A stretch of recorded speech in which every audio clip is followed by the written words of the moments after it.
Welcome back, one and all, to day two of the China qualifiers for TI. The road to the international has been very interesting to witness so far, and today we're going to be getting through more of the action and, crucially, witnessing some eliminations. My name is Sneh. I'm going to be joined by Mr. Lizardo. Big Liz, how you doing, OG? What's the qualifier been like for you so far, especially relative to the last couple of years? It's been quick so far when it comes to the games. The ones that we have covered, they've been really fast because we had those upper brackets invited teams versus qualifying teams playing out, right? So it's been quick.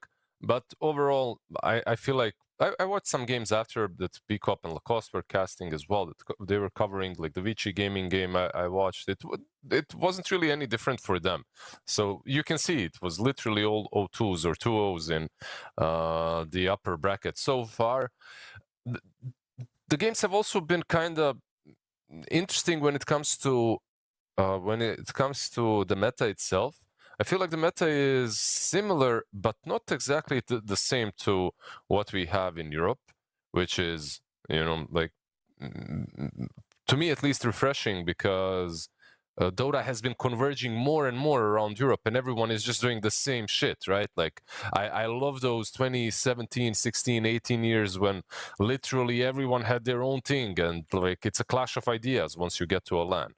But in any case, we're positively like blessed that we have so many LANs, right? Where people get to play each other and test out what's right, and then it can calibrate a little bit better. But at the same time, that blessing brings us the Dota that is more similar everywhere. So I was pleasantly surprised that it was, basically. It's been good to see that China does have, some unique ideas again. We've also seen that South America has been getting in on that hype. Maybe, given that they signed with LGD, that was the clue that, okay, these guys are capable of doing something different. Of course, as you saw on the schedule, ladies and gentlemen, the first game of the day is going to be Raw Gaming taking on Cloud Rising, our first elimination game. And the reason I'm hyped for this, though, every single year, Liz, since you and I have started covering China, right? What always happens is that there's one team in the lower bracket that will beat one of the established challengers, And, we had Team Zero taking out IG. You had Team Turtle taking out LGD. Last year, you had XL Esports taking out Azure Ray. And here it's interesting because Raw Gaming is 4 of those 5 players from XL Esports. Do you think they can do it again? Is this another year where they're going to be a Grim Reaper for somebody's dreams of the international? 5 seconds remaining. They could be, but you can only get Reapered once, like you see the Grim Reaper now and you run away from him like the Winchester brothers or something, like you're in Supernatural. So you're probably not going to allow them to do the same thing to you because you're kind of aware of their power. First and foremost, if they want to do it, they need to deal with a team that is ahead of them. So we have a pretty cool series incoming. I think this might be a 3-game series. Kismet is going to be playing his Shadow Fiend just like yesterday. Hopefully this time around he has buyback at least in one of the deaths in the game. Or hopefully his team just finds ways to save him. Somebody buys a 4-star, maybe you just pick Tusk to try and do that for him, so nobody else has to buy the 4-star. Maybe you get some Shadow Demon. Just give him some leeway, some breathing room. Don't put it all on the young kid's shoulders. This kid. It's not like we're talking about some Ame who's been in a TI Grand Final. You need to help along the youth in these days. Yeah, absolutely. Like already, Primal Beast is not going to be helping him at all. Like, this is one of the go-to pickups whenever you're playing versus SF or any glass cannon, particularly SF. It doesn't work as well versus something like a Drow because she just pushes you away, slows you, but versus SF it does. Like, as long as you have like a support that can do the same with you, support you in any sort of a way, it doesn't have to be like a jumper in, like a Marcy or a Tusk. It can be Dark Willow, Windranger, or whatever. So something that prevents him from running away. Primal Beast feels good. So this could, by the way, just straight up be an offlane Primal if SF is safely, and I think that's something that they're expecting. Cloud Rising, seeing what they played yesterday, there you go. It's like an offlane Primal, and they just instantly picked Storm as well. Puck has been first phase banned. Instantly, of course, you gotta think about Puck because he's good versus both of these, but first phase ban on the side 10 of seconds Roar remaining. Gaming. Unlucky for them, they can't get their hands on it. 5 seconds Yeah, I mean, remaining. you know, it's one of those weird things when like the enemy team picks a hero that would be countered by a hero that you already banned, and you're just like, God damn it. Maybe Yeah. the first phase should have looked different. I do like though what Cloud Rising have done to set up for this Primal Beast. They made sure to ban out the Clockwork, knowing that it's highly likely that Kismet will play the Shadow Fiend. You don't want to give him Shadow Fiend plus Clock, and you don't want to have Clockwork dealing with your Primal Beast. So decent setup already from Cloud Rising. And I'm imagining we'll probably get like some hoodwink for the position 4 in the lane, right? Yeah, for them on the left for sure. For Roar, like you could go Tusk and then go Lash if you. This is basically a strat from January this year. I wish I studied as well as I remember these goddamn drafts. Like draft from 2024, Lash plus Tusk does well versus Storm. Why? Because you can jump in with the blink, put him up, then split earth, and he dies with the burst. But yeah, in any case, they go for Bane. It's another option that we actually did call for yesterday with SF when SF was picked. There's like a couple position 5s that work really well with SF. What are 10 those? seconds You have remaining. Clock, you have Tusk, you have Bane, 5 you have seconds Ogre. remaining. In some patches, Lich. there's. I mean, Lich is. It's a different style, but he's also good. There's like Elder Titan. Basically, you want these frontline bullies that can actually stand up and fight the enemy for easily, so SF is protected from the harass. But also, why is Bane good? Of course, is the sleep moonwalk. You can set up for a couple of extra raises. Radiant team So pick. he forces people to Michael Jackson back into SF. We get the Lion coming out right now from the side of Raw. We did see this Lion have decent performance yesterday. 100% win rate after 3 games. They've actually got a lot of high win rate heroes. 100% on the Lion, 80% on the Bane. So until the supports are set up, Raw are in pretty good stead. 5 seconds And you know, remaining. now that I'm looking at this Bane a little bit more, considering how Lloyd played the Axe in game 1 yesterday, I think the Bane can do very similar things in the lane. So it'll probably suit his playstyle quite well to be playing this hero that's supposed to be up in the action, getting aggressive, instead of a more laid-back, slower hero like he played in game 2. So I like this Bane quite a bit. Radiant Yeah, team you've got grip versus. And I was actually thinking this would have been all right for them, but they get it instead. They snatch up the Rubik.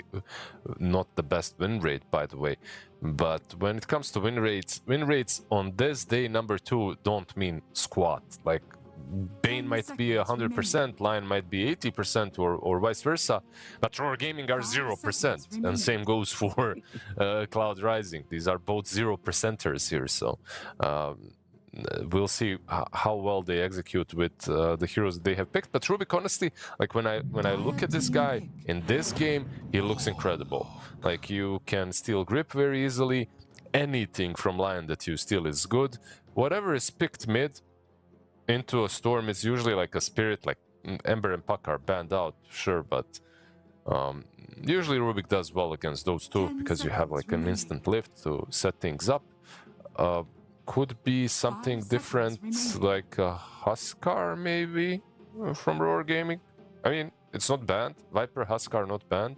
Dire team banned. Snap, not banned. Ah, They go for the Balana. Night Stalker. Okay. Radiant This is team actually quite banned. interesting because normally we'd see the Balanar being picked up when the enemy team is running the puck in the mid lane. Not always for the Storm Spirit, especially because Storm Spirits are much happier to buy the BKB sooner. But this is intriguing. I guess it opens up the map for them, allows them to play a bit faster while the Shadow Fiend is off, farming away, doing his 10 thing. seconds You already have the Lion, a small partner to play with, so he can provide that additional damage that you won't 5 always have. seconds remaining. What's the lane looking like, though? We don't know what the Team carry back. is for Cloud Rising just yet. Isn't it kind of risky to pick Night Stalker, not knowing what your lane counterpart's going to be?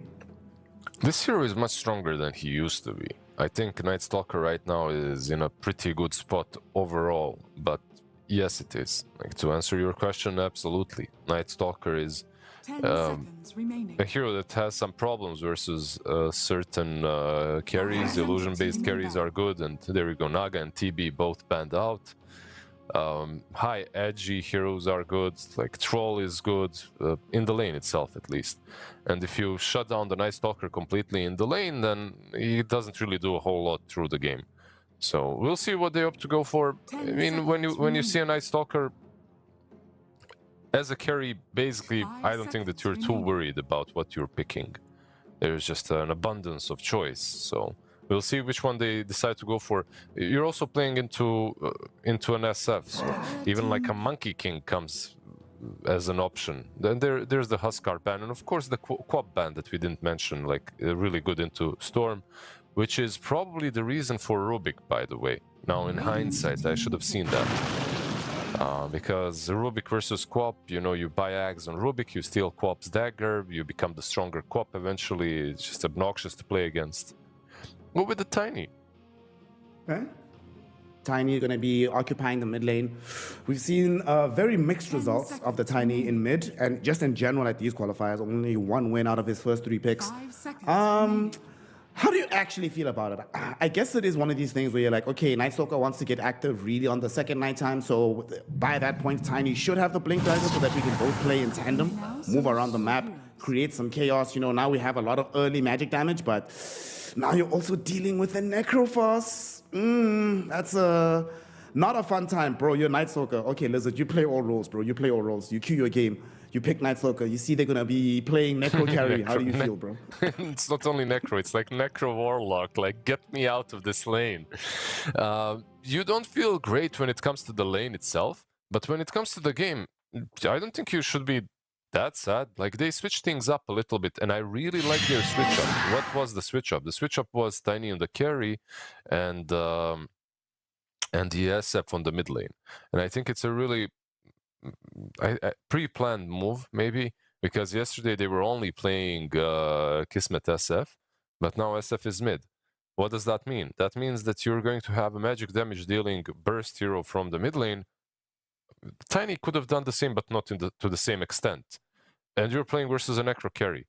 So I think you're fine. I think I like this draft in totality. Like, when I look as a full draft, I think that they have responded the Necro pick quite well, and I think that they pre-planned it with the pace at which they picked the Tiny and just put it on safe lane. Plus, you have some lane that is much better now versus Primal Beast.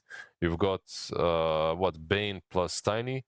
Versus Primal, they should be fine. You can break his onslaught or any sort of attack, trample in multiple ways. So, yeah, I like how they completed the draft. For me, the adaptation I like with this Tiny is the fact that you have Tiny carry means that you get the magic damage earlier. You're not just waiting on this Tiny to finish his Blink Dagger, but crucially, you actually have burst physical damage to scale with later. I mean, SF can sort of get there, but needs like 3-4 items. You know, Tiny, you just get your Silver Age +1 and you're good to go. You can make things happen on the map.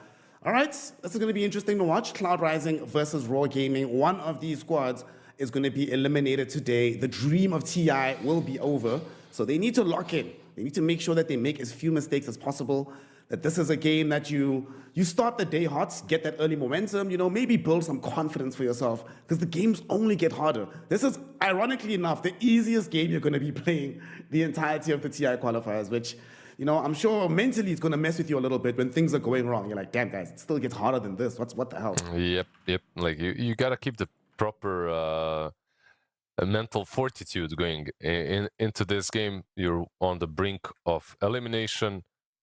It's rough, of course, like, especially when you lost so convincingly. But both of these teams have lost convincingly yesterday. Gotta shake it off and see what you can do. It's a mental game more than anything else at this point. And also just comfort zone. Lower bracket runs have happened before, so just full-on comfort zone, and we'll see what happens. We'll see indeed. We're going to be getting into the game shortly. As the horn has sounded, the game is about to begin. We're not going to have any skirmishing. It looks like our main man, Ice Coke, chose peace, you know? He's chilling, just going to go and have a normal laning phase. I wonder, where's the first blood going to be happening, gang? The first blood is going to be happening, I'll tell you right now. It's going to happen on mid lane. Psych! No side lanes anymore. Like, we have some SF into Storm. SF is gonna mess up with the raises. Storm is gonna pull him in and he's gonna die. Like, That's how it usually goes in these sort of matchups. But yeah, the jokes aside, top lane looks like the most volatile lane. Bot lane looks like very attrition heavy. Basically, just creep skipping and stuff. You have Lion, Warlock, Lion versus Warlock, and Necro. Like, you literally cannot contest this lane as Night Stalker. This is basically the lane to survive. Clove is losing HP. I don't even know what's hurting him. Like, he's just dying to fatal bonds and stuff. Like, He actually might just die heads up. There will be a blood grenade thrown in, but he does have the Earth Spike. he's good boots. Yeah. Yeah. Boots, Earth Spike, and Fatal Bonds. Kinda? Oh, wait. He didn't. You baited me, Lizard. I didn't Triple debate you. Z. He didn't run the way he was supposed to, actually. Like, he literally, you know, he just took the free patting mode, just run the way that your hero wants to. He needed to run up a little bit towards mid, then Warlock wouldn't get that right click in. He curved, you know, he took a turn to the right, so Warlock could hit from the cliff. Oh well, happens. See if he's going to be able to rectify such plays later on. That's looking top. Kismet with Lloyd is just farming away for now. Ice Coke extremely healthy, has a salve still, the stick. He is super chilling.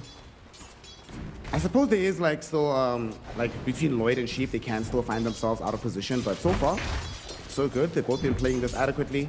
Even between Kismet and Ice Coke, both of them extremely healthy in the lane. Yeah, the lanes are pretty chill for now. There's also this reasoning behind Tiny's build, right? Like, you're going for no toss mostly, especially when you're playing the carry Tiny, so you don't necessarily have as much kill potential, but you also won't most likely die as long as your Bane is around, as long as you have Avalanche available. When it comes to the mid lane, the lane is pretty even, right? Like, nothing crazy so far happening. This is also maybe a raindrop lane for both sides, we'll see. So far, nothing really happening as expected from mid. As bottom, Double S trying to drag away as many of these waves as possible. Clove did them a solid and killed the courier that was carrying the boots of the Necrophos. So we'll have a couple of waves where he's not going to just be getting chased down. But all things considered, he's actually doing really decently on this Night Stalker. Hasn't been pressured as hard as I thought he would. Yeah, there's Necro, even though he pressures you, as long as you don't try to fight him, he will always push in the lane. That's like the downside of all of his healing. He isn't healing only heroes, damaging the enemy creeps. He is healing his own creeps. So it means that equilibrium will be messed up. You can use that to your advantage. As long as he cannot dive you and zone you out to the tier 1 tower, you can at least get some CS under it. So overall, so far, so good, I would say, for Double S, considering what the lane he's put in. This is, yeah, this is as good as you can wish it to be. Cloud is really, like, he's killing couriers, but he's not managing to creep skip at all. Like, he's half pulling, he's dying. It's a bit rough for Lion so far. It's also kind of rough for this Necro. It's like, seriously, bro, 2 sets of boots denied from my courier. Are you kidding me? Why is this happening? Yeah, true, He also true. got scouted when he was trying to go middle to set up that gank on the Storm Spirit. Unfortunately, there was already an observer ward from Q7 himself.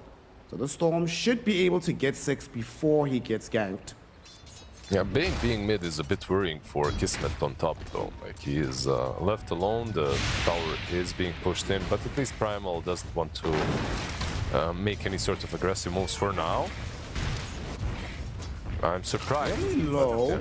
Level 2 on the bait wall. They're actually gonna go through with the cliff, pop in the young blood grenade and make sure they get the kill. Like you said, the moment they clock that, wait a second, this Bane has left his carry alone. Makes the carry sort of free lunch for the rest of the lane. Yeah, I'm not really sure why they completely abandoned him. I don't think that Bane is doing anything valuable across the map, let's put it that way. But, or I should say more value than he would have on top, but a nice little sleep. Trample now, bro. I'd be so tilted right now because of how juicy this wave is. I'd be like, seriously, bro, that's a lot of farm you just denied away from me. Yeah, it's still gonna push in under the tower, right? Like you cannot stop this amount of farm coming, but if he dies here, like somehow, it's impossible basically. But if he died here, that would be just absolutely insane. Oh Try for no, him. bro! Get him in with the avalanche. Ice Coke. There's Does have onslaught. He just needs to get away from the vision. Doesn't even actually pop it. He might go back into the lane. Just picks up the phase boots. Wait, did he cancel his own onslaught? He did, but the thing is now he's kind of low. Like I don't even know. Like he actually cannot farm this. They can pressure him. They can dive him. They can take the tower with these creeps. Rubik needs some. He needs support. Like he needs more. There's no way they let him just farm this, right? Q7 is on the way as well, so they are looking to try and make a counter play. Sheep will get the lift back onto Lloyd. Q7 getting the jump. First rotation of the Storm Spirit will be a successful one. Lloyd goes down. Q7 happy to collect his first galvanized stacks of the game. Yeah, good rotation by Storm because the two of them actually could have been gone on very easily. They made a small mistake when Primal was next to the Lotus pool. First they gave him the Lotus, second they could have just slept him, and then they could have walked him into the Tiny, but out of range a little bit on Bane. So he does get all the farm in the end, but yeah, at least they took some resources from him. Other side of the map, Yume finally has his boots in the inventory, long lost. I'm just gonna start building into the Immortal Necrocross build. Actually bringing in some heroes bottom. Shadow Fiend is here. He's trying to pressure the tower a little bit, but the positioning of these heroes on Radiant makes it very difficult for them to make any aggressive plays. SF will feel like he's wasted his time a little bit being here. Yeah, wasted his time, took some farm away from Night Stalker as well. Meanwhile, Storm got the kill on top. It doesn't feel great when your rotation doesn't really work out and the enemies does, but it is what it is. Like, he can still farm the jungle. The reasoning behind that rotation, of course, is Night Stalker being on the offlanes, and it's nighttime, so you want to utilize it, but didn't really work. Maybe Night Stalker going mid would have been an even better play. He's going for an urn, by the way, on Night Stalker. I don't mind that. I actually don't mind the Bracer urn instead of Bracer on Night Stalker, but I don't know if I'd like that. Underneath the Fatal Bonds as well as the Shadow Words. He'll tick out relatively quickly. Double S was on the way, hoping to try and catch Q7. Not going to be able to get a snag on the Storm, nor the Warlock even. He just scurries away in the river. So just a support trade. Nothing too fancy for either lineup. Yeah, they just gotta control the runes a bit better. Like, when it comes to the support duo, I think Dire has a much easier time controlling the runes. Like, you have Lion and Bane. If you're in the right position at the right time, there's no way they can... I mean, maybe Rubik with a lift, but what's Warlock going to do? Like, and both runes so far, the 6 and the 8 went towards Storm. Here they come. They'll make the rotation again, and this time around though, Double S does find the crippling fear, so they get the quick kill on the Necrophos, follow that up by bringing the Warlock down as well. And with all of these heroes here, Kismet even made a rotation, so this tier 1 tower is not going to be long for this world. Yeah, beautiful rotation from him. That is literally why they took Shadow Fiend and put him on the mid lane instead of safe lane. Like, these kind of kills on the Necro are always going to be possible, no matter how many fluffy hats Necro buys. It's not gonna help. Just 3 raises and he's pretty much dead. He cannot heal from all the AoE silence, from all the hexes and impales. It's getting fun on a little bit with the onslaught, and they're thinking about rotating towards him, but Q7 and Sheep will decide to farm instead. Wait, mechanics question, check this out. If I'm playing Rubik, right, I steal Shadow Raises. Does my Arcane Supremacy apply to the bonus damage in between the subsequent raises? Well, you don't get subsequent raises, you only get 1. No, I'm saying, let's say I had a refresher, right? I'm playing Rubik at refresher. I raise you twice. The kind of questions my play-by-player asks me. Thank you. It does. Questions, bro. I think it does. I think it will. I think you will get more. Like, let's say you have this crazy ass game on Rubik where you decide to steal one raise, then refresh, then steal another, or steal one raise, cast it, refresh, cast the other, then steal another and cast that one as well. Like, you can technically triple raise that way. I think Arcane Supremacy will apply on the raise damage. Will it apply on the bonus raises stacking? I would assume so. I would assume it would. It's also magic damage, right? So I would assume it would. But nice question. But like, do you like study these at night, like before going to? What will I ask Blizzard tomorrow that is literally has happened once in the 20 years of Dota? Like, it's just it's inspiration, my friend. In the moment, it just comes to me. it's I know. It's the same for me on the toilet. The same thing I think about. It actually is going to be going for the full vessel out on this Night Stalker.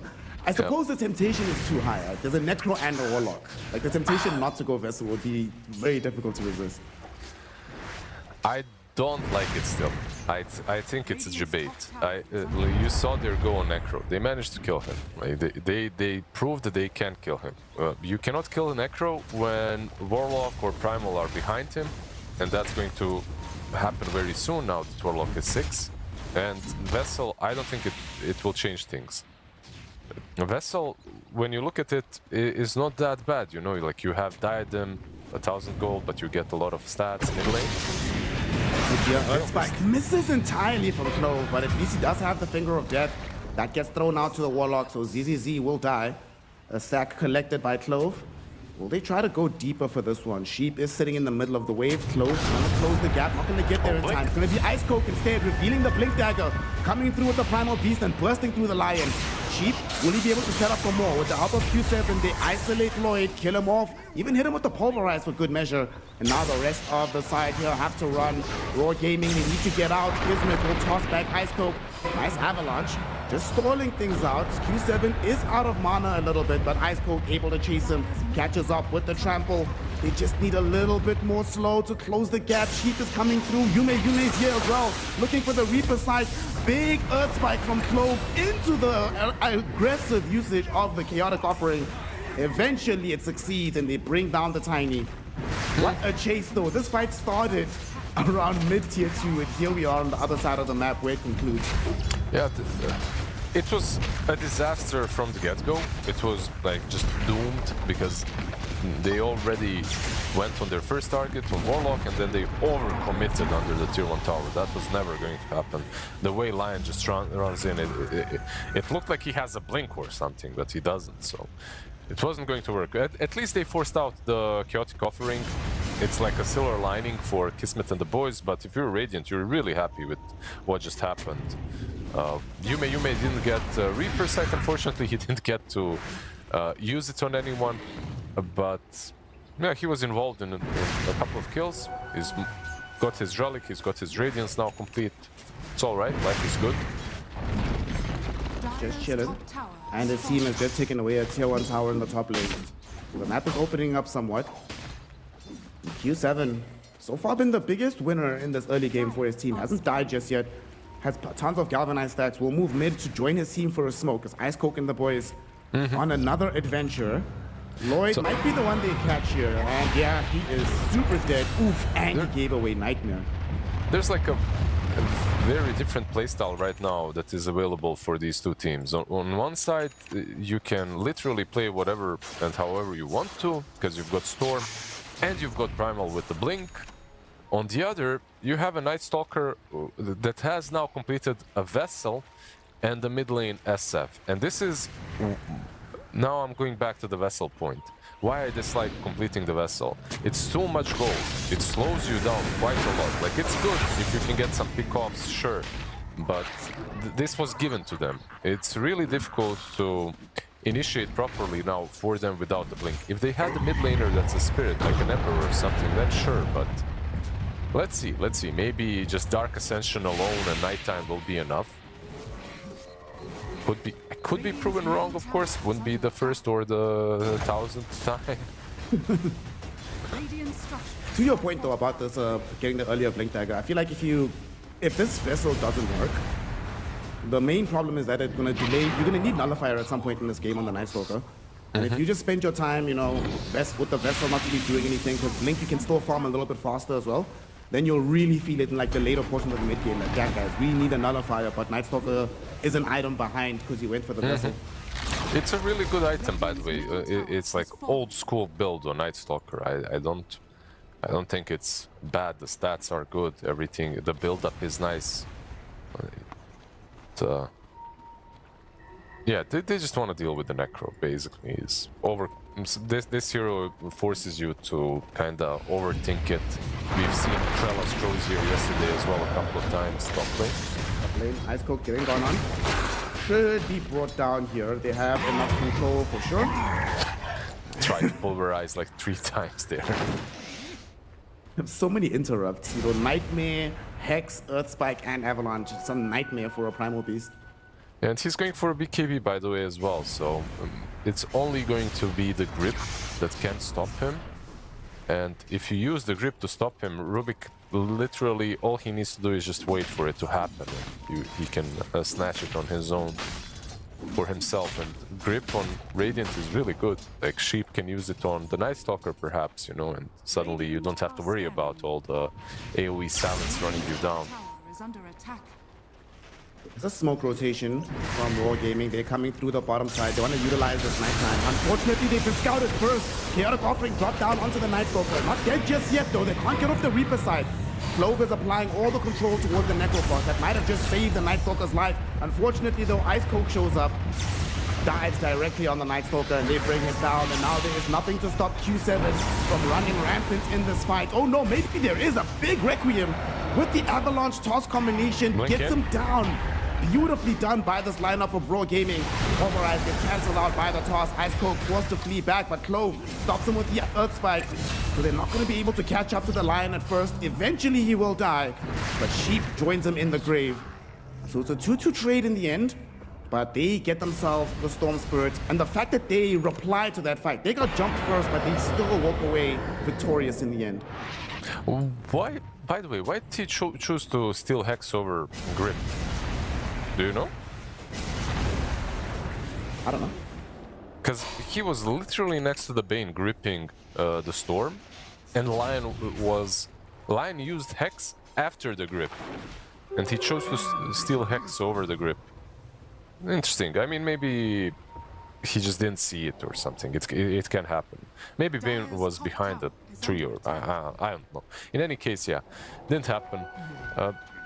This is a dream Rubik game, by the way. The more I think of it, the better and better it is. A couple of other things that the Sheep will be getting in this game. First, you see the tree throw, not what he wants, of course. He wants Avalanche. Anytime you steal Avalanche, you feel like a goat. It's like one of the best spells always to steal on Rubik. And another thing is, he is queuing up a Blink. I honestly think this is a quick shard game. Like, you're playing versus Night Stalker, just a shard to lift someone out of the...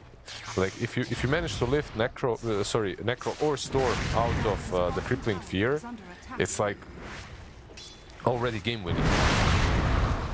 Because Storm can zip out. He can't really follow where you toss the Storm quick enough, like he can't guess. And same for Necro.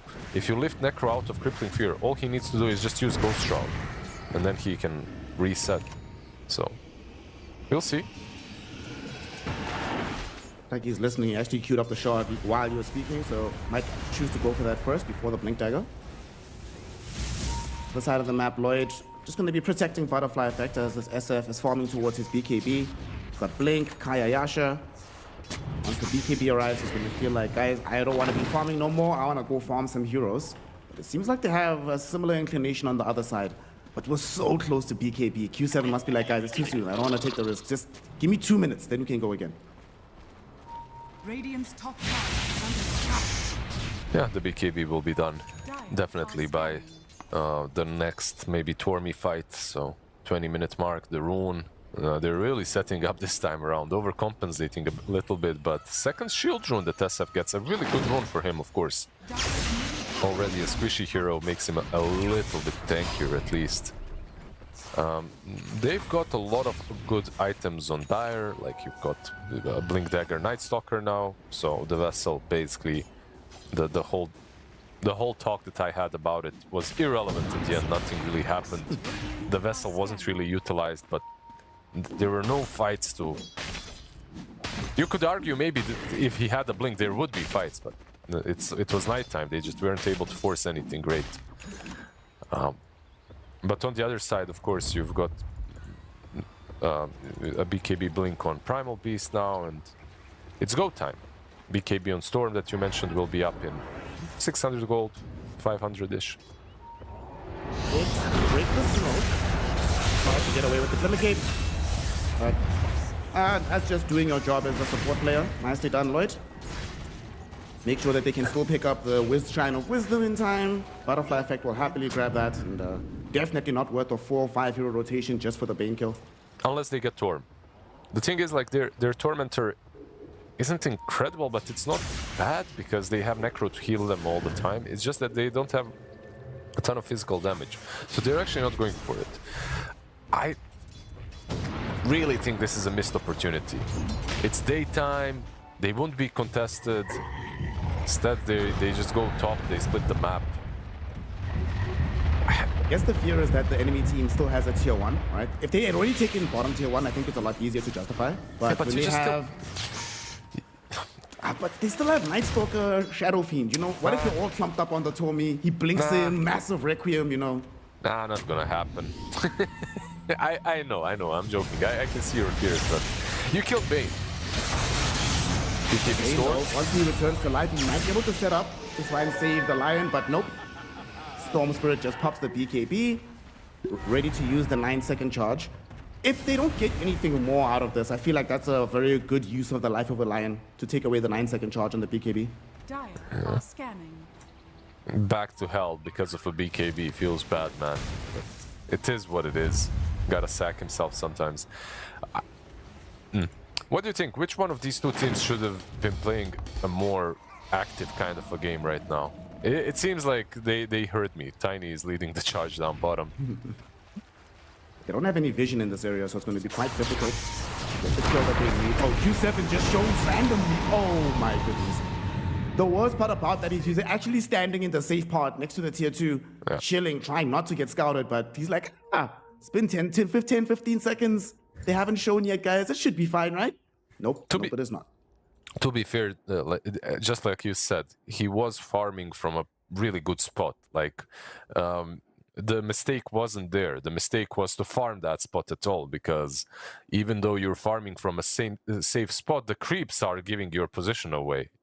And you're playing versus Tiny, you're playing versus Night Stalker, you're playing versus Lion.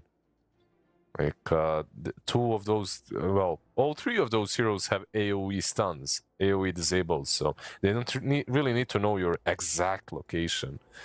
I mean, greed, dude, like, greed is one of those things that, or efficiency, I don't know which way you want to call it, but it's kind of both at the same time in Dota. It's efficient when you live, it's greed when you die. That's how it always is. I mean, Dota in general just punishes you for overcommitting, and that, it's not Dota, it's like any kind of a sport, you know, any kind of a game. Like, take chess as an example, right? Like, if you're just YOLOing in, unless you're like the equivalent of Miracle in chess, like Tal, you know, if you're just sacking your pieces. By the way, we have a Tal of our own as well. They had Mikhail Tal, we have a Tal of our own. We have Tal. Mid lane grip. Yeah. They have the Warlock as well. He's gonna get himself killed off. Also, you know, when you were asking just before this gank happened, who should have been playing faster? I think both sides. I mean, you have Storm Spirit, you have Primal with the Blink Dagger. I feel like there's a lot more potential for you to have done more with the game, and they started out doing it a little bit, but I think after that fight that they lost down bottom, it feels like Cloud Rising got spooked, and they were like, yeah, guys, we don't want to play super aggressively anymore.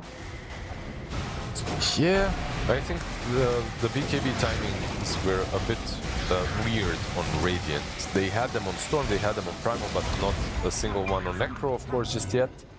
So single one, like he's gonna buy multiple. But yeah, like no BKB on Necro might have prevented them from making any grand moves.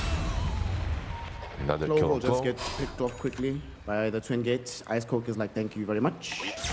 Bro, look at the Lion's inventory. This is such a throwback inventory. You don't get to see this all that often anymore.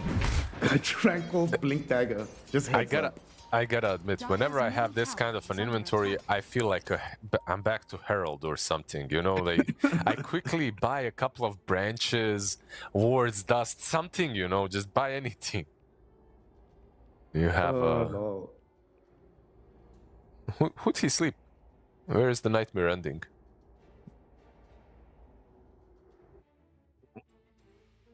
No one? Did he sleep? Yeah. I'm talking to my observer. You see, like we understand each other. He's waiting as well to figure it out.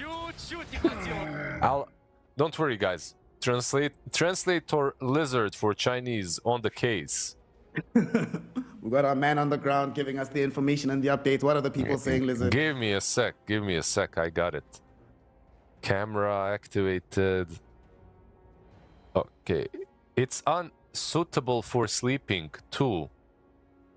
Yeah, they're talking about sleep. It's bugged. Oh, remember when Ask he the got referee. back into the game? When he came back into the game, he did say bug, and he was asking a question on a bug. It seems like I have to die once. Yeah. That's what. So you see, observer is trying to show us something. We just have to listen. You know, it's like when a dog brings you something and just points in a direction. We just have to listen to our beautiful observers. Thank you. Mwah. Shout out. Script. What a G. He's still. I mean, it's still It's nightmare. still- But how Okay, did we'll it see when bug, he by the respawns. way? How exactly does this bug happen? I'm not really sure. Is it something with Rubik? It's probably Rubik stealing it, and then you have two nightmare ends or something. Or stealing the nightmare end itself on Rubik. Maybe when he DC'd, it was like during the nightmare on the Bane. Let's see. I always Maybe love he- that literally every single year we find some new and exciting bugs in this game, you know, still in beta. Well, we caught the bushwhack bug as well, and oh, he still doesn't have it. Oh, he Dude. still doesn't have it, yeah. Yeah, bro. I Oh mean- my god. This is unplayable. I mean, if he cannot sleep, it's unplayable. I think I don't know what happens. Referee needs to decide, but if he doesn't have sleep, if he cannot sleep, it's gonna be rough. Maybe it's just a visual bug now. Okay, let's see if he's gonna. Can he test it somewhere? Well, he could have Finally. used it on himself already, right? Like if he wanted to test it in the fountain. It Bro, this is probably just not works. working. It probably works. He has it on Altcast as well. Okay. Well, we're gonna have to pay very close attention to what Lloyd is doing in the upcoming fights. Because if this actually doesn't work, and this is the reason you lose a game, bro. Oof. Let us not hope for that eventuality. But It's as just we're a- back in right now. It's just a indie game, and we're just playing for a small little private tournament, you know.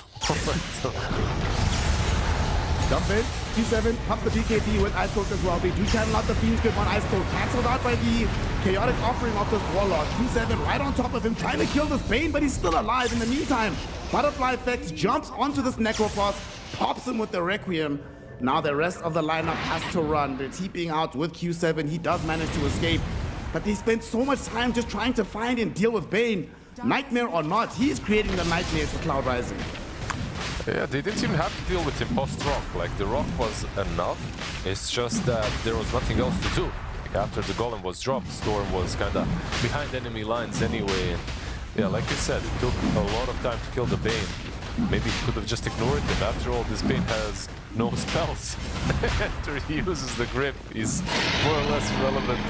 Has no sleep for the save. Of course, Enfeeble and Brain Sap are usable, but very rarely do they have as much value as the Nightmares, so...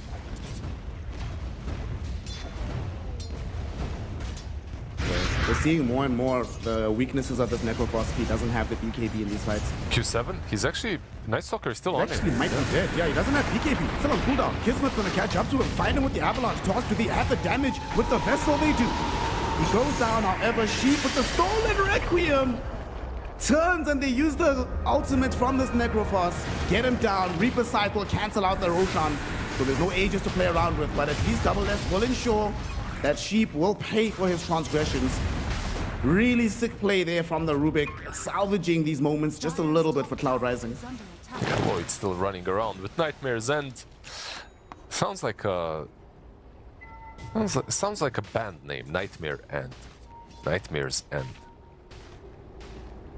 What Or kind of song, band? Like at least.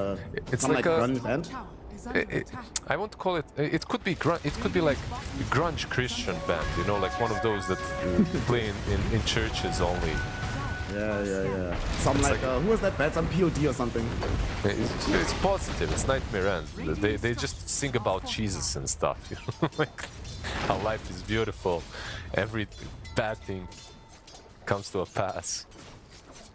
So guarantee that whoever writes that good song does not play Dota.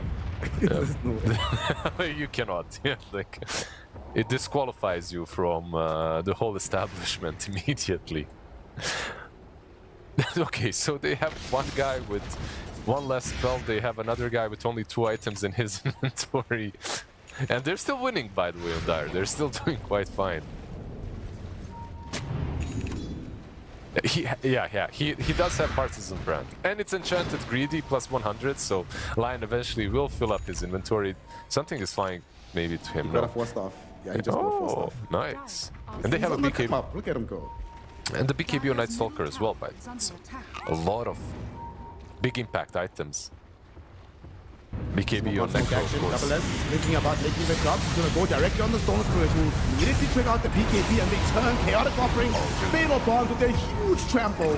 They are able to burst through too, but unfortunately with the Fiend's Grip now onto Ice Coke, he's taking too much damage. He's able to turn with the Pulverize, throws it in onto Kismet. Butterfly effect though, standing his ground, throwing in the right clicks. Eventually able to punch through him, find himself a triple kill. Tiny. Kismet looking to catch up to Q7, not gonna manage to do so. And again, Lizard, they find the initial jump, it gets countered with the Chaotic Offering, but the lack of their ability to keep the Necrophos alive is just dooming them in all of these fights. The Shadow Fiend is just jumping him all the time. Yeah, but how is this happening? Like, I actually have to look at the replay because I thought this was like a terrible fight for Dire. Like, you're jumping, all the BKBs are up. Just look at Necro. How does he die here? Where's the BKB? Like, he has a BKB, but he's not using it. He just got impaled. Honestly, he had like a good 1.5 to press. This fight was basically lost by Necro not pressing the BKB. That's a good old passive item coming into play. Unlucky. Because the thing about Dire's lineup, unless Lion is insta-jumping you, or maybe Bane with the Blink eventually, Blink jumping you and gripping you, but even the grip from Bane doesn't work because you have a rock, right? So it gets instantly cancelled. The only thing that can stop you from pressing the BKB is Lion with Blink Hex or Blink Impale. But it was late, like... I think Lloyd is saying that his grip still doesn't work. I'll check for everyone. Just gonna take a moment for our reporter on the ground to tell us what these events are. It's a beautiful question. He just wrote, guys, how do I play this game? I cannot use sleep. It's a fair question, but you're winning, bro. Just chill. Chill, it's good. Bane Elemental. About to pick up an Aether Lens for himself. I really miss this item. I miss when it was more common among supports, you know, when it wasn't all about just pure utility on all these heroes. When people actually tried to use their spells in fights.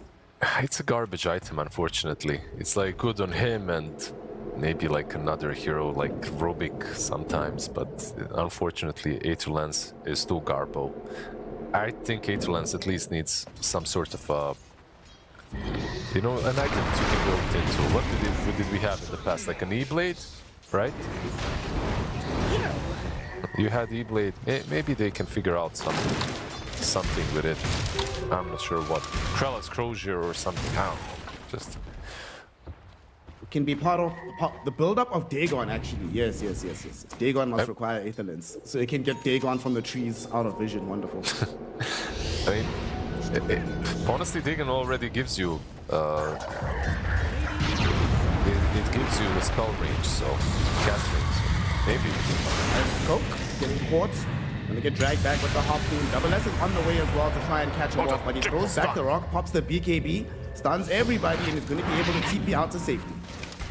They didn't have the force online, they already used it. If they had the force, they could force the Bane into a grip. Or if he had the Eterlands, maybe it could have worked. 98. Kismet's able to get forward, finds Sheep. I feel so bad for Sheep. He did everything he could. Psychic headband to push back Double S. Didn't want to wait for the opportunity for the telekinesis.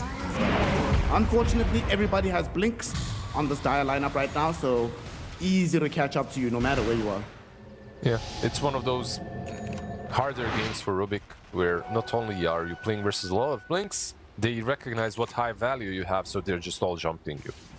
It's like sometimes when you're playing versus, sometimes when you're playing Rubik, people just ignore you at fights because they don't value as highly. But not this time, of course. This time he's really not having it. Aeon Necro will help from eventual blink-ins from Lion that we talked about. But BKB still needs to be pressed. Still need to press BKB. Would still like to see the Aghanim Scepter emerging from him, but we're still a while away from that. He's going to be focusing on Heart for now. But the real focus is going to be Roshan. Big Man could be up in a minute. So both teams will be thinking about how to approach that fight. Is there anything that anybody still needs that they're building up to that could be reasonably finished before the Roche fight? Now 25 on Shadowfiend is actually really close, and minute 35 Wisdom is coming up, so it's a 25 SF with Blink Hex, Aghanim, Sky Ayasha. Like he's building up Linken's next. Another build, of course, is like a refresher, but Linken's also pretty good this game. There's just Pulverize, there's Reaper Sight. A lot of things that you can deal with. Woke up right now by the Cloud Rising boys. We're not going to find anybody though. Raw Gaming playing very defensively, maintaining their formation on the triangle, keeping vision, closing off the choke points. So the smoke is not going to go anywhere, unfortunately for them. It's nighttime, right? Like, minute 35, nighttime comes, and now they can fight on Dire. Radiant kind of missed their opportunity once again to do something before the night comes. Now Roche, of course, just respawns as they do smoke next to it, so they don't want to go into the pit immediately. It is dangerous, like you're playing versus Warlock. Primal Axe, by the way, up in 1400 gold, but he's not going to have it. They will force this fight before, I'm pretty sure. One way or another. I want to go onto the high ground though, so they will come back. D-Ward as well, just try to maintain complete dominance over this area. And Butterfly Effect will just go check. He's thinking about it. His team is having, you know, when you have that conversation about like, guys, we could actually take it really fast. He's doing it, we need to be 100% sure. He's doing it, he's doing it. This is like level 25 SF with raises. He's basically just soloing it at this point. But his teammates probably will connect, but he can start at least. I'd also just be a debate because now that Roshan is roared, gets bashed out on Butterfly Effect. Yume is actually gonna go first. U7 looking towards bringing down Lloyd, and they are able to get the kill onto the Bane, but at the same time, they jump the Warlock with the Night Stalker. There's no chaotic offering. Buybacks immediately from the position 5s. This fight is not over. They have the outpost to TP to, but they can also come to the tier 1 tower. It's still available. U7 and the boys, can they get out? Close, beautiful Earth Spike onto 2. They found Yume, but they don't have the follow-up. U7 activates his BKB, goes back in, they kill off the Lion, he buys back. Lloyd, Beam Script out onto the Primal Beast. Can they get the kill? Huge Requiem comes out as well, but it's not enough just yet. It is enough to kill off the Storm Spirit though. He dies, does have not have buyback available. Ice Cold going back into the fray, finding out the Night Stalker, killing him off with the Pulverizers. Yume able to get away from the Tiny, but now Tiny stuck in the middle of the river. And gonna get bailed out though by Clo, who comes through with the Earth Spike. Creates the opportunity for Kismet and Butterfly Effect to bring down Ice Coke. Yo, Clo was missing a lot of spells earlier in the game, but when it matters here, Lizard, he is laying out some banger Earth Spikes in these late game fights. Yeah, he truly is. Like, he needed to buy back, of course, to make this happen, but why not? You have tier 1, you have Outpost, and now you have Warlock as well. dying back, this opens up Rosh immediately. I mean, the Rosh was free for the taking even before this one. The moment Necro TP's down bottom, Rosh is yours, and they will take it. So what happened in this fight is Tiny was solo fighting the Necro, but he never used the BKB. And then when they committed hard on the Tiny, he just presses BKB, there's no Reaper sight available, and that was a huge debate from him. So very nicely done by Kismet to save the BKB until it was really necessary. Right, he was 60, maybe like 55% HP, like a lot of carries, me included, would have pressed that bad boy fighting into a Necro, just fearing the Reaper sight. But yeah, had no fear, ice cold. And doesn't need buyback as well now because he does have an Aegis. I thought Mofia was an Eastern European player. Well, he was, but I think he played in China for a bit as well. Like he moved. I think he played somewhere in China or SCA. I definitely remember. Now they have the Aegis though. This game looking very solid for Roar. And the one item that we were talking about much earlier in the game is now available for the Night Stalker, this Nullifier.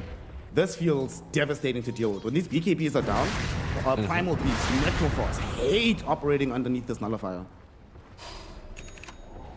Just the raw damage output, I feel like, is a problem for Radiant at this point. They itemized very defensively, but they didn't really do a lot with these defensive items. The only hero that I can see making a huge difference is perhaps the Primal Beast. He's got Aghanim, he's got Sharp, BKB, Shivas. You know, if he jumps in, like maybe he can make the deeps, you know, matter. But Storm and Necro at this point, like, they aren't really doing it. Necro at least finished off his heart, so even with the Nullifier, he's a pretty tanky boy you need to go through. Gaming will claim themselves another 2 minutes. Oh, close! Down bottom again, starting up a fight. Butterfly effect will follow up with the Requiem, but they are going to turn on him. BKB's up with the pulverizers. Butterfly effect though doesn't die just yet. Trying to get himself away, but Double S jumping the backlines yet again as the Night Stalker. Him and Kismet, they kill off Sheep and the Warlock. Ice Cold though, at least able to get vengeance by bringing down Lloyd. And Yume finally able to get off a good Reaper side, bringing down the Shadow Team, ending a massive streak, but the fight's not over. Kismet and Double S, they're on the backlines looking towards getting the Primal, and with the help of Clove, they get him. But it does cost Kismet. Does have an Aegis though, so he'll return ready for round 2. Kismet chasing in, looking towards bringing down the Stone Spirit. X again from Clove. They have the follow-up damage. Avalanche nice toss, there's the jump. They do find the kill. Stone Spirit is dead, and now all of a sudden, Yume very isolated. There's that Nullifier to immediately break the air on this. He is in trouble, and he knows his life is forfeit. They end up taking the Shadow Fiend, they get the Bane, but it costs them a full team wipe in the end. They even lose the Warlock Golem. Have some mercy, Kismet. Yeah, it looked kinda good for Radiant. Like, they anticipated the move, they reacted accordingly. SF died very, very early on. The grip got cancelled, like, in a fairly fast fashion. But the Aegis was the difference maker, right? Like, you have Aegis on this Tiny, he didn't use the BKB. By the way, he didn't use it at all, even with his second life. So he still has it for the push, maybe mid, maybe bottom. So he's sitting on 50% HP. Gotta be a bit careful, but the Vessel charges might heal him up a bit. Well, maybe he's looking at what happened with the Necro, right? And he's like, if Yume is not going to press BKB, I'm not going to be a bitch and press BKB. I'm going to say this honestly. Yeah. That's it. It's like a real man's game, you know? You don't really use BKBs. He's got Satanic now as well to heal up. But, Necro was fairly difficult to kill that fight, right? Like, he managed to chase down the SF, he managed to do a lot of damage, but Storm unfortunately lost all his mana very early on. Very early on at the end of the fight, so he couldn't really contribute any longer. Necro is full HP, full mana, but his teammates are dead. They smoke again. They might not have an Aegis to play for, but they still want to constrict the map as much as humanly possible. They're heading to the north side. We have a Rubik that's hanging out here in this top lane, so not really worth their time. Look how scared they're playing at the moment from Cloud Rising. They can sense that something is wrong on the map. They are just sitting in the base. And they probably know that, like, if they lose just one fight, they get picked off without buybacks, the game could just end. Pretty much, like you are playing into a tiny SF lane, like, any sort of a fight around your base, and you're losing at least one set. They have a tier 2 top, so mega creeps are a bit difficult, but they can troll you. Realistically, this kind of a tiny with Flair's Boda, like he hits too fast. Let's actually do a neutral check. We haven't done that today. Flair's Boda on the Tiny. We've got ourselves the Conjurer's Catalyst on the Magic Healing SF. Whew, that's something. And I love this Dandelion's Amulet on the Night Stalker, but especially on the Lion. He's recognizing his ability to just change team fights with the correct spell. So he's like, make sure I don't die, guys. That's the number one thing. As long as I don't die, they don't have any nullifiers, we can always win the fight with more disable. Yeah, most importantly, he's 6-slotted. With the banner, at least. Has a gem and a banner, but yeah. Realistically, 3 items, but it's good, it's good. Like, the greedy did pay off in the end. He's going for Aether Lance of his own, by the way, just to have that extra range for... I mean, I kind of like the Shadow Blade or something like that as well, but okay. Aether Lance also not too bad with Third Spike, especially when you have a cone on your level 20 talent. Just wants to stay in the trees, man. Doesn't want to put himself in any material danger for these fights.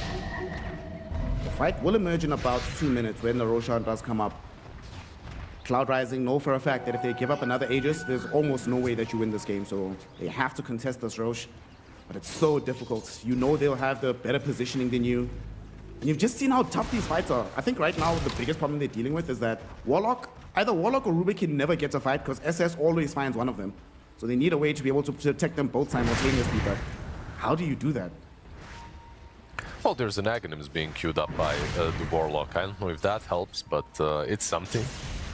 Like he basically can't buy it out right now, unless he wants buyback, which is... I think you buy out yeah, he's buying it out. You buy out the Aghanims at this point. Saving one of these 2 supports is impossible, realistically. Like, he has a nullifier, so...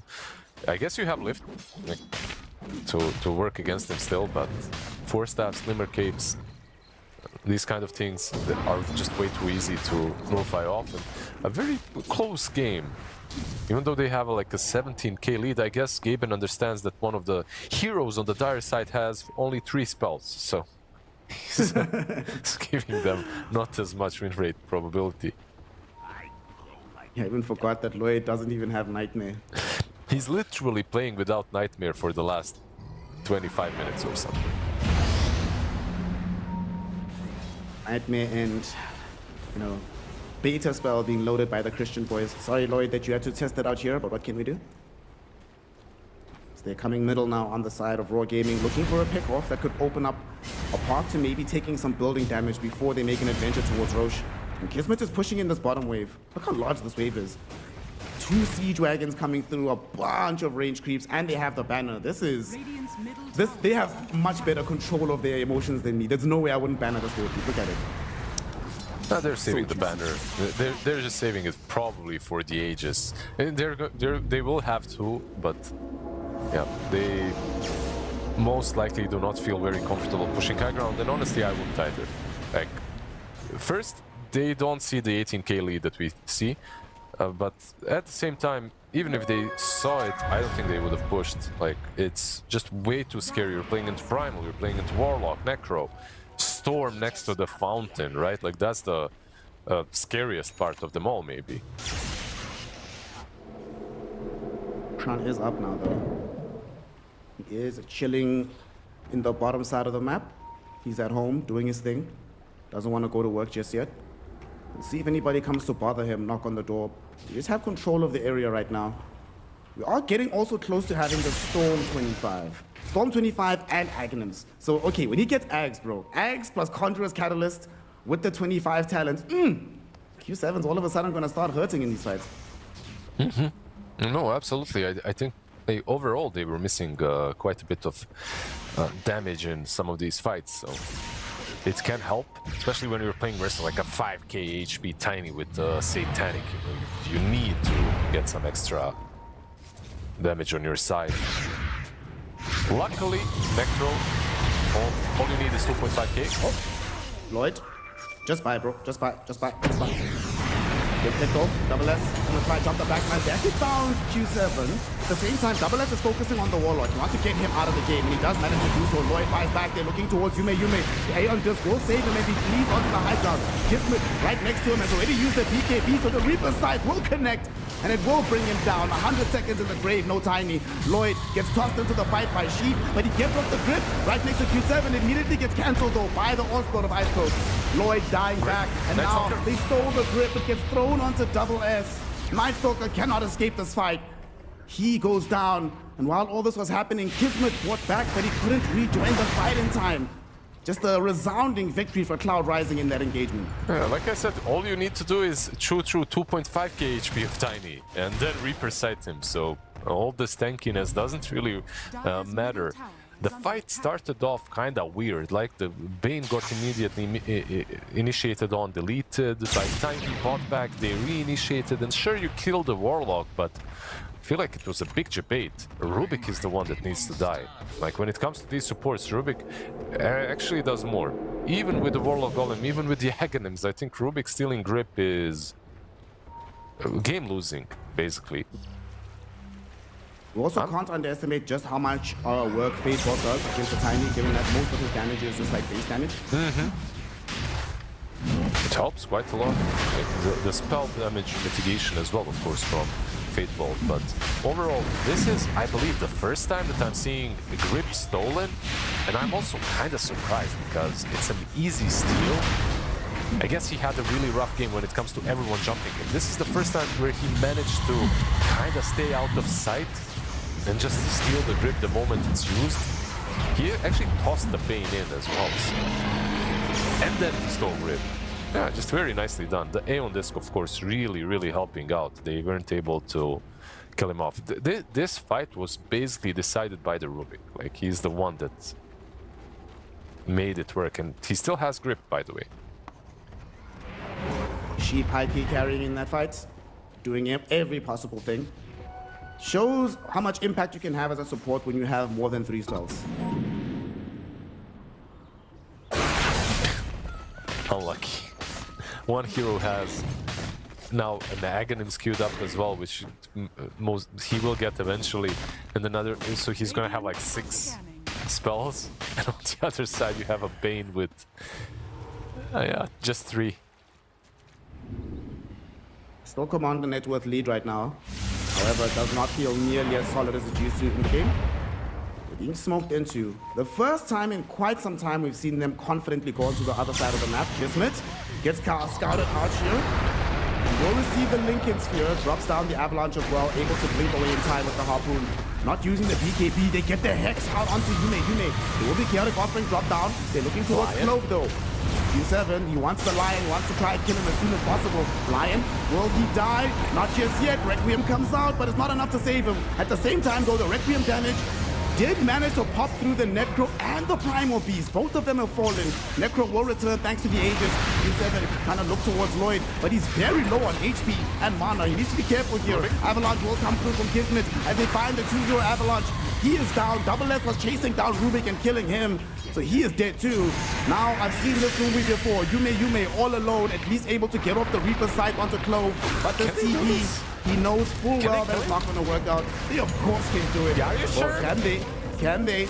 He pops the Ghost Shroud, running themselves away. Look at how low Butterfly Effect fell. Doesn't feel confident on the chase anymore. Kismet still on it, doesn't want to give this one up. He's out of mana though, so this lost salvo of spells he can actually utilize.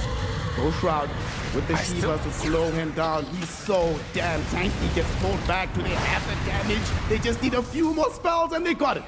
Butterfly Effect almost dies in the effort, but they eventually secure the Necro, and as a result, get another team wipe in the game. Yeah, that looked really scary, going for the Necro for as long as they did. He looked, at this point, what the hell, -4?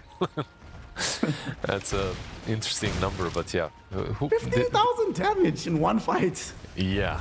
That's the better number. 11k on Tiny, 15.5k on Necro. Of course, Necro has this insane sustained damage if he can keep on dishing it out. He is buying Aghanim's Blessing next, by the way, and that significantly buffs it up as well. Unlucky for him that he didn't really get too many Reaper sights this game. He's got like 3 stacks only, but it's okay. Like, you still have the heart. He's got a lot of regen overall, so... Level 30, by the way, about to be there for the Necro too, so maybe a Wisdom Shrine that he can pick up.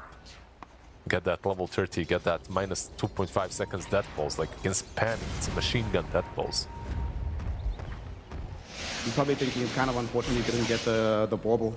Would have been nice.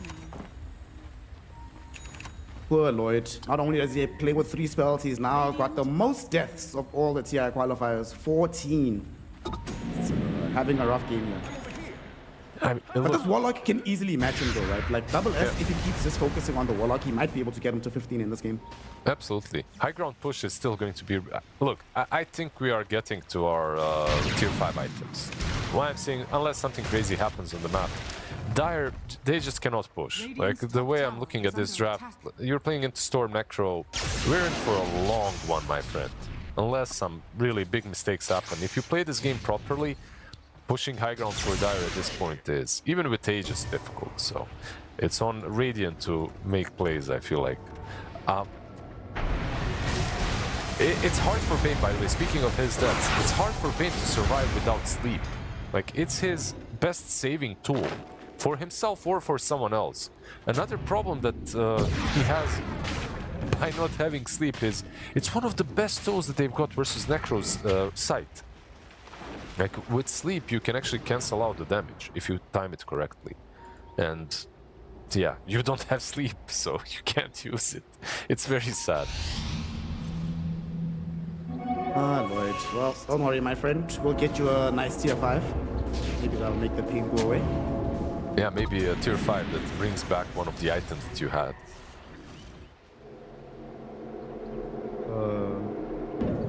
This is proper. If you have ever been a fan of Chinese Dota, you have seen this kind of situation so many times, where one team is up like 20-something thousand net worth, they have more kills, they have all the map control, but they just simply can't go high ground. So the game extends into perpetuity. Oh, you love to see it. Yeah, you know what? Like, I was calling for a refresher on SF, and I still feel like it's an incredible item. But do you think that maybe the fact that you can't double hex, double BKB is the reason why he just isn't going for it at all?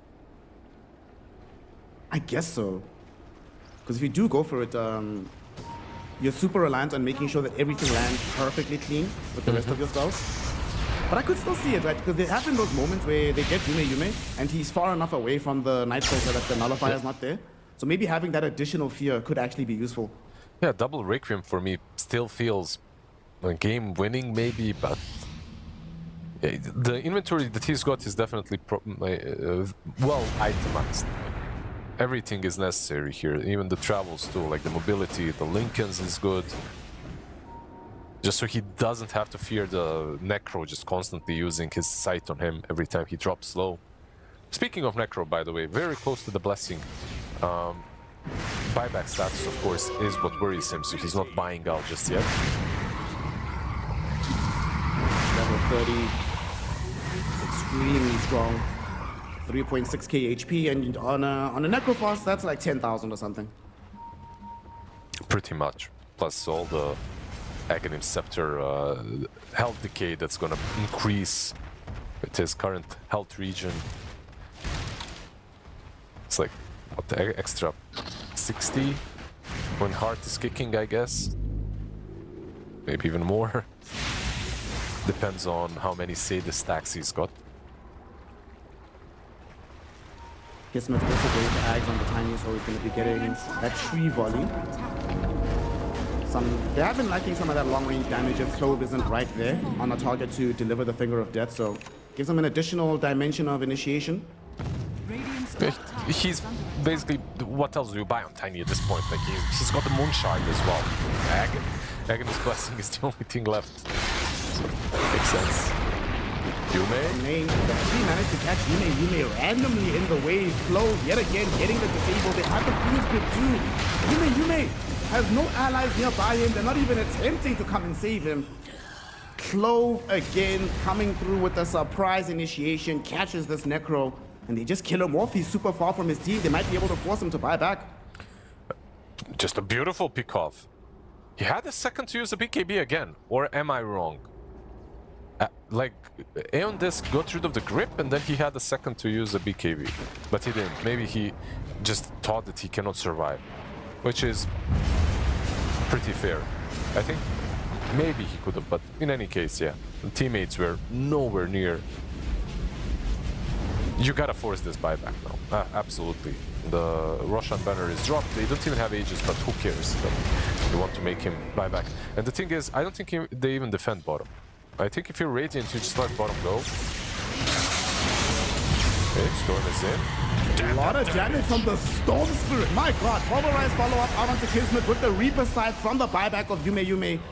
They get him killed off 2 minutes in the grave. It's a dieback from the previous fight around Roshan. Shit, oh my man. goodness, Q7. Tiny lost half of his HP in that one ball lightning, basically. That's the 2.8k damage. So Tiny is sitting on 5.2, so even more than 50% he lost. They did buyback on Necro, of course. So it's going to be most likely a buyback for a buyback. The thing is though, can they even force them to buy back? Where do you push from? Top is pushed out. You'll find Lloyd, whatever. But like, top is pushed out, there's still a tier 2 middle, they still have glyphs, the 4 wave is available bottom. I think you actually might be able to make it as a Tiny. Well, it depends on rush timer, right? Like, when it respawns. And are you happy playing against Aegis?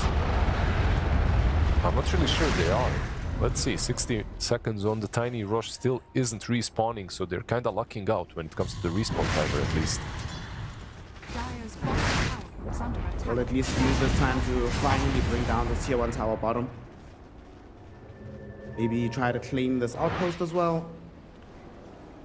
But waiting for Rosh is the name of the game. And like you said, unfortunately, Roshan is only going to be coming back once the full complement is available for Raw Gaming. Bottom tower is So might as well just claim the tier 2. They're not going to fight you right now. This will give you more gold. What do you buy now as Yume? You're not going to have buyback for a long time. Do you, what do? Do you just buy some moonshot just so you can say you spent the money? I don't know if I would buy Moonshard on him, but there's definitely something that he can go for. Like Moonshard, not really necessary on Necro. It's not like you're going to right-click a whole lot, 200 damage. Oh, he bought out on the Butterfly, okay. We're screwing up the data. Oh, he switched up the item, but completely on SF. Yeah. He's going full on right-click, so Daedalus and Butterfly now. This is a point in the game in which you don't really know what to do with your gold any longer, so you're just switching things up. I kinda liked his Hex build as well. I think it had a lot of value, like you're playing versus Storm versus Necro. But alright, like, he goes for the deeps instead. Smoke up by Raw Gaming. They want to find a catch and maybe end the game right here and here. Yume, no! Clove again finds the catch, but they don't have the follow-up just yet. Yume now able to get back into the engagement, looking towards Kismet. They get the grip out though on this young Primal Beast. Primal falling extremely low, not dead just yet. But they also get out the Reaper side of the Kismet. The Tiny is down, he buys back instantly. And they still haven't lost this Necro boss because they're just melting through the Shadow Fiend. Q7 with the newly picked up Parasma showing off his right-clicking chops in this fight. And as much focus as they put on Necro and Primal Beast, Storm Spirit is the final boss. Cloud Rising decimate Raw Gaming with a massive amount of damage to the Necro and the Storm. Yeah. It's actually the Necro. When I said melting, they're burning from this putrid Necro boss. They're just stinking everything around him. Like, he's just using his newfound Aghanim Scepter to obliterate them. Like, initiating on a Necro this deep was perhaps game-losing. They overcommitted, they overextended, their lines were too thin. Just trying to get the Primal Beast, sure you get him, but at what cost? Necro is untouched, and he's the main target, he's the one that needs to die. Guess what? You don't have that magic damage burst from the SF that you used to, so the Macro isn't really dying. You don't really have a hex on him as well. I don't think that would have changed a lot, honestly. I'm just harping a little bit about his item choices with this switch up. But in any case, Necro now without buyback, but will have an Aegis and a beautiful fight from Radiant. Storm, of course, already pushing. He picked up Prestigian Desolator as his tier 5, so Yeah, he pretty really good. is a right clicker now. I love how both mid players turned into right clickers in the late game, but one of them is way more impactful than the other. I want to see him buy a Moonshard, by the way, with the Storm. At this point, why the hell not? They have all buybacks, by the way. They are respawning. I believe they still have buybacks, pretty much, yeah, on everyone but Tiny. Dire's bottom Everybody can hear though. Yeah, I'm gonna try and burst through this Aegis. They don't manage to do so. Double S though is gonna go onto the back line. Meantime though, Chaotic Offering dropped onto the head of the Shadow Fiend. Butterfly effect trying to stand his ground, but he will be thrown into a pulverize, beaten into the ground, almost killed off. Q7 can't get him though. The Requiem comes at the perfect moment. Flow follows up with the chain disable out onto the Primal Beast. Icecoat able to get out though as Q7 re-engages, looking towards the Shadow Fiend, able to get him, forcing out a buyback immediately. Primal, by some miracle, is still alive throughout all of this. Doesn't actually die. In the meantime, on the back lines of the fight, Double S and Kismet doing their utmost to try and stall this out. They have managed to bring down the supports. Buying back immediately is going to be Storm back in the fray. Storm, he got found by the Lion again, and now they have to catch onto Yume. Yume, the Necro is dead. He's the one that has the Aghanim dieback timer on him because 2 minutes, no Necro Fast. Triple Z, he gets caught by Kismet as well. Burst through by the Tiny. Ultra kill for him. You gotta give the brother the Rampage. He's looking for the next target. Sheep trying to get out. Rampage? Sheep, he went right into the path of Kismet. Kismet, does he know which direction he went? No. Sheep has managed to juke him out, so he denies him the now. Rampage. For now? Let's see. For now? Kismet, he sees it, he got him. Aeon just will trigger out. Double toss will be there. Kismet chasing him down. Here comes Double S on the Night Stalker. He doesn't have the vision, the jukes of Sheep. And honestly, outside of the play being visually impressive, this has bought them so much time. If he doesn't do that, Kismet's just beating down on your barracks right now. Or the throne. Yeah, definitely. Like, this was a really good play from him, buying at least some time. They still have a full minute to work with, but of course Storm Spirit will be trying to dodge out all these creeps. Do they maybe have... They don't have a flash, right, on Dire. They don't. And they also don't have a glyph to work with, so... Tiny is still going for throne, of course. Like, that's the only thing to go for at this point. Double stun. And the grip. The stun, a grip stolen though. Oh no, he stole the brain set. So that's not so bad. Still, the tier 4 tower is still alive. Hasn't been taken down just yet. Glyph has been activated. And now Butterfly effect. He gets involved as well. Q7, BKB out, goes through with the big vortex. But it's not enough. They don't have the follow-up. The first tier 4 has fallen. They're going for the second one. Primal Beast up in 9 seconds. Can they do it before he comes back? Q7 doing what he can, but between Butterfly Effect and Kismet, they have all the physical damage in the world. They destroy the Ancient. GG is called. Raw Gaming. Secure game number 1. Dude, what the F was happening in this game? Like, how the... Like, 1 moment ago, I'm thinking, yeah, they're winning this. They have all the buybacks on Radiant. They have all the buybacks on Dire, sure, but if they played it right on Radiant, this is free. But not only do they buy back, they... As they're dying on Radiant, they're buying back one after another and joining the fray once again, but in a very disconnected way. So Dire are just like, yeah, sure, we are buying back, but we're all together because we are right next to the fountain. So they catch them, they kill them off, they die back like on Cloud Rising, almost everyone but Q7. And this whole game, they won. They didn't even have sleep. So you must be feeling really damn great, like a boss if you're the Bane. I mean, Sheep has to feel like a boss despite losing. It's like, damn, man, I was pulling off some really sick plays there. But I don't know, man. What do you think went wrong in the end? Was it like the buyback was one thing, but was it concentration that led to them not thinking, hey guys, we have to make sure that we're all lined up, we're all going in at the same time, even in the late game situation? Yeah, they overcommitted a little bit and they forgot about the Tiny. I was about to flame him, by the way. I was about to flame Tiny when they were starting. Anyway, of course, in a very diplomatic way, because he was doing nothing. He died, and then he just waited on the high ground for a really long time. But it was the right approach, because he was waiting for the right target to present itself, and the moment he would find someone, he would just blow them up. And timing was the difference maker, because these Radiant supports, they buy back, they join back the fight, but they instantly die to the Tiny if he's like somewhere lurking in the trees. And by the time Necro responds, like, what's Necro going to do? It's not going to burst down the Tiny, all the smoke, withering down. So overall, this fight, they had cages, they had double cheese, they had the flag, they had everything, but they committed a little bit too hard here. They went too deep. SF doesn't die as well. You know, that the grip, I believe, was used on Necro properly previously to this, of course. So yeah, unlucky for Cloud Rising, but we were lucky. Like, we get a very close, a fair 65-minute game. Like, you could never tell who's going to win this one, so... That was definitely one of those games, like, where at any given moment in time, you just know that one play could determine everything. Really, really fun to watch. I think in the end of the day, though, I mean, Kismet really did his thing on the Tiny, but I would say Clove, the recovery from how bad his game was early on to how good he was doing in the game from Clove, how many times did Necro only die because this guy just happens to catch him? And it felt like the Lion just had like tunnel vision for the Necro. They're like, bro, we know, yes, you can hex the Storm Spirit, you can interrupt the Primal Beast with the Tranquil combination, but no. Just get this guy with the Earth Spike and the Chain Disables and we can win. And eventually it got to that point, but it took them a hell of a long time to get there.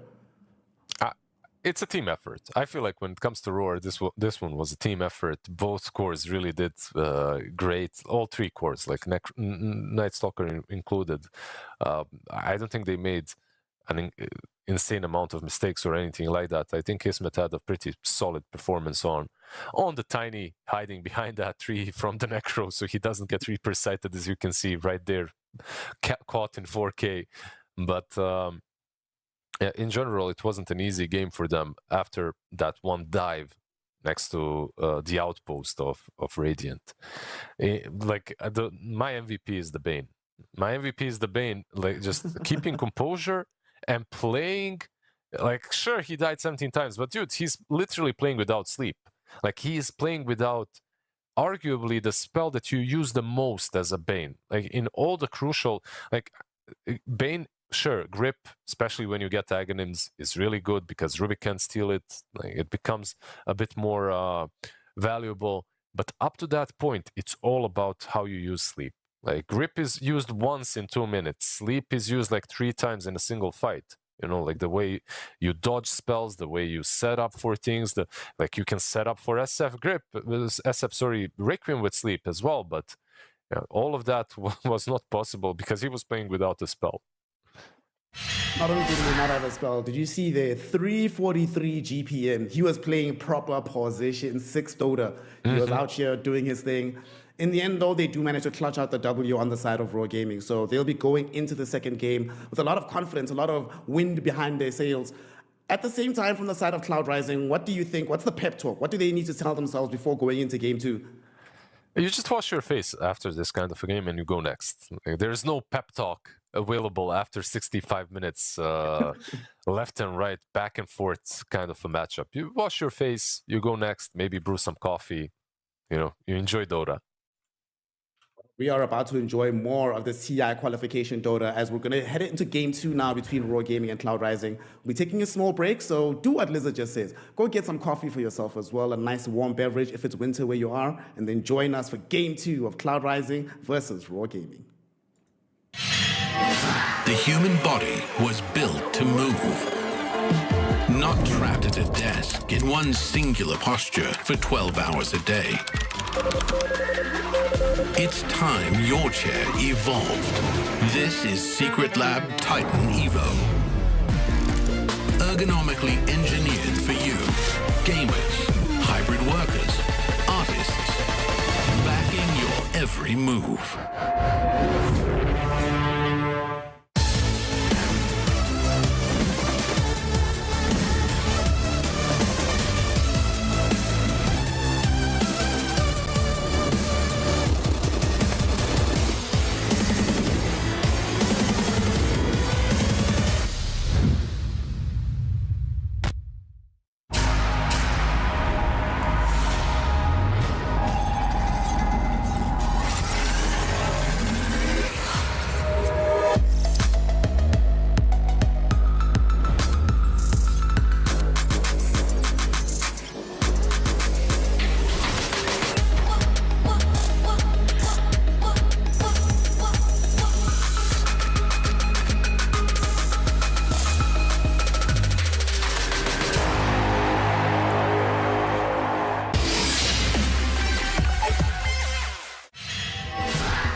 Welcome back, one and all, to the road to the International 2026 as we are trying to find some teams from within the Chinese region to represent their nation in Shanghai and hopefully to try to become one of the teams from China that we haven't seen win TI in way too long, way too long. We are right now deep into this matchup, an elimination game between Cloud Rising and the side of Raw Gaming. And trust me, that game one was insane. We had the most deaths by any player across all qualifiers, the most kills by any player across all qualifiers, the most XPM on Kismet as well of all players across all qualifiers, all from one game, Lizard. And even Gaben himself was like, Cloud Rising, here, I'm giving you a gift, please go win. But they still couldn't do it, bro. That's tough. He attempted to help them out a little bit, but it didn't work out in the end. Gave them everything. That even Roar Gaming attempted to give Cloud Rising a little bit of help with that last ditch throw effort under the outpost, but yeah, unlucky in the end with the push. I think the nerves got to them a little bit as well. I think they won a really significant fight. They had 2 cheese, they had refresher shard, they had Aegis, they had flag, they had everything, but the push was just not executed to perfection, and the SF was allowed to stay alive for a little bit too long in the end. So yeah, in the end, Cloud Rising, I think that they're a team that can definitely take the game off of Roar, maybe even the series, but they have to step it up in game number 2. And I want to see what happens when they have maybe like a normal carry, which isn't Necro. I think that's another thing that Roar definitely drafted well against. Like all this ending aside, that easily could have been won by Cloud Rising. Roar were in control even without sleep for a really long time, right? Like they had a really good switch up, putting SF mid, not losing that lane, and then putting Tiny top, not losing top too heavily either. So overall, they found ways of dealing with the Necro, is what I'm saying. So if they pick Necro again, I hope it's like a last pick where he's feeling absolutely disgustingly broken, which he is, to be fair, but yeah. Well, we'll see what they do in the second draft. Raw Gaming will be swapping sides. They're playing on Radiant this time around with the second pick. Cloud Rising, Dire first pick. Of course, since you're picking Puck, it's a very good idea to ban out the Night Stalker. I like that ban. And yet again, we see in the first phase that a team has decided that, you know what, let's ban Meepo against Cloud Rising. There must be something that they know that we don't. Something crazy must be happening in like in their scrims or in the Chinese pubs that they reliably are just not allowing. I don't even know who the Meepo player is actually. On They Cloud played Rising. it. They played it in the Chinese qualifier. On the open calls. Yeah, on open calls, Meepo was played already, so that's why it's being banned. Like they won with Meepo. It looks strong. The hero is, I mean, there are some problems for Meepo if that can be picked against him. Like there are heroes that are pretty decent against him, but overall he's definitely playable. And if you have a good Meepo player, like you can win with him. So he just throws another problem at you, which is kind of hard to deal if you aren't used to dealing with it all the time. So I can understand, just easier to ban it than anything else. They get the Silencer versus Puck. They have Tiny. Maybe they can put Tiny mid versus Puck as well. Like it used to be a counter. It isn't any longer as hard of a counter as it used to be, but with Silencer, it's a pretty good opening into the Puck. Have you noticed something? I'm looking at these cameras of all the players, right? Have you noticed that both Ice Coke and Shangsi SS, both of them have really long necks? So is this the neck god, the battle of the neck gods, the new neck god? the new neck gods, yeah, on both sides. What I was noticing is that I'm seeing only half of their heads on all the cameras. Like everyone is just showing us. It's like in the rule book, at least 60% of your facial structure must be shown at all times at the camera. And they're like, yeah, I'll give you 60 and no more than that. Nothing else. You know, you think I get on camera for free? No. Gotta pay me to do that. Let's see here. Cloud Rising, we come in for the Hoodwink now. So we get our position 4. Immediately they pick up what could be the offlane partner. We get the Doom. We did see carry Doom yesterday. Neither of us were particularly happy with the build that he went for. It made sense, but we weren't happy with like how it went. Do you think they should still just put this offlane, make life a lot easier for themselves, and then still pick that traditional carry you were talking about? Yeah, I think it's a hero that if Tiny is played on safe lane is good versus Tiny. Like Infernal Blade into the Tiny is nice. one of those higher HP heroes early on, right? So Infernal Blade hurts even more. You can abuse him with the Hoodwink plus Scorched Earth maxing out in the lane. Overall, yeah, I'd rather see the Doom safe lane, off lane than the safe lane. It also depends on where Tiny goes, because there's a chance for Roar. You know, there's a cool pick that they could go for. That's Monkey King, and then your safe lane is good, and your mid lane is good, no matter where you put them. You can basically decide, but I also don't think it's super necessary. If you have more comfort and more meta pick, you can go for that one instead. Right now, they're going to be giving up some information towards the end here. Probably going to at least be picking up. I mean, they have the 24 picks, so they could keep the mid carry flex open until then. So grab your offlaner now. What are you feeling here that could be good? They banned out the Lycan, by the way, so I was actually expecting some squishy ranged safe laner, maybe a Drow or something like that. They pick up the Slardar first. Could be the offlane, could be the mid. We'll see which way they opt to go for. But it opens up a lot of, you know, like TA-esque heroes, like all of these long range minus armor enjoyers. SF, of course, banned out. How about some Snapfire here? And then you can decide if you want to play it support or not. But then I think you played offlane, you put the Slaughter mid, Tiny carry, and then you have the double minus armor from the Slaughter and the Snapfire. You also have magic damage in tandem with the Silencer during the global. I'm just surprised the hero was ignored in game 1. Now it's ignored in game 2. I think these two teams just don't value it, and that's it. I think we won't be seeing Snap. In my opinion, the hero is absolutely goddamn busted broken, on the same level of Necro currently, maybe even better actually. But these two teams aren't really vibing with the Snap, so it's not banned, not picked. Windranger gets picked up instead. Strong carry, good into the Doom. It gets answered more or less by Kez. It's not an easy matchup for the Windranger. Kez, once he gets Ags, like, even without MKB, he can run her down, so it can be a bit of a problem. Like, you can't wind run away from Falcon's rush. You get sometimes your cheeks clapped when you try to hit him with the focus fire, and then he just parries everything, and you're like, oh God, what have I done? They actually might have to demote this to Division 4. I don't know how comfortable Clove is playing past 4 Windranger, but I think as a carry, I don't see it. I think you have to do something different. I think any position 4 should be happy playing Windranger. Like, you know, just it's a very good position 4 hero. Everyone should be comfortable. It's not hard, you know. So if you're playing position 4, you should have it at your disposal. And it could be a position 4 Windranger. You could put it for with Slardar, maybe on offlane, Tiny safe lane, and last pick mid, or Slardar mid, Tiny mid, whatever. And like, you have a lot of options basically on Roar to decide. On paper, Tiny used to be the best into the puck, but you can also lane the Slardar there. Heck, like, if you really want to go mad, you can do the paparazzi thing and put Windranger mid. Like, you just have a lot of options.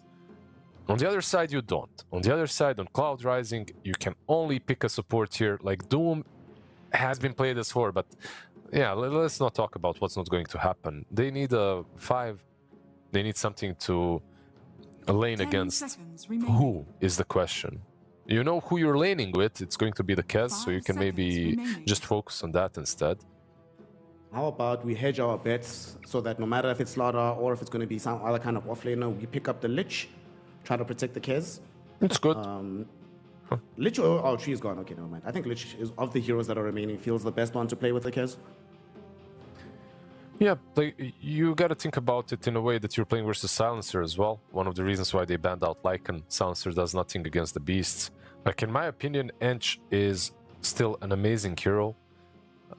You would have Dispel versus Windrun. You would have creeps to molest the Silencer early on in the lane and through the game. Eventual Aghanim Scepter versus Lardar versus Windranger also is really good. I wouldn't mind seeing it, but teams aren't picking it too comfortably. I feel like we aren't getting a lot of players that are comfortable playing Ench in general, which is... Instead they go with the Witch Doctor. Witch Doctor. Okay, don't get to see the Witch Doctor all that often. Oh my god, bro. I'm just thinking, you know what's gonna happen? At some point in the game, we're gonna have massive stacks from the Kez on somebody, and then they'll get maledicted and die in like half a second. 10 seconds. Yeah, the thing remaining. is, it's not at some point in the game. It's literally like -2. That's the thing, right? I'm not kidding, by the way. They will be using... So it's Tiny mid, Terrorblade, safe lane, Slardar off lane. But as to be expected, like they picked the Tiny into the puck. So when it comes to Witch Doctor and Kaz, you're absolutely right. Like that's the combo. Like you take Maledict level 1 and you just go on a target with Kaz. It's very hard to lane there. Like Slardar is generally a very strong laner into a lot of matchups, but I'm afraid for him this time around. I gotta say, like playing into Witch Doctor and Kaz, every time I play into this lane as any sort of an offlaner, you just have salves queued up, you know, just 10 salves in your quick buy.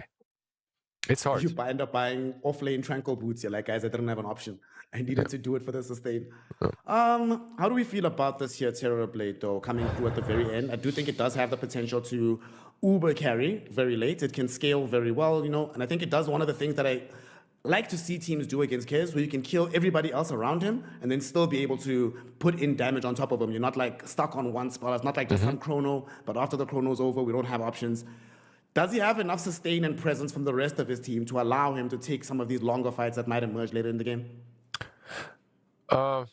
He does. Like he's a strong hero overall. Like you are playing into a puck, so a lot of magic damage, a lot of burst damage, a lot of damage that like a silence as well, which is always very good against Terrorblade. So you can get jumped, you can get blown up before you even use your Sunder. The lane itself is good though, or at least on paper it should be nice. You're playing Reflection plus Arcane Curse. It's an old school combo, just like this Kaz plus Witch Doctor became a very prevalent combination. The same goes for Silencer plus Terrorblade, so we'll see. Like overall, it's a decent pick. I think it's a comfort pick more than anything else. We'll see how well it does for Kismet and the boys, as if they win this game, they will get through to the next round of the qualifiers and Cloud Rising will be eliminated. However, Cloud Rising, they have to. This is it. This is where it has to all come down. If you have Puck and Kez on the lineups, one of the most broken mid-heroes, one of the most broken carries, you have Hoodwink, one of the most broken position fours in the game. It's like, guys, you have to. You don't have a choice here. With a draft like this, please impress us, boys, for game 2. 30 seconds to You're go. calling for game 3, I see. That's what you're expecting. I honestly can't see it going anyway. Like after game 1, I wouldn't. I'd be, if you're betting on this game, you're like the guy that bet on Spain $1 million against. I don't know what country that is even that they played against, but in any case. Yeah, I would not be betting on this. We Losing. also saw yesterday that like we had one game. In both of our series, the first game was very even, relatively back and forth, and then the second game was just a stop. So that could still end up happening here as well. It happens sometimes that you calibrate against the team. You know, you're not really super confident at how good or not good they are in relatively to you. And second game, if you're a stronger team, the first game you can be a little bit too conservative, and then second game you just realize, okay, guys, we can be a little bit freer with our playstyle. It happens a lot. We're also playing into a situation where, just like Rock Lee, Lloyd is unshackled. He has all the spells available. So, He's now gonna be next level, bro. he's gonna be confused this time around. You know, he has too many spells to work with. He's like, since when is Dota 2? Why am I playing like an MMO right now? There's too many buttons, guys. Yeah, he needs to get one of those new age WoW rotation kits, you know, where you just press one button and it does your whole rotation, all the damage. Top lane, Yume, just doing his thing, farming around. Slaughter, of course, is going to have a very good time. As good as this lane is, like the Kez and the Witch Doctor, Slaughter or Wind Ranger is also terrifying. If you step out of position even a single time as Triple Z, you are just dead every single time. Yeah, Triple Z or Kez, like both of them can die, realistically. Like if Power Shot connects, if you're a bit too deep, We'll see what he goes for on level 2, by the way. Will it be the Paralyzing Cask or will it be more of a heal-oriented lane? He actually goes for heal on top, which is okay. I mean, decides to go for that instead. They're wasting Maledict a little bit on top on the Wind Ranger, by the way, while she has Wind Run, so gotta be a bit more careful with that. Bot lane, did they use meta yet? No, still no meta usage, so... This is the guy that would be extremely patient with his BKBs, but there it is, it gets popped now as they throw out the curse onto Ice Coke. Last word is there as well, but Sheep was there immediately with the bushwhack. So zones back to TV, can't keep pressuring Ice Coke. But they can pressure this tower. It's a fairly large wave that they have right now. I've seen some TVs even glyph this wave to put as much pressure on the tower as possible, but I doubt it's going to do it here. Yeah, they didn't have Reflection, so Blood Grenade wasn't used. Like, if they had Reflection, maybe Reflection plus Blood Grenade, then you have some kill potential.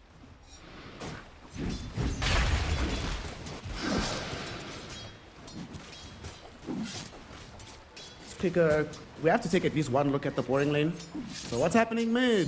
Oh, they're farming. Cool. Well, that's what I have to say about mid. Yeah, I mean, it is an interesting matchup. Like, this is a matchup where Puck almost was unable to CS back in the day, but things have changed quite a lot ever since. I mean, first and foremost, Tiny isn't playing around toss anymore. Club? Trying to TP out right now away from this Witch Doctor. Will be able to get out just barely. He TP's in behind the tower, so he's gonna have to ferry in some additional regen. That will leave him a little bit low, and perhaps Shanxi might be in danger on the next go once they get to the level 3 on the Witch Doctor. Yeah, they're already winning, at least when it comes to top lane. The CS is more or less the same. But when it comes to region, when it comes to resources, they're definitely winning on Dire. Kaz is still working with his set of tangos, so is Witch Doctor. Meanwhile, on the other side, the first Sal was already ferried out and used, so it's, they're in a better spot on Dire, for now. Can all change, of course, but for now, they're doing really well. Bottom Kismet did end up falling very low. Don't really know what happened to him. Infernal Should Blade. be fine. Yeah. Oh yeah, Infernal Blade, Bushwhack. Oh, Acorn shot on Infernal Blade. It's a lot of damage. They have level 2 Scorched Earth as well, so... Basically, this is a lane where they picked Terrorblade, but this Terrorblade could die. Like, they could dive him. Woodwink and Doom are strong enough. We'll see what kind of a build Doom goes for. In this kind of a game, I mean, you're a game down. I think Radiance, for me at least personally, wouldn't be a bad choice. You know, if you go for this kind of a Phase Boots Drums build, you can, with a Shard, like, you can fall off very quickly. Radiance versus Reflection, of course, has its downsides, but... Witch Doctor is bottom? Yeah, but he immediately got scouted. Lloyd was here with the Observer Ward. Got the vision, gives the alerts towards Kismet. Hey man, need to get the hell away from that tower. And Triple Z will realize he's wasting his time. So just go back top, but now they're actually gonna dive top. They're gonna go directly onto the Chaos. They know that he's alone at the moment. Blood Grenade dropped down, they found the Crush, trying to parry some of this damage. And they don't have enough in the end. They even forced through Sheep to make a rotation. That's still good awareness on the side of Raw Gaming to try and make something happen when they knew that they had the numerical advantage. They have Go back, so now their numerical advantage is for Cloud Rising. Close. He did get maledicted. Blood Grenades. The chase down with the grappling claw, and they find themselves the first blood drawn by the Witch Doctor against the Wind Ranger. Yeah, kind of cool on both sides. Witch Doctor, well, mostly by Witch Doctor and Hoodwink actually utilizing. Witch Doctor used the wisdom, the Twin Gate down bottom. Bot lane Doom might fall here, very low. Ice Scope. Ah, they got him. Yeah. They got him. Well, turns out that Kismet prefers Pepsi in this lane. Doesn't want to deal with this guy.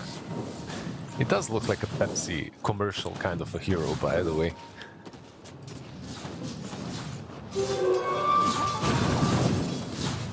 Now that Doom is out of the picture. While making a move towards mid though, Lloyd has rotated here after ensuring that this Terrorblade will stay living.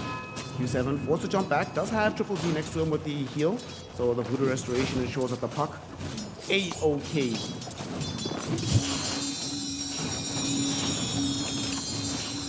Why don't we see more Witch Doctor? The hero just isn't popular. It's as simple as that. His ulti is a little bit harder to execute with, but overall he's just not played as much. I think people don't really appreciate his laning stage. This build, by the way, that he's going for heal plus Maledict, I have actually seen it recently a couple of times, and I think it's good. Like, just playing without stun, without paralyzing cask. It brings enough sustain to the lane, and then you just play around Maledict. So you're just playing to out-survive. You're not going for those like, I got you with the paralyzing cask plus Maledict, you're dead now. People are just way too careful not to get cask, but if you can put some Kezrai Katana stacks and Maledict, like, you can already zone heroes like Slardar out. There's some utility for it later, I guess, because you have Slaughter and the Tiny, both of them want to be deep in the fight, so at that point, paralyzing cost could be useful, but I'm with you. But it's not the biggest deal in the world right now. Yeah, the cask is an amazing spell. Of course, you want to get it, right? Like, as soon as possible, but it's just like, do you get more value out of the heal early on? You probably do. Bot lane, they're diving. Alright, behind, looking for Kismet with the Scorched Earth. Not going to be able to get him, so they'll settle for Lloyd. Nove is coming through though. Misses the shackle shot. Kismet now popping the meta. They actually want to chase him down. He got slowed down by the remnants of these spells from the Silencer. So Ice Coke does get the kill initially on Silencer, but from beyond the grave, Lloyd gets his revenge. Sets up Kismet for a great kill on the Doom. Yeah, nice little rotation from Kez to try and get something, but not gonna work. Same for Witch Doctor. He might even get caught here. Shackle gonna be there to interrupt. And Kismet is like, thanks, bro. I needed some HP. Sunders him, right clicks him down. Yeah, Doom so far isn't really... I mean, he's farming well, but he has 2 deaths to his name. First time he dies without getting anything. The second time, at least he gets an assist. Pushback, unfortunately, missed.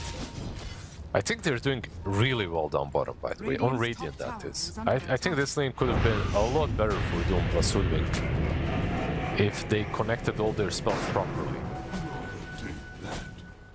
Even if they just connected with their rotations, right? This observer ward that Lloyd put earlier, that scouted that first twin gate movement from his really, I think, changed the game. If he dies there, Kismet, and then, you come back, you're a level behind the Doom, all of a sudden the lane's unplayable, but because of that one little placement, that one little sliver of vision, allows Kismet to have such a good game.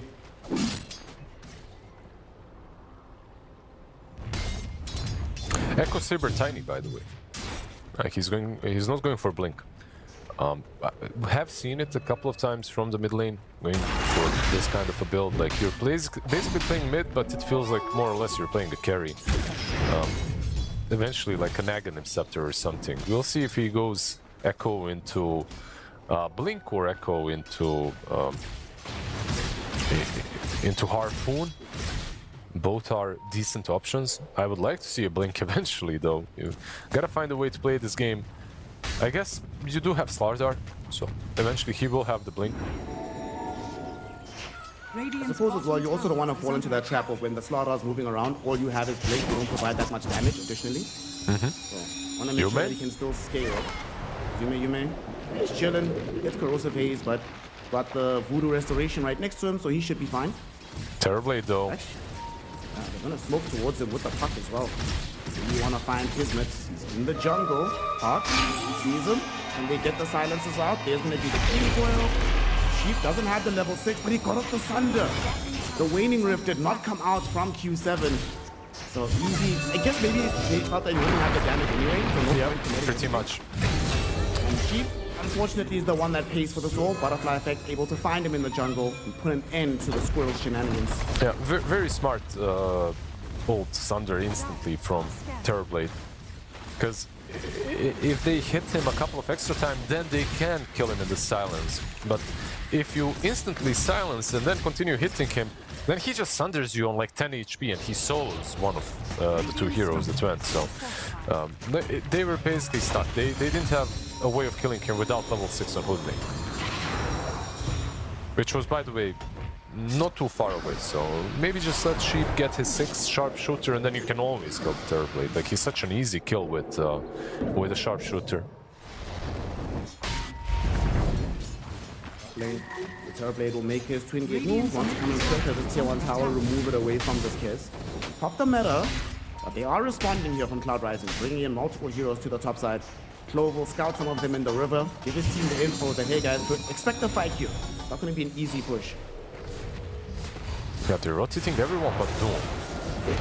Doom could TP of course. Oh, she finds a perfect bushwhack onto Shang-Chi and Clove. Both of them go down in the blink of an eye. G7 put in some additional damage, but he wasn't even needed there. That was all coming through from Sheep. And then he picked up the sharpshooter just as it was happening, giving them the bonus damage that you were saying they were lacking earlier.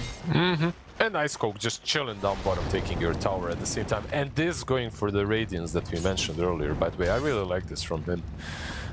I think it's just much easier to play the game when you know that you're going to scale no matter what as well. Especially if you're having a semi-decent lane where you're farming, you're getting your levels. Yeah, I like this quite a lot. Are gonna be still moving to the jungle. This is a much easier play. You have the Dream Coil, but it shouldn't really matter. Nice straightforward pickup. That'll also finish off the Urn of Shadow, so Distiller is on the way for Sheep. That Puck, that'll be gold. Just a little bit more to finish off the Witchblade, but these last couple of minutes have looked really good for Cloud Rising. Oh, and of course they are, because on Radiant your Tiny went for an Echo Saber. It's going to take some time before they can make any sort of a play. Like, they just have no way of setting things up. The only way to take a fight on your own terms if you're Radiant right now is to brute force it. Like, brute force a Terrorblade with the meta, like they tried on top, but I don't think that generally works out really well for you. They need a blink on Tiny or a blink on Slardar, and then you can make some moves. They can just toss the Slardar, no problem. Yeah, easy to execute. They are smoking up. They have global, I suppose, so maybe if they can get on top of the target, there is enough damage, of course, with the Echo Saber. Really have good vision on any of these heroes right now, though. I'm gonna see this courier to let him know that something is happening here. Butterfly effect, his smoke will be broken, but they don't see Sheep. Playing that hoodwink very well. With the lack of a blink dagger, butterfly effect cannot close the gap. He actually needs to get out a little bit. Q7 is hovering around the area, but they don't actually fully commit for anything. It's just going to be an ended smoke that amounts to nothing in the end. To be fair, by the way, when you're playing this Tiny, at this point at least, currently, you're not skilling toss very early on. So what's a Tiny with a blink but without full-on Ava toss combo, right? It doesn't feel that incredible. They have a blink on Slardar, so they can start making some moves at least. It's unfortunate that they got the blink literally as the previous move broke down. Maybe if they'd waited a little bit longer, but that's how it goes. I'm gonna just go back to farming right now, though. Terrorblade is gonna come back to the top lane, so I think they want to try again to secure this tier 1 tower. Maybe just wants to farm these camps. Maybe we'll scout him, ping him out, and decide, you know what, I don't really want the smoke. Yeah, it looks like finally Cloud Rising are going to be giving up the top tier 1. Yeah, there's no defending this, right? Like at this point, you know you're playing into their power spike. If they try to fight this, you would basically play them at their strongest, fight them at their strongest. Why do that? I think just skipping the waves across the map, just ratting mid and bottom is a much better idea. Just farming the map. Your Doom is the main reason why. Right? He's sitting on 1,000 gold from Radiance mid. Mid lane, they were baiting perhaps with Clove. He ends up dead, and there's going to be the counter. Shang-Chi able to get the cat on the hot, knock him down. However, with the look at it, door, man, the ultimate of the Death Ward coming in from this Witch Doctor. Put in a lot of work, but ultimately not enough. Shang-Chi finds himself a double kill by taking out the Witch Doctor. Does cost them the life of their Tiny, though. The damage from those coconuts and the big zap of the Death Ward being a bit too much in the end. Yeah, honestly not too bad, because global was used, right? Like the moment the global is used, not unnecessarily, it was a good global, but once it's used, Witch Doctor can use his ult as well, without the fear of silence breaking it. Very nicely done. Terrorblade was getting a lot of farm during that whole engagement on top, but so was Doom. So overall, even though they fought with numerical disadvantage, They kinda did well on Dire. Radiant's basically done on Doom. Good recovery here from Ice Coke. Now this global is going to be down from Lloyd for quite some time.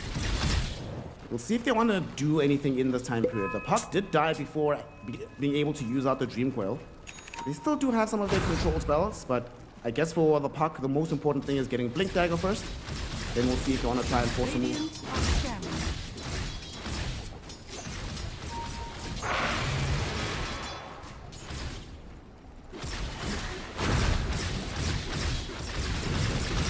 Tempted to say what the score is, but I will not do it. Thank you. I appreciate it, if nothing else. I think we have enough brain rot as it is in our lives. Top lane, Bob. Now onto Clove. Death Ward going forward. Maledict is going. Yeah, there's no way out of this one. You are super dead. Yeah, too squishy of a hero, sadly. Sheep, by the way, down bottom is thinking about setting things up, perhaps, but will be set up on instead. Yeah. Junksy saw him and he's like, hey, what's this little rodent doing in our forest? Let's just go for the area. They're gonna find the crush directly onto the Puck. There's gonna be the global silence as well. The Metamorphosis has popped. Kismet finds the right clicks. And that is Puck dead again. Okay, let's start talking about it. What's the... Is this a Yule's game, a Greaves game? What's the plan? A Manta game? What do you buy on the Puck to deal with this? Oh, definitely not Greaves. He's already got power threats, so... which one does he go for next? I'm not sure. We'll see. Sheep. Might be dead here. We'll die very quickly. Ice Coke was maybe trying to come forward for a counterplay, but instead runs into the Avalanche. Blink Dagger revealed by Butterfly Effect. Shanxi He's so dead, gets I more think. vision onto this Kiz. Like, He's yo, so you gotta dead. get out of here. But he is super, super good. Maledict plus Kiz, man. What a combination. Yeah, he had maybe an option to buy like a Fairy Fire or something in base, but there's no way he survives that. Just way too many dots. One hero that isn't really dealing dots, he's dealing some good old basic physical damage is the Terrorblade with the Corrosive Haze. It's just way too much right now for Dire to handle. Especially with the global being there as well. They do see him, by the way. Yeah. They do, but I don't know if they want to go.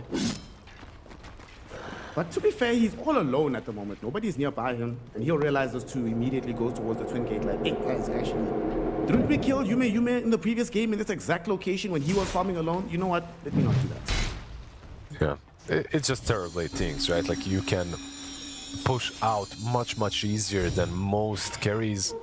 Use that illusion, send it to the lane, and then just move around the map, whichever way you want to, through the Twin Gate. Around it, whatever. Coil? He's found in the jungle. Dream Coil expanded. There's the sharpshooter, but he's not dead just yet. They're bringing in Clove as well.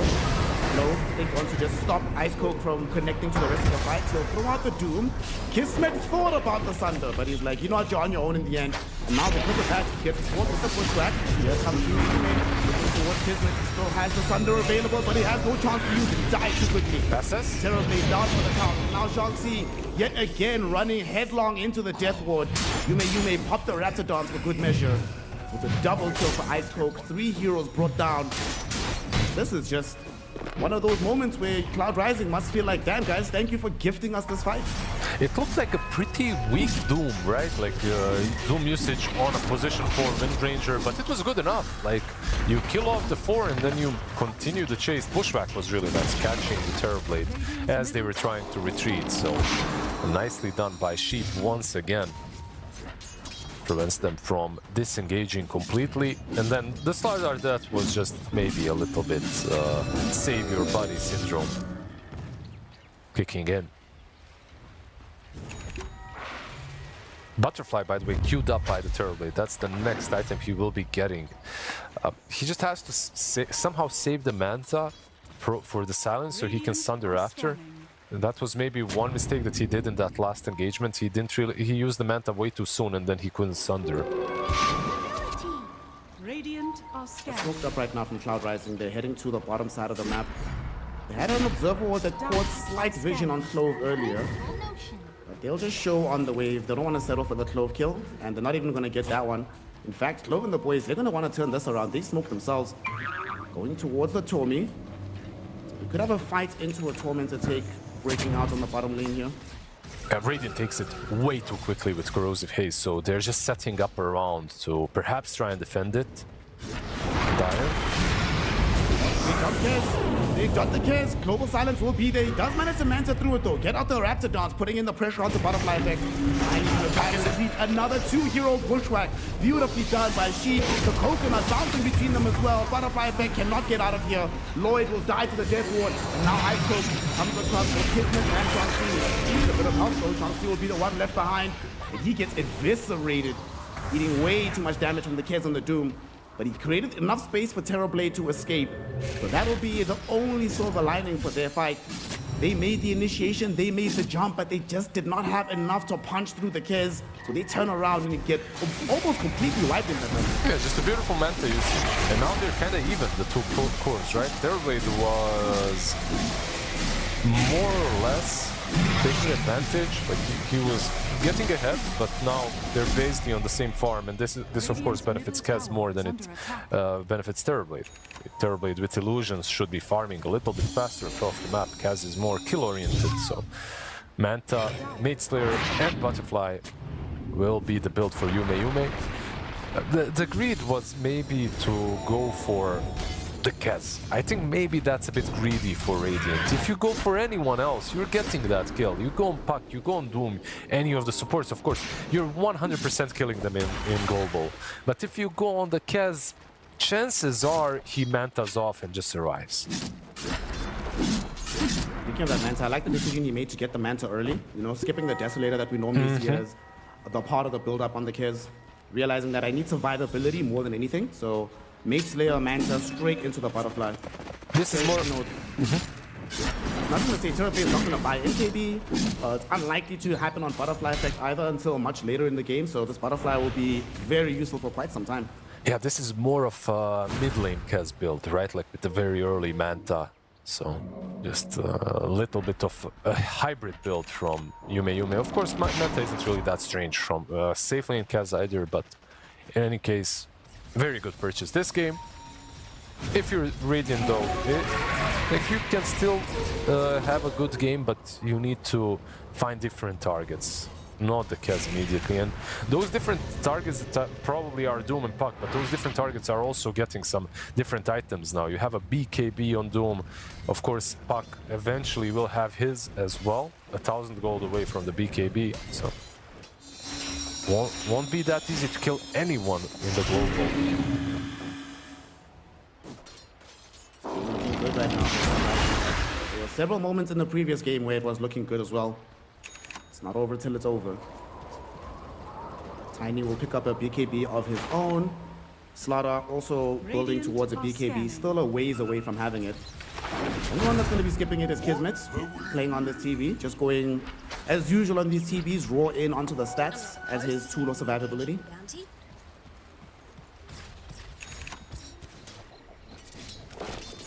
Yeah, we'll see what he goes for, like Dragonlance, maybe a Skadi after, maybe full-on damage. I feel like full-on damage is alright, but you are playing with Slardar, Corrosive Haze. Maybe if you full-on damage, you just kill the Kez in a single go, right? Maybe that could be good. Like if you get something like a Daedalus on Terrorblade, he dies in a single blink Slithering Crush. Oh.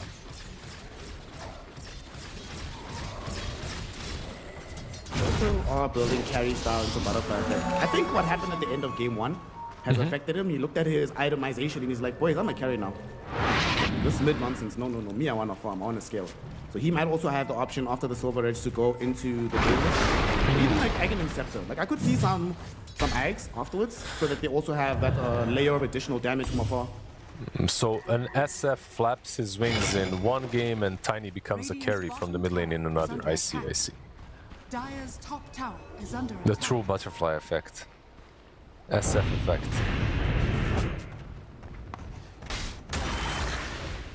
Shunt being attempted right now because they have the safety of the BKBs on the Puck and the Doom. Cares with the Butterfly. So the Sages should be straightforward to be claimed. Butterfly effect's not near anywhere on that side of the map. So they're just going to be giving this one up. Under attack.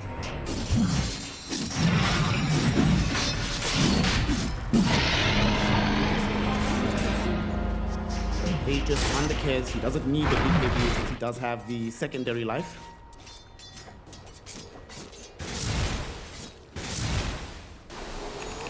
Clove. Does Clove have like a love affair with this bottom area of the map? Both games now, he just keeps playing in this area when he's playing Division 4.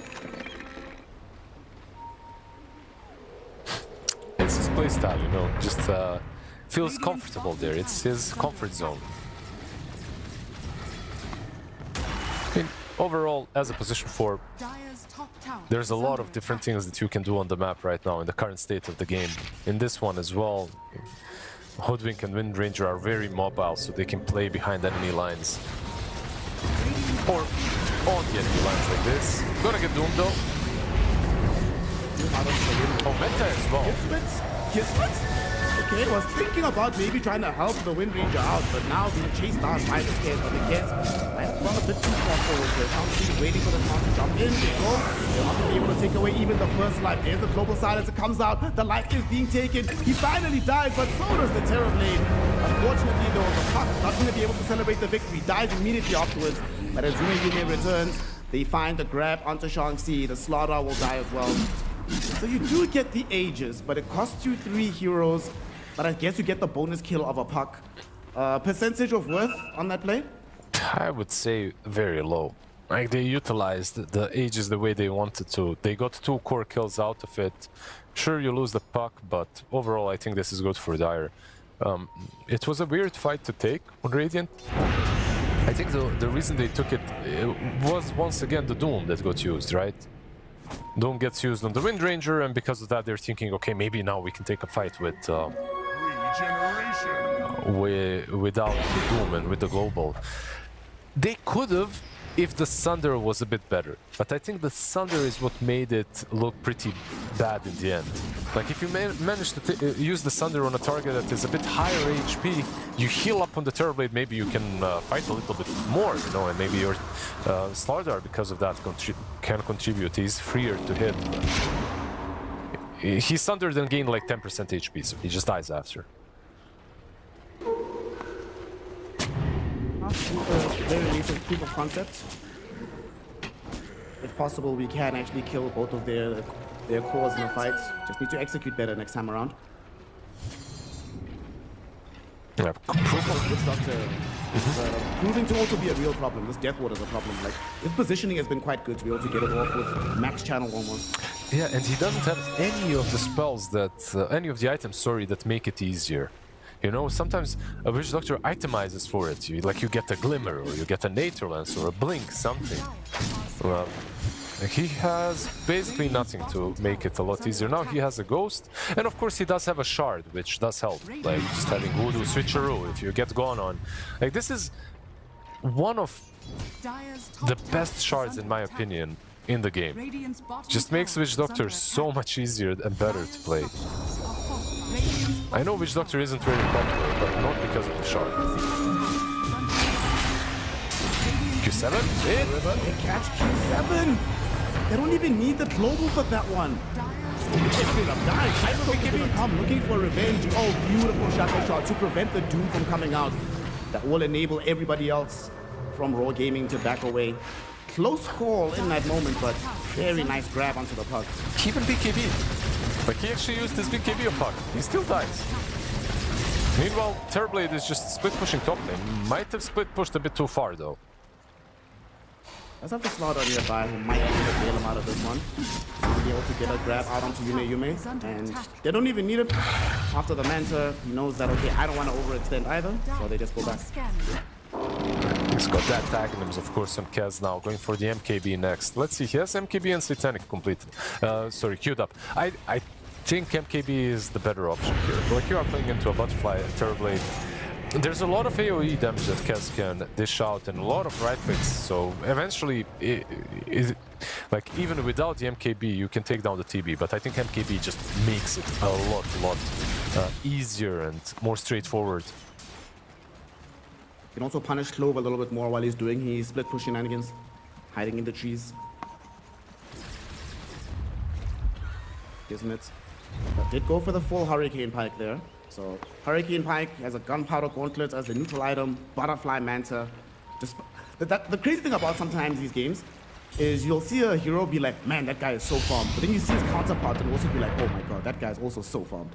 Yeah, both of them, right? Like the cores are in general just very big. My difference maker might be the Doom. Like he's getting pretty damn close to the Aghanim Scepter. Like the two carries, sure, they're fat, but Doom is keeping up. Courtesy of Radiance, of course. And the Shard. So once he gets that Aghanim, it's going to be a real problem to deal with. They are moving in, looking for a fight. Sheep waiting in the trees to break some smokes, the butterfly effect.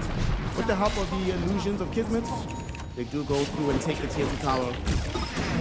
Looks like Cloud Rising don't deem it important enough to risk their farming patterns right now. They're like, you know what, we will fight when we have the Ags on Doom, the MKB on the Kez, and this Parasma on Puck.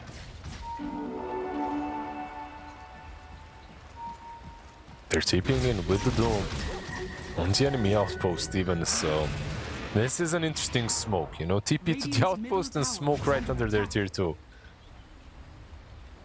Yeah, usually people smoke to get here, but this is where they smoke instead.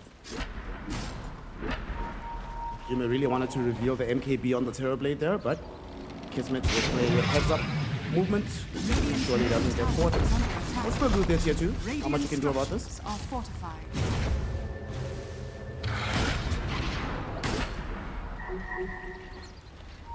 11k gold lead for Cloud Rising at the moment. Are playing on the front foot. However, back of your mind, you always know the possibility and potential of late game Terrorblade. I mean, not just him, late game Tiny, we saw that in the previous game. Also can be a real handful for some of these supports. Especially with this build. Like he's just going to continuously scale. He basically has the carry build at this point. With the Harpoon queued up next, should have it in about 200 gold if he wants to buy out. The thing is, like, how expensive are these skills from Radiant in the upcoming fights? The way I see it, like, even if you jump the puck, if he is surrounded by teammates, you will be punished for any sort of an aggressive move on Radiant. Like, I'm trying to figure out, like, the real path of taking a fight without feeding too much, and at this point maybe it's possible, but the moment Doom has his Aghanims, which is 400 gold away, it just becomes a lot harder. You'll have that AoE Doom with break that you have to worry about. We'll take the Tormentor for now, it goes the way of Yume. And now you have even more lifesteal on the field.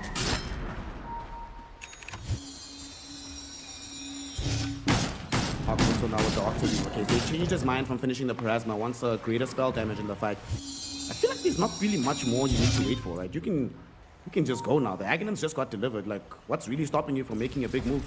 Nothing. Like, just a rush is something that you can think about. And Radiant definitely is. Like, they're smoking up. This is one of those smokes where you want to ward around the pit. They saw Doom. They have it. They also saw the puck, but they don't get the grab immediately. They will instead go on to Sheep. And now the Shackles are connected onto Ice Cold, not able to get off the immediate Doom. But look at the Dream Coil. It sets up on the Terrorblade. He is completely surrounded. They're able to just right-click through him, push right into Dream Coil. He has no options there. They're trying to see out right now, Slaughter and Shang-Chi, but no. Both of them are denied the opportunity to escape. Yume slices one down. Ice Cold, using the congregations of the deep to cancel the TPs, ensures that they get the kills. And this might just be a lane of racks here. What are you scared of? That's a good band name, by the way, Congregations of the Deep. Or at least a song, like a black metal song right there. Sealing the fate of Slardar and Windranger, but also just jumping the Doom was a little bit too much from them. I feel like first and foremost they were too separated to commit cleanly on the Doom. But he's also probably the hardest target.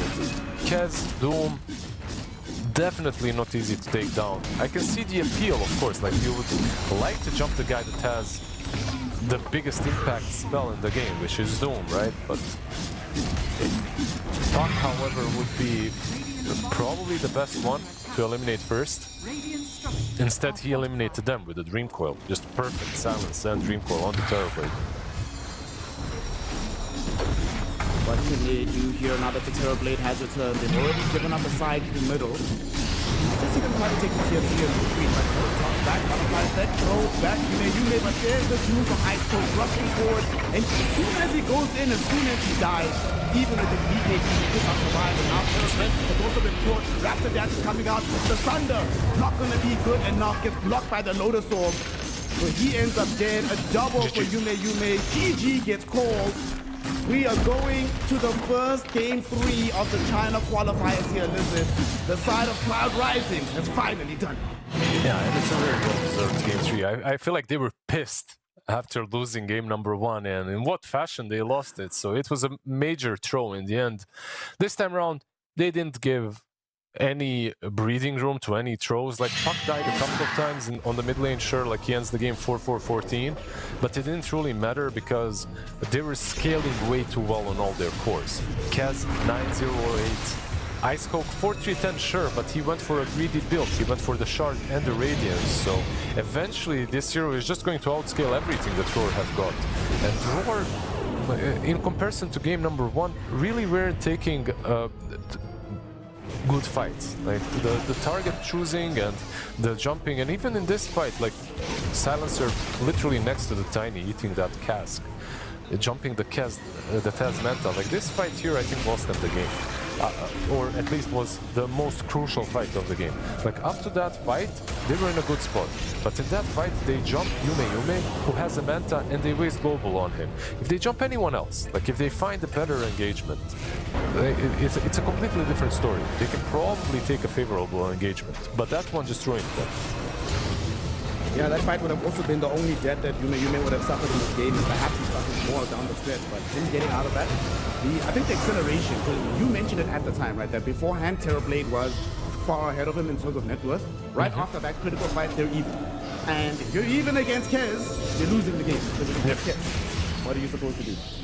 Yume also played out of his mind, I must say. He had a really didn't die a single time, was only much with the grappling floor, one of the raptor dancers, not just spamming them out, need his team to fight. Yep. I think he had a fantastic It was a pretty free Kaz game, which was maybe a little bit surprising with the TB pick. I feel like TB can work if you play the tempo and you keep the tempo up and you're just taking objectives. They tried doing that, but they just couldn't keep it up well enough. Like the moment 1 or 2 rotations have failed, like this game became extremely difficult for Roar Gaming. Unfortunate for them, but fortunate for us. We get to see our first game 3. First game 3 of the qualifiers, everybody just been smacking each other over the heads, just quick stomps, but now we get some competitive Dota 2. Yume, of course, I mean, just look at these stats. 850 GPM, 32k net worth, 71% kill participation. The damage, 24,000 hero damage. Not too bad, Liz, not too bad. In a game that was relatively fast like this one was. It's just a very interesting hero in the way it works. Of course, he's absolutely disgusting and broken, and I hate this stupid little chicken. But like his scaling is not necessarily super linear. Like you have a decent start to the laning stage, then you fall off a little bit, and then you come back really strong once you get Aghanim Scepter. In this game, I feel like that's the usual scenario. In this game, he always felt strong. Like he was keeping up, like you said, when it comes to itemization, more or less copy-pasting what Terrorblade is doing. Nice homework, bro. Don't mind if I copy a little bit. So he copied the homework from Terrorblade, and it worked even better on him. He added a little bit of a twist, of course, with the Maid Slayer instead of the Falcon Blade, and then completed it all with an MKB. So overall, the Terrorblade honestly didn't have a single good Sunder this game. Like maybe on bot lane he had one during the laning stage. Maybe I'm thinking of a different game, but all the Sunders were just either Lotus or on a very low target, so it didn't really matter. He had the one Sunder where they were trying to gank him, and then he Sundered to keep himself alive. So, that's something, I guess. But in terms of impactful Sunders that progressed them forward in the game, he was really struggling to find those in the fights. Not made easier by the fact that the Doom at the end, Ice Coke is like, let me just get that Lotus, just to make 100% sure that you're not getting anything out of this, bro. Well, our first game 3 is going to be on the card, so we need to let the teams go and prepare themselves for that one. So that gives you an opportunity to go grab a glass of water, get a quick snack, go outside, get some fresh air, and then join us for our first Game 3 and to find out who's going to be our first team eliminated and not have the opportunity to go to Shanghai and compete at TI. We find out the answers to all these questions after a small break, so we'll see you soon for Game 3 of Cloud Rising versus Raw Gaming. The human body was built to move. Not trapped at a desk in one singular posture for 12 hours a day. It's time your chair evolved. This is Secret Lab Titan Evo. Ergonomically engineered for you. Gamers, hybrid workers, artists. Backing your every move.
Welcome back, one and all, to Game 3 of Cloud Rising versus the side of Raw Gaming. One of these teams will no longer have their dreams of TI living. The road ends here, and we're going to figure out exactly how it's all going to unfold. Of course, if the ship is going down, I might need my captain. So Admiral Admir, greetings, Captain. Please guide us. Tell me what to do next. Greetings, my friend. Welcome on board Admiral Kursk. I don't know, something like that. We are going to be sailing through some very calm waters. It's not going to be super exciting because why we have X on one side, Necro on the other. This might be already a relegation of an X into a position 5, to be honest. Like, you're playing into a Necro, so yeah, just put him on 5. Pick like some draw or something. Win it, put him on 5, make your life a little bit easier for yourself. You don't want to be laning into that shit. It's unplayable at times, so yeah, your battle hunger doesn't do anything to him. Your yeah, overall, he just heals through your spins. But then again, as the game goes, like, you will have Blink Call to mess him up, so he can't use his Ghost Shroud. He has task for that, though.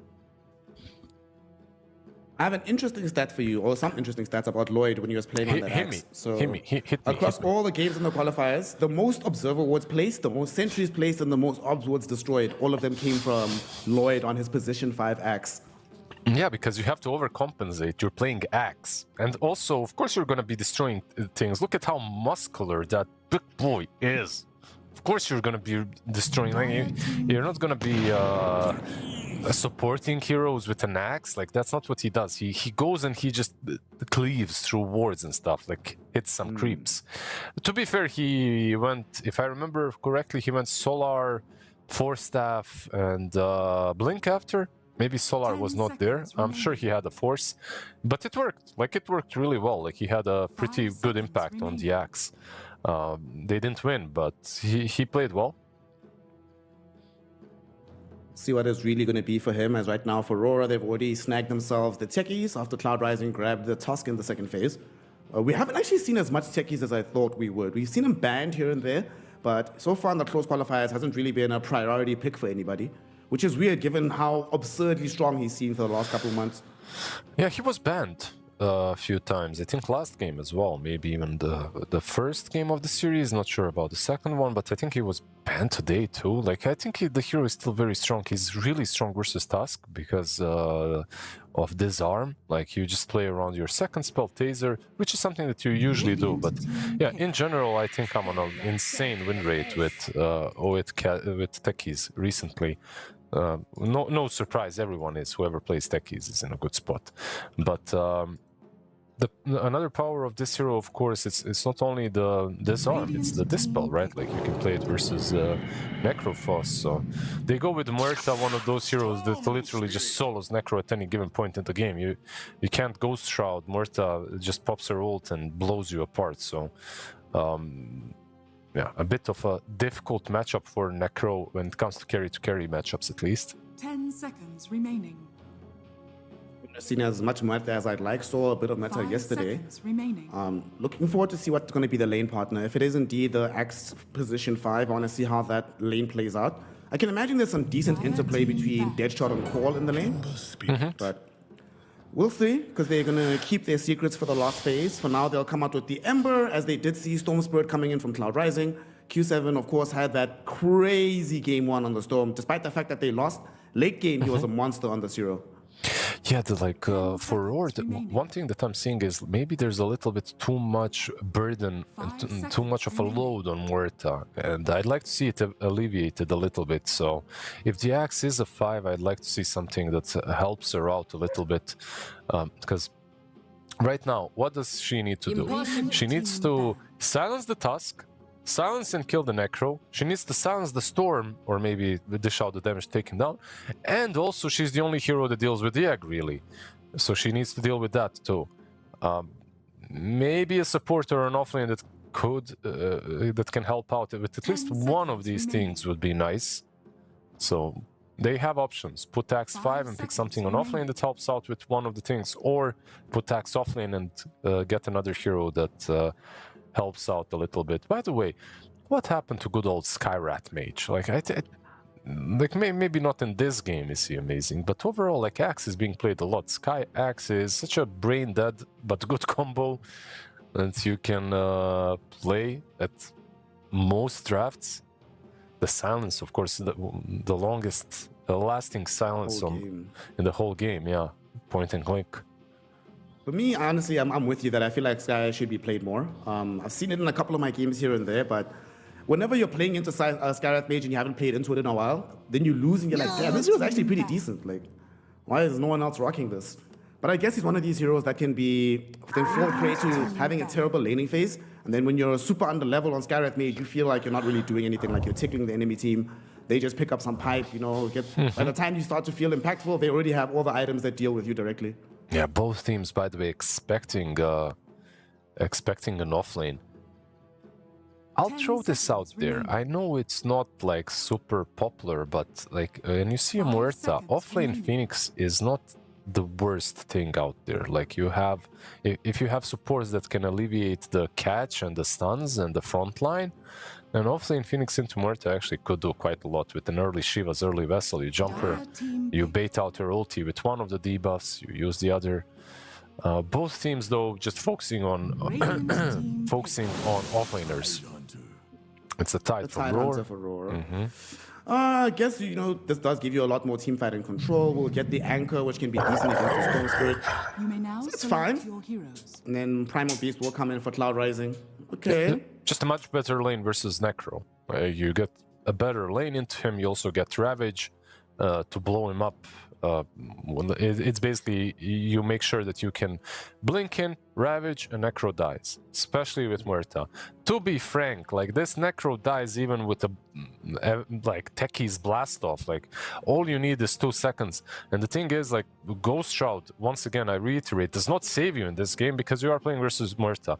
So carry Necro is a little bit difficult to pull off versus her, but let's see. Like they overall, Cloud Rising have a beautiful draft. Like you've got Primal Beast now, not only to lane against Muerta, jumper, but also to deal with any control that they might need, you know, through the game. So it's good. It's nice what they've cooked up. You also eventually get that Aghanim Scepter, which will help you into the Tidehunter to break the blubbery one, so you can actually get kills there. I'll be honest, I like this Cloud Rising draft a lot. Like the only one is Necro. The Necro is the only question mark on that draft, but the rest of the 4 heroes feels very good. Like you mentioned, there's very few tools to actually deal with the Supernova Egg here, and even when you know that Muerta must come close to hit the egg, that's when the Primal can just go directly on the Muerta, ensure that she can't do it.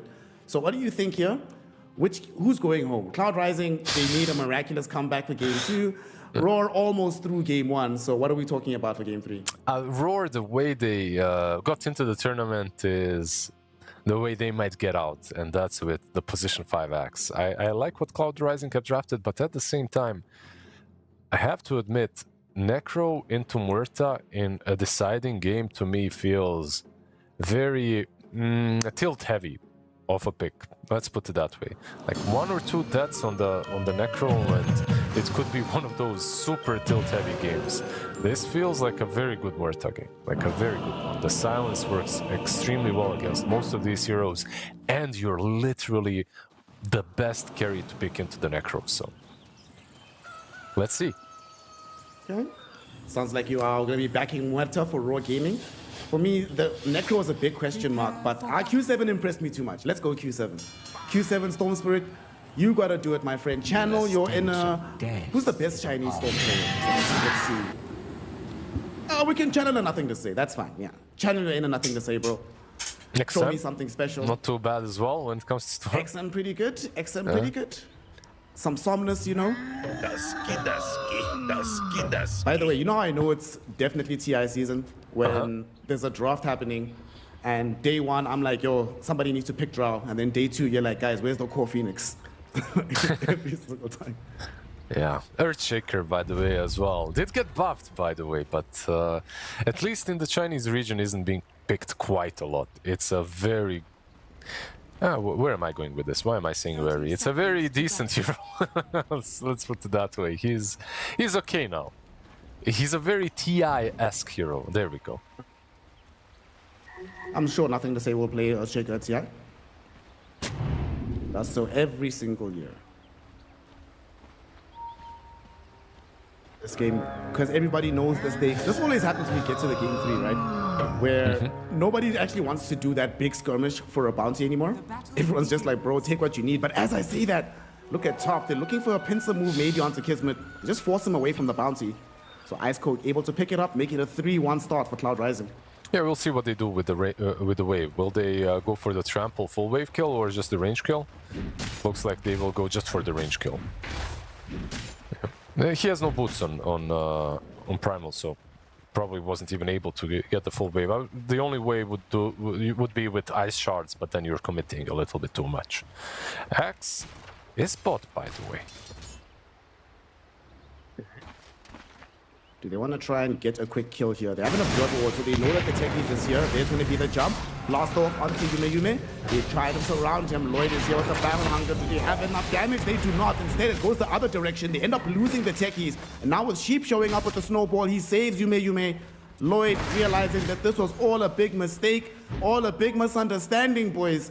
Gonna be able to get away. They're not able to stop him. It was a joke. It was a joke. Just joking. I'm just joking. Mi scusi. Yeah. Oh, the good old Euro trip. They are just starting to lane back normally instead. This was, you know, I was thinking this might work because Phoenix did get nerfed quite a bit on level 1. Like Fire Spirits are no longer, they were never a good spell level 1, but now they're really damn bad. Like the attack slow is just 35, so quite a big nerf, and it isn't the first time that it got nerfed. It used to be even higher than 50, so I was thinking maybe because of that they'll have the right click damage, but still it was good enough. Like he applied it to all of them and they didn't get the necro. To make matters worse, the Phoenix is the one that got the kill, but the Necroforce was right there. Kept farming, didn't even need to go back and get additional regen. He's just chilling, enjoying life. One of the things that you get from Necro is you never need to buy out too many regen items, right? Like he's just a very stable hero when it comes to sustaining his resources. Might lose the courier again. Nothing new for our Yume. Has been happening quite a bit. Yume losing couriers and Kismet not having buyback. That's the... That's the meta right there. He's obviously gonna go in for his Radiance again. Clove dragging this wave away. And Clove not managing... and Clove not managing to drag the wave properly. That's another thing. Like, I don't even know at this point how he manages. Like this time around, he gets the range creep denied, top lane. On top of him. The dead shot doesn't connect, however. So he's able to leap onto the high ground with the onslaught. Still getting chased down by Lloyd. A couple right clicks with this Battle Hunger still going. Could be problematic for the Primal. Battle Hunger finally expires. Lloyd, was he going to be able to apply it again? It's up in 3 seconds, but Sheep tries to get the save. There will be a dead shot though. Ice Coke, one more right click. Nice Will he take out? He's on 30 HP, but the ice shards prevent Lloyd from throwing in that final right click. Ice Coke will eat up some tangles, and in the end, he will live. Did I just hear a double salve? I swear I heard it twice. Maybe maybe it's an audio bug.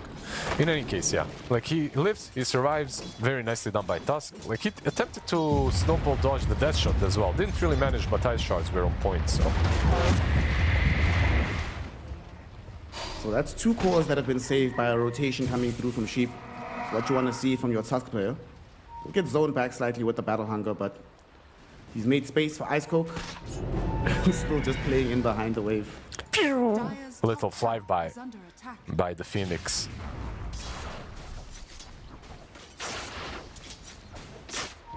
Mid, anything interesting there? Just the water rune that got snatched by Phoenix actually helps out quite a lot. Ember is now, like, up to this point, the lane was even. He's even winning in CS a little bit, but Storm has like better XP situation, and he will be zoning him out now with the water rune. side though, Yume able to bring down Shang-Chi. How did the Tide die? He was pretty deep in the jungle here, so not playing necessarily in the lane. Gets punished for that decision. At least Clover's going to be able to TP out on the techies, but a death on Tide is going to give so much space in the lane to Yume, especially because it was a solo kill basically, so he gets a ton of experience out of it. Did you, by the way, see that most techies right now have moved away from a Blast-Off level 1? Which is, to me at least, interesting as well, because I love Blast-Off 1. I'm still playing it, but in a lot of matchups, like, let's say a month ago, when techies was constantly played, it was sometimes even 0-4-4, like you're not even getting sticky bomb. Now it's a very early sticky bomb, very often. Imagine that the rationale here was that you got the level 1 blast off because they were trying to get that early kill. And they needed the blast absolutely. to accomplish that. Absolutely. And I don't think this is a lane for sticky bomb anyway. Like, it's not. It will literally do nothing to the Necro. It will just feed him stick charges. So blast off definitely better. And taser. Like, taser is a must. Like, we talked about that. Taser is a must this game.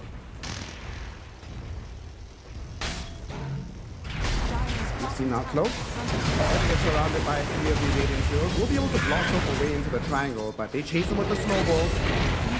No stacks. Yeah, and the stacks. Get the 3 stacks as well. Thank you very much, Mr. Techies, for bringing us to your bounty of gold. Yo, dude, Club is really not having luck when it comes to any sort of lane shenanigans. On Lion, he really had a bad laning stage, and on Techies as well. It's just unfortunate. Not only does he die, but he gives away the stack count, and they just take those two. It's gonna be a fat Necro, by the way, considering the laning stage. Pretty much had a free start to the game for himself. We'll need this Ember Spirit, who's also doing quite well. He's top of the net worth right now. They'll need him to make big plays across the map, and he's going to start. He's rotating top right now. Radiant's middle tower. Bottom. They're also rotating into double S here. Shang-Chi is going to get reapered. That's going to be the first one of the game going the way of Yume. While that was happening, they were trying to collapse onto Ice Coke, but he managed to get away from Kismet and Butterfly Effect. Butterfly Effect, though, will commit the remnants forward. Has Searing Chains, throws them out. Kismet does have the dead shot, but they should be able to burn him out without it. They had a much better lane with the Tide into Necro the last time they were playing, didn't they? Like, the last time they did this lane, they moved Axe on safe lane with Tessef, and they had Tide versus Necro, but they actually managed to pressure the Necro and had a very early Mage Slayer. Not really happening this time. At least they do have an Ember mid who will be buying a Vessel, so once you get the Vessel, you'll have some way of dealing with the Necro. Right now, they truly do not. Like, this is looking like a free Necro game until Muerta is online. Nice fortification. Some harass going into Ice Coke. They pop though the fortification to make sure that the creep wave stays very alive. There's going to be the dead shots, core combination, couple of right clicks is all they'll need. And eventually they will have this Culling Blade as well. It'll help against the bigger, tankier targets like the Necro and the Primal Beast. Techies mid. And Q7 playing up against Butterfly Effect right now. He will throw out the Inner Shadows on top of him. But just zoning him back, doesn't really have ambitions to chase him to the ends of the earth. So all in all, who do we say that this early game is favored as the laning phase is starting to break down? I would say maybe Radiant has still accomplished a bit more. Like, Primal Beast has been shut down, sure, but same can be said for the Tide Hunter. He's 900 gold ahead of the Primal Beast, so of course net worth-wise is looking a bit better, but he also lost his tower, so there's no tier 1 down bottom any longer. And he lost his camp, so can't catch up that way. Although Gaben is saying that the odds are increasing slowly but steadily.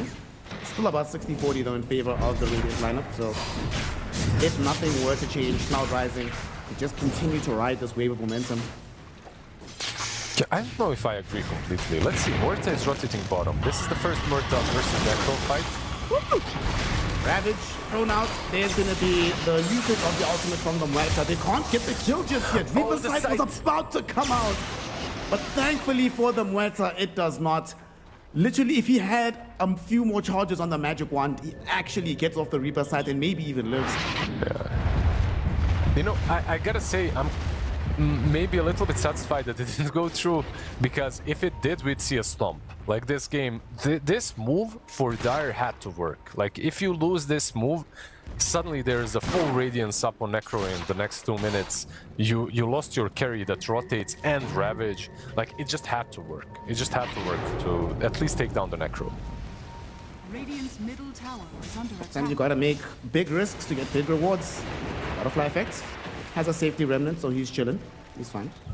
Oh, and he gets the invis rune. Oh, sometimes life is good to you.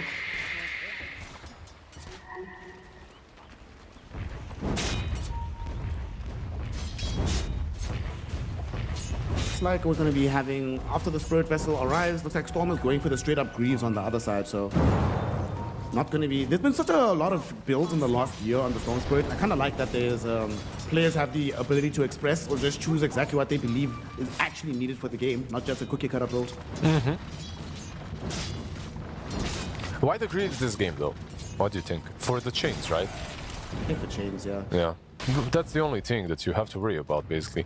Tide, by the way, yeah, maybe not big enough to go for this.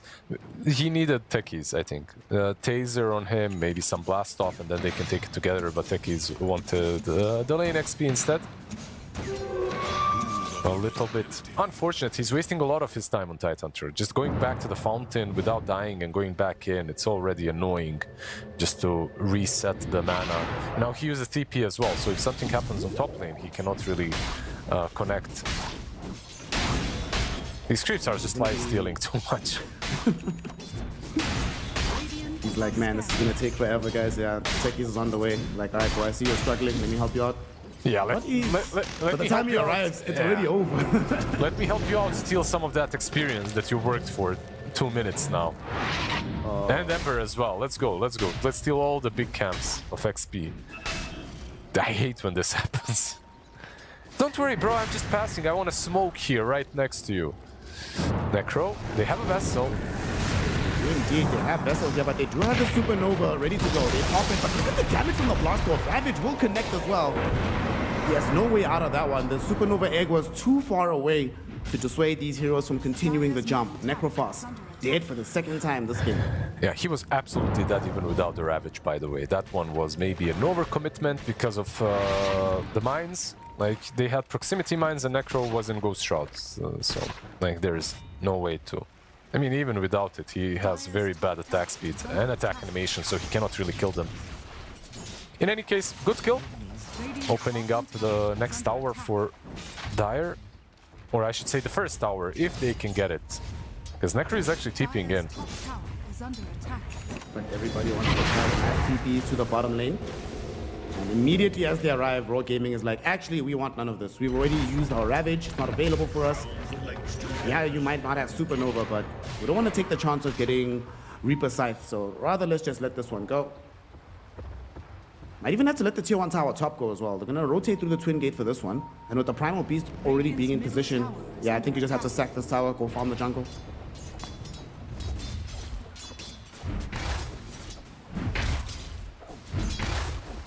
Let's see, smoke up. They see that Murta has just farmed this one. Do they go deeper? I think it's a good dive. They don't have egg, they have sight. Radiant's bottom tower Can't really is under get on attack. top of her too easily. Structures are fortified. Oh, this is actually becoming really damn deep now. Right, but this here, Just got full. they make the jump. There will be a crawling drop down onto the ground, but it will not matter. Reaper Sight will put an end to Kismet's life.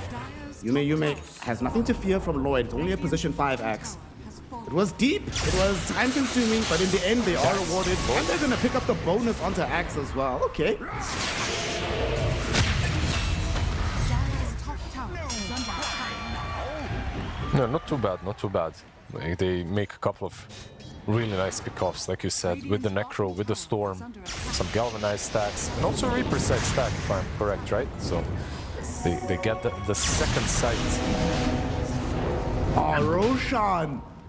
Oh, Roshan actually bashes Butterfly Effect. Ice Coke trying to grab him with the Pulverize. Almost had him. If he didn't have a haste rune, he'd be 100% dead right now. But thankfully for him, he did pick up that rune, gets to get away. So even though Gaben griefed him by Roshan bashing him, Gaben also blessed him with the rune. Greaves are up on Storm, by the way, so they have Greaves, they have a lot of sustain from Necro, he's got Radiance. Maybe time for them to make some plays across the map. Necro, by the way, feels really good once you buy Shard. Up to that point, you're a little bit... it's kind of hard to join fights, it's kind of hard to stay alive in fights, but once you get the Shard, it's like one of your best offensive and defensive tools. Mid lane. Last one jump out of the Q7 with the call from Axe. Cunning Blade ends him very quickly. But they're actually TPing in the Primal, so they want to contest this. Supernova is back online. Snowball from Sheep will keep him alive from Shang-Chi and Butterfly Effect. But there's no way they can get back on top of this one. So Tier 1 Tower mid, shell 4. Good moves coming in from the side here of Raw Gaming. Yeah, just as his Greaves were complete as well, they found like a perfect initiation on him. Like the chains, the call, the blast off, everything was on point. They're not lacking damage on Dire. They might be lacking some other things, but damage is definitely there. Yesterday we saw the Crozier on Ender Spirit to try and deal with the Necrophosphorus healing and everything. Is that a particular option that you might want to explore in this game?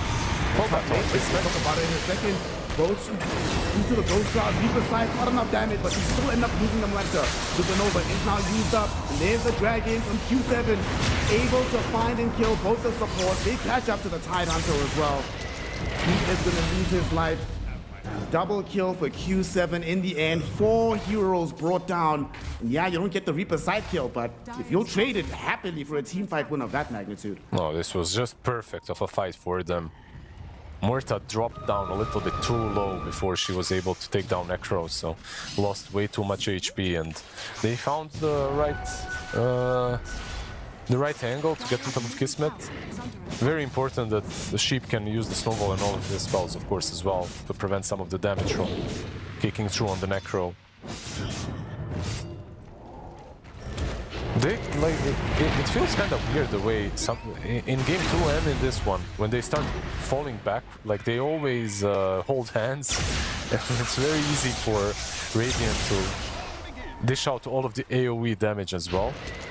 Ember, by the way, unfortunately, wasn't a part of that fight. He was zoned out by the Primal Beast, so a big help to Radiant that there was no enemy mid laner in the fight. Gonna be going for a BKB as soon as possible. Try to deal with all of this annoying spells on the Radiant lineup. He's still doing very well.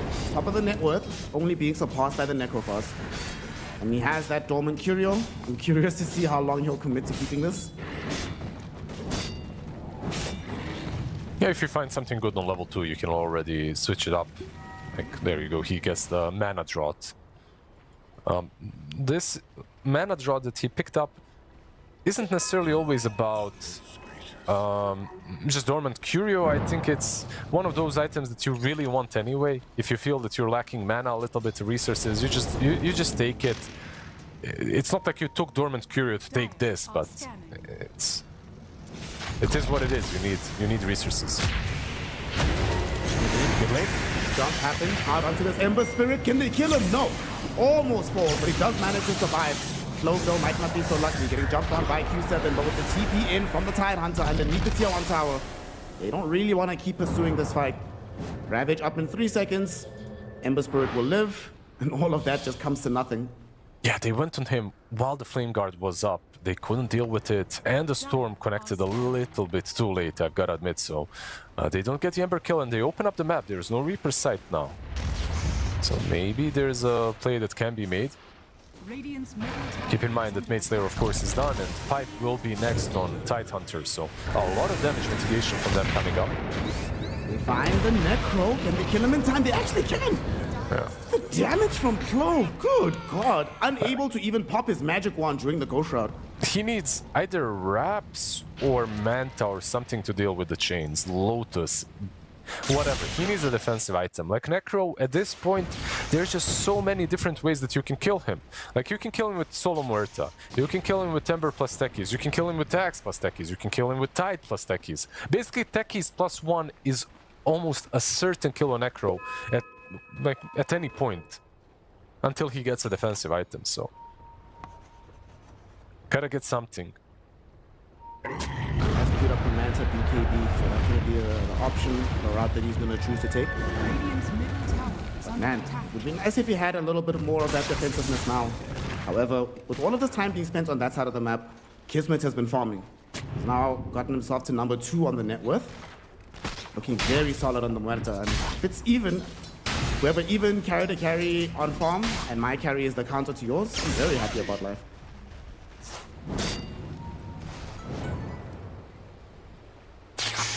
"20 minutes in right now. Tommy is going to come up, so teams will have to start contemplating how they want to approach that Tommy. Another snatch.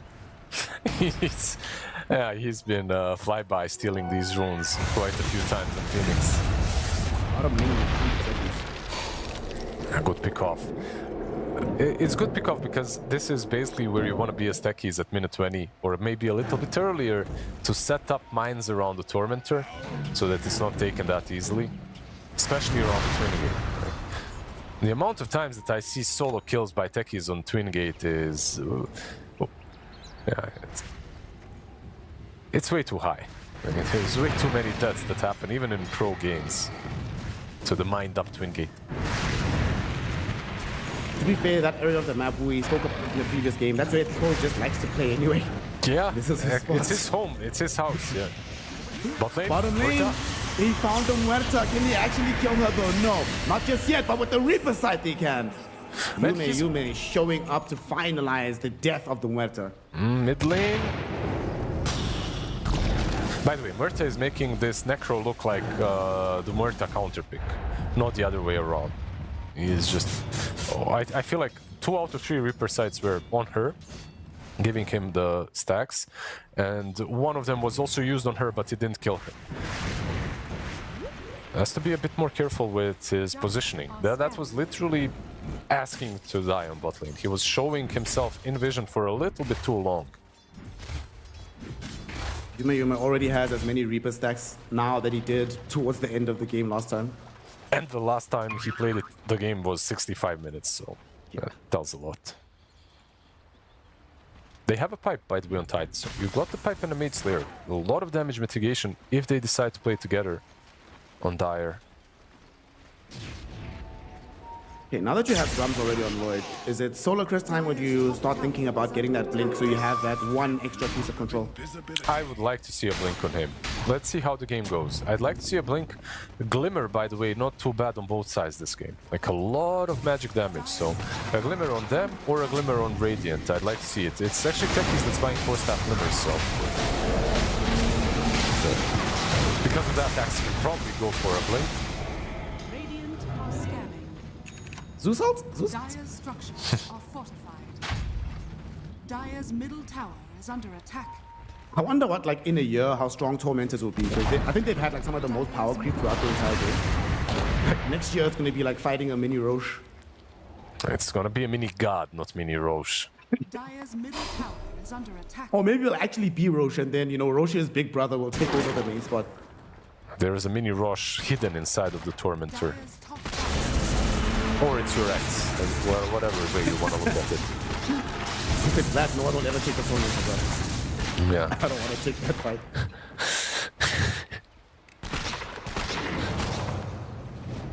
BKB is going to be the option for Kismet. Butterfly Effect now going in for the Aghanim Scepter. He's been having a very good game on Butterfly Effect. I feel like also this is one of those games where the kill score doesn't really tell the story of the game. Dire's top tower.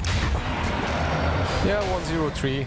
He's been involved. I mean, they have 6 kills, so 4 kills on him is... I mean, four kills that he has assisted or been a part of. It's pretty good.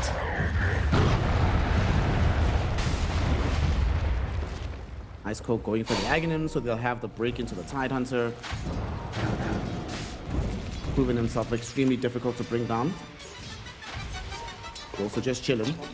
Already like more than halfway there actually. He's recovered quite well on this primal piece, given where he was like in the earlier portions of the laning phase and how hard he was being zoned away from farming normally. Yeah, Tidehunter had way more than him.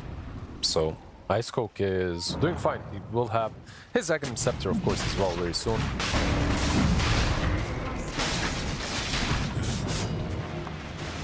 Not soon enough, perhaps, because he is low on resources and they're in the pit. They have it scanned. Nobody's making their way over. He just went to check with the ice shot sheep. He might die for this though. Butterfly effect will chase him down with the spirit vessel. So the sheep goes down. Kismet will be able to pick up that Aegis for himself. Are they going to give the Culling Blade to Lloyd? Do the right thing. Butterfly. Boss, come on, dog. He had haste, by the way, the only reason why Tusk dies. He was really low. He went to check with like 40% HP, which is already a little bit asking for it.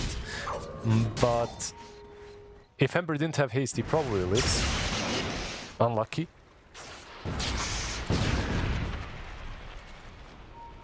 On the bright side, yes, he gave his team information of where the enemies were. But with this Aegis now, how far can you actually push the map with this Aegis? Or is it just a security blanket for Kismet? Maybe tier 2s. It's a security blanket more or less for the BKB, right? Like he's sitting on 3k HP. He can complete his level 18 and the BKB, and then you can start making plays. The thing is, like, they're still lacking a little bit of initiation on Dire. Like, you don't really have it. It's just Ember poking, but Ember poking isn't necessarily always reliable. Tidehunter has no blink, Axe has no blink. They're both queuing it up, but they're both kind of far away from it. Axe maybe a bit less, with 500 gold away from having the item. He got the fastball here, snowball back. Will he be able to get out? He does. Bro, these sheep jukes. First on Rubik, now on Tusk. Yo, my man is actually playing some Dota today. Yeah, it's a nice blink. Snowball into the blink. The mine couldn't really explode fast enough. They couldn't really catch him.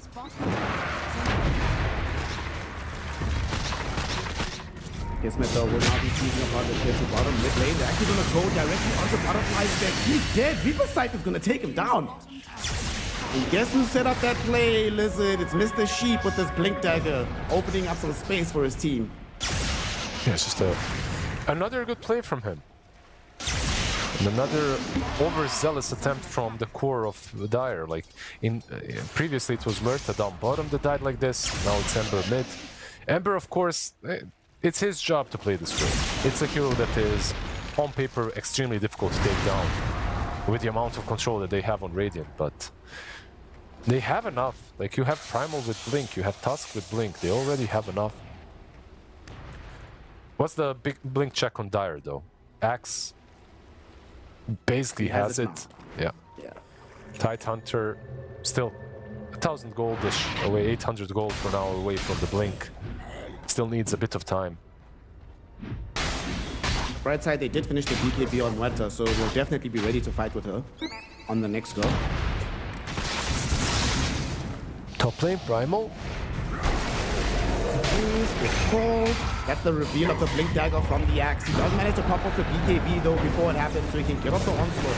We're being chased by the Thunder Spirit, and as they catch up to him with Butterfly Effect, they will be able to bring him down. His team absolutely nowhere nearby to help him out in that situation. But not the drawback of that death is, he gave away the Blink Dagger. He got so much gold out of it, Shang-Chi, that he immediately just bought Blink. So Blink on him, Blink on Axe. Not too bad. 1 more minute on the Aegis. Maybe a tier 1 top, maybe a tier 2 top as well. Tormentor will be up in 4 minutes, so not going to be able to take it down with Aegis, but they can get some map control at least. And Silver Edge will be the next on Muerta. She's getting there, you know. This was definitely not the best Muerta game ever, sitting on 0-3-2. But it's a good Muerta game anyway when it comes to heroes she's playing in, so might recover. Diligently farming the triangle. Clove, just getting as much vision as possible. Take the outpost now, so this is their area to play with, and they will actually continue to pressure for the tier 2. 35 seconds remaining on the Aegis, but the time might be good. And as I say, that Sheep gets the jump directly out onto Clove, forcing back the rest here of Raw Gaming. They gotta run. Don't want to get caught out by the Tusk anymore. Techies was doing there is actually not that bad. Like the positioning from him, I think the team needed to maybe protect him a little bit better, because as techies, when your team is preparing for tier 2s, it's very easy to just mine up the triangle completely and prevent any sort of a smoke play. Now, because they don't have any mines on the map, the smoke play is definitely possible. 9 seconds BKB on Storm as well.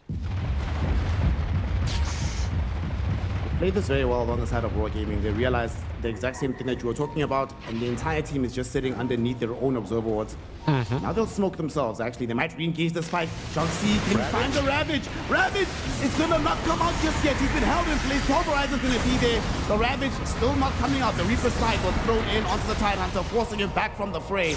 As now the BKBs are out from the Storm and the Necro. This fight may just be over. Kismet popped the BKB of his own to run away from this, but now here comes the Ravage. Catches absolutely everybody, but they still end up losing Kismet. Now they don't have damage to deal with this Necro. Walking through like a minesweeper, removing all the bombs from Clove. Now Q7 removes Clove's life as well. 3-for-1 engagement, not even over here. Lloyd gets caught and gets a dieback for his efforts. The 4th hero to fall here. And Vision just basically wins games. If they had good vision on them behind the trees there, like insta-blink Ravage was just such an easy play. They were all stuck together. Cole, Ravage, Muerta being like Dire were in such a good position that I cannot believe the fight went the way it did. But yeah, they just couldn't find even the Reaper Sight. Like, look at this. Blink in, but yeah, no instant Ravage because of their BKBs, of course, so he's afraid that they're just gonna press them quickly. But when you're that close to them, Ravage usually isn't something that you can react to when you jump on them. And Kismet, at this point, probably kills them in Ravage. He doesn't really have a lot of damage, and that's something that we need to go back to. Like, Muerta is just not having the best game, so still no Silver Edge. And they're probably reluctant to use all their spells through BKBs because they're afraid the Muerta will not be able to, you know, just kill them in the initial 2-3 seconds of that stun. After that fight, now a 12k gold lead in favor of Cloud Rising. Necro still on top.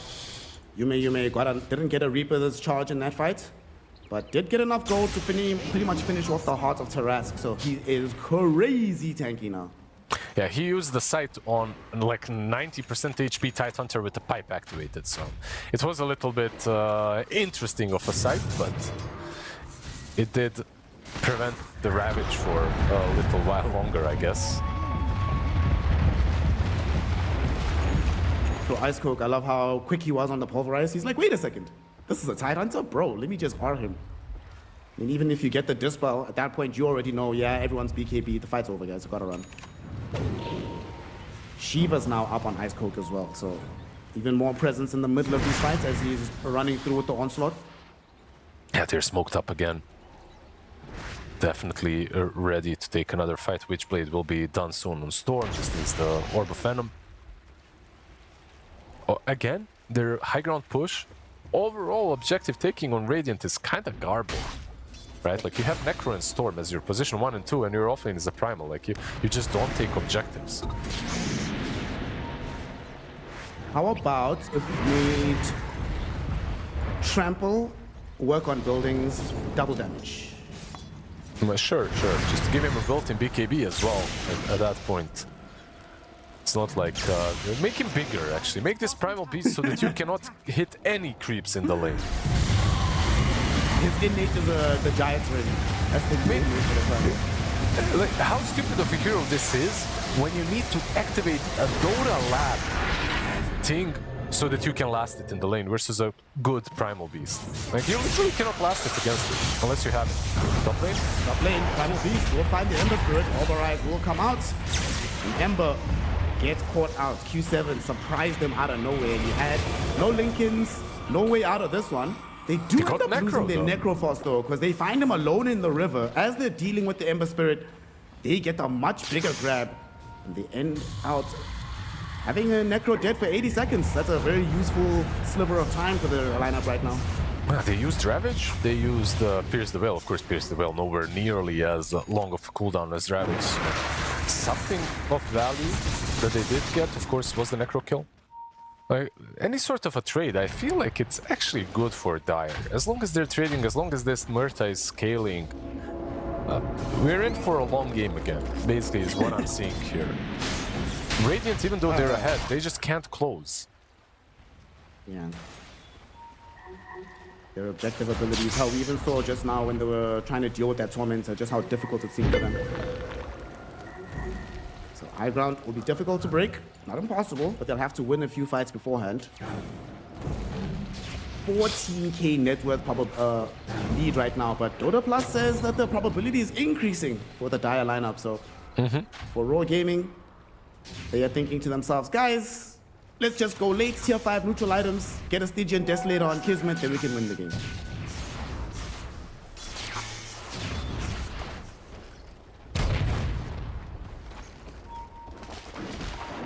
Also, what do you think of Shang-Chi's build going for the Hex? Do you think Hex first or Refresher first? Hex is really good. I think they actually don't have any sort of real initiating tools on Dire, even with the Blinks. And speaking of, Tiny... See, he's getting initiated on right now. Oh, Reaper's sight will be there, but he still survives initially. Unfortunately, he dies in the end. It's not going to be a charge going to Yume, but it's still going to be credit for the death of Shang-Chi. Yeah, the Tiny Tide got deleted. No BKB just yet. I get it. They will probably go into the pit. There's no buyback on Tide, but there was a funny thing happening here. Tidehunter needed not so much gold for the BKB. Meanwhile, his axe literally sold him out of the triangle, stacked the Ancient for himself and farmed. So, like, if you leave the Tide there, he literally takes the double camp of Ancients and he has a BKB, but... Dota 2, a game of 5 margins. This one favorable for Cloud Rising. Well, net them and Aegis onto their Necrophos. Aegis, Heart of Tarask, Manta, Radiance, BKB, and a Cloak of Flames as a neutral item. Good luck, guys. Good luck. So Muerta's not the one that's hitting him. This guy's just not gonna die. Yep.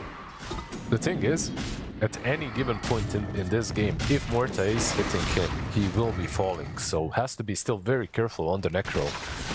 The way he plays it. Top tower is under attack. Radiant are scanning. Does he want next? He's queuing up an Aeon Dusk after he finishes his squad 2. And with these kills on the Roshan, the items are starting to stream in for the Radiant lineup. Have a Parasma now available on the Storm Spirit. He's getting to that point, Liz. Look what he got again. Another Conjurer's Catalyst. Let's go. Conjurer's Catalyst, Kaya-san, the Parasma. We just need that Aghanim Scepter and then he's good to go. Well, he's on his merry way. Probably will be the next build for him, right? Like the next item, the Shard and the Aghanims on the Storm Spirit. I'd be surprised if not, so...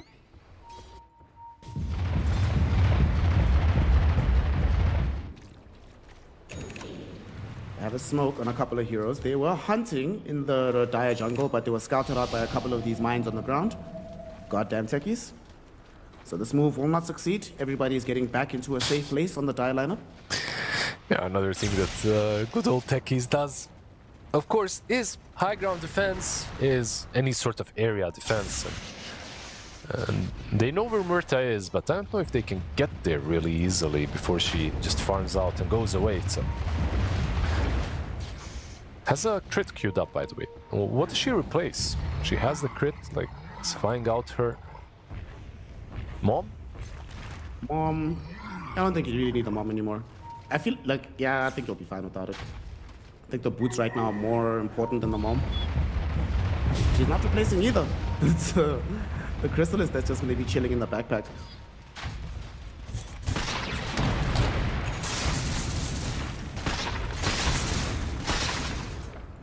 We are still holding. They had this Aegis for another 2 minutes 40 seconds. Haven't been able to find the easy path to get into the high ground. You can... They have to win a fight first, and it's hard to find these fights when everybody's just deep inside the base. You can replace Silver Edge after using it, right? Just use it, replace it with the crit. Maybe that's another option.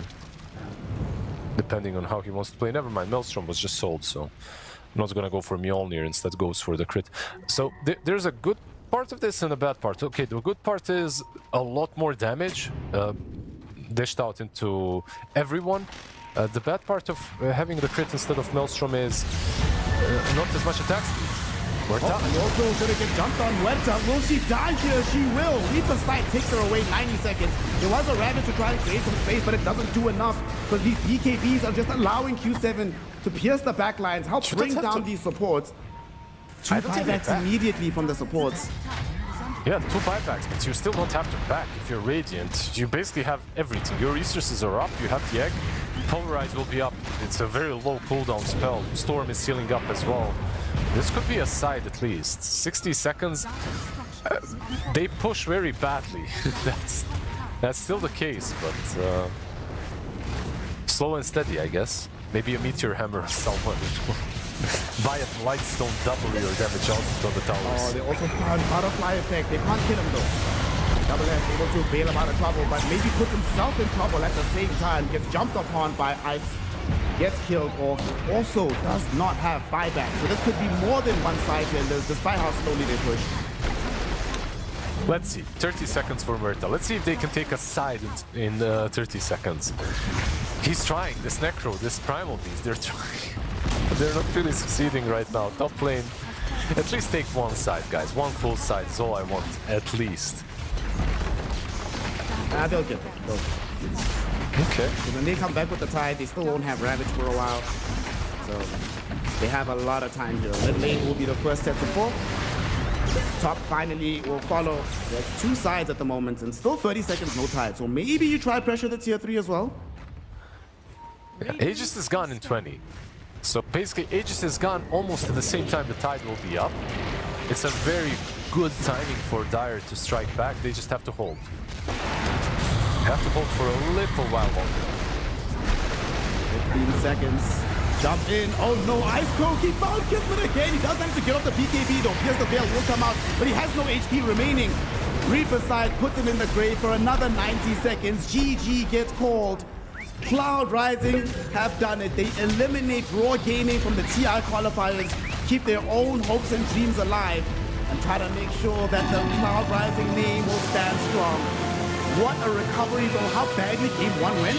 This is how you want to be able to close out a series like this. Really good job from them. No, absolutely. Game number 2, 30 minutes. Game number 3, 40 minutes. After that, bloodbath in game number 1. I don't think their draft was that easy to execute. I think they played faster, and I think they got too many pickoffs. I don't know what happened to Roar Gaming, but their 2 cores on mid and the safe lane were being eliminated out of the game. Kismet in this game died way too many times for Muerta. Like, they're just constantly jumping her and finding the right pickoffs all the time, in all the lanes. Like, he ends the game 1-6 as a carry. It's, you know, a little bit rough. Ember, on the other hand, only ends the game with 2-5, right? Like, he didn't die too many times. But also not too much impact from him. Like, he got, when I said eliminated, not necessarily literally on the Ember, because he's found and then he is just sent to base, and then they find him again and he either remnants base or dies, something like that, you know. He never truly is the one that goes in first. Ever since they got like Reeves on Storm and 1 more defensive items, this combo of Ember jumping in and Techies following up just didn't work. I think they really needed the Hex on Tide, and they needed a little bit of a better positioning on Muerta. Let's not say Ember, just Muerta. Muerta, I feel like this death here is game losing. Basically, it's a game losing death on Muerta. This was also right after she sold the Maelstrom to buy out the Daedalus, right? And they saw that, so they knew she would not have buyback. Makes her a very appetizing target. Here as well, you can see the vision, you know, trying to hide in the trees there, wait for the moment, but you know, Ice Cold says, wait a second, where else could she be? We just have to find and kill her, and she's the only one that can kill the Necro. And I think that's what it really comes down to ultimately, that this entire draft is predicated on the idea of we have a solution for the Necrophos through the Muerta. If you lose that solution, it's not like the rest of the Cloud Rising draft is weak, right? Q7 was also putting in major work on the Storm Spirit. But for me, one thing that I really think that they got punished by the most is Sheep just read them like an open book. He knew exactly where they'd be on the map. He kept setting them up all of these zips for the storm to come through. And the moment you get stunned once on any of these heroes, you are dead. There's no way out of it. There's no salvation on these heroes. You have the BKB pipe as some defensive itemization, but there's no lotuses. There's only one 4-staff. You get caught, you die, and Sheep just happened to know where they were the entire game. I don't know how. Yeah, he read them. He just read them like a book. He played that very, very well. The good vision, of course, as well. And vision was also a major part of their win this game. That fight, when Tidehunter blinks in, but he isn't able to ravage as well, because he didn't really have info. Like, if you have good ward on them as they're losing the smoke and going low ground, you just insta-blink, Morta pops her ulti, you blow them up. But they didn't have a single fight in which they have the initiation and Muerta can at least pop the BKB, pop the ult, and dish out all the damage in like 5 seconds. This Muerta is a hero that literally you have to kill them before they kill you, because both of you are dying. That's the sort of the hero that she is, like, especially in a game like this one. You pop your ulti, you hit them, they die, maybe you die as well, but you trade like 4-for-1 or 3-for-1, whatever. This game, she was the first one getting gone on and dying, and if that's happening, this hero just cannot play the game. Like any other glass cannon hero, if you jump him first, it is what it is, bro. You're not going to deal any damage. Last year, XL Esports, the team that is now competing as Raw Gaming, they were able to eliminate Azure Array. But this year, looks like what you said at the beginning was right. You only get one Grim Reaper opportunity, and it might just be the side of Cloud Rising. New kids on the block, nobody really knows what to expect from them. I'm very excited to see what the rest of their journey will bring. But for now, Raw Gaming, the first team eliminated from the TI qualifiers.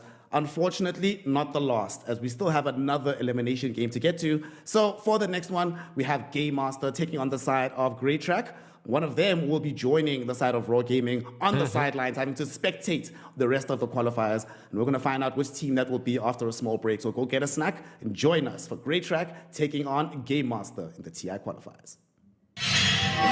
The human body was built to move. Not trapped at a desk in one singular posture for 12 hours a day. It's time your chair evolved. This is Secret Lab Titan Evo. Ergonomically engineered for you. Gamers, hybrid workers, artists. Backing your every move.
Welcome back, one and all. We are here on the road to the international, trying to find out who from the Chinese region will earn their way into the showcase of the Immortals and compete in Shanghai to try and place their name inside Dota history.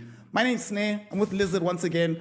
We have another elimination game, Mr. Lizard, Game Master taking on Grey Track. Now, obviously, if you just look at the names, you should be favoring Game Master very heavily. However, these TI qualifiers have already demonstrated that name value, name recognition is not nearly enough to win at this level.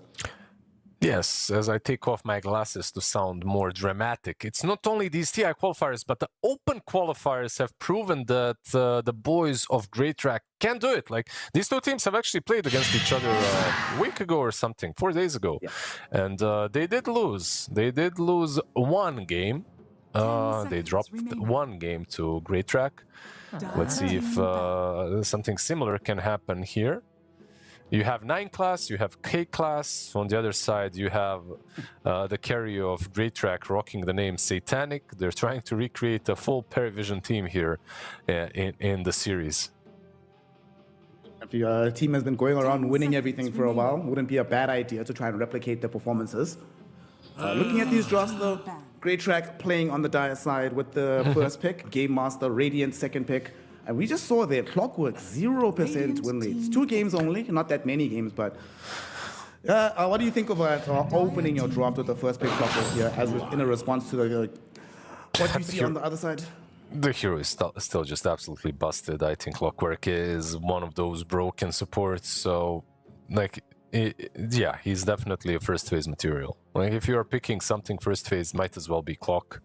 I think his win rate is... the win rate, the stats do lie. I'm sorry, Nahaz, but they do lie. It's just the first day we had a lot of O2s, we had a lot of 2-0s, we had a lot of teams that are just stronger, even if you give them a weaker draft. And the drafts were in the deciding factors where I'm basically going with all of this. So Clockwork, let's see. I think is pretty damn strong. We have Clock, on the other side Lion, Storm, so you pick Storm, but you protect him from some spirits with the Lion. You can still go Quap here, I think, like even against Lion, if you wanted to. Maybe they will not, but it's an option for sure for them. How would you feel about getting SF and then you come back for the Quap on 18 so that you can flex the SF if needed, if all of a sudden you feel you can actually take the lane, or you just keep him in the lane with the Clockwork?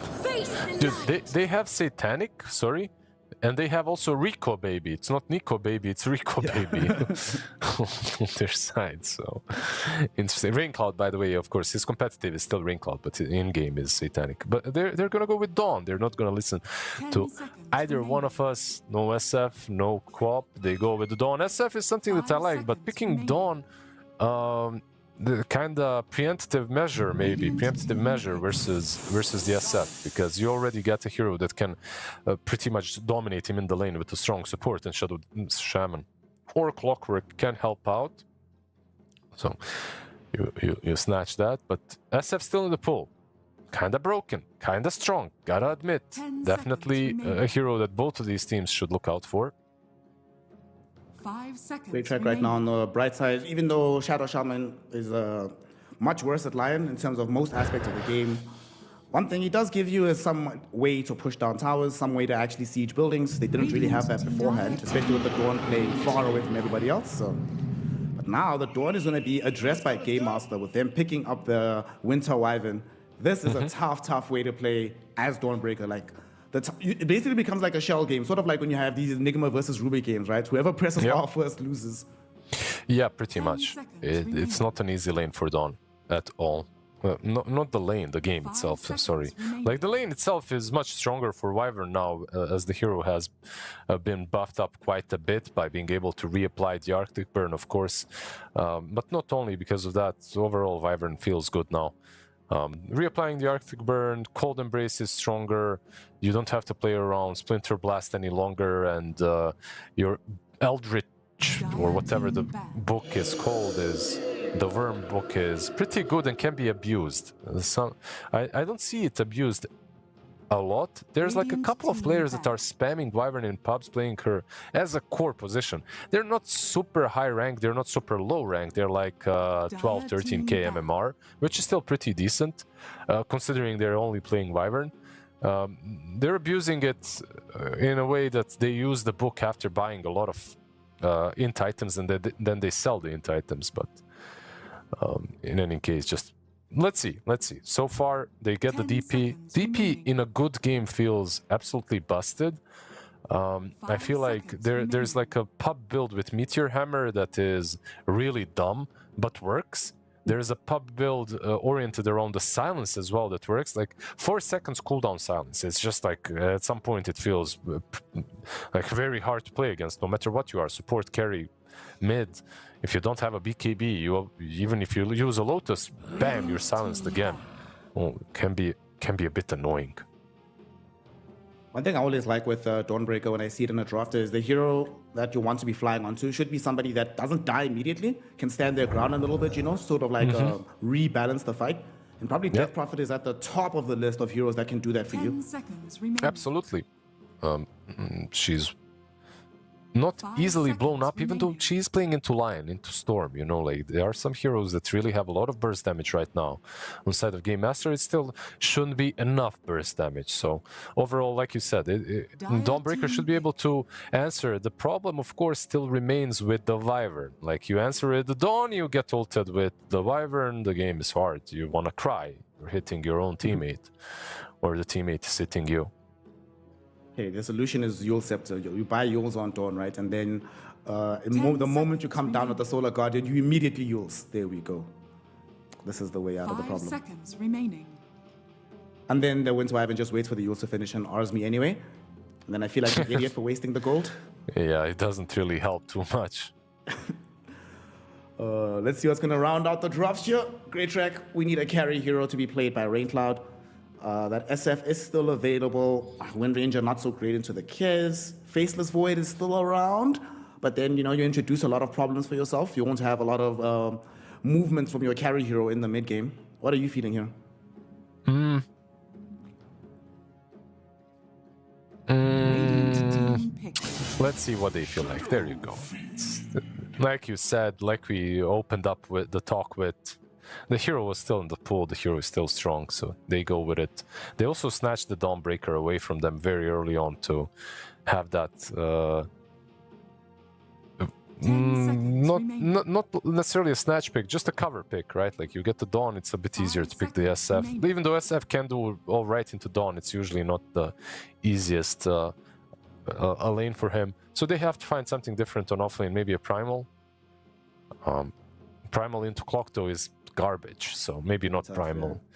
Yeah, you're playing into Clock SF, so whatever you pick that really likes to jump the SF and get on top of him doesn't feel that great. Like you're playing with JT, so what do you give him? Do you give him like his signature Centaur or something, you know? Even though it's really not meta. There are heroes that are left in the pool that are meta, so Bat is one of Batrider those. is going to be the option. As you're talking, I was thinking that Bat could be decent. It still fulfills how JT likes to play the game, you know, super high octane. There was somewhat lacking cheap catch outside of the line. So having some of that additional catch on the lineup is good. Batrider also scales wonderfully in the damage department throughout the game. Dude, like this. Lion's set, I know you guys can't see it, but it's such hot garbage.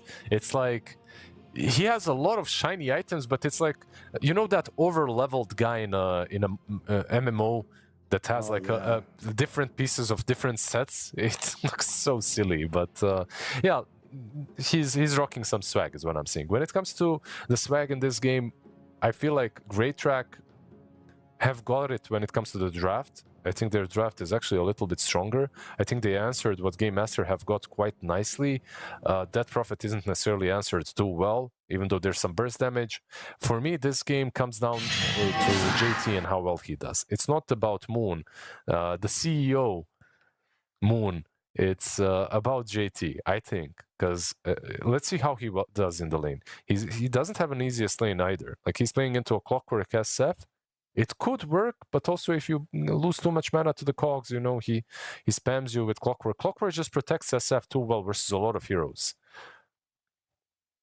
Speaking of JC, since he's playing Batrider, right? Is this a game where you maybe increase the priority of getting an Aghanim Scepter, given that ideally you Winter's Course all of them, they come together, then you jump and get the double lasso? Is that a... Do you think they factored into their rationale at all? I think it's a good Axe game eventually. Like, I don't think it increases in purity when it comes to picking it too early, but eventually you definitely get it. I think eventually it will come in handy, but you still need a lot of other items. Like most likely you're going for some Boots of Bearing first, and maybe we'll see if he goes Blink after Boots of Bearing. Most likely he will. Boots of Bearing, maybe a pipe, something like that. Then you can go back into an Aghanims or whatever you feel like after a BKB even.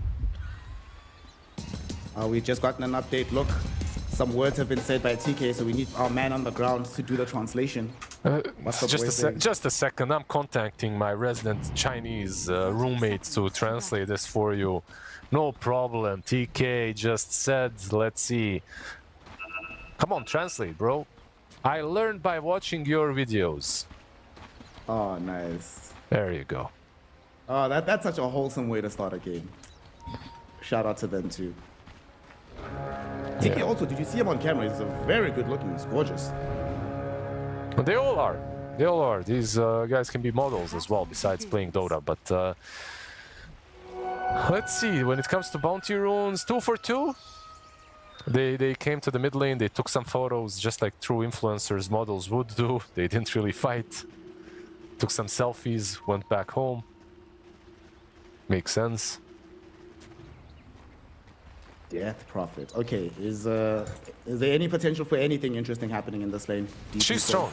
Yeah, she's strong, but Storm isn't really the worst laner into her, I think. Like, isn't this a lane where we saw Storm even get the solo kill? I mean, it's a lane where on paper DP should do fine, but you have to be careful. It's like using a Spirit Siphon and diving the Storm. If he has like Static Remnant Overload, like he can take you down. So gotta be careful, all I'm saying. But it should be overall Death Prophet favored. You have Silence as well in the game, not only in the lane to work with. So it's a lot of nice things for Dust. TK dropped really low already. Almost died there. I mean, that is one thing that is always going to be present, right? Shackles plus damage with the Starbreaker can bring you very low. Doesn't have Starbreaker just yet, though. It's still Celestial Hammer for Beyond. But at level 2, there's a lot of kill threat that just emerges out of nowhere down bottom. Even level 1. A Wyvern before level 2 is very susceptible to just being Dolan. As usually with Wyvern, you survive by using Cold Embrace, but if you're doing this, if you're being too aggro, okay, this time around, no Celestial Hammer, so he's pretty fine. Gotta be careful. I will just try to make sure that he just keeps his farm up down bottom. I really wish one day, before he retires, I just want to see one more game of Fly Morphling. I knew you were gonna say that. Yeah, I'm like, yeah, I know where this is going. Fly Morph. The morph's so good, your mid laner takes it from you in a grand finals game of a major. Good times, good times. Good times when we had majors still, by the way. What can you do? We did not know what we had back then. So far, now that they have gotten to level 2, they need to be very careful with TK. If he does what he did last time again, he might actually end up dead this time. They are going to go on top of him. Has his Golden Breaks. Falling blow, but he has Golden Breaks. He just cracked level 2, so he'll... Yes, has Golden Breaks. He's fine, he's fine.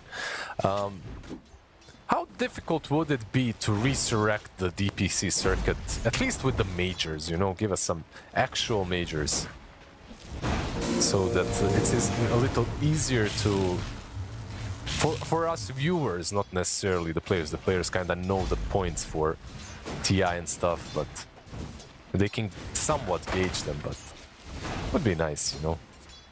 And imagine you get a major announcement, and then at the same time, like a Wallachia major, and then at the same time you get the Battle Pass announcement. Oh, oh, dude. If that were to come to pass, then you would know you discovered a time machine. Top lane, Q probably wishes he had one right now as he's getting aggressed onto it. Rain Cloud will come to help him out, throwing in the razors onto PYW. So PYW might be the one that dies first, and indeed he is. First blood drawn in by Q. will probably die for this, but absolutely worth it. Gets Yeah. the kill. Did he get the Lotus as well? It was used already on clock, so SF got it, but he had to use it. So yeah, it is worth it. But JT also got some solo XP, so it's not really that bad for him. Maybe if they were sticking together so that Battery Assault doesn't go only on Lion, maybe Lion could survive, but then you're risking double raisings. So mid lane though, Dust. As This soon is as a, he respawns PYW, he shows up to the mid lane, throws out the Earth Spike. Dust was forward enough that he's like, what? The worst that could happen, guys. I'm Death Prophet. Everything should be fine, right? Nope, absolutely not. yeah, and Moon as well, prepping him up, you know, buttering him up for this rotation, making sure that he's sitting on like 50% HP, so that Lion rotation can actually work out. All of these things, of course, come into play. Gotta keep these heroes low, gotta trade some resources, gotta make sure that rotations are possible. Basically making your own luck kind of a deal. They actually didn't talk about how many people have their hard comfort picks here. I mean, we were speculating about JT, but Moon has his Storm Spirits, TK's Winter Wyvern, and PYW Lion. I'd be worried if I'm in. TK Winter Wyvern literally bronze tier, what? Man, go back several years, dog. Don't you remember in the DPC days when you see this bruh bust this out? I can't remember TK from DPC days, to be honest, but... He didn't do too much div 2, that's why. yeah. But bronze tier doesn't fill me with like full confidence. JT's bronze tier. Bat Rider, of course, he played a shit ton of Bat, so it's whatever. I guess not really a Dota Plus enjoyer. I have a lot of like my Meepo isn't level 30, and I have like 5,000 games in him, so. Top lane, Going yeah. in onto Rain Cloud right now. JT running out of mana, but does have the Firefly going. Rain Cloud is in an extremely precarious position, but he gets bailed out slightly by Rico Baby, but it's not enough in the end. They burn him out, they get quick revenge onto TK, but if they can get JT out of here, this will absolutely be worth it. And it looks like he will escape with his life. If he TP's out, yeah, he will. If he didn't TP out, he'll probably get caught, but realizes the danger, TP's away. They also take a nice little bounty rune. Overall, a very good play from them. They lose the support, but they got the SF. Now they rotate mid with the Wyvern, of course, securing the minute 6 rune on both sides. CEO Moon has to be pleased. So the supports rotate, of course, and the haste rune. He might be dead. They might actually go on top of it, yeah. PYW is closing the gap. They get the Earth Spike out. They have the Hex to follow. Q's gonna try and push them back with the power cards, but it's not gonna be enough. Moon picking up yet another kill onto his counterpart in the mid lane. Runes are really important in any matchup, and especially in this one, and especially if you get haste. Any other rune, he probably doesn't die. I don't think he dies to Arcane, I don't think he dies to DD or Region, but haste allows Storm to go in, not zip out, but move away from the first siphon and then go back in again. Oh, very nicely done. So with that, we finally have a very interesting mid lane. Yeah, Lots of interesting for rotations, Storm. a few kills. We got the 4 galvanized stacks. Down bottom, whenever I look at bottom, Beyond is always at like 15-20% HP. I wonder how much regen he's had to ferry out for himself here. Not an easy lane for him. He's not level 5 yet, so he will be the one taking the Wisdom Shrine even from his teammates. One of the supports will be sad. Clock and Shadow Shaman, level 4 now. Grappling claw from Fly, allowing him to escape there. They really wanted to jump him. Q was setting up, Dust was making the rotation down, but unfortunately it just ends up being time wasted from the Death Prophet. It's this Observer Ward on the high ground that got to see the rotation as it was happening. And they know that they got saw somewhere, but they don't know how. So they wasted wards from Q as he was trying to de-ward as well. The sentry actually sees it, right? Like in the river. Sentry actually, yeah, it's in vision. It just needs to get there, so they will devour at least. And minute 8, let's see. Will they secure one rune for the Death Prophet? Already setting up. We'll get the Earth Spike out onto him, and it looks like Dust will finally be able to grab something. It's been a very empty bottle. Finally gets the refill. That's how my life feels. Anyways, like the zip wasn't possible there. The cogs were just perfect on the runes, so they couldn't Are scanning. snatch that one in any way, even with the impale on clock. Very nicely done. They secured the DP rune. Now maybe they can think about using exorcism for a tower. Still unused, by the way. No exos used. Atos will be the build on DP. Qualifier. That's it out, use to try and steal some of these camps, and then just a quick grappling throw to escape. Try to chase down PYW here. Drop down the Earth Spike on Dust, who can't close the gap with the Spirit Siphon. PYW's out, he's chilling. Yeah, Q and Rico Baby, they need their levels. They're not super underfarmed when it comes to XP. They're both 4.5. Minute 9, it's okay, but it would be nice if they could get to their respective level 6. Even without level 6, there's a play for them possible because they have Dawn.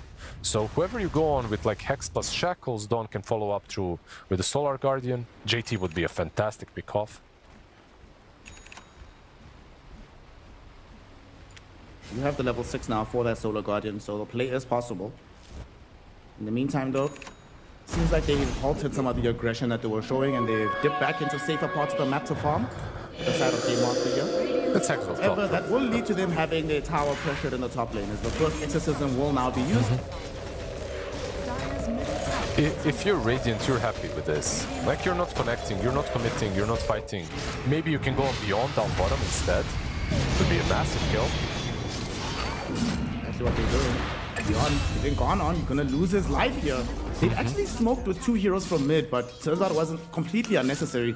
They have enough power just with the Cares and the Winter Wyvern to take out this Dawn. Man, she's struggling in this game. Look how valued this is. Like, even though you lose a tower, they rotated 4 heroes top. Clock is still level 4. Rasta, I guess he's getting closer to level 6, but Lion is 6 already. Storm got a lot of farm during all of that. Kez got a kill. He's crushing down bottom. They're actually gonna get another kill. They're looking towards Rico Baby, and they find the Finger of Death. There's a charge that gets gained as well for this Lion, so PYW seemingly everywhere on the map right now, connecting with his team, making things happen. Sometimes not taking a fight is the best thing that you can do in Dota, and that's exactly what they did on top lane. They didn't take a fight, they let the tower fall, but they got a kill on Dawn. Now they got a kill on Lion because the kill for Lion and Storm. Why? Because Lion was mid, just farming up. Mid, actually, they might be trying to go again. TK did have the Winter's Curse, but didn't figure it out just yet. PYW was a little bit too far back to meaningfully contribute there. Yeah, just no damage. Without the finger, there's no damage to take her down. Impossible, plus the Dawn, right? Like, even if you meet the Dawn with the Curse, the heal itself will be enough to prevent any kills from happening. For now. Dire's top tower is under attack. Some of these camps that were stacked earlier being taken by JT. Already has drums available, so now building in towards the BKB Blink. Okay, so no pairing. Interesting. There's instant BKB after.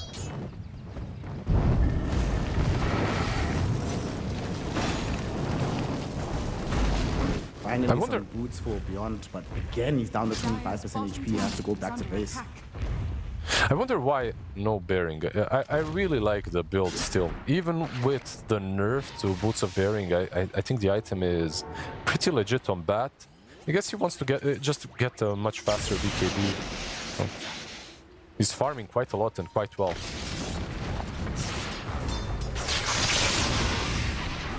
Stands right now. BK network lead for the Radiant lineup. Bottom tower is under attack. The big thing for me is that they've managed to prevent Dust from really playing this game. Like if the game is looking like this, you know, we're minute 12 and the only real presence she's had on the map was the rotation to the top lane. You couldn't connect anybody to her lane either. Feels like you should have just picked a different hero. Absolutely. I think you'd have as much impact if you had like a Spirit Burst, say, you know, like an Ember or something. Like, this isn't the playstyle from DP that you usually expect. TK down to bottom. Get this kill bottom and then turn this into a tier 1 tower push. They're heading on top of him. TK does have Winter's Curse, but not going to use it. You have PYW in the vicinity with Moon as well. They're going to put pressure onto Dust. Moon will zip away down on the other side. Rain Cloud showed up on top of JT throughout the Requiem. Able to bring down the Batrider, so it's 2-0, double kill for Dust. And if they get this tier 1 tower, then all of a sudden, this game is back on track for the side. Greymaster. Absolutely, this is way better, much more worth it. You use the Exo, by the way, with an Arcane Rune, I believe, too, so you don't really waste a lot of your cooldown efficiency. JT and Firefly kinda messed this up, I have to say. Just letting the Wyvern die, backing out was maybe the best play.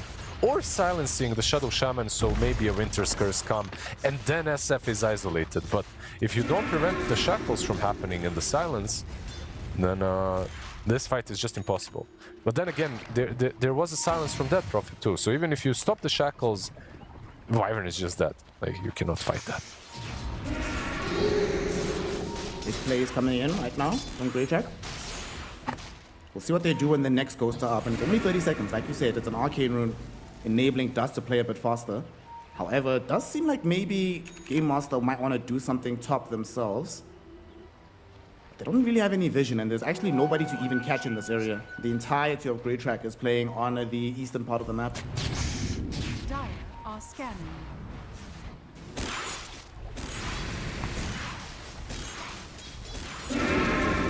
And let's go Ghosts again, middle. Radiant's middle tower. Do you fight this one, or do you have to let this one go as well?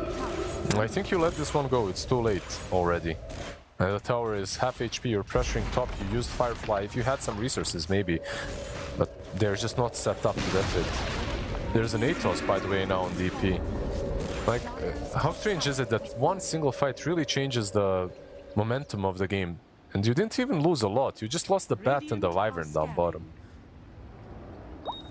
The game is still very playable for Radiant, of course, they're not out of it by any stretch of imagination, but suddenly they're the ones being pressured, they're losing their stacks, it's not the other way around.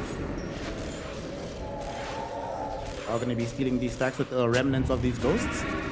They also have access again to the Mass Serpent Wall, so it's not like they have to stop doing things on the map right now. Not the easiest targets, of course. All the tier 1s are already taken, but you can start thinking about that Roche at some point. As middle, TK, nice dodge away from this hookshot. Gets up onto the high ground here, and should be able to flap away with this Arctic Burn. Yeah, he's fine. Yeah, the burn and the Cobalt Cup, by the way, helping out a bit. Very zealous on Q, you know, trying to still catch him with the cogs through the trees. Bottom tower has fallen. What is this Wyvern from Avatar, by the way, set? I think from Avatar. Yeah, Oh, looks like one of those dragons. Yeah, looks like one of those Avatar dragons.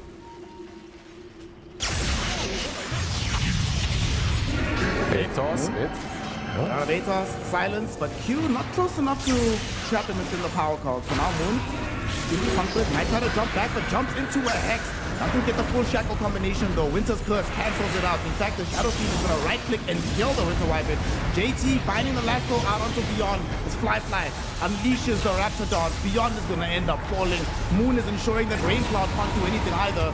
And with one final Earth Spike, they bring him down. The Death Requiem will ensure that Moon goes down with them.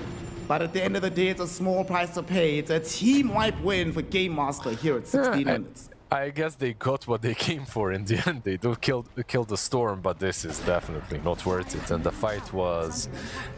They just got outplayed. Clockwork? It's out on the clock. Bonus? Yeah, okay. Yeah, it happens. That's now 10 stacks on Kez. Suddenly he's 4-0-2. This fight, Moon, it looks like he's out of position, but they knew where Wyvern was. They knew exactly where he's coming from because he already showed himself. JT then with the Kez from the back lines, just they outplayed them in this team fight. Just fair and square, nothing more. Every single spell was used to perfection. They were juking and just playing the outskirts so Dawn doesn't really connect onto anyone. Beautifully done. Bottom, Rico baby. Trouble again. That fight will be there. Requiem though does come out, but it's not nearly enough damage to meaningfully threaten Fly. So he just jumps back in, and they will be able to farm Rico baby with the Splinter Blast. Yeah, the shackles were good, but the dots forced out his passive foul play, so he couldn't really keep them up to heal himself up. There's the BKB, by the way. You already have it. Yeah. BKB and the 1000 gold on top, so getting towards his Ring of Tarask or Blink, we'll see. Can get Bearing, can get blink. So basically he doesn't go for a pipe, but he gets a BKB to protect himself. A little bit more of a self-oriented build, but it's okay. Like you're playing versus a Shadow Shaman, you're playing versus the EP. Nate said DP is able to find Moon, but Moon is not alone. The CEO always has an entourage, and that entourage will try to turn back onto the Deathwalk, which is losing so much health. Solar Guardian even gets thrown in as well. It will connect. There's a Winter's Curse there too. Raptor Dog comes out. Finger of Death is going to be there. This DP is surviving for so long, but finally will die. Unfortunately, Moon had to die first to make that happen, so they need to avenge their Storm Spirit. They're looking towards Rico Baby. They'll get him on the Shadow Shaman. He is dead. Earthspike to hold back Beyond. Beyond? To be able to Celestial Hammer away. He's living for now, still being slowed to an absolute crawl though, thanks to the napalm. So they chase him down, find him beyond the tower, and they kill him off. Q has escaped, but he's in the wrong neck of the woods right now, and they're still chasing him. They don't want to let this one go. They find him eventually, and they do have the connection for the kill. So almost back-to-back team-wide wins that they found for themselves here. SF had the TP, by the way. This whole fight he has a TP, he can join it. He doesn't choose to. Like, he stays on top. His choices were simple. Continue farming or die with my teammates. I think he kind of chose right, but I'm not sure if he will be allowed to farm a lot longer if this game continues the way it is. Look, there's an ATOS on that Prophet. They're setting up, they're silencing the Storm, but they're not connecting with the other spells. Like, they're not connecting with the hook shot. There's no blink on Shadow Shaman yet, but this hook needs to connect. If the hook misses the Storm, he survives every single time. If you hook him, he dies every single time because you can follow up with the Dawn after. They just have to be a bit more accurate with their spells. It's unlucky. Might be able to find TK down bottom, but the instant heads coming in from QIW. All of a sudden, Dust is the one that's out of position. With Death Prophet not long for this world, she is definitely going to die here. They dropped the Serpent Wards for this fight. Beyond, Storm eating a lot of damage from the Raptor Dogs. Not going to be enough. The Storm got caught on the high ground. He's been shackled. But the Winter's Curse yet again bails Moon out of trouble. They're draining away all the mana from Rain Cloud as well. Q eating damage from the Echo Slash will die to the Finger of Death. Now Rain Cloud stunned once more here. Spike. They don't even need to walk him down. He dies to the Static Remnants. Fly kills off the final hero. And we have another one team fight for them. The lone survivor being Beyond, but 4 heroes dead, 3 consecutive fights, Lizard. GG. That's not a good look. GG. Yeah, they just call it GG. Honestly, I kind of get it. In my mind right now, I'm looking at this game, and without any false hype from a caster, you know, analyst, whatever, I don't understand how they won a game off of them in the open qualifier. Because looking at this series, looking at this game at least, we have a team that is just outplaying them in every single sense of it. Like, literally every single fight. These fights weren't necessarily just like they weren't even in any way. It's like the biggest issue is it's not like you got crushed in the lanes and you cannot play because of that. Sometimes that happens. You get crushed in the lanes, the setup is wrong, something goes badly, it can happen, and then you cannot play any fights in the mid game because you're just an item behind.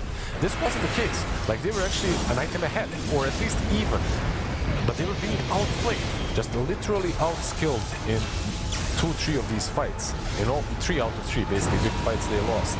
They just GG out after 20 minutes in. It's rough, I know, but reset, go again. Hopefully they will play maybe something that's a bit more comfort zone to them, because this looked like it was... They looked like they were out of their zone, basically. I was going to say the same thing, that like, you were mentioning in the game at the timings of how they were moving with the Death Prophet.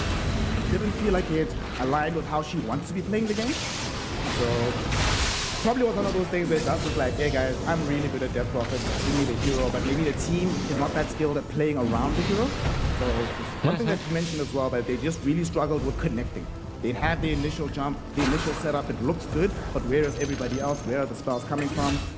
And yeah, sometimes these games happen. 21 minutes, officially the fastest game in TI Qualifiers this year. Yeah, I have to, by the way, this will be a bit harsh, but it happens. It happens to everyone. I actually think Q's missed hook shots kind of lost a lot of these fights. If you like, there's a lot of initiations with DP where you use Atos and then you use Silence on Storm, but the Shadow Shaman isn't really near because he doesn't have any mobility, right? Like he doesn't have a blink, he doesn't have any ways of getting there. The only way to move the Storm closer to you is hook into cogs back to your teammates. And with those cogs, you can also separate the Wyvern from saving him. But the hook misses, and then Clockwork is kind of in no man's land. He can't really use the cogs because they would just save the Storm by pushing him away. So it happens. Like, it happens. You miss some spells, and the game looks very hard. I think we actually saw one good hook shot come from the Clockwork in a actual useful way in a fight. We saw one hook at like the last engagement, but that was just, I want a little bit more damage. It wasn't meaningfully going to kill a major target in those fights. So Clockwork, maybe this is why also we saw earlier on the win rate of the Clockwork was so low. Perhaps it's the case that like we've just had the teams that are at the bottom of the pecking order are the ones playing the Clockwork, and therefore the hero looks worse than it actually is. I really think that's the case. I think the hero is still in a very good spot even after the nerfs. Like, he was overtuned in the last patch. Right now he's very useful. It's just a very useful hero on with a 20 seconds BKB piercing stun as a support that also gives him a lot of mobility. That also at this point, the way everyone plays it around Blink Dagger doesn't have to be utilized as an initiating tool. You can also buy a Blink to do that for you. To not talk about the supports as much, DP did die a couple of times mid. The runes weren't really controlled that well as well. So a lot of things to reconsider and talk about in the small break between the games. Yeah, a lot of things to talk about, but not enough time to fully ventilate all of these issues. So they're going to have to come up with a quick fix. Otherwise, this will be their last foray into the TI 2026 qualifiers. Let's hope, though, that they can give us something more and give us our third game series of the tournament. But we're going to find out if that actually happens, or if it really is the case that the levels to the game are just too much for the side of Greytrack to overcome. We'll find out what happens in Game 2. So go grab some water and join us for Game Master versus Greytrack, Game 2, here in the TI qualifiers for the Chinese region. The human body was built to move. Not trapped at a desk in one singular posture for 12 hours a day. It's time your chair evolved. This is Secret Lab Titan Evo. Ergonomically engineered for you. Gamers, hybrid workers, artists. Backing your every move.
Radiant team ban.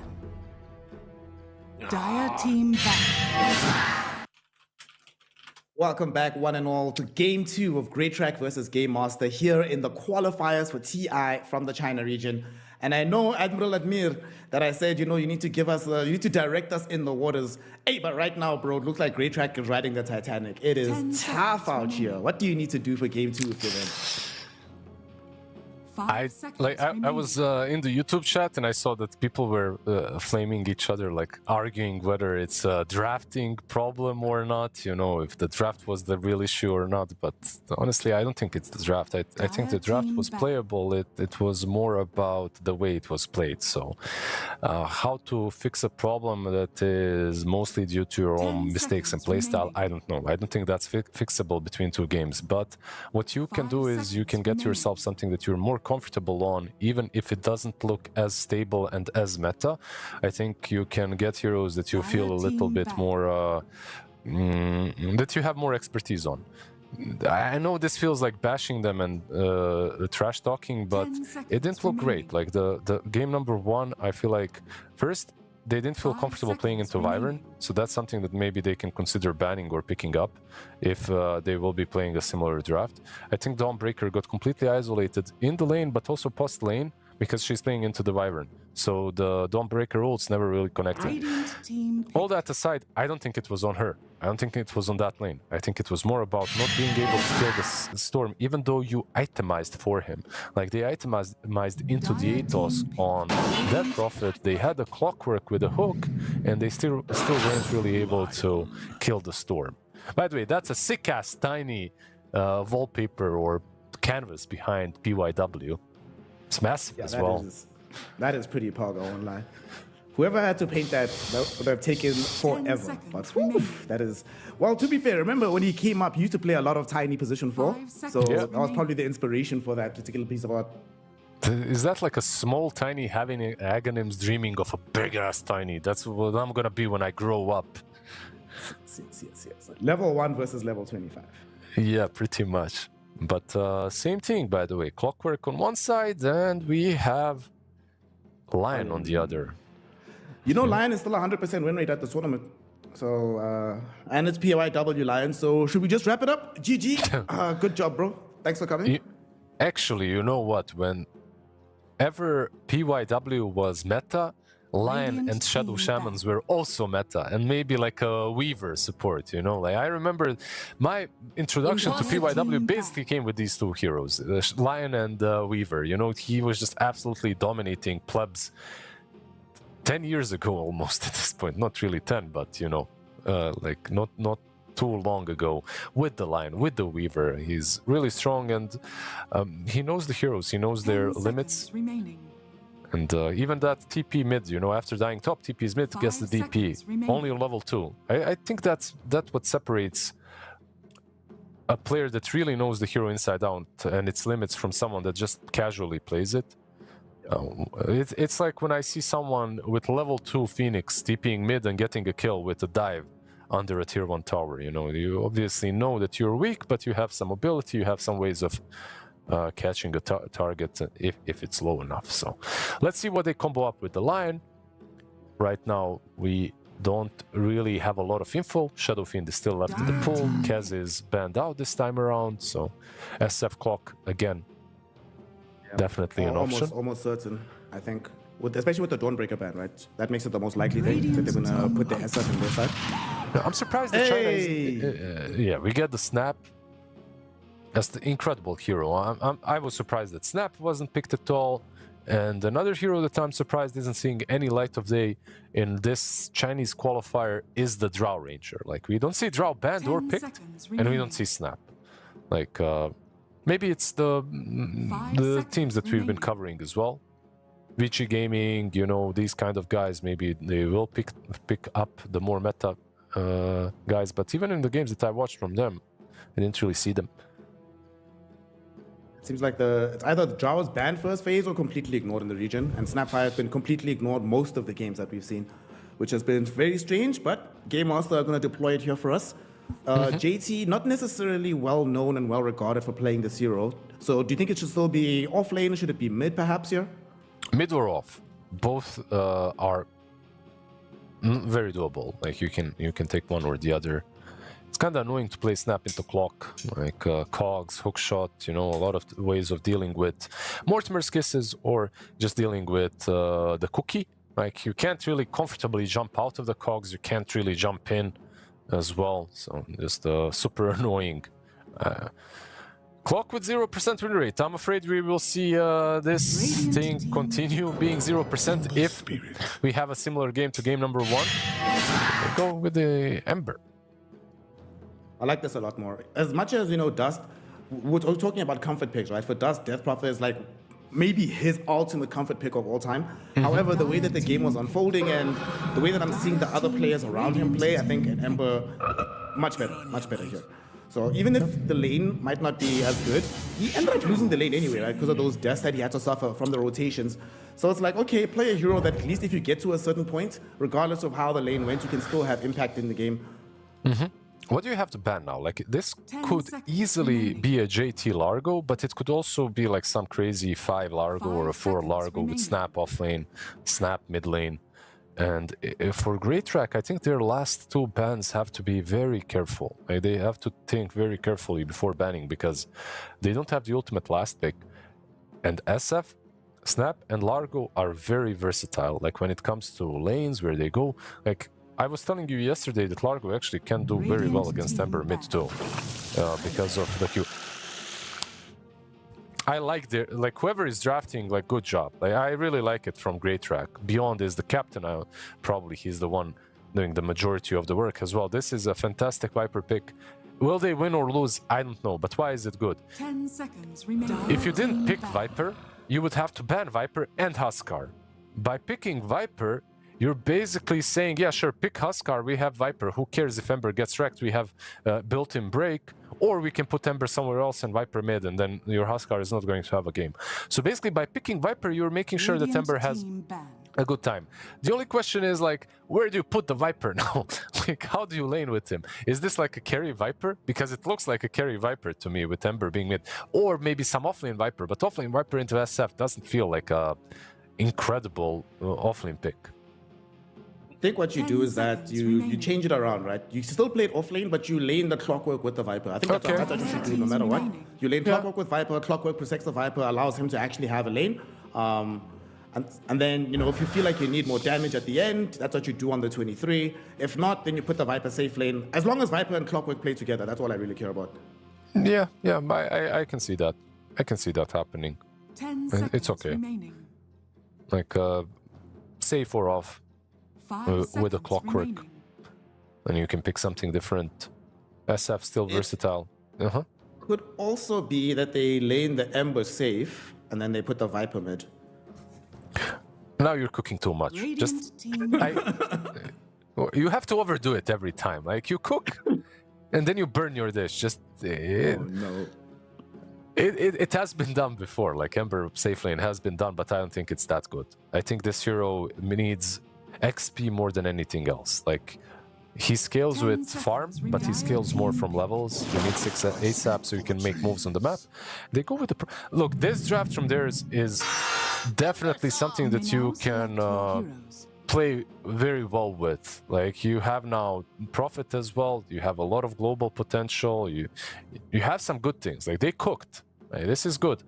I have to say that I would put Clockwork with Raincloud anyway, not with the Viper. I would put it with Raincloud so that I can use the cogs against Timber. I think it's a very valuable spell against him, and then you can play Rubik with Viper. It doesn't matter.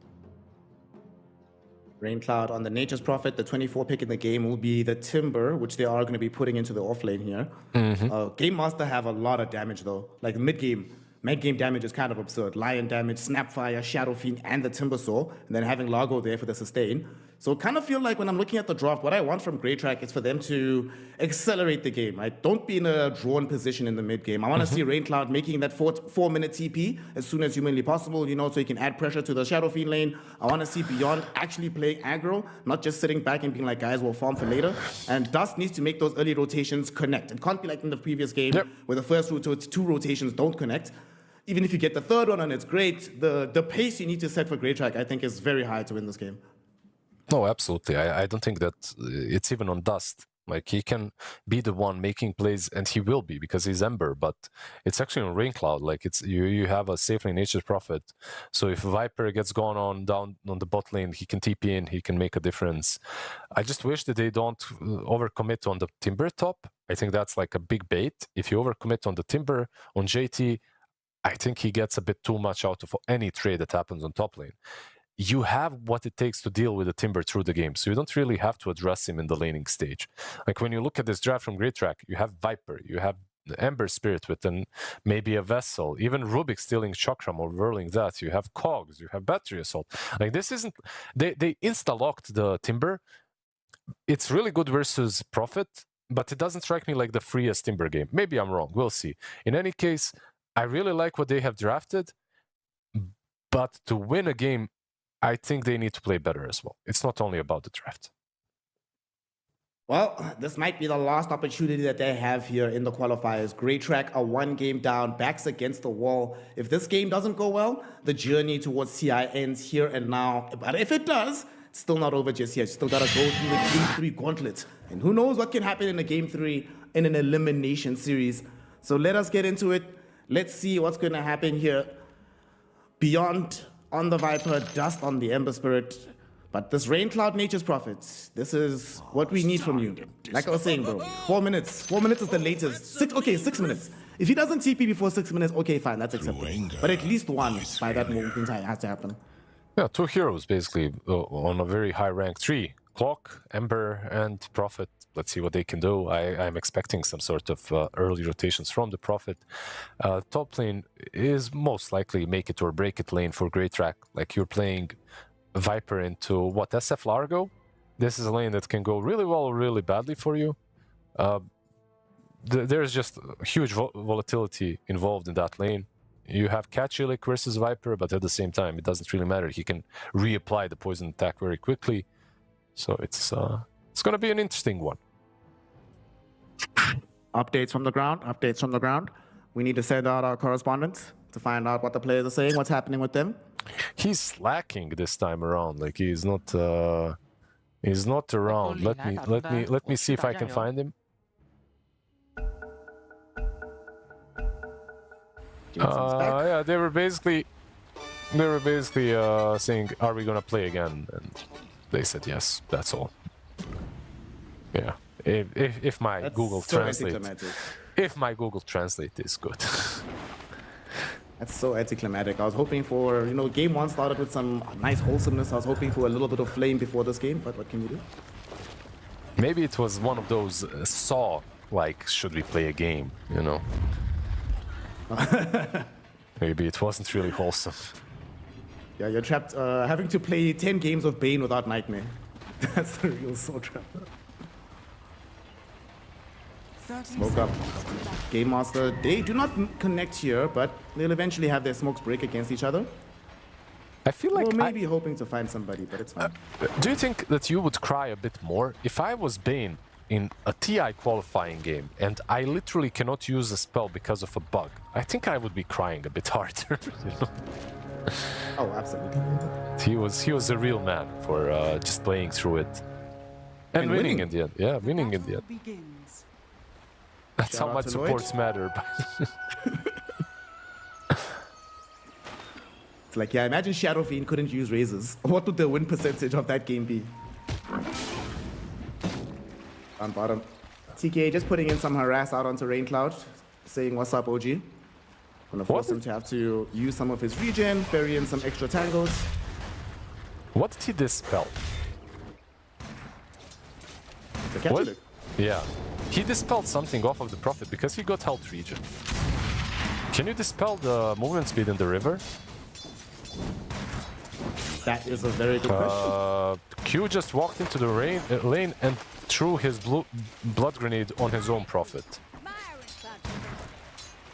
Interesting. He's just warming up, brother. He's just warming up. Just checking if the blood grenade works. Oh, no. And also But if he almost dies dying here- after. Close call, close call. They cannot allow this lane to start falling out of control. So Q cannot afford to die. You need to be playing carefully. Dude, imagine you go into a pub, your support runs you down, on your own support runs at you and throws a blood grenade. You're like, bro, what's wrong? What's happening? And then he dies. Q? He's dead. Q? Yeah. He just... Yeah, he ran into them. He had cogs, but he didn't really use them on time. It was a bit hard situation to use them, to be honest. Top lane, Beyond, Viper. Lots of razors going out towards him, but Rico Baby will be there with the Fade Bolt, reducing some of the incoming damage. It's a slight reduction, but given how close Beyond was to dying, probably did make the final difference. Yeah, they have double, right? Double resistance. They have magic resistance from him and also the Fade Bolt, so yeah, Q falling. I mean, as Clockwork, you really want to play this way with boots. That's why you buy boots, to run into the enemy team and die faster. Lizard pro tips. The faster your movement speed, the less time you have to spend traveling towards your death. Makes sense. Exactly, easier you die. After all, what are we doing on this planet than just slowly dying? He's just making it a bit faster. Definitely more entertaining. We get to see it in all its glory. On a serious note, though, you buy boots on clock because you can get behind or on a side of an enemy team, and as you do that, you can use power cogs and get on top of the cog a little bit faster to hit it. Without boots, you cannot really hit all three cogs into enemy heroes, so you kind of need boots. And I mean, overall, the boots on clock are just a very standard and very good item. Even if you go for battery assault, which most players aren't really doing right now, it makes sure that you can keep and stick on top of a target. Lane, Moon on the Snapfire, taking on the Dust Ember Spirit. There's a record that Dust set the other day in one of the games that we were doing. It's a bit of a painful one. Well, not Dust, sorry, Butterfly affected. Butterfly affected on Ember Spirit. He has the most damage taken in the tournament so far. Literally the most painful stat, but yeah, Ember is a sort of a hero that can sustain himself down the line quite a lot, especially when you get the Bloodstone, you know, Krella's Crozier or something. Aghanims, of course, you get a lot of stats. You Flame Guard as well. It's not good when you're dying. Actually supposed to look like between these two, between Ember and Snapper. Not really sure. Like Snap is a very strong laner into almost anything. Ember has a decent chunk of armor, but overall I think that Moon will come out, at least in the lane, he will come out on top. Post-laning stage is a question mark, because I feel like Ember is one of those heroes that isn't that bad into Snap. Like, you have Remnants to get on top of her, you can stop the Mortimer's Kisses, and overall their draft isn't that bad versus Snap. Like, Rubik as well is a very good hero into her. You can always steal the Mortimer's Kisses. Like, how hard is it? As long as you're in position. Speaking of top lane, lift on SF. SF could be dead here. Back. Catchy Lit will try to protect him, but Q with the battery assault will be able to secure the kill. TYW a little bit too late with the rotation. So they find the kill on Shadow Fiend, and they needed to. He was really putting in the work onto Beyond in the lane. Yeah. So this will at least give Beyond time to recover a little bit. Yeah, it was a very good twin gate rotation from the Clockwork. Just the two of them weren't getting the kill. TK tried stopping with the Frog Stomp. Didn't really work out in the end. They are trying to go on Viper. Stick around with all three of these heroes. They're gonna try go onto the Viper, get immediate revenge. Rico Baby had a very nice telekinesis lift, which did stun Fly. But unfortunately, they have too much control, so they end up bringing down the Viper regardless. He had the fat wand, and Rubik, Rico Baby.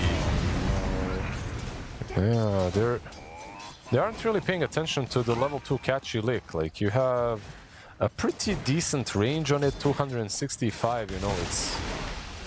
I mean, the range is higher, it's the pull that is 265, so... Unlucky on the Rubik. Any sort of dispositioning tool with SF is always nice. On the enemy team, if you can apply it, of course, even better. So Bane Sleep, Catchy Lick, Largo, anything like that. Always a good lane. Oh, SF is going to the team gates. He's bottom, making a rotation to try find Rain Cloud. They realize that, wait a second, Q is top, so is Rico Baby. Who is protecting Rain Cloud? And the answer is nobody. Fly just goes and gets a free little snack on a piece of tree. Might even get a bonus here. Dessert is on offer. Q did throw away the cogs, burning away all his mana, pushing Fly into the river. And they lift TK back towards themselves. So this has no mana. Should be fed here. Giving away. Rain Cloud even TP's in. Oh, that's what we want to see. Doesn't get the correct sprouts out onto Fly, but it should still be good enough. They just need cogs in a moment. They're back online. Q will find the push, but no Rain Cloud. Oh no! They have this execution is not what they wanted to have, but they have telekinesis. Okay, they eventually. I think cogs were I mean, he dies anyway, so it's good. But he could have just ran him down with battery assault instead of using cogs. So unlucky with the cogs push a little bit. PYW mid. This is now deep. It isn't going to really work. He comes across with Clockwork. The Hex will prevent the clock from throwing out the power cogs. In fact, they might turn onto Q. Q throws out the cogs, but will still die in the end. Moon has a right click that follows him beyond the stun animation. It felt like he wasn't certain whether to use cogs or battery assault, and then in the end just was too late to use the cogs. How things have changed. Back in the day, if you were playing clock, you're always trying to keep people inside of the cogs. And now you're always trying to keep them outside of the cogs with the mana burn. Like, you cannot, like, if a target is inside, you cannot leech the mana with the hit. Like, the cogs are just fly through them, so nothing happens.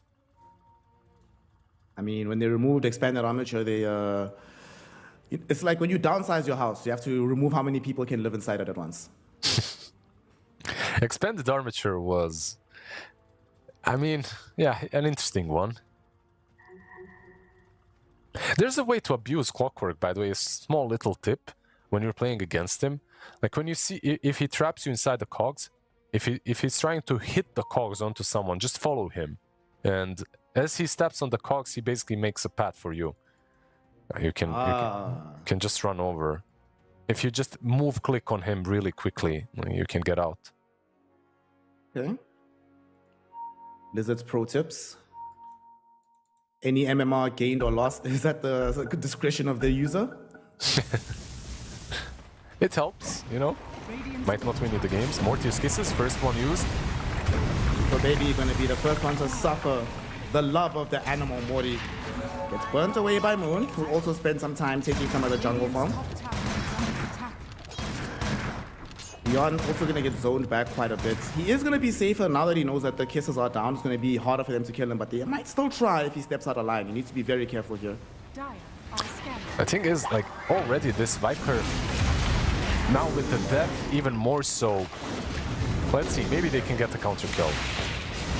They dangled out the Viper, but now they've brought in everybody else. And these heroes are not too healthy anymore. Moon is going to be the first one to fall here, being ran down by the Ember Spirit. Dust gets him. But because they tunnel vision onto Moon, Flyfly and TK will be able to escape. I will be honest, I am astonished that they only got one kill out of that. Yeah, the execution was good when it comes to bringing all the forces, but I feel like they got pushed a little bit too far away with the cogs, and then the Sprout as well wasn't really blocking them all too much, so they get only one kill. Unlucky, but at least they got something, and they secured the Wisdom Shrine, so it's pretty big for the Clockwork, who was severely under-leveled. Even with the Shrine, he was not level 4. Only now does he get it.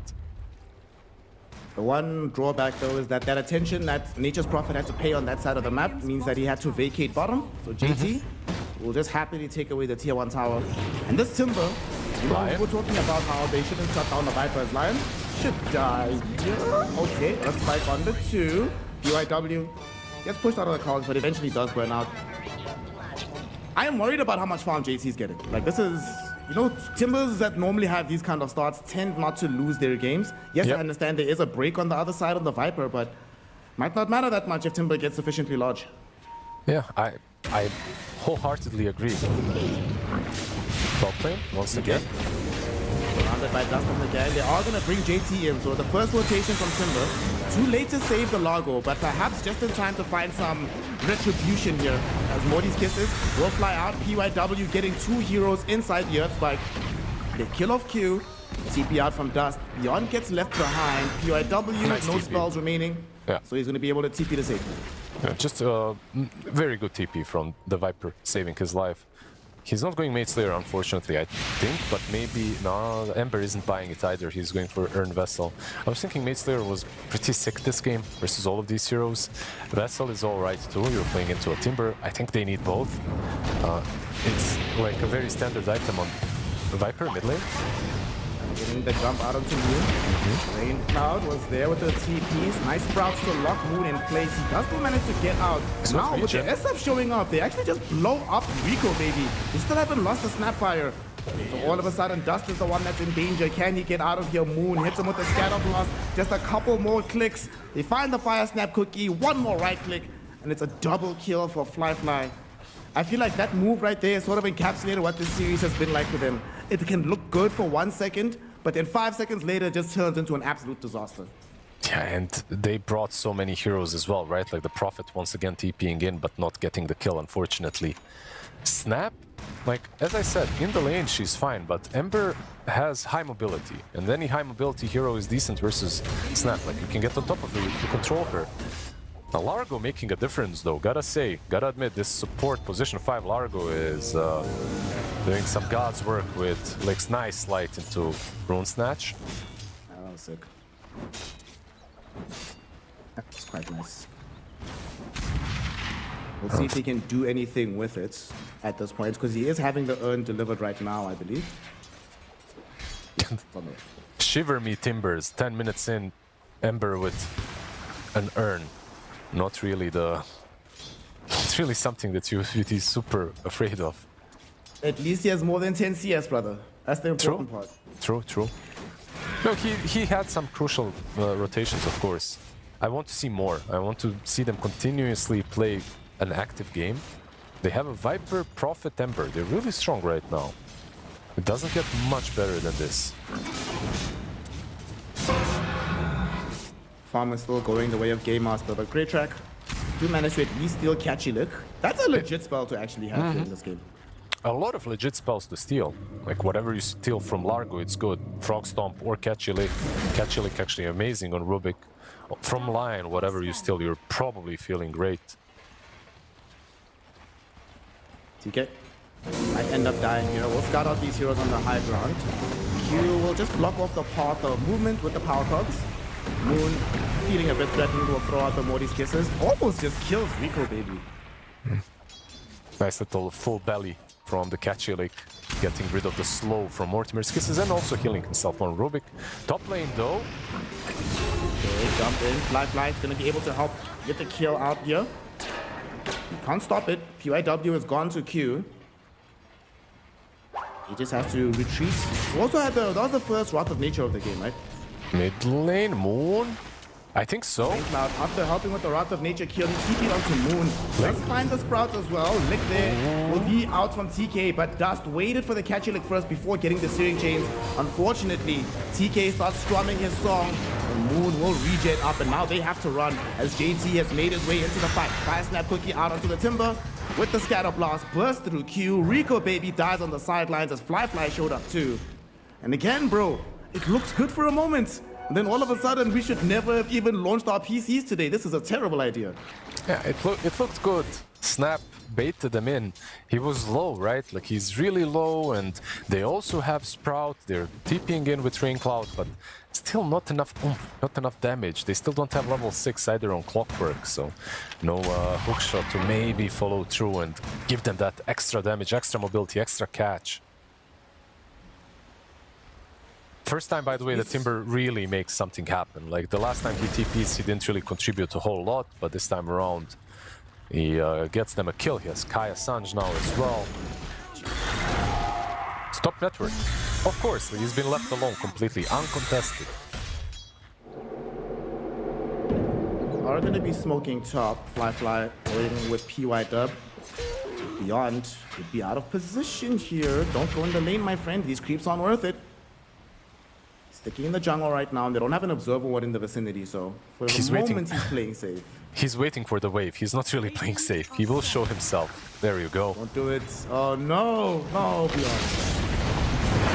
Well, on the bright side, he does force them to use 2 ultimates, both Morty's Kisses and the Finger of Death, so I made some space, boys, and they're gonna smoke. Look, Dust and Rico, baby, he's told them, boys, there's 3 heroes. Stop, see if you can make anything happen on the other side of the map while they come contest for the Wisdom Shrine.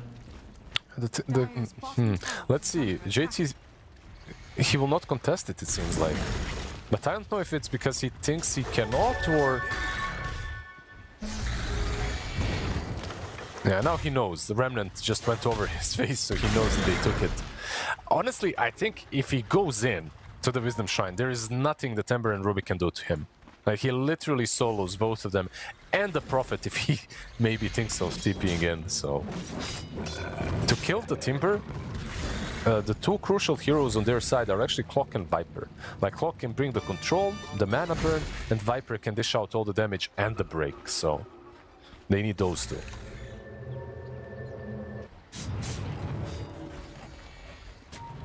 Well, now, look at the... wow. 92% according to Gaben. But, ladies and gentlemen, don't take that seriously, because yesterday we saw 4%, and the 4% team won the game. So anything can still happen. Mid lane, Clock. A bit of a fracas here as JT will leap into the river. Viper gets his Timber Chain stolen away from him, but at the same time, Viper gets his life stolen by Fly and PYW. They get him down and they're chasing for more. Dust and Rico, baby, able to make it out. Q will run interference with the power cogs. Held in position with the Catchy Lick, shown up with the Earth Spike, and killed off in the end by the Chakram. Something is really not working, not connecting once again for a great track. Like, they don't have any cohesive move, and now Rubik as well on the mid lane. This is starting to look very much like game number 1.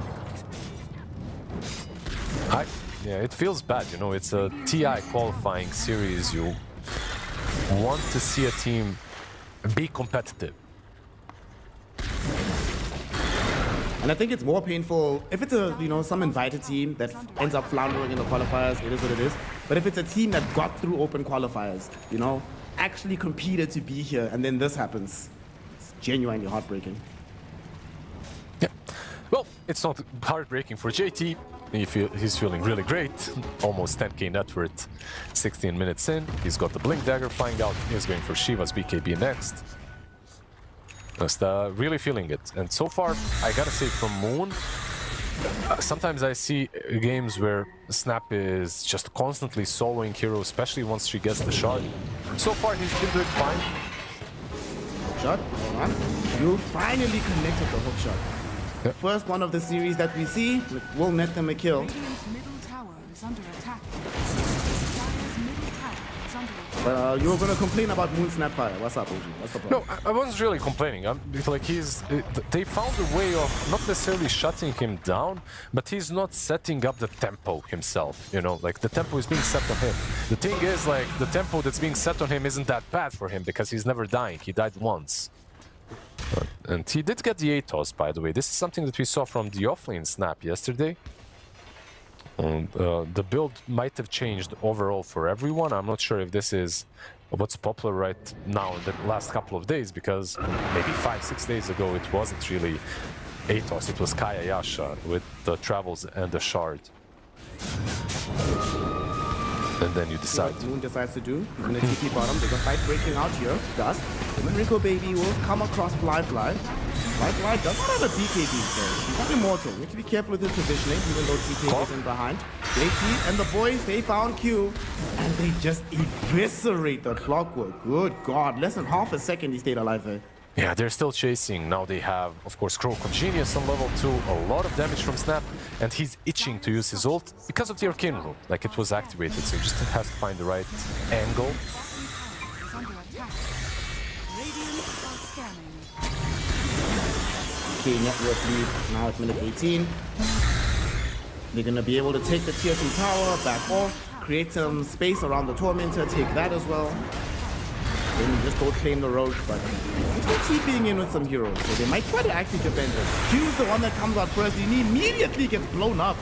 No more Clockwork here. Morty's Kisses force the cancellation of a TP from Rubik, so Beyond and Dust all of a sudden are very alone here. Rod of Atos goes out, Beyond.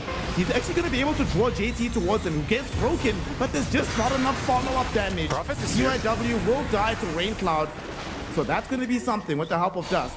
Lion, the lone 1 to 4, but these heroes are getting low in the HP department. Dust gonna be able to chase again. CK will dispel the chains away from him as JT just jumps in onto Dust, almost kills the Ember Spirit. He will at least force him away from Rico Baby. And as that Rubik is left alone, he is killed off. Unstoppable streak with Fly. And while all that is happening, Largo is just using Crow Genius on them. He's just healing them up with whatever the Bull Belly Blitz is, the damage. Island Elixir, that's the one. That's the song that heals. So he's just giving everyone some elixirs. Island, Ice Teas. Everyone is nice and healthy. 9k lead now. By the way, I like the way that Clock is TPing in, and Lion, because he has a Quelling Blade, he just Quelling Blades the tree that Clockwork is TPing behind. So that he insta-hexes him. If that tree is alive, maybe you can pop after TP. And top lane, once again, Viper is just gone. Just not having a game. Rain Cloud will TP in back, throws in the Wrath of Nature, hoping to try and punish PY Dub. But it will not happen. The Dub boy just blinks away. He's chilling. And Beyond. This is always what hurts whenever I see teams play with like the offlane Viper, right? When the games go like this, where the hero just feels useless. Like, you just feel like a pinata to give away free gold at this point. Yeah, I started mentioning that during the laning stage. If you're playing a Viper, you need to do well in the lane. Like, if you aren't doing well in the lane, then the whole pick makes no sense. Like, you need to crush the lane, maybe not crush it, but dominate it, and they didn't. A Viper that comes out of the laning stage without, like, at least being far ahead of his respective laner on the opposite side did something wrong. And yeah, they just played very nicely around the Viper. They prevented all the kills that he went for. They killed him 6 times. About to try to kill JT here. Let's see how strong they are, or how strong JT is. He's pretty damn strong. Because he's half HP right now. They will lift him back. He still has BKB to activate. Now he might actually want to turn the fight. Dust is at half health. Moon just showed up. There's a fire snap cookie. It misses though. Q able to force off himself away. But that means he has nothing left for the Morty's kisses. Kisses raining down. They will miss in the end. And as he's doing so, they try to kill off JT. But once more, TK is there with the catchy lick. Bringing the Timber Saw onto the high ground. Strumming the song of friendship and keeping him alive. Now they blink forward. Moon brought up Atos out onto the Ember Spirit. JT is there as well. Even Fly contributes with the Requiem. They have found a double kill for Moon. 3 heroes have fallen and they haven't lost anybody. Yeah, just a little bit too good in the fights. A little bit too quick on the fingers. They're executing better, and to be honest, bot lane Mayfall, they might lose him as well. This is a full wipe now. Oh no. UIW and the boys, they have more than enough disable with the Lion there to get the kill on the Nature's Prophet. So yeah, team wipe. They gotta stop. And it's actually more than a team wipe. They're gonna look for Nico Baby. Nico Baby trying his best to run himself away, but one more right click. No, doesn't work. Doesn't work. He's actually gonna be okay. The hot feet hustle gets him away at least, so it's something. They gotta stop feeding. They need to regroup. They need to find the right targets, and Timber is not the right target. They just tried diving Timber on the high ground, even though he has a BKB. I don't know if they checked it or not, but even forcing the BKB, like you could argue, yeah, we're just gonna force the BKB. Well, if you force it by dying with 4 heroes, it's not a good force. That's the way he wants to use it. Just think about how tanky he is. Essence Ring, BKB, Kaya Sanj. Going for the Shiva's God next. Okay. No BKB still on SF. Well, maybe that's the target that you can go on. But now he has a defensive tool of his own. He's got Manta, so it's not only Catchy Lick that saves. They have Mech, of course, on Largo too, going for the Greaves, and he's not too far away from it. They just have too many items. This is a 17k lead. 23 minutes in. Good main, they get onto the Ember. They just blow him up instantly. Barely any effort required. JT will get the support on the far side of the fight, and they roll through them. All right. Well, I hope everybody at home enjoyed watching this, because we're not that far away from the GG call. I don't know how much longer they can suffer like this. Yeah, game number 1, they called it really quickly. Game number 2, maybe they can have some Hail Mary plays on the high ground. Wait for the BKB, Prophet, BKB, Viper perhaps eventually, but the high ground is coming. High ground is here. They're going on to set Viper. Beyond can get nothing off here. He's just gonna get blown up. JT is godlike now. And they still have all 5 heroes on the high ground, ready to put pressure onto the tier 3. Cliff will buy the time that they need though. And they do not have an Aegis with them, and like you mentioned, there's no BKB on the SF, so it's too dangerous to stick around for the full push. But nonetheless, they've done a significant amount of damage, both to the buildings, both to the team, but especially mentally to the side here of Grey Trash. No, absolutely. Straight into the pit.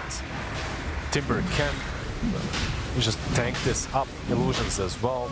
They're smoking, and they have Rocket Flare to scout it out.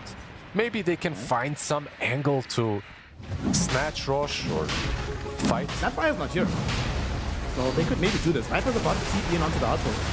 They're gonna try for this. Snapfire will TP mid. There's the hook shot going forward. Rain Cloud snatches the Aegis. Fly gets dragged out of the pit with the catchy lick. So Game Master will try to retreat, but Dust, he's trying to chase in after the Shadow Fiend. This might be a mistake, because now the Morty's kisses rain down from the heavens. Burn through onto Dust. Fly is still living, burning through the rest of their life pools. And as Q dies, he will suffer the final kiss of Morty. It turns out to be a kiss of death. Life is gone. JT is beyond godlike. Yes, Raincloud was able to snatch the Aegis, but it cost the lives of 3 of his compatriots, and they don't even bring down Fly in the end. I cannot believe that SF managed to survive. Of course, a lot of regen, a lot of health being given by Largo. The dispels were amazing as well.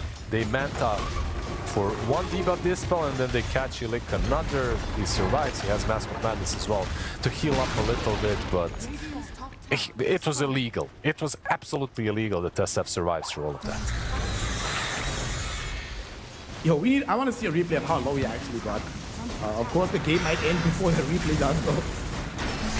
JT Okay. Hook out onto Fly on the high ground. Can they bring him down? No. The Greaves, the Four Staffs, the song being sung. And now with the finger of death in the opposite direction, Q goes down. No one dying for this last fight. And now on the high ground, they also found Dust. Embersphere dead without buyback.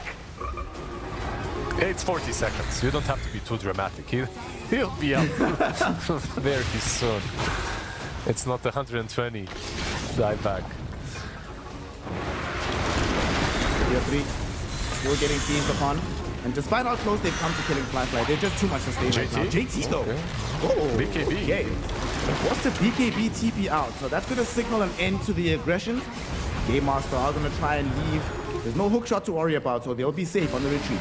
Yeah, that's a lot of healing coming from the Frog. Like, this hero suddenly became a pretty decent support after the last patch. Last patch he was more or less garbage support, but the godlike offlaner. Now I feel like he's just a much better support than a core.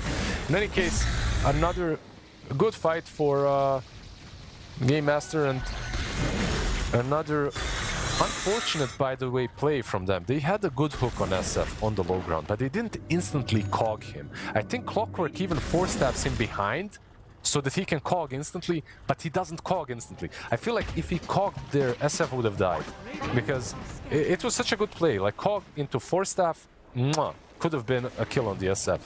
Didn't work out. I think he was hexed immediately, so just PYW, godlike reaction timing is on the line. That always feels bad, right? You go in, you have some plan, you go in with your shift queue knowing what to do, but it turns out the other guy just has godlike reaction time, so shift queuing doesn't matter. And you're just like, bro, how is this possible?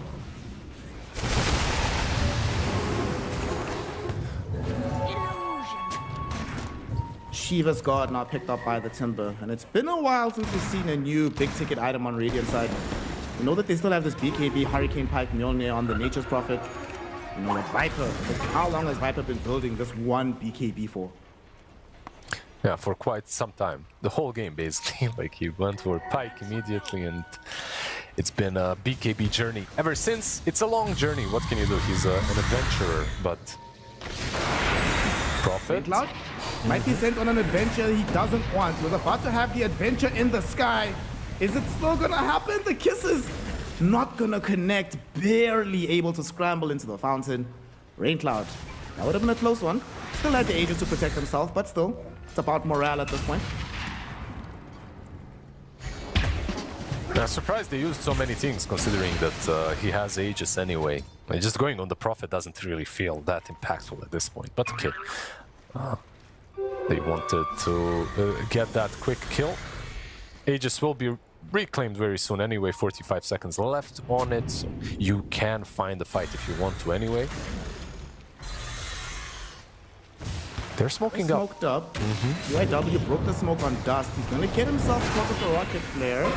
They jump in, they should be able to kill him. And they steal the Hex as well for Rico Baby. That is not an insignificant thing, given how the game has been going for them. Of course, not too bad at all. Like, Hex on 21 in this game. Largo is a problem with Catchilik, but what can you do? He's always going to be a problem no matter what you steal. He's annoying. That's nice. Raincloud was able to force out the BKB charge. Now we're down to 7 seconds on the Timber. Something. He finished the Chrysalis. Bro, if Raincloud is able to carry this game, this will be the hardest Prophet carry game I've seen in a very long time. Give him an extra 10 minutes. He's working towards it. He's got his Daedalus queued up. He has a small crit. 1-2-6, you know, like, in comparison to his team, he doesn't really have a lot of deaths, right? Like, only died 2 times. He's been choosing his fights very carefully, as a Prophet should, so... Well, we know a lot of players have been, normally goes by Satanic in-game. Right now, brother, channel your inner Mickey. That's what you need to do. Or maybe even your inner Bulldog might even be better. Just never be seen on the map until you're 6-slotted. The inner Bulldog might work, because these Treants actually do split push very nicely now again. Treants were useless for quite some time, but they're back to their former glory. They have some bonus magic resistance, I believe, now as well, but they hit hard, like 43 damage. Radiant are scanning. thinking about getting the Tormi for themselves, but they would prefer a pickle first. They did get scanned out though by the Radiant lineup. Beyond is in position to break the smoke. Rocket Flares are trying to scout, but they don't know that the positioning has changed. They're coming towards them. But they don't have any vision here to the side of Game Master. This is a very dangerous goal for them. Smoke broke the Moon. Broke, indeed it did. Half HP for Dust, and now look at this. Viper Strike goes out onto Moon, but it's not gonna matter because he gets followed up with right-click damage. Fly is just hurting too hard. Rain Cloud TP'd into the middle of the fray and gets extremely punished for this decision. He is gone. At the very least, Beyond is able to escape. Fire Snap quickly, not able to connect in time. The decision from Nature's Prophet. He does have buyback, but the team was already on the retreat, Lizard. What was the point of going in right there? Oh, unlucky. They got initiated on by a Snap, by the way, not anyone else. Snap goes in because of the shield drone, and a BKB never really felt super threatened on Moon, so Prophet thought that maybe they can re-engage. Didn't really happen. I was just praising him how he was choosing his fights really carefully this time around. It backfired. So it's your fault. Custer's curse. I see. That's all onto Dust. He will be able to get away with the forced off. Clockwork, not so lucky. His own cogs actually kind of griefed him. Didn't allow him to escape away from the chakram of JT. Now they will claim themselves a lane of barracks. It's the first side completely taken. Kind of no reason to back off, even without the Aegis. He can still stand here for quite some time. How do you do this? How do you initiate? The one person who can't do it is dead right now. So what do you do? Wait for him. Very simple. 5 more seconds. They cannot take this fight without him. Even with the side being lost. Emperor. Oh. Dust, he tried. Well, was turned into dust in that moment as the Morty's kisses come through. They're able to burn down Beyond. He dies as well. Q tried to interrupt it, but it took too much damage in the process, so had to leave. Dust at the very least with the fireback is able to chase and kill the SF. That's a huge turnaround potential here. Unfortunately though, it's not like Fly is the only threat in this fight. JT and Moon are now just going completely ham. Dust at least able to dodge the Fire Snap cookie, but can do nothing against the Chakram, nothing about the Earth Spike, and nothing about this game. GG, well played is called. They are now eliminated from the TI qualifiers. There will be no more Great Trap, but Game Master keeps the hopes alive for yet another ride at TI. Yeah, they just had a fantastic showing in this series. They definitely are the team that deserve to go through. Just had a very clean game 1. Game 2 also ended by the 20-minute mark, by the way. We just had like a 13 minutes of opium puffing from Radiant. They continued, they tried, but it just didn't work. The way, I don't know if you remember, during the draft I said, yeah, this Timber, maybe you can ignore him in the lane, because you truly cannot kill him in the lane. But post-laning stage, you can deal with him. What does that entail? Like when you say you're ignoring a single lane, that means that you're always going to have more heroes on other lanes, right? Like you should be crushing mid and top. Unlucky. Well, it was a bit unfortunate for a Great Track that not only did they ignore JT, who had free farm, but they also weren't able to do anything on top of it. So it's like 17-0 Timber in the end. 17-0-11. I He came down to 12 HP on the SF. Oh man. Yeah, if he dies there, the game could have been different, but yeah, I wholeheartedly agree with what you said. And I think we were even talking about this around minutes 11, 12 after they made that rotation top to kill the SF. We were like, okay, that makes sense, guys, but we've got a ticking time bomb here. This is a problem. JT's getting a little bit too large, and he got to the top of the network early, and he just stayed there pretty much the whole game. And it's like, when that's happening, when you can actually have your Viper, the Nature's Prophet, the Ember, trying to kill this hero, but he can outlast all of them and then just turn the fight. It's like, yeah, guys, we might have made a mistake in how to approach this hero. Maybe we should have been bringing Beyond more towards his side of the map as soon as we could.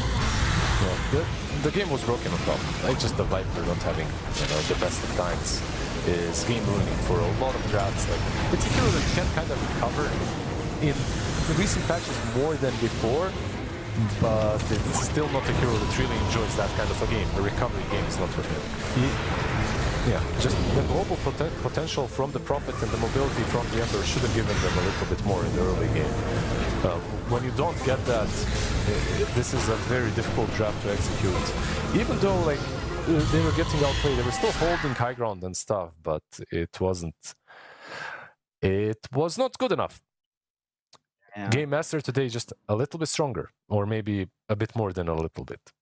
I was going to say, you're being very euphemistic there, my friend. It's not a little bit. This was just levels to the game. Game Master showing that, yeah, we have these experienced players who all played at TI basically before for a reason. Like the quality difference was very apparent. The thing is, which is very interesting, is in game one, it wasn't that apparent in the laning phase. It showed itself in the macro part of the game. But then in game two, it showed itself very quickly in the laning phase. So for me, that means that there's a lot of work that Grey Track has to do, obviously. But that shows that Game Master can win in different ways. So that can bode well for the rest of their journey through the lower bracket. Yeah, absolutely. Like, this is a team that is looking to qualify, right? Like, this isn't a team that just came randomly to play some qualifier and see how it goes. This is a star-studded lineup. They're a team that can match up Vici Gaming and everyone else if they just figure it all out and if they find the right cohesive drafts going into their next series. It doesn't get any easier than this, I think. It's only going to get harder. I should phrase it that way, not to be too mean. So JT 17011 Timbersaw, it's a JT Timbersaw. Like you give him his basically bread and butter and he delivers. He definitely did deliver here. He did not disappoint his squad. I think one of the things that we always love to see when you have a Timbersaw in your game is how quickly can you enable the support that you're paired with to travel elsewhere and make other things happen on the map. And JT did that very quickly, and that enabled them to always be able to respond while he's just solo farming. And that means that Game Master go through. Great Track, unfortunately, eliminated from the TI qualifier. So they gave us some fun games, but clearly more time needed to cook up their strategies and cook up their gameplay in particular. With that, Mr. Rezardo, me and you are off the clock for the evening. We're going to be moving into our next series with Beak Up and Lockcast, where we see Team Refuser taking on the side of Team Resilience. Any quick prediction of what you think that matchup will look like? I expect a very close matchup. Like yesterday, we had very one-sided games. All the series today, like when you look at the schedule, should be more or less pretty even.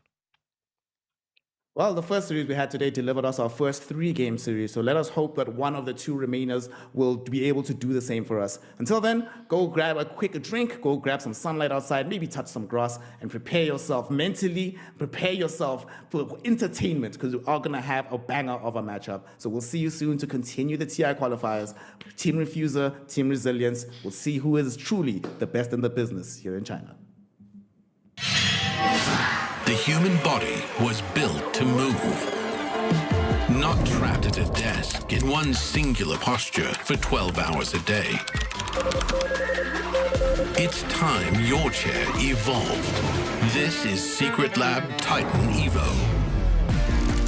Ergonomically engineered for you, gamers, hybrid workers, artists, backing your every move.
everybody, and welcome back here to some more Chinese Dota qualifiers. We are back, Lacoste. We're back with day 2. We're in the middle of the day. The lower bracket series have both happened, and now it's time for the upper bracket semifinals to take place. And this first matchup, Refuser Resilience, the Team R's are ready to go.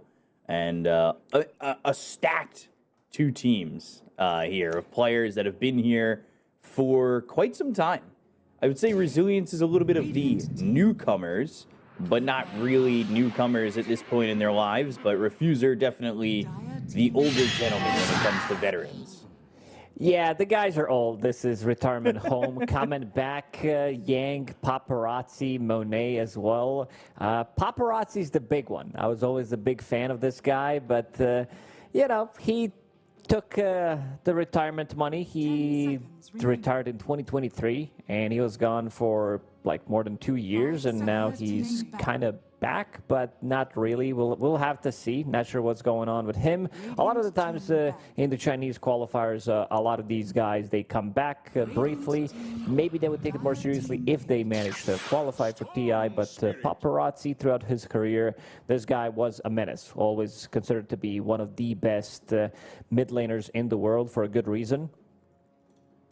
Yeah, Paparazzi is always fun to watch, and it's been interesting seeing his return because I feel like it's been lackluster at times. But you know, we'll see how it goes now. Now that he's playing a big team in this moment, you know, he didn't really perform too well at the ESL Challenger a few months back, but this is definitely going to be one of the harder matchups for him. And there are 2 slots for this Chinese qualifier, so it's not like you have to take everything going forward. But they are up against Resilience. Yeah, Resilience is a bit of a different team. I would probably put Resilience in the team that is going to qualify to TI if I had to take a guess. Them and Vici Gaming, but yeah, Team Resilience. Maybe I'm slightly biased as well because I've been a big fan of Neo. I've been kind of a little disappointed when he moved to the coaching position as well, because he was coaching. He was not even a main coach. He was the assistant coach of Tidebound, and then he played for Tearlaments, and now he's in Resilience. But if you remember his performances, he, because I keep mentioning that every single time his name comes up, is his performances during the TI 2023 when he was playing for LGD, where they got 3rd place. This guy, when I was checking the stats, he was always in the top, pretty much all the top numbers. He was breaking the records, and his heroes are meta right now. What are we talking about? You know, some Centaurs, some Timber Saws, Mars not as much, but these are the heroes that he really excels at playing. And so far, they haven't picked his hero yet, so going to be saving it for the last to give him slightly a better matchup overall, but to focus slightly more on the draft. Team Refuser, they have a strong draft. This is kind of checking all the boxes. You have very good scaling. They are also flexing this Wind Ranger up until the end, where they can still use it as a position 4 if necessary, but most likely I would say it's a very good carry Wind Ranger game. You're playing against Kez. This hero doesn't really match nicely against you. Sure, you have some silence. You have something that goes through like evasion, but other than that, it's a hero that just dies to 1 focus fire, and there isn't that much protection other than Winter Wyvern, and Wyvern really hates to play into Storm Spirit, hates to play into Timbersaw. If you use your heal, Cold Embrace, it's a setup for Power Shot, for Timbersaw spells, which are pretty explosive. Yeah, definitely very explosive. Been a very fast draft. I feel like we were introducing and things are almost over here, and I don't know if you see who's sitting in the chair right behind where Echoes was sitting, but we were talking coaches, we were talking mids, and that's your boy Super, who's been coaching this team. And, you know, they've done a very good job. Like, this is a very, I would say, a team of guys. Super or Super? Yeah, you know what I mean? Because there are 2 guys from China. There are 2 Supers. Is it DK Super that played mid? Yes. That's him, okay. That is mid lane Super, not support Super. Yeah. There's always the distinction that needs to be made. But, you know, he's a very good mid player. He's trying to coach Echoes here, which I would say probably is the least rooted in Tier 1 Dota, where Erica has been, we've known him for a long time. When he played for Keen Gaming, he's had a lot of Tier 1 time. Neu, we know him. Planet, we know him. ZZQ played for Serenity and had that run. So definitely an interesting thing to keep a note on, where one team has a coach, one team really doesn't. So the drafts are going pretty quick. We are into this final ban phase. You've got Night Stalker banned by Refuser and Resilience, with the TB and Necro bans in their final phase of bans. Yeah, Night Stalker's a pretty good ban. It would ruin pretty much all of their heroes. Great against Bane, great against Storm Spirit, Timbersaw as well. He can't really do much. Even Wind Ranger. We are seeing some Night Stalkers being picked up here and there. People try to play it from the mid lane in a certain matchups during the last two tournaments, specifically against the Puck, leave it in the pool, because Puck kind of just struggles. Like, you can buy Yule Scepter, you can buy Force Staff or a BKB, but a lot of the times you need your Blink Dagger, you need your Witchblade. These are your two core items that you kind of need to have. So forcing him to like go into something different and go in a different direction isn't something that he wants to do. But yeah, good ban overall. I'm not sure if they would like straight up pick it here. And Dawnbreaker is the other one that also allows you to get a connection onto Bane ulti. Relatively good follow-up stun. And it's going to be Largito. Largito, a lot of heals though. This is Heal two City. cores, yeah, pretty much. And now you have a Keeper of the Light, Wyvern behind you, Holy Locket coming up from Keeper of the Light, Wyvern, and also Largo with his heals. Not sure if I like it too much. Not like Ember Spirit isn't really a hero that kind of relies on getting the heals, and it's also not very easy to be able to follow him in his endeavors, because Keeper of the Light is fine. Chakra Magic works really nicely, great with Kez, but most likely that's going to be paired up with Ember Spirit. Problem is, you need to have all these heroes running behind Ember Spirit, and the burst damage on Refuser is pretty good. You have Timber, you have Wind Ranger, you have decent amount of control with the Shackle Shot, Storm Spirit Pull, Bane's Grip. Even one Nightmare could make a lot of a difference in how you're going to be playing the fights. So I'm not sure if I like this Largo too much. Maybe I'm a bit of a hater because it's a good hero, but also a bit of a different hero than what we ever had in Dota. So I might be slightly biased here. I'm a more of an aggressive player, and Largo is not that type of a player. So I might be, not giving the full picture how strong the hero is. We'll see what Refuser won this final pick. I'm trying to make sure not to confuse the two R's for these teams at times, but they go Lifesteal, which we saw the other day with Storm Spirit. And by other day, I mean literally yesterday, hours ago, and it looked pretty good. And you've got this Timbersaw, which you were saying is quite strong these days, and in the hands of Yang, definitely going to be a very, very strong proposition. I look at this qualifier, and off-lane used to be one of those lanes. I know it's very patch-specific right now for China, but like I feel like off-lane was very thin in China for a long time. But you look at, like, these are the off-laners of the years. Yang, Bak, Neu, JT, Zhang Yu. Like, these guys have been around for a long time, and Neu versus Yang, in terms of just off-lane, sounds really interesting to me. It does. Not sure how good Yang is right now, because he was also missing for a really long time. He played for Yakult Brothers, but before that, he played for Vici Gaming in 2023. So he had almost 3 years of, I'm not sure what he was doing in between, whether he was playing pubs or not, but he was missing in action, not playing for any professional teams.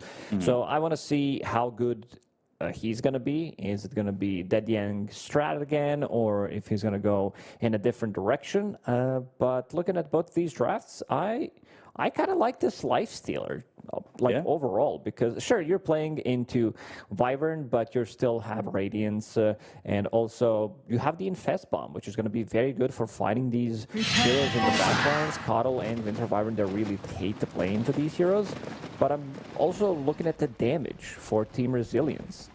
There isn't really that much damage. Sure, there is a lot of heal, but Coddle, Wyvern, and Largo, this is not the damage that you want to have it. It's also a bit of a damage over time coming out from Ember Spirit. Even Kez, he can be explosive though, so it's pretty much all on Kez.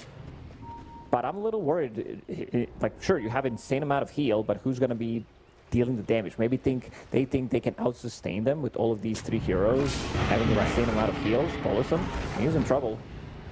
He is in some trouble. Takes some Arctic Burn damage, but other than that, really no worse for wear. The thing that kind of worries me, too, is not even the lack of damage, it's the lack of control. You've got, what, Searing Chains, Searing Chains, Stomp? that's it. Searing Chains, Like, that's it. Timbersaw could buy a Lotus and then be pretty much unkillable.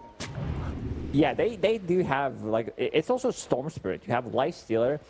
You have one BKB piercing ability that he should be afraid of. That's Winter's Curse. But other than that, he feels more than fine. So looking at some of the scaling, also in terms of the tower damage, they really don't have much. You're going to have Deso on your Kez, but that's about it. Ember Spirit, a lot of the times he can't really push the towers. He can't take the objectives. Neither can Largo.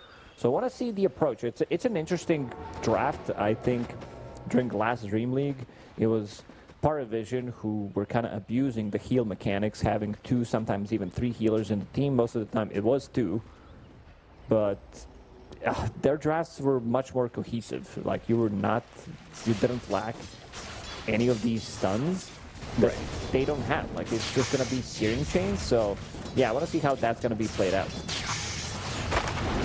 Speaking to the other side for Lockdown with Shackle Shot, Nightmare, Fiend's Grip, Vortex, definitely options available if anybody wants to get a Rod of Atos, if that's something that they're thinking about here for the Radiant side. That could be a question mark. And now, you know, looking at this mid-matchup is, to me at least, 1-to-1, I feel like Paparazzi should have the advantage. The bottom lane, Pelosin, going up against Planet and Yu, gets catchy licked for a second, but will survive. And Monet has kind of had a downtick in what I believe his ceiling was and could be.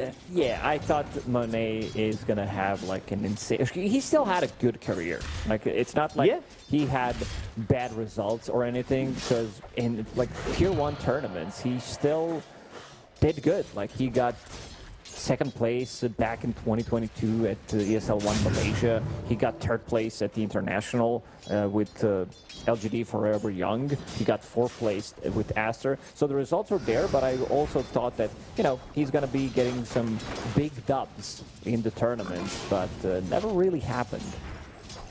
And when he played regionally against guys like Ame, he usually had the advantage. There were times where, in my mind, I thought Monet was one of those guys who was better than Ame throughout at certain points throughout their career. Because they lined up pretty on par with each other about coming into the scene and how their relevance was. So I really do think Monet was one of those big what-if kind of guys. If one game just went a little bit better, or this went a little bit better for him, what we'd be saying, maybe, you know, chat, instead of saying the Ame, would be saying the Monet. What was the last team that he played for? Because he also retired, right? We haven't really seen him. He's been kind of back and forth. I feel like he's been playing with this Refuser stack for a little while, but he did have that Azure Race stint as well. You know, up top, and these are the earlier points where maybe you can cause the dead Yang strat to exist. Which is a weird one, because Timbersaw not one of those heroes that you expect to have many deaths. So if you're thinking dead Yang, I might tell you, you're not really going to see that. It's not an easy lane for him by any means. Wyvern being very annoying. It's on relatively short cooldown, Arctic Burn, percentage-based damage, and also Kez, like the constant spam. That's why they are dragging the creep wave behind the tower, knowing that he can't really plane into this. He doesn't put that much pressure early on, especially with the slightly weaker support in the lane, like a Wind Ranger. We're talking about, you know, some of the stronger position forwards like Hoodwinks, Rubik. Wind Ranger, not really up there in terms of what the hero can do. Yeah, especially not early, but Bobica, talking about, you know, elusive careers and all that, and he's had a pretty expansive one. He has been around for a long time. Him and XXS own that duo record of most games played together. They surpassed No Tail and Fly, I believe, who were the second place on that a few years back. And then they broke up, and the band has never gotten back together. I don't think they will. I don't think so either. XXS, he is in league of his own. I would even say that he probably is one of the most consistent players that we've seen coming out of China. And he's still very young. Yeah, it's crazy. I think about that he started whenever to play I see Dota him. when he was like 7 and a Yeah. half. Yeah. He was playing for DK at 15 years old, like a young 15 years old. Like, that is so crazy. And then 10 years later, you're just like, oh, okay. He's still playing at the top tier of professional Dota. And he's still very young compared to the boomers that are playing this game. Or even, no first just blood compared yet. to us. Yeah. No first blood yet. As kind of expected, they don't have that much control. Off lane for Radiant team is slightly weaker. They can't really put that much pressure onto the enemy heroes. And Paparazzi going back. He needs his level 6. Never refuse school. And Lifestealer not going to be threatened in this bottom lane. I feel Yeah. like Monet is going to have pretty much the free time, especially now that he picked up the Phase Boots, getting some extra levels, getting an extra point in Feast. It's just too much sustain that the hero does have. So kind of even impossible to gank him at the early levels, which is never a good idea to let Lifestealer have a completely free lane, knowing that this hero, if he gets to his Radiance time... Ooh, never mind. I see that he switched. He wants to get Arlen. This is something that he talked about yesterday. Mid lane. There's potentially trouble here for Paparazzi with the Arctic Burn, the Blood Grenade, and the Sleight of Fist Searing Chains, but they don't have the damage to finish it off. Blows in a very long TP to come back and try and help out here, but they do not get this kill. They will pick up the Illusion Rune. No, it's going to be denied by Bobica. And still nobody dying. Except for that ward. They try to play very aggressive, knowing that Paparazzi is still not level 6. Searing And he's Chains still again. not level 6, needs 1 creep. Paparazzi, he's in trouble. 3 heroes here, and that's going to be First Blood. Just staying here a long time, 3v3. That's a completely different story. If he's level 6, they grab a kill. Maybe they even grab a second kill, because he still had a decent amount of mana to get a jump. And now, Echo, he's going to be able to TP back, use that Remnant, come back, full HP, full mana. Radiant's middle tower Was is under 8 attack. experience away from having that level 6. So very close to having that. You can see Bobica trying to stack while ZZQ is around. Still a stack happens. Now Paparazzi will find ZZQ. Cold Embracing himself. Power Shot comes in, something you talked about, where it just lines up when you're in that Cold Embrace. You're still, so you're going to get hit by a lot of things that come through while you're standing that way. Yeah, it's also pretty Timbersaw getting involved. Once he uses his Whirling Death and Chakram, it's going to be way too much damage. So I don't think they're going to be getting the real value out of it. And Monet, he continues to farm up in the bottom lane. On top of the CS chart, 47 and 15 for him. Kez is also keeping up. Erica in a good spot. There's the Yang Raptor dancing, trying to get this kill onto the Timbersaw. It is taking a lot to get him. Eventually, they do have the success as Erica gets that kill onto the Timbersaw early on here alone, and it's something that I think you need to do to continue to shut him down. Otherwise, you could be asking for trouble, and Well, Pelosin's going to find himself dying with 3 heroes here again. Sleight of Fist, Searing Chains, Ball Lightning to get some distance. Not a lot of mana on Paparazzi. He does have a Haste Root inside that bottle, has a lot of charges on that wand, and just picked up Arcanes.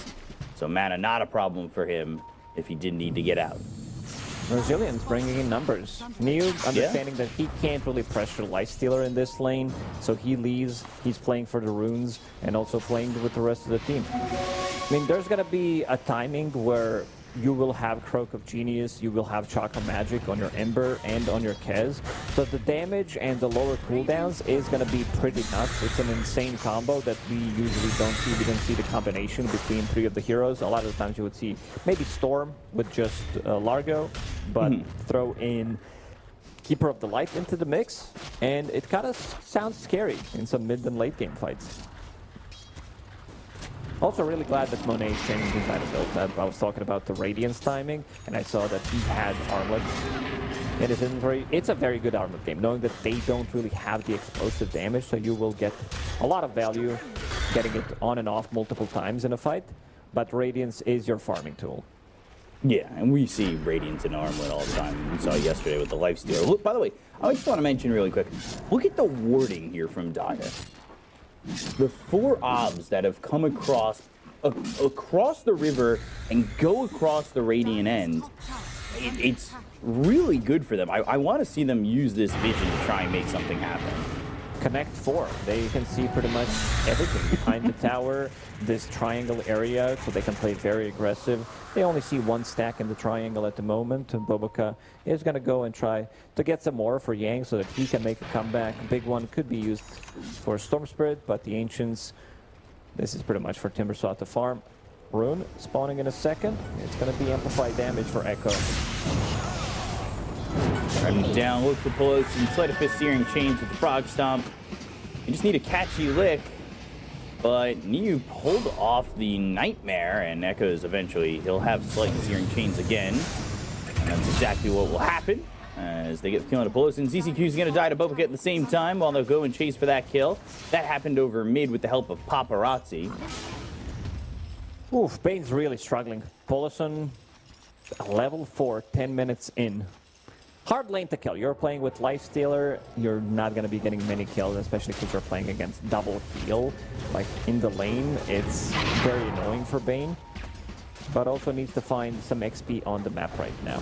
I gotta be honest, I've seen many Banes that don't have that much impact. Maybe, like, in the lane, he secures some of the lanes, but very difficult hero to play. Like, positioning needs to be top tier.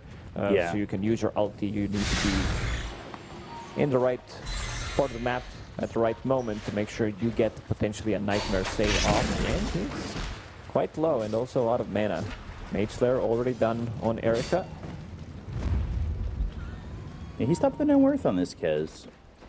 Speaking of Bane, it does feel as though he's one of those heroes at times that is kind of like Silencer, where you get to your ulti and that's what you're good for. Great ulti.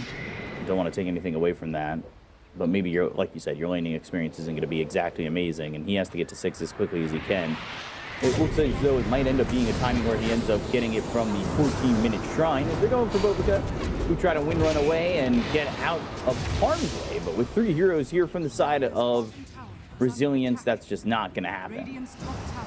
This is what their lineup is stacked too, and they might take it. Go in and just run at them. With Ember Spirit, Chakra Magic, Winter Vibrant is level 6, and Kez, he can join. He can join some of these early engagements. Does have mates already. I'll go into this. So next, they're really trying to take these stats. Yeah, they're not trying. Easy. It's the damage problem that we were talking about. It's not instant damage. It's damage over time. So they need to stick around. I feel like they're going to be able to take it. Maybe Yang is going to be able to steal some with Chakra. Shackle almost proved to be worthy enough to get a stun on Echoes, but now they're going to go for Yang. They'll use that Raptor Dance. They've got the Spirit Vessel on him, and Yang's just going to melt. 5 heroes are here, not only to take the stacks, but to take the life of this Timbersaw. And he's somebody who's going to be a big issue if he gets farm under his belt, but, you know, you say that. They have left Monet to free farm down bottom, and that is going to be an issue eventually where Radiance is soon to be online. He'll want an armlet. he's going to be able to infest and rage and not really be bothered by most of what you're going to be wanting to put on him. And I wonder how Resilience are going to react once he's starting to get involved. And Storm going for those early Guardian Greaves is going to be that vessel for Lifestealer as well to get into these back lines with the Infest Pop. I'm Vessel really already worried. completed. Yeah, on Ember Spirit. So Timbersaw not going to feel as tanky as he usually is. Paparazzi going for a bit of a different item there. There's only one spell that he kind of needs to be afraid of, that's Searing Chains, but also opted to go for Guardian Greaves. He wants to be, or maybe bring some extra tankiness to the rest of the team, knowing that Resilience is going to be playing longer fights with all the heals that they have coming out from Largo, Keeper of the Light, and Winter Wyvern, so maybe he thinks they need to match this, and of course the spell mechanic against Searing Chains and Spirit Vessel is going to be pretty nice.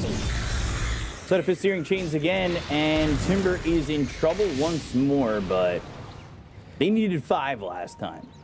And 2 is just not going to be the number to catch this one man of Yang. Dire's middle tower is under attack.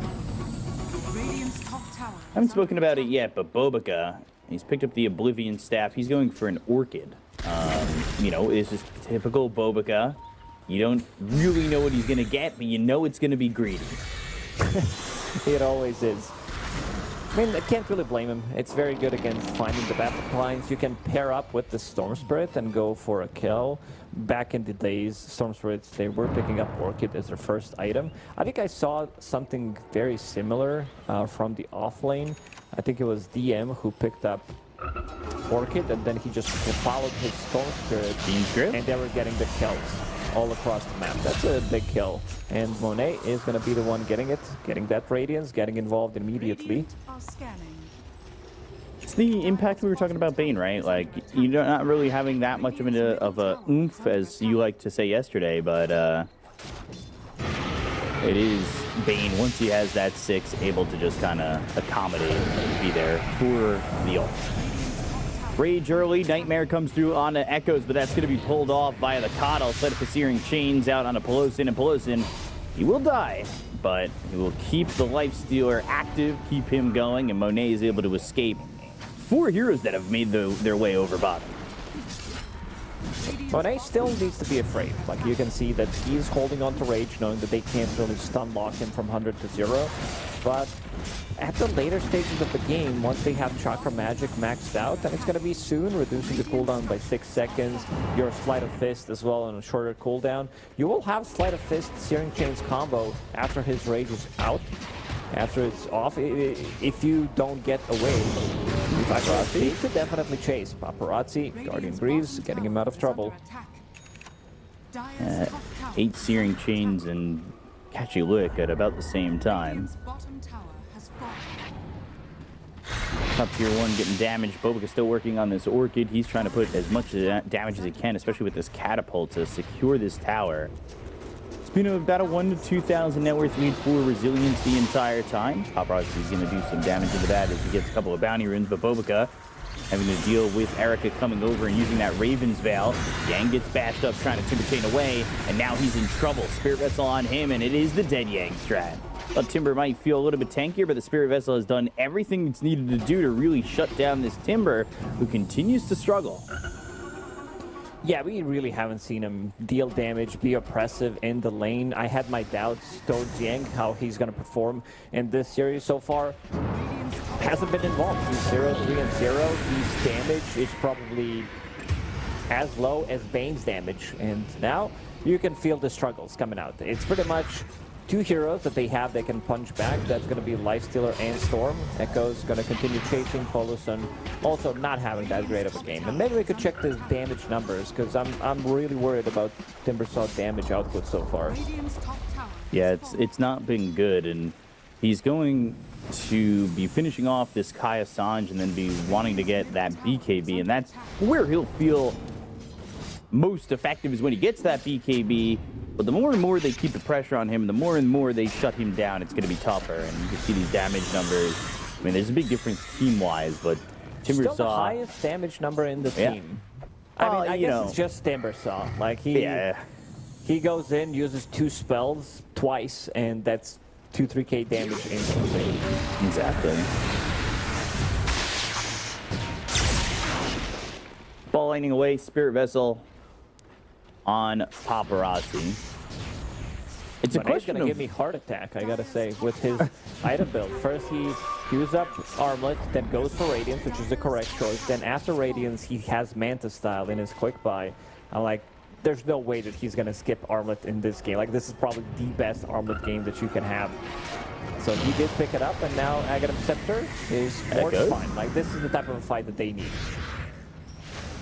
Kind of running at them with the Radiance. So there's 3 heroes here. Pelosin, he's going to be hit with that Spirit Vessel dead. Shackle doesn't connect on anything. Monet's down to half health. He needs to be careful about how much he's committing on this, and he'll infest into the Storm Spirit to try and get away. So Ball Lightning to leave, but Echo's trying to keep up. Remnants forward. Bobica gets out of the trees. Echo's still on their tail, but how much are they looking to commit? All this time, though, it's leaving Kez to continue to farm while these heroes aren't really getting much out of the map. Yang's trying to farm elsewhere and get himself into a spot where he's going to feel comfortable within these fights. And in doing so and pushing these heroes back and taking over the map, Dire set themselves up to go get Roach and get themselves an Aegis. And they've really, really done a good job of pressuring Refuser and making them uncomfortable. Yeah, Team Refuser, they're refusing to bring in the whole squad. We haven't seen them bring 5 heroes yet. I thought this might be the fight to bring in Timbersaw, tank up some of the damage, but you can feel that the damage that they have still isn't enough to hold these heals, because Mew is playing his own type of a game. He does have Kaya Sanj constantly healing. And now one big objective into another one straight away. 1930. They finished off Roche, and it's going to be Tormentor time in 5 seconds. Dire's top tower is under A bunch of these heroes moved away, actually. Regen Rune bottled up. Bobica finally has that Orchid. So can they get this kill onto the Ember Spirit? Not even Not close. really. Catchy Lick, and Paparazzi's out of mana. And he's out of life.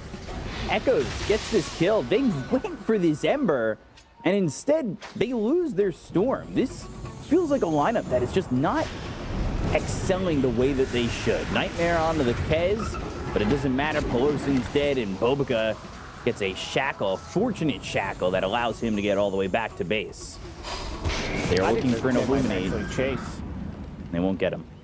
Echoes 5-0 and 6 in this game, involved in 11 out of 13 kills, and again taking over the part of the map where they want to farm, stealing some of their stacks, being in the triangle again.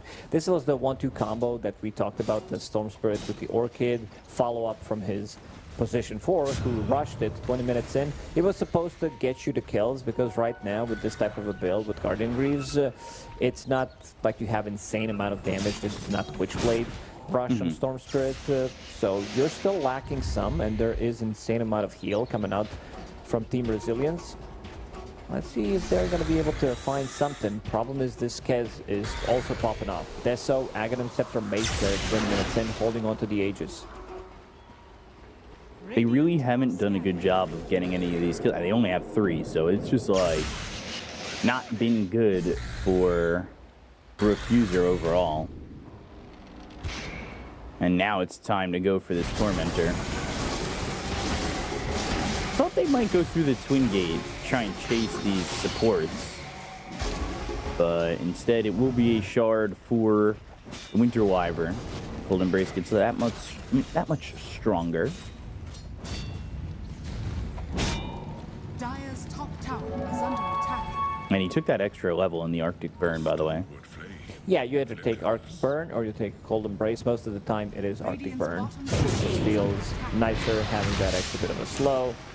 Health percentage burn. You have extra flight duration on top of that. And movement speed slow. Plus lowering the cooldown. I don't know if I said that one, but makes a lot of sense, because it does last for a relatively long time. It's 10 seconds, 9 seconds downtime.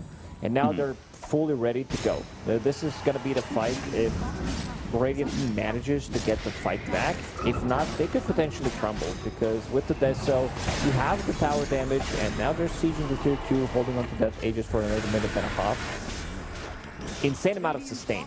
So if they win the fight, everybody's going to be full HP no matter what. Holy Locket, Right. on Keeper of the Light, Seeds of Serenity, medium Healing Lotus, extra 400 HP coming out from that. Radiant's middle tower is under attack. They've gotten to the point where Yang has gotten this BKB just about. He's 250 gold away. That's going to be very important. He needs to get to this. They are trying to come over and get the kill on Yang before he's able to get the BKB. And with 3 heroes here, Winter's Curse, I think he's just dead. They stopped the Timber Chain. They're going to continue to chase. Raven's Veil. And with Echoes there, the Spear Vessel, of course, they are able to get this kill and slow down this BKB even longer. So it continues to be just oppression from Resilience. And Refuser are going to have to be resilient in this game to try and bring it back because they have continued to struggle. Only 3 kills. They're only 3k behind. So it's not the worst thing in the world. That is an ambitious TP out, and it's not going to work for Paparazzi. But again, Resilience just moving around the map so fluidly, and they have not stopped. This has been their MO for the last 10 minutes. That's how they should play this draft. This is their strong timing, not allowing them to get anything done. Again, killing Timbersaw pre-BKB, which is pretty nice. This is the 2nd or 3rd time that they caught him mid-Timber Chain with one of the spells this time around. It was Winter's Curse, so he's unable to run away. And another 3-2 tower that's going to be taken. Very clean so far coming out from Team Resilience. And they've stopped the Timber from leaving with the Kazurai Katana, Winter's Curse, Frog Stomp, everything.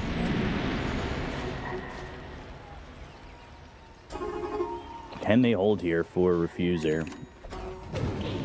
Now that they've got this BKB, can Yang survive the attacks that come in from Resilience? They've got a smoke. They can try and make this play. Good vision. I like this deep ward that's been placed by ZZQ that sees a lot over behind this mid-tier 2.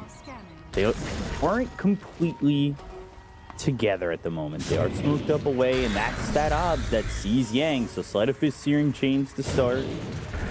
Sleight of Fist Searing Chains again with cooldown reduction. And now they'll go for Yang, trying to get that BKB early enough where he'll become a non-factor for the next 70 seconds or so, or they just kill him.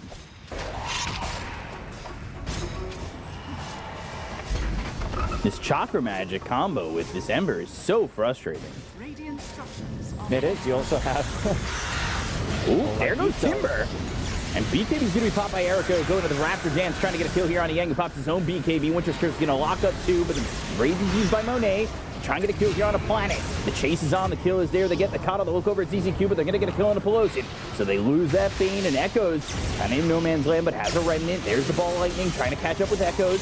And they get the kill here onto the Embers. They've taken out Bobica. The Windrunner not really adding to the damage and the resistance here from Refuser, but the Timber Chain across, and the Whirling Death to get the kill on Erica. A Timber Chain, a TP attempt to get away, and they will. It's just enough to TP out for that Winter Wyvern, but once they lost that Kez, things really felt vulnerable for the side of Resilience.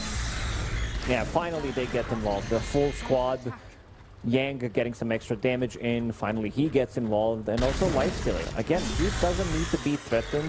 He also traded a BKB, which I don't think is good for Dire if they are trading the BKB on Timbersaw for BKB on Kez. I don't think that's the trade that they want to be getting.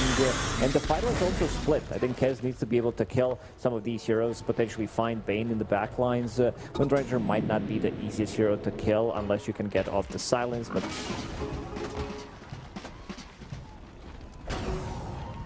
See what they do bottom here, Resilience. Are right nearby both Yang and Paparazzi. And we'll find Paparazzi for a second. Sleight of Fist, Searing Chains, and Guardian Greaves will be popped. Paparazzi now needing the Ball Lightning all the way away just to TP out, and that's exactly what he will do. Dire's middle tower is under attack. Easily handled in that moment. Dire's middle tower has fallen. And the tower just dropped. Monet. He was toying with the idea. I mean, he did have SNY in the previous fight. 3k lead. It was a 5k lead here for Resilience. And for Refuser, that first fight with that BKB on Yang and the ability to kind of fight back and pack a punch was everything they needed. Yeah, absolutely. And now you're going to feel like we talked about how good of a game for Lifestealer it's going to be. he's having a good time. Didn't die a single time, level 19. Soon complete the Basher, which is going to be extra bit of a control coming out from them. Polison in no man's land. So is Yang, and he's forced to use this BKB. They want to continue to go and catch him when this BKB ends in just a second or so, but he'll try to TP out with the Timber Chain, but the Searing Chains are there. They get the kill there onto Yang. So just way too far out, away from everybody. And now maybe they can find this Kez all alone. Eric is already starting to back up as Boba made the TP over to the outpost, but Monet wants to chase, wants to get something. He's looking to get this kill. The Grappling Claw, Paparazzi coming over. They've got the dust, the BKB. Erica TP's out, and that's it. Also got to respect the next couple of fights where Monet and Paparazzi can be paired up together, especially once he finishes off the Basher. So pull him in, get the bash on anybody in the backlines. I think they need to take out Coddle first. This hero feels way too strong. Winter Wyvern as well. So you have a couple of very good heroes that can find them in the backlines. All you have to do is plant some vision and then get a good jump. And Paparazzi, he's starting to scale as well. He's in the middle of the pack at the moment, but Witchblade, Gunpowder Gauntlet is going to be a huge damage increase. Other than the fact that Kez split in that fight over mid that happened, they did go for the Coddle first. Survived a little bit longer with the Cold Embrace that was placed on him by that Winter Wyvern, but they're definitely under the same impression that you are, that they need to kill this Coddle.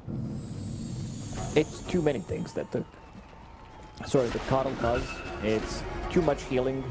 We talked about Lotuses, Holy Lockets that he's holding on to, now has a Force Staff on top of that, so both supports can kind of take care of each other with the Glimmer Cape, with that heal from Wyvern, Cold Embrace that he can put onto Coddle, he's getting initiated on, but still the insane amount of damage, they need to be on the same page. The Refuser, Timbersaw doesn't have a Blink Dagger yet, so not the easiest way to maybe play with them. You have your Timber Chain. A lot of the times you also need a Blink Dagger to follow it up, lock onto a target instantly and try to burst it down. Smoke play from Resilience with Roche back up. Basher now on Monet. Here they come to try and protect this Kez, who maybe is looking to bait in a Radiant aggressive play in the same spot that he was just chased out of. He joins up in this smoke. They all get together. They go through the triangle. Roche is top. And the heroes on Refuser are split currently across the entirety of the map. They're not grouped up, but Roche isn't being done at the moment. They're not losing out on that much. They are getting that farm. Like you said, they're starting to scale a little bit. Storm specifically now going into that BKB. Roche will roar, and I think they will get together to try and fight this. And he's going to come over. They go for the smoke, but there's a smoke play from Resilience. They're doing this fake out play. They'll look for Yang. He'll pop that BKB early. Almost gets a kill on Neo immediately. When they get anything from this, they jump to the back lines. They've got the Winter's Curse going to be through on the Monet. They'll jump forward. They'll look for the Raptor Dance. They get the Kona Pelosi. He was unable to get a Fiend's Grip to do anything, but he'll buy back into the fight. Shackle connects onto the Winter Wyvern as well as this Largo. The Infest gets popped out. They've got the Cold Embrace on themselves for ZZQ. Monet low, in trouble. He might not survive this. He needs some help. Echoes, though, is going to be bashed up. They've got the Lotus Orb on him, but it's not going to be enough to kill him off just yet. There's the damage and the kill on Monet. They lose the life series, dead for 75, and they'll get the stop on Yang as he tries to Timber Chain out, but the Frog Stomp stops him in his tracks, and they get another kill there. They'll take up Poison for the second time. Down goes Paparazzi. Rampage here for Echoes as he kills off Bobica. Echoes is destroying this game. Oh, absolutely. A menace. Shard, Mage Slayer, Partisan's Brand, all this damage amplification, Spirit Vessel, how much damage is that coming up from him? 5,000. And also, again, a very split fight coming up from the Radiant team. They did not focus here. Erica, he's running away, giving them enough time to reset, and then the rest of the squad with the Croaky Genius, with Chakra's Magic, they're ready to go. Also, very early BKB from Timbersaw, and again, the trade-off this time around feels much better because they land a very good curse. They find Bane immediately and forcing out the buyback from him. You can see the catch of it. Even though Shackle does connect, the two supports, or if you want to call them three supports, because Largo right now isn't really dealing the damage. He's more being a support off laner. The Force Staff immediately after hold these holy lockets, Lotus Orb. It's too many things that is kiting Lifestealer, and he can't really hold them in place. And you can see how disconnected the fight is. Everybody else is trying to get a kill on Erica on this side, and then very nice play coming out from him. It does reset. He gets another Raptor Dance heal just slightly, but the Echoes is the one who's going to be cleaning up. Echoes inspired by Super, the coach. And Sleight of Fist Searing Chains onto 2. They'll pop the Rage onto Monet. They're over for Bobica. The Shackle comes out and he will connect. Shockingly. I don't know if it's going to matter, though. Bobica's dead, and they'll look for Pelosi, and they've got another kill onto both these supports. Monet is going to die again. GG is called. And Resilience take out Refuser in game number 1. Just shut the door on them hard. Oh, this is clean. A very clean performance coming up from Resilience. A bit of an orthodox strat, I would say, with a lot of heals, not too many things that can hold them in place. But it was more than enough in this game because they also didn't have that much control, especially because your Bane, he got completely gutted in the laning stage. His level 6 came in very late. And also Yang, he didn't really have impact for the first 15-20 minutes at all. Yeah, they really were able to shut him down, and I think Resilience realizing their timings and what they're able to do to kind of move around the map and hurt these heroes and their timings and progression really hard, honestly. I mean, they were moving around as 3 or 4. I want to say from the second they killed Paparazzi mid, and then it kind of just existed the entire time, and they moved around. I said it earlier, pretty fluidly around the map to put the pressure on to Refuser, and Refuser never really recovered. Even with the BKBs, it felt as though that their moments were going to be there for Refuser, but it just never happened. You know, moments like this where they're trying to steal a shrine. They've got 4 heroes up here, but they're just not in a great position to really defend going for this at all. And they end up losing a couple of heroes after what was a good fight over mid. It just feels like it shut down any sense of a comeback. And you said it in this fight, early BKB. I don't think there's anything wrong with their draft. It's just the execution, some like smaller mistakes with Storm. He needs 10 XP to be level 6, so he doesn't die there. Maybe they get a kill. Things would be much different because he would be the one maybe dictating the tempo of the game. It would also unlock Timberspell from what he wants to do in the game. He wants to have somebody else come to his lane knowing that he is playing into quite a difficult matchup, but Team Resilience, they really nailed it. Now, look at this amount of heal. Everybody's constantly full HP, and then you have full mana, you have full HP, and you have lower cooldown. All your spells are doing more damage thanks to Cloak of Genius, thanks to Chakra Magic, and also trying to poke. On Ember Spirit, Echoes, he realizes that he can go in and do whatever he wants, knowing that he can't really die from 100 to 0 as well. And the double Mage Slayer strat also worked out amazingly. You're playing against Timber, you're playing against Stonefrag, so all of that damage is going to get reduced heavily, which means that already you're playing with a lot of heals, you're going to get out-sustained. In a longer fight, you don't have enough. Yeah, and you can see here, 29-6, 5-1-12 for Erica, 16-0-11 for Echoes, dominating that game and really putting his thumb down on Refuser. Really, really well done, and there's really not much to say about Refuser. They never really showed much, but Echoes, of course, going to be the standout player. At 20,000 net worth, had a lot of hero damage. That net worth to hero damage ratio that we like to see is quite nice, and the numbers are high on it. A lot of kill participation there, too, and it was just, I don't know, perfect game from Echoes, truthfully. I'm really they impressed. were playing around him, to be honest. He goes in, he gets Chakra Magic, Cloak of Genius, he gets pretty much everything. Holy Locket, Lotus is used on him, Glimmer if necessary, Force Staff, a lot of ways. So supports, they had pretty free reign of casting their spells, and you have these type of supports from the backline casting the abilities, and you can't do anything about it. The game's not going to end well for you. Yeah, not going to end well at all, but we'll see if Refuser could come back or if they're going to be knocked down to the lower bracket from Resilience. We'll be back with game number 2 in just a moment, so stay tuned. We'll be right back.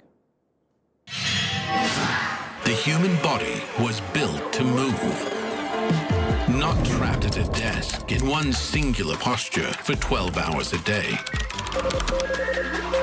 It's time your chair evolved. This is Secret Lab Titan Evo. Ergonomically engineered for you.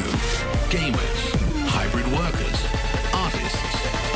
Backing your every move.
Welcome back, everybody. We are here with the Chinese regional qualifiers for the international, and we're back with Resilience against Refuser. Game 1 went the way of Resilience, and, Refuser trying to make this a 3-gamer, as they're trying not to get too owed, but after last game, I've lost a lot of confidence in Refuser. I feel like they set themselves up really well in that draft, and then just didn't really put it together to have the impact that I kind of expected from them. Yeah, I also think, because I was checking in numbers after the game, it's way too much healing. It is 6,000 healing coming out from Neo, 12,000 from Planet, and also Wyvern. Not as much, it was around 3k. Problem is, you're not reducing any of that healing. I think I've talked about it in the last 2 tournaments that's my opinion, but I feel like healing is OP because you can get Spirit Vessel in some games, like we've seen in the previous one, so it needs to be done from your mid lane. If your mid laner is not buying Vessel, like Storm isn't, then you have a massive issue because there are no items that are reducing healing anymore. Krella's Crozier is a very cool item, but it's a super expensive item. You can't really buy that early. We removed Shiva's component of reducing the healing, so you're not getting that anymore. And Scotty is a super expensive item that you can't really rush. I think when you play against some of these heavy heal strats, you need to get Casual Orb of Frost. It reduces the healing by 13%. It's not a lot, but it's still doing the thing. Or maybe your position 4 could get a Spirit Vessel. But there were a lot of problems as well in the previous game because they had Lotus, you have a Lick, which can't remove it. So kind of hard to itemize, especially if the enemy team, just by having spells in the game, are going to counter that anyway. So yeah, they come to game number 2, and they first start with that pick on the Wind Ranger, something that they went to last game, where Bobika played it in the 4 position. I assume you like this hero better in the 1 than the 4, right? Absolutely. I love this as a position 4 in certain hands. I do like it when Save plays it, when Saksa plays it, but I think the hero feels most natural played from the carrier role. Sure, she's a flex right now, so you're utilizing that part where she can be flex, but the problem is your position 4 isn't really as strong compared to some more traditional 4s. 10 seconds. And they pick up the Phoenix that goes with it. 5 seconds. Wilson didn't have much of a game on the Bane, but maybe it'll be his time to have a little bit of a better game with this Phoenix. Very strong hero. Radiant team, Dire team. I really can't believe that they gave them Snapfire plus Clockwork. It's such an insane combo. First of all, you have ways of 1-2 comboing any hero with the hook shot, cogs, and Snapfire kisses. It's one of the best setups in the game. Relatively cheap setup. And you also gave them Snapfire against Phoenix. I thought Resilience might straight up pick Snapfire out of the face, but Clockwork was still available. And you also gave them Pango. This is a hero that Neo also loves to play from the off lane. So for now, the Snapfire can go to kind of 3 different roles. She can go mid, she can go off lane, and she can also go support. I would kind of like this hero to be played as a core as well. I think the hero excels the most in this role because you're maxing out all of your spells. Your damage amp that you get from your innate ability is pretty insane, up to 35% if you're standing on top of someone. And now after seeing Storm Spirit, I think Snapfire could definitely go to the mid lane, especially if she wants to pick up Road of Athos that we've seen yesterday, where you have that extra bit of a catch, pick up the Blink Dagger bots, and then you have a setup for your cookie, for your kisses as well. Team Refuser changing things up a little bit, but nothing too crazy. I see Phoenix that could have kind of the same type of a game that Poloson did have in game number 1. Maybe not as much feeding, but he also could struggle playing against Clockwork, playing against Pango and Snapfire. This time around Refuser with Axe, I feel it's a much easier hero to play compared to Timbersaw, and want to see if Resilience is going to be able to find a hero that can maybe, try to push him out of the lane like they did to his Timbersaw in the previous one. 10 seconds remaining. Axe coming in has control to give if they can get that call on. I believe it was them yesterday who played this Axe and it looked good. We'll see how they respond for resilience. They've got Pango Snap Clock, good lockdown this time around with Rolling Thunder, Hookshot, Cogs, Battery Assault, potentially a Cookie to follow that up. I really like the combination that they've got in potential this time around. And they go with the Alchemist, so another stun and a big farmer coming into the mix. If you look at the Ags that they have, Pango's Ags is very good. He's going to get priority in this one, most likely, unless they decide to pick another hero in the mid lane. Some of the best Ags from the mid lanes, other than Pango, if Pango wants to be playing the off lane. If they're looking for a hero that could be good in this department, I would say Queen of Pain, one of the better ones. Void Spirit as well, but they have all the options on the table. Resilience could try to sneak in something differently if they feel that, Snapfire Ags is not as good. It's good for saving people for the call, which can be okay-ish, but it's not like anything too crazy compared to some other Aghanim Scepters of the impact that you're having in the game. Right. What are these final bans going to be? Lifestealer banned out again, or banned out this 10 time. seconds remaining. Lifestealer, despite having what was a very open lane, didn't exactly impress me at all. But things really went more downhill quickly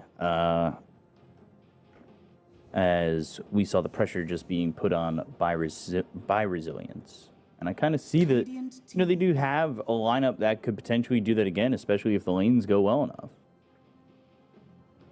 Clockwork getting in your face, Snapfire from a distance. If those are the two supports and they end up getting themselves into good spots to really put the pressure on, I feel like, again, Refuser might be in a difficult spot.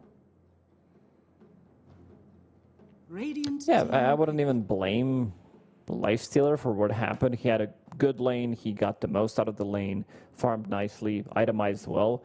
It's just the problem was coming out from a different lanes. You can't really go in and fix a lot of these issues as a Lifestealer. If you were playing maybe a bit of a different carry, you could have, but yeah, not on his shoulders to fix a game like that. They missed some of the timings as well. They got overran. They got out-healed in most of the drafts. And looking at some of the bans, very good TB ban coming out. Even though you have some magic damage coming up from Snapfire, Alchemist, Pango, it's a lot of physical and could be a really good game for it. You're also building into Scotty, you're building into Butterfly, something that Alchemist doesn't like to play into. And then you have Silencer ban, which could have been pretty good for Resilience. But they're still going to go for Wyvern as overall last pick. So we have another way of trying to break the fight, where you can go in. It's good against Windranger, wherever this Windranger is going. So whether they think this is going to be another position 4, it's very good to stun lock whoever goes in for a couple of seconds, so you can have a follow-up with either Snapfire, Roll, Hookshot. And very good against Axe as well. If he goes in, knowing that they want to group up, they want to be able to kill that target, it's going to be a good way of splitting up the fight. But looking at the Aghanim Scepter upgrades, yeah, now definitely Pango gets one. And then you might start thinking about maybe giving out one to Snapfire just to have that extra bit of a save. Mm-hmm. And you play for yourself. That's the key part. A lot of the times we've seen when Alchemist was super popular, when he was completely broken, everybody was giving out Ags. But we've also seen some different carries who are used to being 1v5 type of carries, that were playing for themselves. Give out one Ags and then get a BKB and then start playing for yourself. And it's going to be Skyrat Mage, so Windranger is going to be played as the core, which I did want to see in the previous game as well. Very strong lane. Axe plus Skyrat Mage, insane amount of damage. It gets very difficult for you to trade in the lane as a support. Just in general, trading against Sky can be pretty difficult. And then if you get Battle Hunger on top of that, you can't really do it. What's the greed coming from Bobica on this Skywrath? You went to work it on the Windranger last game. He's such a greedy player. What would be something that he would do with this hero? I mean, if he wants to go full greed, I think picking up something like Shard plus Kaya could be very good, but yeah, I think maybe, I mean, you get GPM no matter what. Eventually, if you can start to scale, get some Aghanim Scepter, it could be pretty potent. You can, I mean, this is not a pub thing, but a lot of the times when you play with Axe, you are also going to be getting a lot of assist gold, because that's going to be their 1-2 pairing. Maybe even get some gold if Axe doesn't get the dunk off. But I think Team Refuser fixed some of the issues that they did have in the previous game. This draft is much easier to play. Monet is playing a turret hero, something that is very strong in the current meta. But again, there are a lot of very good heroes on the enemy side. We talked about Pango, the flex that they did have. Pango's going to be playing from the mid lane. I kind of like that more, giving Pango more levels, because he's going to be the one getting the tags first. So you want to see him picking up Diffusal Blade. This could also be very good Mage Slayer game, because there is so much magic damage on their side. Pretty much reducing their spell damage feels really good against all of their heroes. Yeah, we'll definitely have to see if that's the case, and we'll see if Brazilians can get themselves into a 2-0 against this Refuser and move on to the upper bracket final against the winner of the next series. So we'll hop into game number 2 in just a second as we look over, kind of what they've got here. And I'm wondering if the lanes go the same way, Brazilians, they might just run them over again, and that's the scary proposition here for Refuser. They really need to kind of make themselves comfortable in this laning phase and come out a little bit more up and up. They smoke on both sides. Maybe they'll connect. Seconds to battle. Yang gets his smoke broken, and the rest of the side of Resilience is going to back away. Planet breaking some of those trees over in the bottom lane to give them a little bit of a better standing. Is Yang moving forward, his Battle Hunger level 1, and there's a slow as well from Skywrath with that concussive shot, but a stun here from Erica. Blood Grenade, Scatter Blast, trouble. Dogs will connect, and Yang, he's tanky early. Won't end up dying. That might not have been the guy you wanted to go for, because now ZZQ is going to be the one dropping for first blood to Pelosin. Babaka also denies the rune that he was about to pick up. So much better start for them this time around. Pelosin, this is something that he needed compared to what he had in the previous game. I think he ended the previous game with 0 and 11. And they're still sticking around, trying to kill the range creep. Can they do it? Babaka. They can deny it. Denied. Eric also removes the Battle Hunger from himself. That is not... not good, not fun. Not what you want to be seeing, that's for sure. Yang, he's also sitting a little bit low here. Gotta wonder if his lane this time around is gonna go much better than the last one. We'll see how that props up. Is Yang gonna get hit by Arc Burn once again? They'll charge up the stun. They'll try to go for Yang. They want this kill, but they can't quite get it. They'll just put some damage on to this Axe and continue to frustrate him within the lane. Battle Hunger put in his ZZQ, who at some point is going to have to be careful because his life is getting a little bit low. And Skywrath Mage is doing the damage onto him to make him feel quite uncomfortable.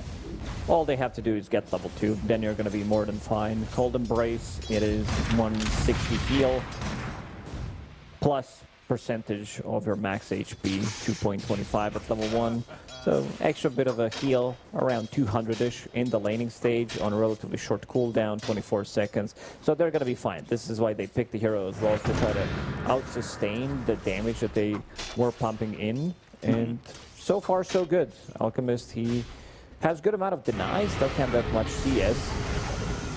But as long as they're getting levels, they're going to be more than okay. You need to invest a lot in, if you want to keep trading like this. Roboca needs to bring in extra tangos, extra clarities, just to make sure that this constant harassment is going to keep them low enough. We're going to go for Erica and the Battle Hunger. Slowing him down, he throws out that stun, but Yang right on him, just trying to get this kill. He'll pop that wand and he'll have enough life to survive. He'll turn with some Arctic Burn damage, but other than that, Yang not too worse for wear. Things going much better for him this time around. And feeling way more confident in this lane so far. You can see the harassment from Bobica back onto ZZQ. Other than that, now Pelosin losing his courier up in the top lane. Clockwork made the move all the way across to end up getting that courier kill. That's 2 couriers already. Any kind of gold is going to help them out. But things are not looking that good anymore in the bottom lane. As I said, Bobica, he needs to bring in some extra regen. He did bring that clarity. You could see him have clarity up and running and also zoning both of the heroes in the bottom lane. Plus, they also picked up the Healing Lotus, level 3 on Yang right now. They did nerf cast range on Battle Hunter at early levels. So you can't really go in and just cast it from wherever. But still, if you're close enough, that's going to be quite a lot of damage. And again, not allowing enemy position 5 to trade successfully against the enemy position 4. Erica only got a couple of CS in the last minute or so. Not looking good. Yeah, not fun for an Alchemist when you're not getting that much CS. And Yang just able to have a more successful lane, and that's exactly what he wants to continue with. So we'll see if he can continue on the path of successes. Storm in some trouble, needs to get back up out of these steps. Rocky Flare slows him up for a second. Echoes doesn't have the mana for anything more, but he will pick up that water rune and might be able to kill off Paparazzi if he was able to have a swashbuckle available to him, but still on cooldown. Most importantly, he steals the water rune from him and also going to block his camp, making sure that he's not going to be getting that extra bit of a gold. ZZQ dive over. Polson is here, and that's going to be a kill on a ZZQ. Can they move on for more on the Erica? Not under the tower, but maybe below the tower. He'll TP to the 2-2 to get away. Man, he's done.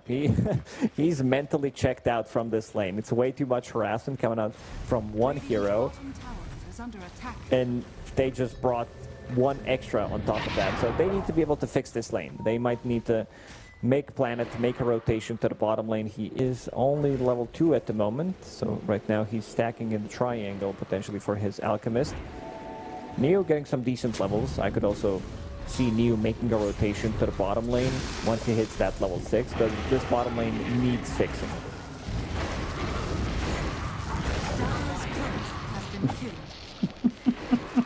Pelosin, dude.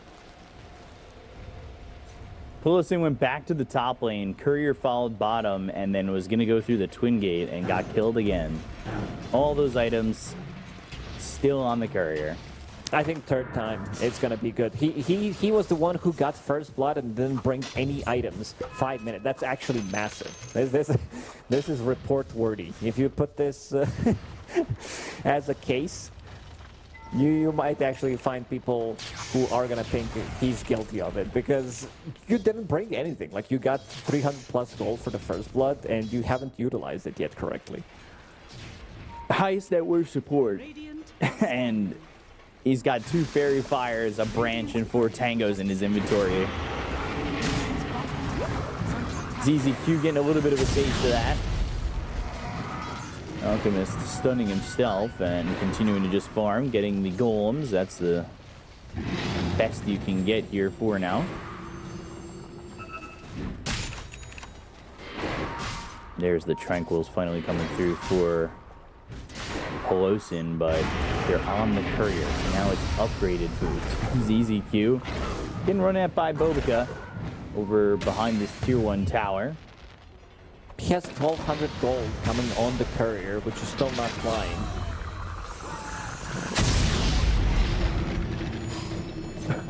You gotta hope nobody walks over to kill this Courier. He's forward in the lane.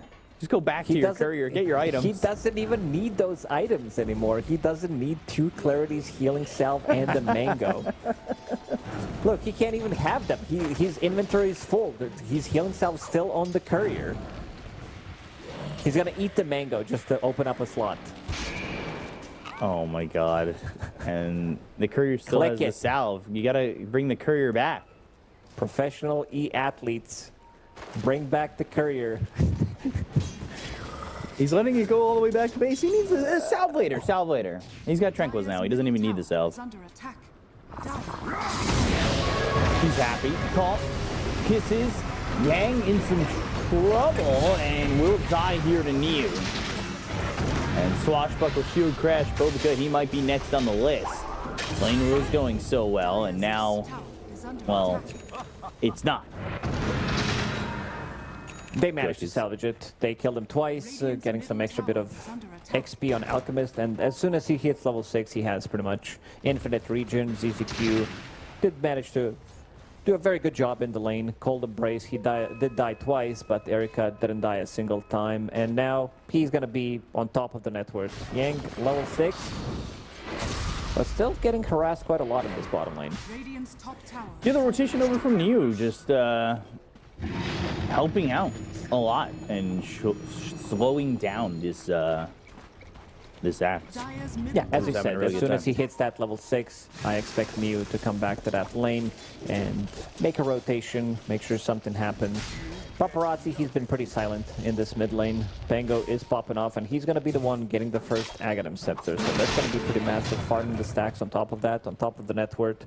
Is going for Diffusal Blade this time around. I also mentioned that I would be okay if he picks up Mage Slayer in this game, because it's such a good game for it, and then you can still go back for Diffusal, because you will get Aghanim Scepter. So having 2 of these items plus a Blink Dagger could be extremely strong. He might still go back for it, we'll see, but you want to pick up a Blink Dagger, your Alchemist needs to farm a Radiance, so that's going to take a little bit more time. Like you said, needs to go for the Radiance. He is currently farming that out in the jungle. Monet, meanwhile, just trying to pick up the Mjolnir. And he's been sitting up here top, but bottom of the court in the net worth. He hasn't really been bothered all too much. He's just not farming that well. Snap's been out of the lane for quite some time. Niu going out of the Rod of Atos. So this Snapfire looking to add that extra bit of control. Not exactly what you want to see, but if you're a dire player with a Rod of Atos, the more control that they're trying to get. We'll see if they can get another kill here with the Rolling Thunder, but because it's not that tanky at all, so it's very easy to just get this Skywrath Mage. And again, something that Resilience did really well, they're doing again in this game, is knowing when to move and knowing where to move. And they are doing it very well. Skywrath Mage is not tanky. He does have 1 armor. Playing against Pango, probably one of the most obnoxious matchup for him to play into, because everything that Pango does is going to be physical damage. Like Orb of Blight puts you in negative. This is before he even has points in Lucky Shot. Jesus. Yikes. Sky's not going to have fun. Yeah, he just dies. He dies randomly. You sit in Acid Spray, which is -6 armor, Little Shredder, anything that can lower your armor, you're just gonna suffer. You might actually get 1 shot later. By 1 shot, I mean 2 spells from Pango, and you're gonna die from 100 to 0. Typical Niu webcam fashion, he is smiling. Radiant structures. As is always the case. Bottom tier 1 tower might go down, but they're going to make the rotations to go for this. They do not have Rolling Thunder, not a lot of mana on Echoes. As they hit the silence, Supernova gets used, Ball Lightning in. They've got the Witch's Curse, but there's the Vortex. They Pulling Blade on the ZZQ. They can kill the Echoes. The Mortimer's Kiss is dropping down. Niu trying to get a kill here on a Bobica. They've also killed Yang. Down goes Pelos in after the egg. Monet doesn't quite have enough to get the kill there on a Niu in return. And it will be a 3 for 2 that started well for Refuser, but ends with Resilience ahead. Pango didn't have roll available, so he didn't really deal as much damage. If he has roll, this fight is completely different. And I think we're seeing the reason why Snapfire is so highly contested in pretty much every single game, every series. Just casually 2k plus damage in a fight where kisses aren't even landing properly. Rod of Atos, can he get the hit? Gets a deny. He might die for this, actually. Scatterbust, no. He might get away now. Battle Hunger doing a lot of damage. He needs a Cold Embrace. They need to block him, otherwise he's going to dunk him. Yang will get that kill, and ZZQ now needing to run. Swashbuckle, Rolling Thunder. Can he round the bend, get up these steps, follow Yang, and hit him with the Diffusal Blade, bounce around with the Rolling Thunder, and eventually get this kill. Good steering from Echoes. How many times have we seen a Rolling Thunder bounce off the corner of steps or something like that, and Top tower is under attack. you just get miserable bounces? Every single game, no matter what happens, Pango is gonna find a way to get stuck at some corner, at some edge, at some peninsula on the map. There's always gonna be a new spot for Pango to be stuck in. Peninsula is deadly. It's dangerous. Even if that's not really what it's called. But What is it now called? That part of the map near the secret shop. What is that? It looks like peninsula on the dire I side. say peninsula. I think I got it corrected. It's like an archipelago or something like that. I couldn't even tell you. Dire are scanning. I don't really. This is another version of the clock I can't read.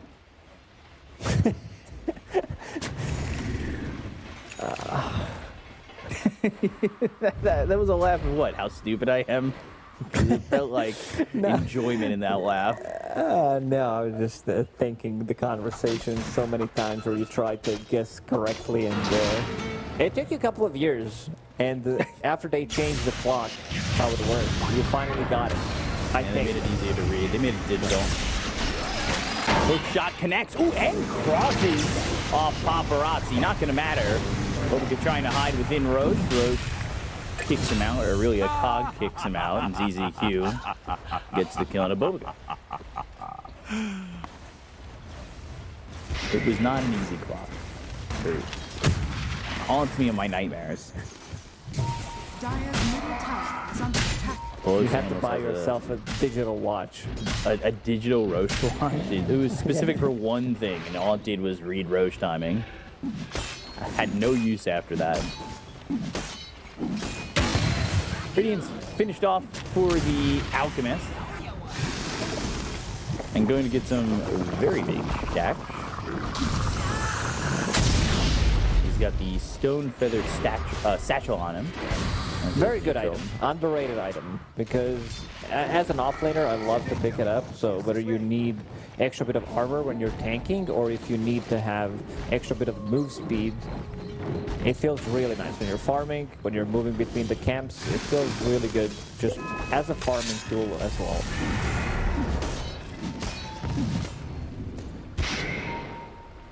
Just continuing to wrap up some gold. A lot of golems for scenario. Bullets never stood a chance. Hook shot all the way through. Monet's going to be stunned up with the Rolling Thunder as well as the unstable concoction. They get the kill on Monet. Neo gets credit for that one. Double kill. Easy peasy. And they lemon squeezy that one as Resilience, again, just moving around the map well, knowing their advantage and continuing to extend it.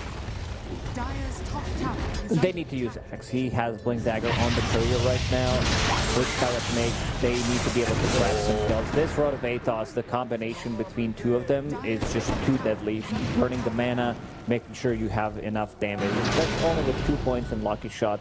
Radiant's Follow bottom tower one is swashbuckle, under attack. 1/3 of his Dire's HP. top tower is under attack. Constant issues here for Refuser. Dire's top tower has fallen. And a 5,000 net worth lead for Resilience. Not really having Yang do much as Pelosin dies again, and he's got this Blink Dagger now, and will have to try and make his way over to Dire's middle tower is get under the Blink Call into Mystic Flare, but they're trying so much. I just don't know if they're really going to have it. Didn't to get anything done. Didn't quite have the damage to get the kill on Monet initially, but these kisses are out of range, and Monet survives with a little bit of health. Oh, he almost sniped him. I think if that glob hits him, that extra bit of a glob inside the cogs, he should die. Extra DPS. Yang, then kill, and they get a kill. Immediately curse. Oh, and Ball of Lightning's into it. They can't get the Mystic Flare down. They need a Vortex. They need a Mystic Flare. That's what they'll use. They'll get the kill on Echoes. Refuser finally doing something, but they have to give up one of their heroes to get something out of it, and that is not what they want to be doing.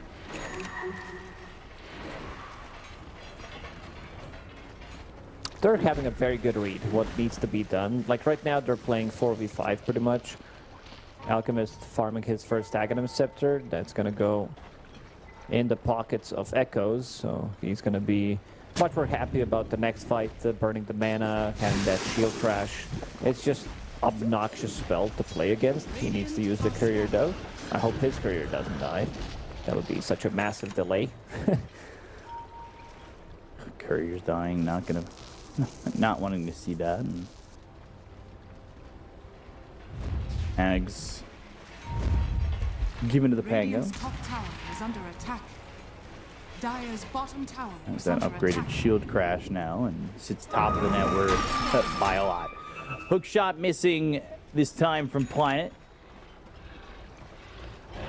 Not going to be able to land that onto Bobica. They come down towards bottom. Let's see if they get anything from this. I don't think they'll dive the tower, and I don't think that Dire's really going to give them a way to jump in.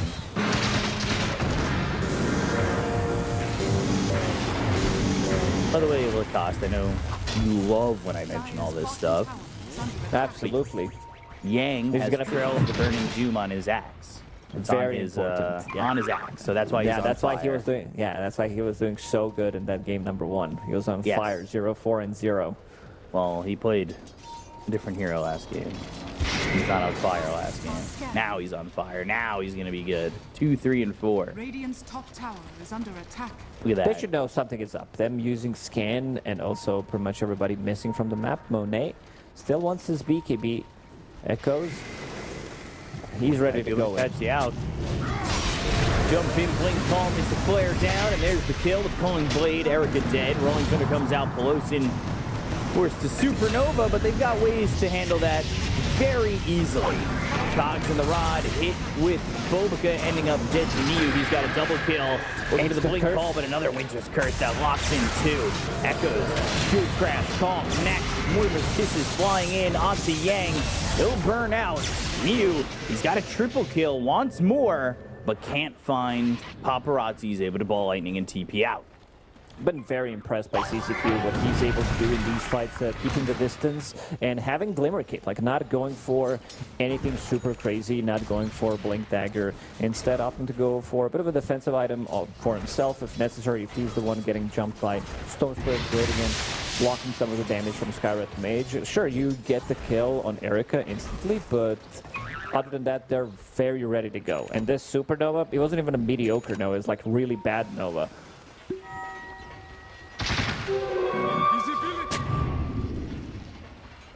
In the rankings of Nova, definitely not up there. There is Nova the cat that ranks higher than those Novas. Pelosin. Dead again.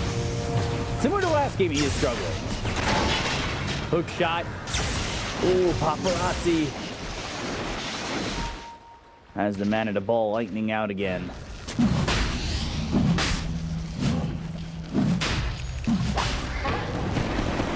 Not been fun. 10,000 net worth lead at 20 minutes. We're halfway to what you like to call the moment's call it. Yeah, not there yet. It needs 2 more fights, and something that we talked about is also that I want to see one Aghanim Scepter on Alchemist, and then play for himself, and that's exactly what he's doing, because other Aghanim Scepters are not as good in this game. So getting a BKB after picking up a Blink Dagger, and also wanting to become another core where he can actually deal damage, tank things up, and also amplify some of the damage coming out from his Pango. This Pango is massive. Mystic Flare. And just killing the DQ. Ball lightning all the way through to the planet, Rolling Thunder, and that's going to be a problem for this Skywrath Mage while they go for this Clockwork. Mortimer's Kisses. He will lose his life on Yang, but Planet an assist in death to get that kill. Bobica also dies. Pelosin on the run again. Buyback used by ZZQ. Supernova and giving up on it while Yu ends up dead. Monet got the chase and kills off that Snapfire. They'll chase Monet, try to get the kill into the Windrunner, who's trying to Windrun out of the hands of Erica. Power shot back under ZZQ, but under the tower, he ends up dead. No way for him to escape. He did 360, actually 720, and then no scoping with the stun on Alchemist. ZZQ, I respect the buyback coming out. He wanted to save Neo, and also I would kind of do the same thing in a situation if I was Monet. I would just go in and get that money. I would be able to sacrifice myself like he did, and he just got 1,100 gold from that kill, which is pretty massive. So prior to the previous fight, the gold difference is still the same, so they didn't lose as much, and that's going to be his Mjolnir for the next fight. If you can drop that onto Axe, who's going in, even Storm Spirit, it's going to be an insane amount of increased damage, so you can blow up heroes much more quickly. Something they're going to need to desperately do to try and come back into this game down by 10,000 net worth. It's not easy. They are grouped up down bottom once again. They're looking for the Tormentor to get a shard. Don't mind if they do.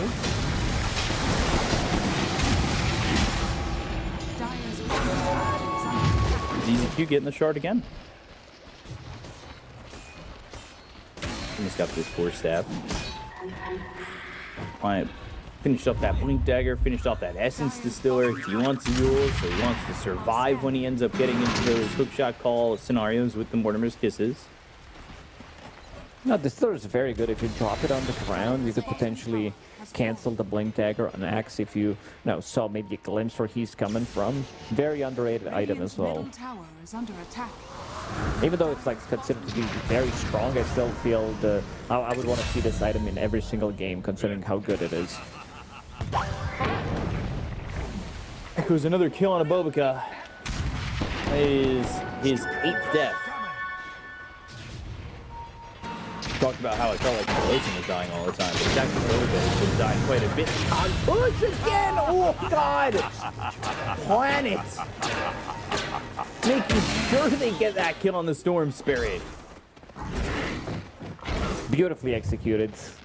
I mean, this Bango is gigantic. Sure, he has been given Axe, but also the amount of damage that he does with the Skull Basher. He has Shard as well, level 18. 12-second duration on roll.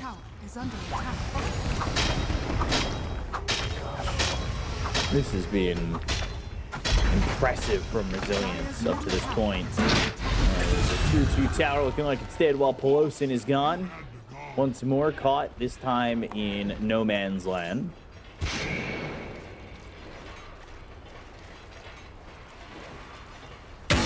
Erica from AC.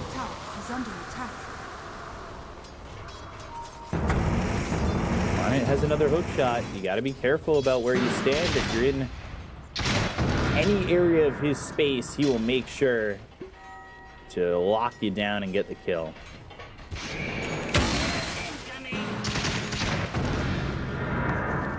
Gotta be very careful. What do you do for Refuser? What's the way back in? Is there a way back in? It's not. I felt like Monet needs to have that big item of his. If he has Hydra, I think anything is possible with this item. It's such an insane item that can win you the game. So, but he is playing from behind, currently sitting at only 13k net worth, and the execution needs to be there. Like, they can definitely blow up a single hero immediately once Ag jumps in. He does have a BKB on top of that, so they can't really do much. Maybe they can try to use Curse, but the heroes are still gonna die from the Skywrath Mage combo. You would ideally want to have that level 2 Mystic Flare. He's slightly under leveled, which is only 800 damage Mystic Flare. On 2-2. Not gonna be saved by Dire. They're not even gonna come over here at the moment. Don't think they'll come at all. There's no reason for them to really make that move. They're just trying to farm up these next items. They got that BKB now on Paparazzi, if that can make a difference. Paparazzi has been pretty silent. Kind of the same vibe that we were getting from Yang in the previous one. Yeah. Not really being able to achieve much. Getting pushed back, Cogs, getting his mana burn. Curse into follow-up stun. Still gonna hurt him a lot.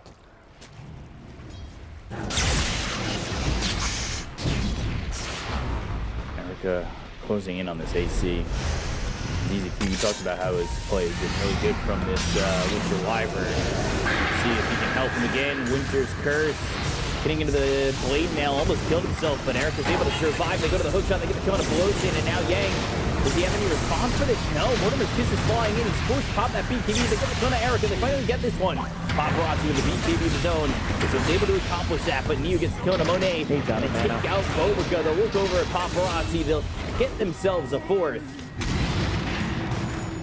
Ziziki's doing too much in these fights. He's free casting Winter's Curse again right on top of him, gets another Cold Embrace, buys a little bit more time. They were forced to use BKBs and also forced to use Scarlet Mage ulti to try to grab a kill. Sure, it's a big kill, but again, you are losing out way too much in every single engagement. You're trading 1 for 3, 1 for 4 most of the time. Dire's Trades have bottom never tower is been under attack. of equivalent exchange. They continue to rack up for resilience. 9 to 11. Well, they lose the Alchemist in this situation, but he's really not Dire's middle tower. the main guy on this team. No, he's the one no, who's he's been just farming there. and gave away the Ags, but he's not, like when you kill him, it's not, you know, not the carry kill, because it feels like Pango and Niu are the guys taking over that job. He's still worth a lot of gold, Yes. but in terms of impact, he's not really doing as much compared to Pango, compared to Snapfire, who also just hit level 20. So 2 Snapfire cookies, or Fire Snap cookie charges, whatever you want to call it. And you also have Pango, who just hit level 20. So Shield Crash cooldown, which makes it extremely difficult. Like, if you don't... I don't even know how you're going to be able to find this Pango. I don't think you can kill him from 100 to 0, because ZZQ's positioning so far in this game has been top-notch. So he's going to be able to break the combo, put him under the Cold Embrace, maybe give him Glimmer or a Force Staff, and then if Pango gets the roll, and he should be able to get it after roll-up, you're more than fine. Like, maybe if there was a different matchup, usually these turret heroes are very good against Pangolier, so they can kill a Drow Ranger. A lot of the times, like, even Leshrac, he's not a turret hero, but he can't really roll on top of him because he's going to die. Medusa, in the current meta, Wind Ranger probably is one of the better ones, but again, you're playing against Cold Embrace, so it's not going to be as effective. Even with the Icarus dive, that stun eventually hits down. Bolosian try to Sunray out, and the blink on top of him. Radame took a kill for Niu. Niu he's on fire. 12-2-5. Everybody on Resilience is performing well, but it's always one of those things that makes me smirk a little bit when I get to see Niu have a great game, and then look at his webcam, and it's just the typical Niu smile. A look for Paparazzi.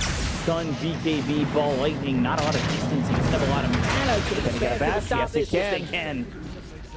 Jinx, you owe me a soda. And also, Paparazzi is dead for 60. Yeah, Paparazzi owes us 2 sodas. I think they want to go run it down, check if... I mean, they already took most of the 50 towers. There's still one available on the top side of the map, but... they can try to get another pick off potentially, because everything seems to be ready. Octarine Core on Pango, which lowers the cooldown by 25%. So Rolling Thunder, again, available in 15 seconds.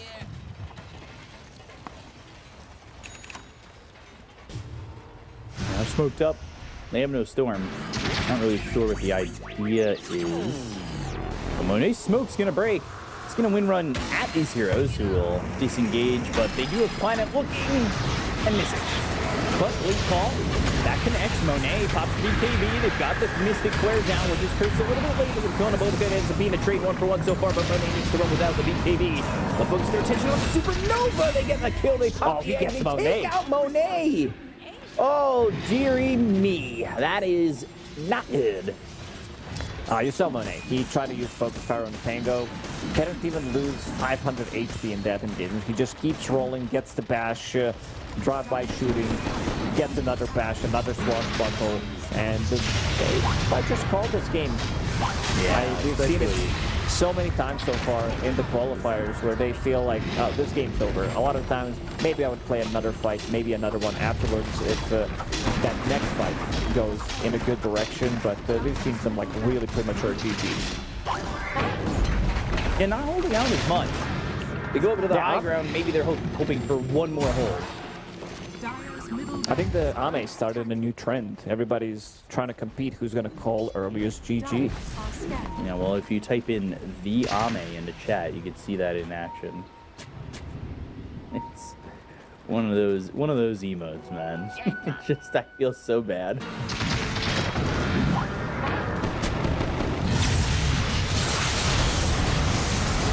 It's a flare. Got him. Echoes is dead. They have the damage. They finally get it. No Winter's Curse available, but there's the Radabatos, and now maybe they can get a kill to Paparazzi, but on the back line is Erica going to vote to kill the Winter's Curse, now finally placed onto the Storm. It doesn't really do anything. Gem, by the way, on the deck, DZQ gonna buy back with the BKB's getting popped by both the Storm as well as Monet. He lives 100 Erica's cleaning up. He's not getting focused at all, and now the attention being off of him allows him to get these couple of kills, and Storm, who doesn't have a lot of mana, needs to be careful. Not a bad fight overall. They get buyback out of ZZQ. This is the second one. If they got Niu, that'd be pretty massive. Another big 1,500, 1,700 gold from that kill that they would get. Good amount of XP, but they were unable to get it. Needed another 2 hits from the focus fire. And as we said, Erica, he's been heavily focused in the last couple of engagements, but now he's the carrier. He transitioned completely. He does have all the carry items, AC, Radiance, full Abyssal Blade as well on top of that, so it's going to be an extra lockdown during the BKBs that they need to be able to get to deal the damage, because they don't feel too comfortable. May, once he pops his BKB, he needs to be able to get the kill, otherwise he's going to get controlled. And also, Cold Embrace. So this time around, it was a much better fight where they managed to kill off Pango straight away. Very good jump. ZZQ not in the right spot this time around. One of the few ones where he was unable to break the fight, unable to heal him or share some of the damage. And you can see how much it really cost them. At the same time, now they're starting to have the impact that he wants to have. Yeah, I would be okay with the next Aghanim Scepter now for Erica, because he's kind of maxed out. I would love to see Aghanim Scepter for Niu, where he can blink in and save people whoever gets called. That's one way of completely nullifying what they want to do.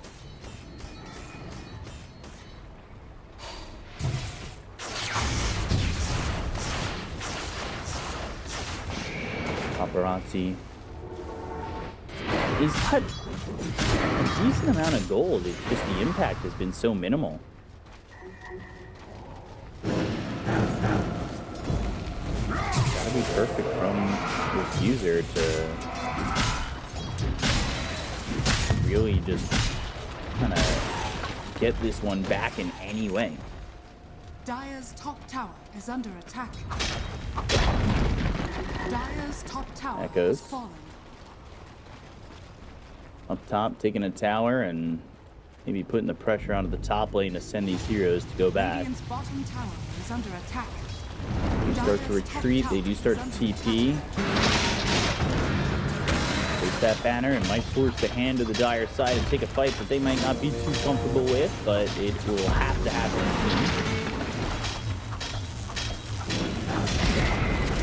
Dire's top tower has fallen. 26,000 next network lead. And a chance here. Vortex, Mystic Flare, trying to get the kill with the silence, the blink into the Abyssal Blade, and now Pelosi's going to be dead. They get the Aegis out of the hands of Pango. They're down a support. BKB, the bad From 100 to 0. Paparazzi! Oh, he invested all of his gold. Doesn't have buyback. And there's still one set of barracks left in the bottom lane. The range barracks are gone with a couple of hits. So they're going to be playing against Mega Creeps. Let's see how they're going to read this. They don't know that Storm doesn't have buyback. It's very hard to have a good read whether he has or he doesnn't have extra 500 gold on top of what he has at the moment. But they're still going to give them respect.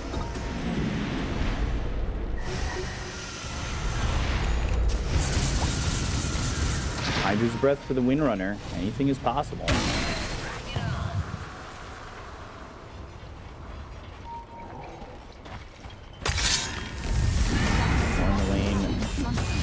left.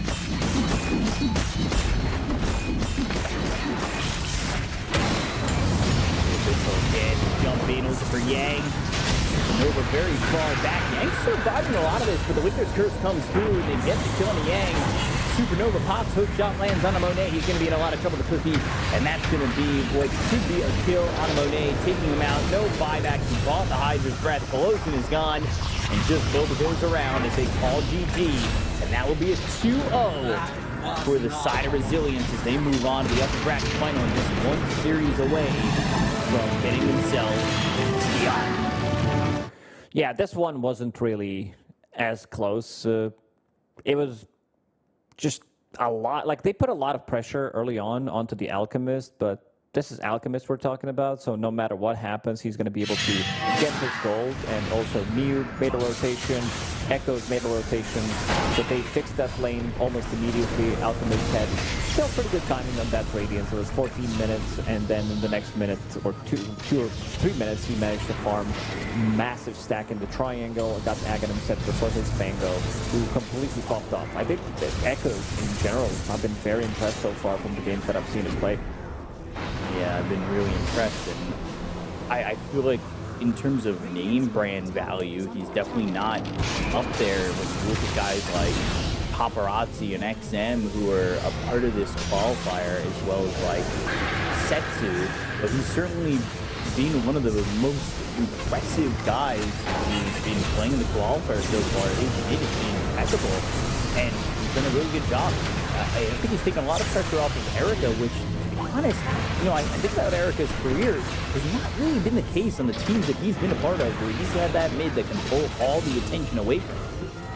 Yeah, it's been like most of the time throughout his career, he had these, I would say, tier 2 mid laners that he was playing with. This time around, like Echoes, he's definitely making a name for himself, especially in these qualifiers. He was good before, and this might be the best performance that I've seen him have, because this series, he kind of solo destroyed the enemy team. Sure, Alchemist did help a lot, giving him the Aghanim Scepter, but also he was all over the place, very low. This is one of the few times that they managed to actually burst him from 100 to 0. And ZZQ, man, I gotta say, his positioning has been top tier. I had no doubts whatsoever when we're talking about Mew, because we've been praising this guy for a really long time. So he's still top-notch, even though he did swap to that coaching position, assistant coach position, but he still has it, and really glad that he's back to playing. Yeah, Erica and ZZQ played together when they were on Team Zero, that team that qualified for the International in 2024, and you can see them kind of putting it all together, and they looked really good when they qualified that time. That was a team that I would say isn't as strong as what we're seeing right now. And they put themselves in a situation where they're now 1 VO3 away from qualifying for TI, and I would put them as a favorite to qualify. 2 chances now to potentially qualify going up against the winner of the next series. I could see Resilience being the qualification team with, say, Vici coming out of this qualifier now that it's starting to really shape up. Yeah, most definitely. And we're going to be seeing, Vici, how they're going to be matching up against Yakutou next. But for now, I think Resilience is showing some extremely good performances. You can definitely tell that Refuser, they were not on the same page. They were unable to find these openings, and losing some of the matchups that maybe they shouldn't have. Bottom lane, they did well, but also you got to respect some of the rotations. You got to be ready for those, and just didn't feel very cohesive coming out from them, and maybe the lack of competitive Dota experience in the last 2-3 years that Paparazzi and Yang were missing. Monet as well, they're not on top of their game like they were used to be, so gonna be interesting to see whether they're gonna be able to maybe try to sneak in through the lower bracket, but it's not gonna be as easy for them. No, it's not going to be that easy at all. We've got ourselves one more series. It's going to be Vici against Yakutou for the branding of this one. And we'll see who comes out ahead from that. We'll be back with that series in just a moment. Guys, stay tuned. The human body was built to move. Not trapped at a desk in one singular posture for 12 hours a day. It's time your chair evolved. This is Secret Lab Titan Evo. Ergonomically engineered for you. Gamers, hybrid workers, artists. Backing your every move.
Hello,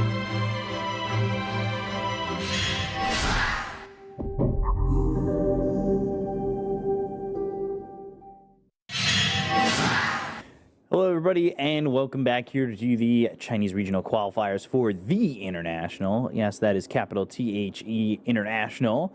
And, well, we got ourselves a game. It took a little while. The servers were acting up, but we're here now. And they say the best things in life are worth waiting for. And for me, that's Chinese Dota. Hopefully for you guys, it's also Chinese Dota. I can't speak for everybody. Lacoste, I don't know if that's even your answer, but I hope it is. I'm very biased. I love Chinese Dota. I'm here. I've been a fan of Chinese Dota for 20 plus years now, so yeah, one of the old school ones. But let's focus on this one. This one's going to be very interesting because yesterday we saw Yakutou brothers having a pretty good game, especially Setsu, because he played Ember Spirit, he played Storm when they were playing against Game Master. They were also missing their position 5. Red Panda was standing in, and now Tianming is back with the squad, which I do consider to be one of the China's stronger position 5s. I've been always impressed the way he plays. He's been so stable, always securing the lane for his safe laners, and always has an ace up his sleeve. I feel like this guy always has some tricky play that he can pull off in the game. Yeah, definitely does, and he's a very good player. They did play really well with Red Panda yesterday. I was actually really impressed, but Tianming coming back, and we'll see what he's able to put forward for the team, for the squad. Speaking of Vici, though, as we go to the other side, they've got Yao coaching them. I like mentioning this because we've got some of those older players that, are a part of that long history of China. He plays for... now he's coaching Vici, but he played for LGD in that organization for so long. They were like, quote, kind of rivals-ish in a way. But we'll see how it goes now for Vici against Yakutou. If the old coaches continue to find success, right? Yeah, absolutely. And Vici Gaming, they should have an upper hand in this one. This is the more experienced team when it comes down to having better results, playing competitive Dota continuously compared to the other team who, Low, he's been missing in action, Zhang Yu as well, Kaka, he has on and off periods as well, and Setsu as well. So this is a bit of David versus Goliath type of a story, I would say. Even though they looked good yesterday, this was still not a true test how strong they are. And Vici Gaming did... pick Tiny as a response to Puck. We're seeing quite a lot of Lions, I would say. Lion, I believe, so far is undefeated as a hero in the qualifiers. It just feels good. So they might be looking for some extra bit of a lockdown for this Puck, because a lot of the times in the last 2-3 tournaments that we've seen, these Tier 1 tournaments that we're talking about, Puck has been always highly contested. Some teams prefer to pick it in the first phase. I think Aurora is a very good example because they just love to run this hero whenever they can, and they play it so well. So you need to have something. Like, even if you play against certain counters, I think there's a possibility maybe that we're going to be seeing Night Stalker coming out from the off lane, even from the mid lane. XM, his hero pool has always been very toxic. Snipers, Vipers. This is the type of a hero that could potentially ruin what the Puck wants to do in the game. We'll see what they want to put with it. As Tiny Puck seems pretty classic at this point with the way we're going for it, but a lot of reserve time being used here for this final ban of the phase for Vici, already down to 45 seconds. And they are going to end up banning Necro. And they also go to the Winter Wyvern, which had a very good series previously for Refuser Resilience. Played really well for Resilience. ZZQ made it look pretty much unstoppable. And now, potentially, you're going to have it here for Y Innocence. And this hero definitely sets you up quite well if the Winter's Curses are on point. Sets you up like Setsu, or how does he set you up? We saw this the same exact matchup. I think they're going to need some rockets to bring down these flying creatures. On the other side, they need reach to be able to get to them. Phoenix, Puck, very strong heroes in general. It just gives you a lot of team fight. It doesn't give you team fight protection. It doesn't give you like egg protection. I thought they might go with something different. I thought maybe go with an axe just to have that extra bit of oomph. Blade mail carriers are going to be good against Tiny. Stacking damage, Kez is very good against him. One of the reasons why they removed Necro is the same thing. Like, this hero just pops off completely, melts down these super tanky heroes. Instead, they went with Rubik. So some good spells to steal in this game. Ideally, you want to be stealing Avalanche, maybe Winter's Curse or Heal could be very, very good, but most of the time you want to have that Avalanche and relatively short cooldown. It's an aura, it's a stun aura. Just feels very good to have to be able to set things up for your team. Because right now, you don't have like that many stuns. Rubik is going to be the lift, and you also have a way of breaking the coil. This is a good one. This is also another thing that XM loves to run in some of these certain matchups. I'm looking at the heroes that he has been playing during the last Dream League. He hasn't really been playing Slaughter from the mid lane. Neither was Bach, but the hero was still super strong. A lot of times you see Slaughter as a response to Puck, because he does well in the lane. Like, you can't really kill Slaughter, but he can kill you, and throughout the whole game, you're always going to have something. Interesting. Mirana is in the mix again. Something that we were kind of talking about isn't exactly the most popular hero, but now it puts into question who's going to be the 5, right? Is it going to be the Mirana, which we saw 5 from Red Panda, or is it going to be the Winter Wyvern? Because Winter Wyvern works well in a 4, right? Yeah, she does. She's okay-ish. But knowing Xin-Q Mirana has been fearsome throughout his professional Dota career, so I could see him picking it up. I'm just thinking, like, why Mirana over Snapfire? If you're like looking to have a hero with more impact, it gives you save, it gives you Egg Killer, which is why they picked Mirana as well. She's receiving some of the like smaller buffs in the lane to her new ability, Enchanted Quiver. So very good for harassing, but I'm not sure if we're there yet for Mirana to be considered to be like a really, really good hero that you can like pick it out of the phase. Right now, she seems to be in an okay spot, nothing crazy. It's interesting that that's what they want in terms of an egg hitter when Snapfire is also still available. Yeah, because Snapfire gives you team fight and it gives you save compared to Mirana, which gives you soft save, but that's about it. I like this a lot. A lot of physical damage on their side. Tiny is a bit of a mixed damage carry, but against Slaughter, against Tiny, I feel Terrorblade feels like a really good pick, because right now their damage is super limited. The only thing you have to be careful about is good curse, because you can kill your own teammates, you can even kill yourself. One of the TB's voice lines is stop hitting yourself, and he might experience that in this game if Wyvern lands a good curse with all these illusions around him. You know what's really funny? That's TB's voice line. That was also my brother's voice line. Your brother's voice line, yeah. Yeah, because he kept taking my own fist and hitting me. Stop hitting yourself. Oh, no. That explains a lot. Sorry that happened. Meanwhile, you're texting my brother, good job. Yeah, you should have gone harder, considering how you're acting nowadays. Yeah. Could this Tiny just be safe lane and then get like, because they're banning the Drought. I see the Mirana and I'm like, all right, well, why don't you just put the Tiny safe lane and get like Ember mid? You could. Ember's also okay against TB, but it's not a hero. If we talk about some like mid-late game fights, it's not a hero that he's really afraid of. He's gonna stand his ground. He has Manta style. Brewmaster, that's a really good ban, I would say. Zhang Yu, I remember when he was on trial for LGD at the time, this is the hero that he was playing a lot. He was playing Nature's Prophet from the off lane, and he was playing Brewmaster. 10 seconds remaining. Also, Kaka gonna probably be on this Rubik when I was hoping to see him play Shadow Shaman after they ban the Lion.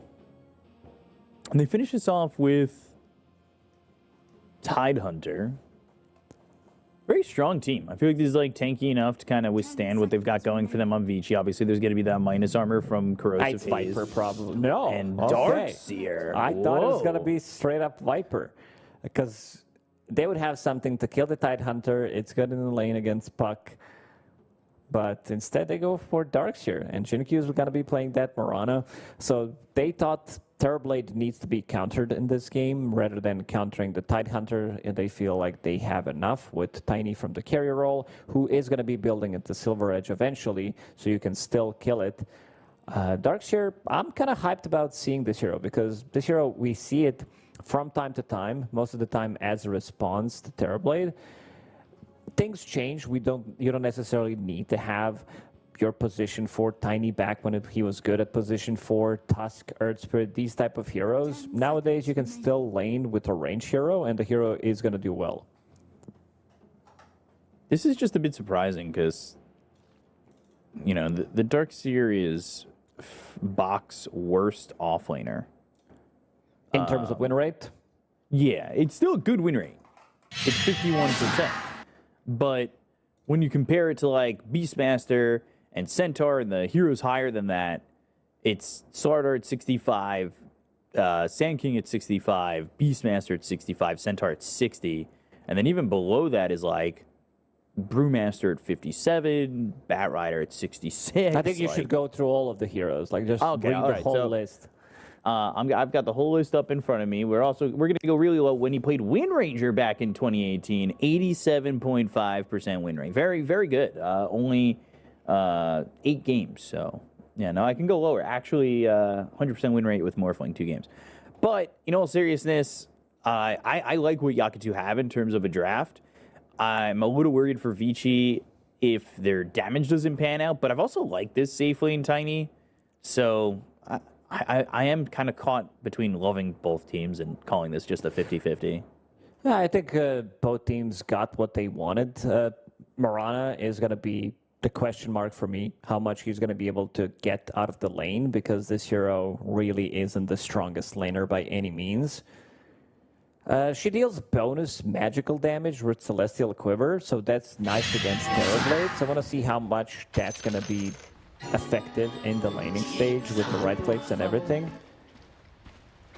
But Tiny Carry, I'm a big fan of it. Like, you can go in the backlines, find these supports. It's a response to Puck, so you'll always have something. I think this Puck has been definitely answered. You have 2 cores with potentially Blink Daggers. Tiny doesn't get it early. He might get it later on. And but you have Slardar, so he's not going to be having that good of a time. A lot of the times you see this Puck being completely unanswered, but this time around he's not. And it seems like they're talking about something about Terrorblade. Not sure what the issue potentially is, or the meme. China is full of memes. Kind of miss Jack Chen because he was, you know, always translating the hottest memes that has been happening in China, and there's multiple layered memes in China. Yeah, definitely. Lo said the great fish ancestor, and then XM said, what does it mean, TB old ancestor? You know, just some great translations here. And then it said, and Parker the ancestor, which I don't know if that means Parker the player. Probably not. But I doubt it. It would be funny if that's how I think you need a new translator or whatever you're using, because that wasn't really helpful. Not really. No, it wasn't really helpful, but it was Google Lens. Also, he's starting with Bash of the Deep. Level 1 already has 2, so next one is going to prime it. Let's see. Goes in, because he hit TB Illusions 2 times. XM being very sneaky.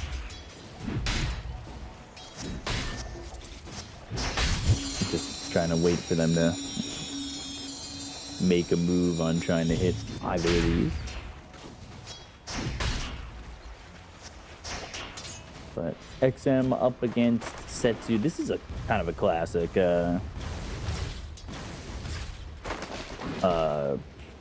opposition for both these guys. I kind of like it. Let's see how it goes, how XM and Setsu will react. Talking about older mids, we saw Super, we saw, Paparazzi, now we see Setsu. The days of Setsu OD aren't going to exist currently. Bach is already jungling. This is solo offlane Mirana, and Darkseer is being in the jungle. I guess that's the trade-off, because he's still going to be able to get things out of the lane, because you can't really push Mirana out of the lane if he gets a point and leap, so he's going to be more than fine. And right now he is getting a bit of a right-click by this Phoenix. Triple Fairy Fire, extra bit of damage coming out, and Darkseer, he doesn't seem to care too much about it. Eventually lane seems like it's going to push that extra range creep.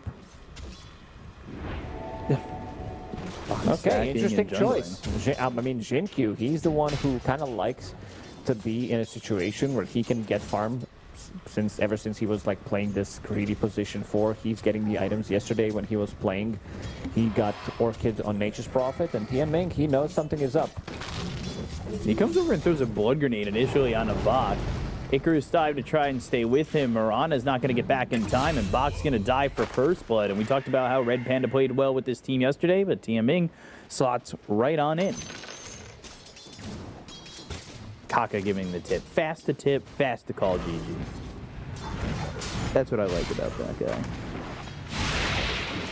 Now, Tianming is super aggressive. He, like, I praised him. I would even consider him to be maybe strongest position 5 in China. I think he's giving me Whitemon vibes as well.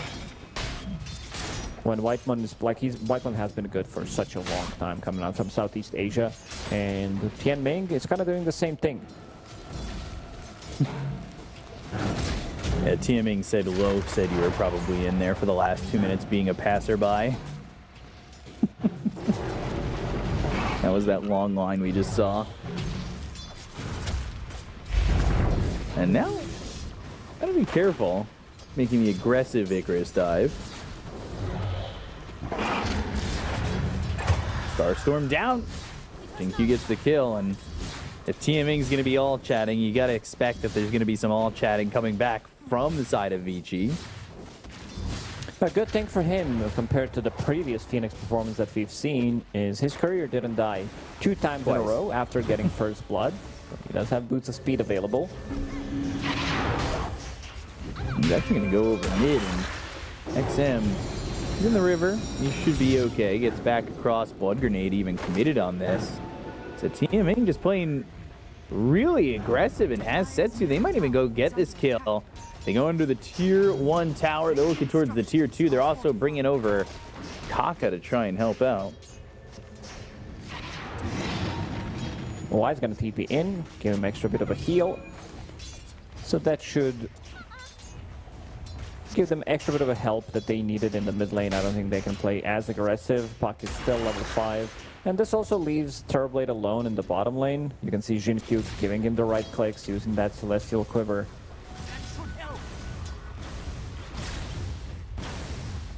Not really that easy to put damage on TV like this.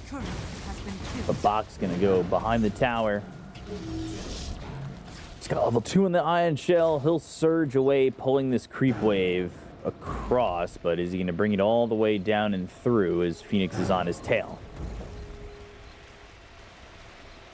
He will do so. Tianming not gonna commit to going on him any further as we get closer and closer to the 6-minute rune spawning. Avalanche arrow, that connects. Jinkyu went top. Telekinesis, but that won't do enough. They had the Ion Shell, and Shiro's the one who gets that kill. Good rotation from the Mirana. Good arrow. Go with the Avalanche.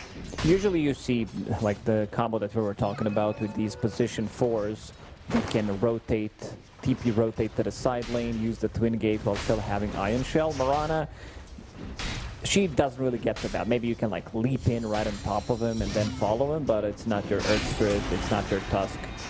First coil. Snaps. Studio's level 5, has a cold embrace though. XM gonna be back to half health. Blood Grenade even committed on this. Tianming's in trouble. Southern Crush comes through. They've got an amplified damage on the Mirana, who's going to try and make a move to get another kill here. Rubik a way back.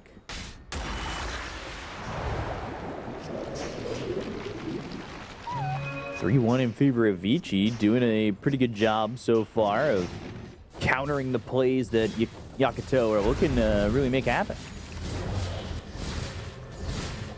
Mirana's all over the place. I like the idea that they try to make this work with the Bach kind of like jungling. And then he gets punished, immediately goes back to lane. Gets called out for it too in the all chat. It's like, I guess I'll just go back to lane.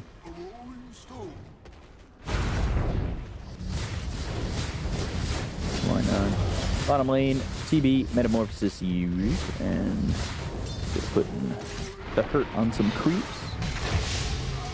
They find themselves Kaka, Shiro gets that help, and Tide Hunter's going to be here, but this is a problem for Tide with XM making the rotation, having this corrosive haze. A TP coming through, he's going to try and eat all this damage. Setsu, he does have Dream Coil available. Shiro just level 5, they'll stay within the shrine, they want to get this, but there's the Dream Coil.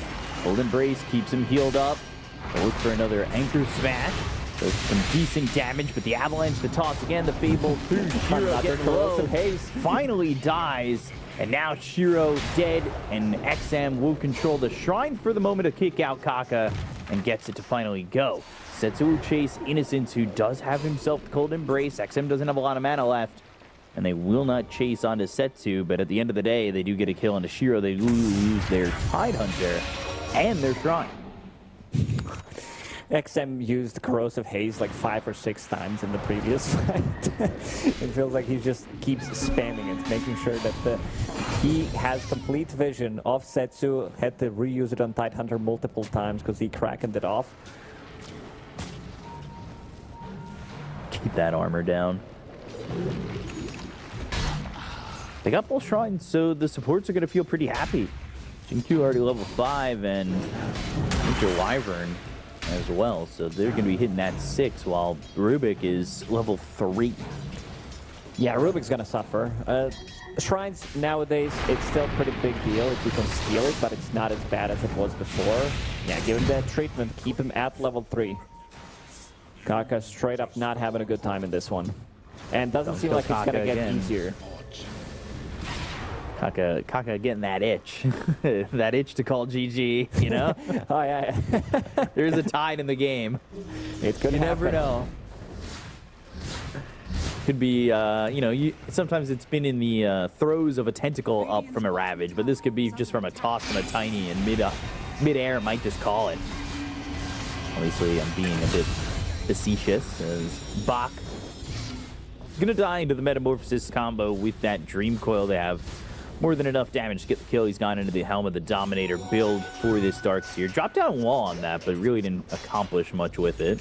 They got a kill on Helm of the Dominator creep, so extra 100 gold from him, plus they got a kill. A little surprised Bach decided to stick around and stay in that area, seeing that TV already used meta.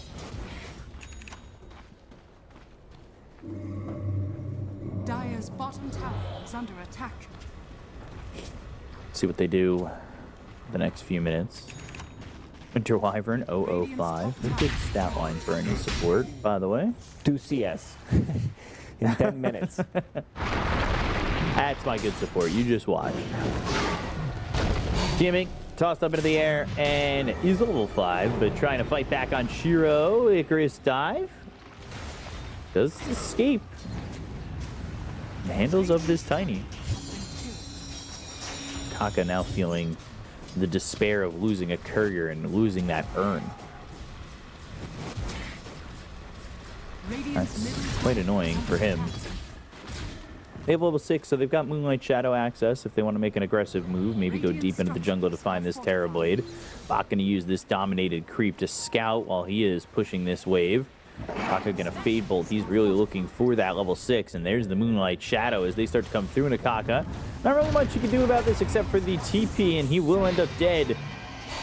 Got that Starstorm Dream Coil used over mid. Silence out of the Winter Wyvern. Cold Embrace on cooldown for another second, but can't survive. After the silence dissipated, just not enough time to Cold Embrace himself.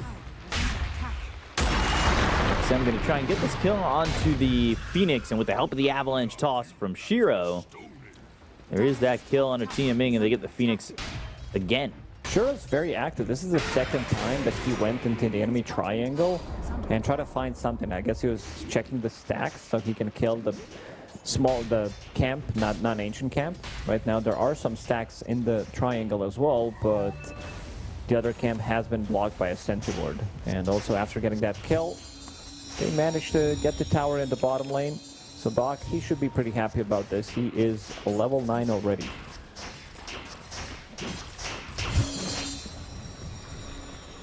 It's that jungle XP, that sweet jungle XP from level 1 to level 2.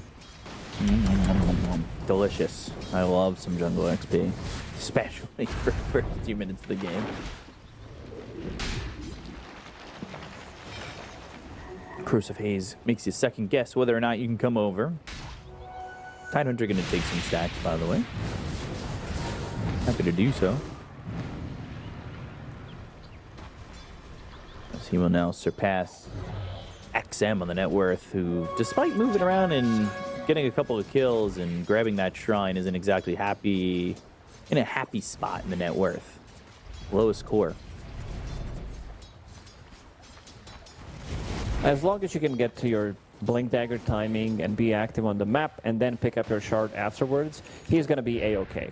This hero doesn't really farm as quickly as some other mid laners early on, but once you pick up the shard, it's going to skyrocket. You're going to be able to almost one-shot the creep waves. It amplifies the damage straight away, so makes it easier for you to make the moves. And right now, speaking of making moves, Yakutou, they're trying to make something happen in the bottom lane. They saw Kaka dewarding great, quick Winter's Curse. I say great, but maybe that's a little bit of an over-exaggeration. Just good for him that he survives, because the aggression was coming. Immediately, no hesitation. I kind of like that. If this was a pop game and someone used this, I think a lot of people would flame him, but these are professional e-gamers. They know that something is coming. Like, you would not get that angle with Phoenix if you were not making the move. Dire's middle tower is under attack. Gonna hit that 14-minute mark in just a second, and both shrines gonna be available. We'll see if they are ending up able to steal a couple.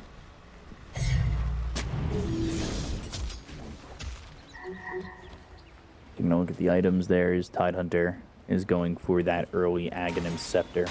It's a farming item. It's an item. Usually we see Wraps before Axe, just to tank up, but he feels that he doesn't need it. He wants to go slightly more greedy. Rubik was in trouble, ends up dying. Ravage used with the Supernova. XM needs to get away, but Cold Embrace, wall down. Maybe he survives. Icarus dive over the top. XM still going here. Starstorm used. Illusory Orb doesn't catch XM. He still survives it all, and Setsu ends up dead to Shiro. They're going to go after TMing and get themselves a third. Vici losing nothing. The Cold Embrace keeps alive the Slardar. Now Vici finally pull away with a little bit of a lead. They went in super deep. Phoenix being the damage deal, I think they need to bring in Terrorblade. I'm not sure if his meta wasn't ready, but I think he needs to be in that fight, because they still have a tier 1 tower available. I don't think TB was TPing to anything at the time, because he's just farming in this bottom outer ring on the map, so he has TP available, and they kind of need the damage, especially during coil. You could see like how much they have, and they procced his raindrop, I believe, 3 times. He used Polywog Charm, having extra regeneration from Vital, plus very good Cold Embrace coming out from wide. I think the stonks for Wyvern in general have gone up in the last couple of tournaments. Definitely seems like it's an every game pick right now.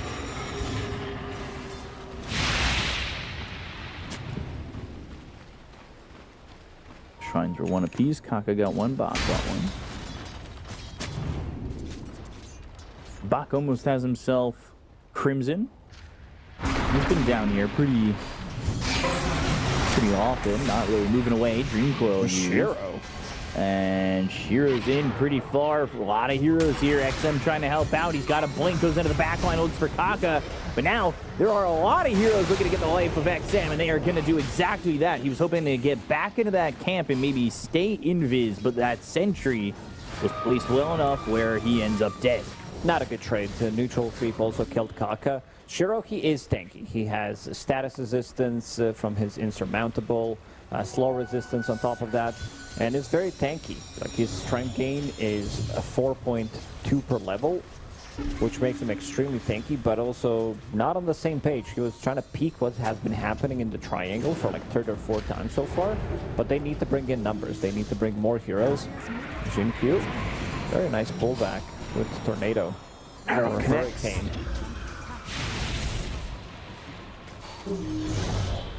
I'm not really sure. I've experienced a bunch of hurricanes. I don't know if that's really what it feels like. Just getting pulled in a certain direction like that. Everything in US is Hurricane. Like it's some slightly speedier wind, Hurricane. It's not slightly faster. You look up a hurricane, buddy. Come on. I did. In Croatia, we call that bura. It's a normal occurrence, pretty much. Darts here. Of the other. With the Aghanim Shard. Extra bit of a trail, and a good amount of slow. With the Crippling Crossbow, the combo is definitely there. 35% slow from this, and then extra bit of a slow coming on from the crossbow. 50%, so you're not going to move. I kind of like this combo. I'm not going to say that I've seen this combo before, because it's not very common. We don't see too many Darkseer picks, and also it's for a limited amount of time. Limited edition, because eventually you're going to pick up a new neutral item as a tier 3. Showing no loyalty to a crippling crossbow.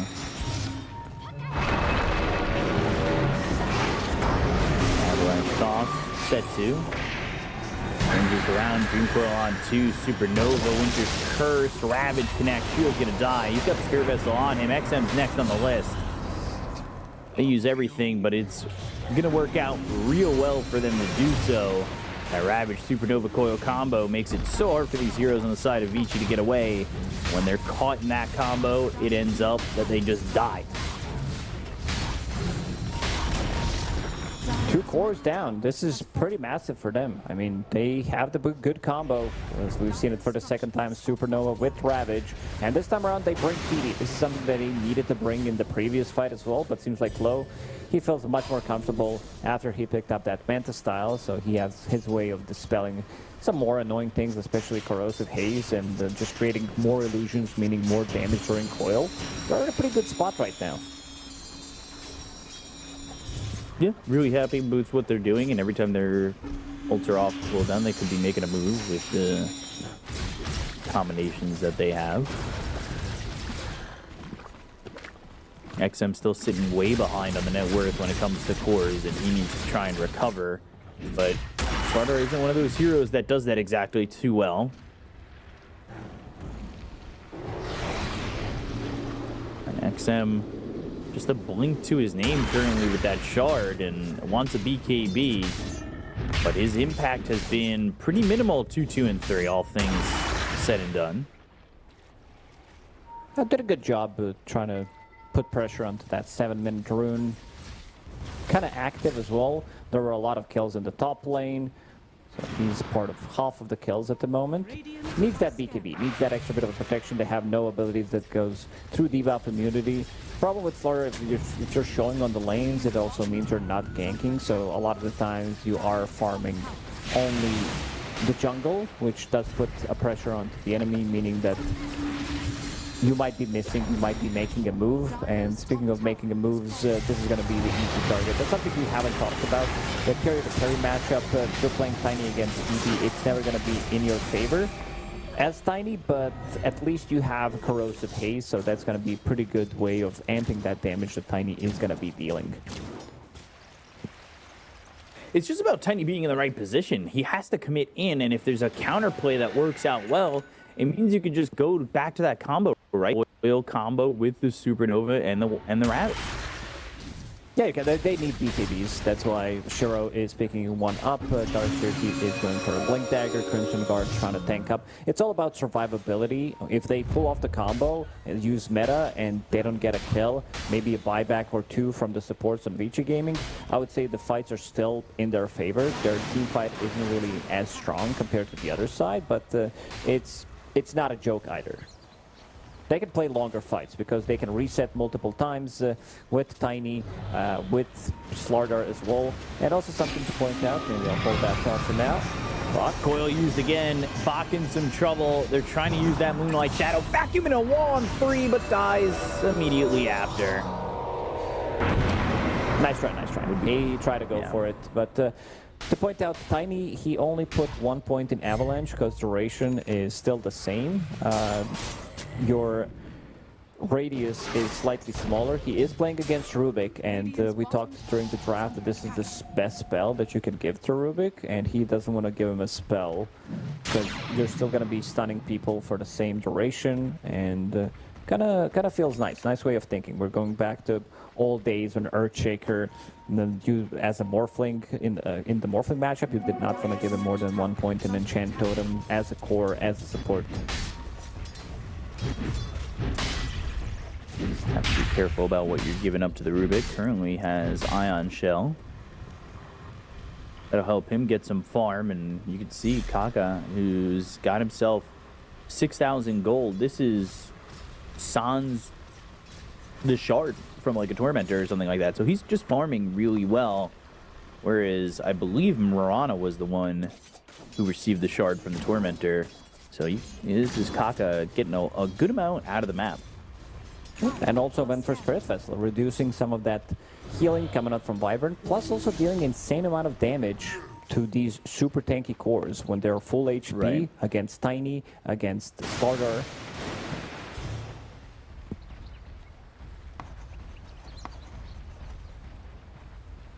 Now Blink Dagger picked up as well, so he might steal something big. If he now starts stealing maybe Slithering Crush, that could be pretty big. If he can steal Cold Embrace, that could also be pretty massive.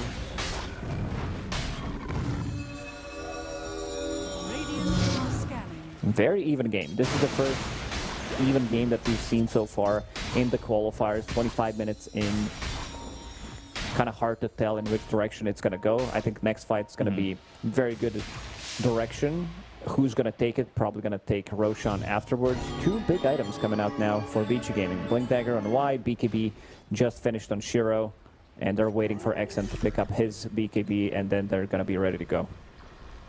Yeah, it desperately needs this. It needs this BKB because the recovery relies on them taking good fights, and with the BKB, it's going to get much easier for him to do that, of course. And 250 gold away from that, but the timing may not work out if the side of Yakutou are able to find a couple of kills here. They might walk into Bach, who's sitting over towards mid. They've been able to take him out with ease. That's exactly what they're going to try and do. They go to the Moonlight Shadow, and it won't be enough to get Bach out. Low gets credit for that, and it's right by the tier 2, which means this is also going to be a tower for the side of Yakutou. They get the kill onto this Darkseer. And Vici now don't have a response, and they don't have Moonlight Shadow to work with. That's going to be on cooldown. BKB now picked up for XM, but ends up being a little bit late on the timing because they were able to get that kill on the Darkseer. I say late on the timing, they go for Kaka. The right-click damage coming in from XM, but the BKB is not going to be enough. The damage is there. Low kills him anyway. BKB, yeah, I don't care. Green Coil gets committed onto the Winter Wyvern. Shiro throws out an avalanche, but it doesn't do anything. No follow-up on this coil. Two very big kills. This is the second time that Bach dies before the fight starts. They need his wall to drop. They need Ion Shell damage, and they also need that Crimson. So they didn't commit too heavily. Yakutou, they still have Supernova, they still have Ravage available, and now another big item. This is an item that slows you down so much. Reduces all the attack speed by 40 against Tiny, against Slardar.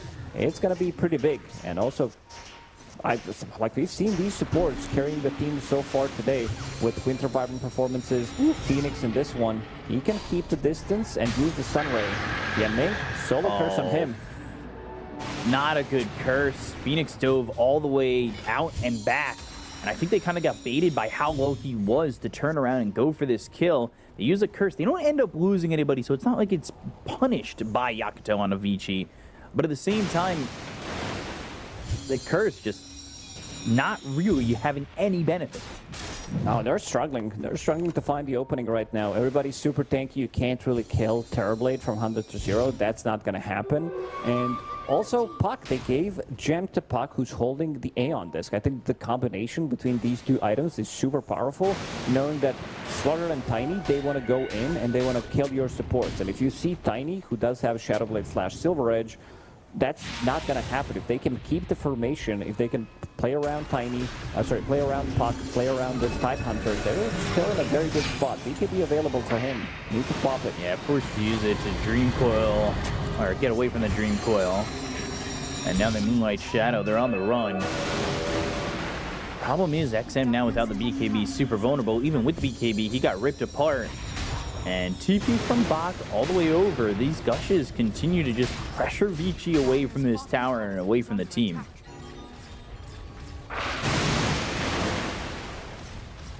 Go back away for the moment. They do have Ravage and Supernova, no coil at this moment.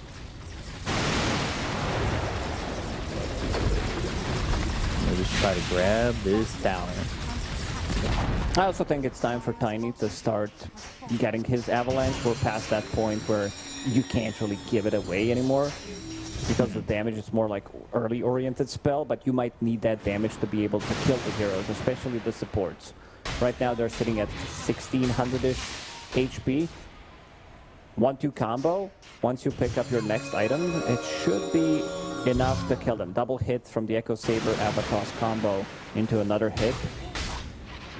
Should do the trick. XM, his BKB is coming off cooldown in 20 seconds. Let's see where they go with this smoke. They're not going to be by the side of Vici. They're all up towards top, but they don't need to go for Vici. They can just go for Roach. Why not? Stolen corrosive haste, extra bit of damage. Plus you have Gush. This build on Tide Hunter, like, I'm really glad back in the days, like, it's just a completely different story to what this hero is nowadays, where you needed to rush Blink Dagger, position yourself, get that Ravage. Now it's more about, I cannot be killed, I collect fish. And, yeah, I just play off my Aghanim Scepter. I can keep the distance, and a lot of the times you see, because you have all the towers. You have Gush Slow, you have Gush Damage, and Gush Armor on 20. Jumping in, looking for the Tiny. Wall down, BKB to avoid the Ravage that was used early. Bot comes in with a vacuum, but there's no wall to place over it. It was down a little bit further than he had already put there. So, really doesn't do much of anything. Neither does this Dream Coil. They've got the Moonlight Shadow. Do they want to re-initiate on this with the Obscene Tide? And I think instead they are just going to allow them to back away on the side of Yakutou. They could potentially wait out until the meta is down, and then maybe try to go for a fight, even though he's still holding on to the Aegis. No BKB on Tiny, but they have BKB on Slaughter, and I feel like Vici Gaming, they will try to take the fight. A bit of a wraparound, but no one's going to show in the mid lane, so somebody has to. It's going to be Shiro.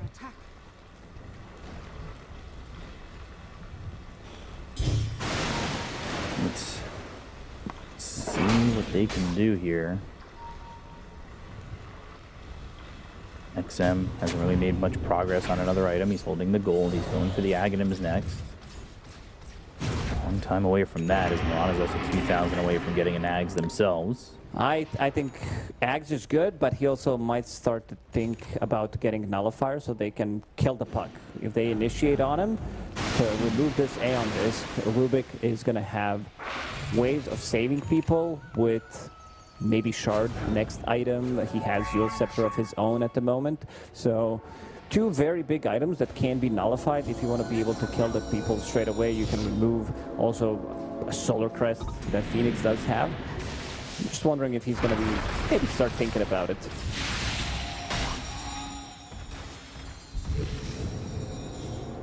Despite the fact that it feels like Yakutou have had control of the game for a little while here, they're down a kill. They're up 3,000, which isn't a lot.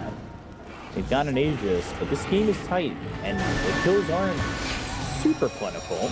Dream Coil, Essence Ring, Silence, just trying to survive it and get himself that Cold Embrace, which he does. Avalanche doesn't really do much, but they still kill Innocence.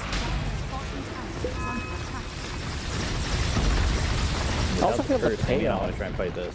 The payoff that they were getting with the items, Tiny picking up a Blink Dagger, trying to change his item build, knowing that they have this gem on Puck who can't really die because of the Aeon Disc. They couldn't find any openings. They couldn't find the supports in the backlines, and now Low, with that Aegis, he's spreading these illusions nicely, knowing that the curse could potentially come out after Wyvern is out. Or maybe he does have buyback, which he does, but doesn't want to buy back game. Even through Prince of the Guard, these TB illusions are shredding the towers. Yeah, still 2 minutes left on this Aegis. Low's just going to stand here on the high ground. Wall was used. There's the vacuum back. But I don't even think he touched it. That's it. That's full set without committing too hard. Ravage still available. Supernova as well.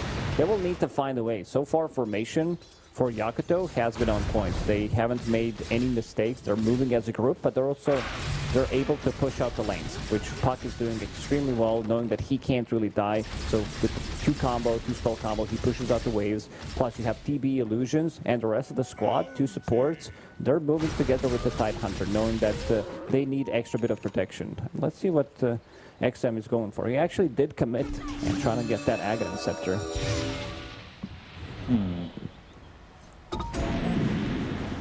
Not sure how much I really enjoy that, because how much are you really going to take advantage of something like that, right?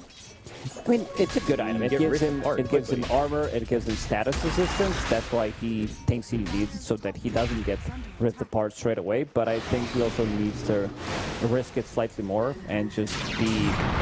Okay, there's the break. And they kill him. We're going to try. Get this Tidehunter back into the low ground. Well done by Bach. Forces out the Ravage.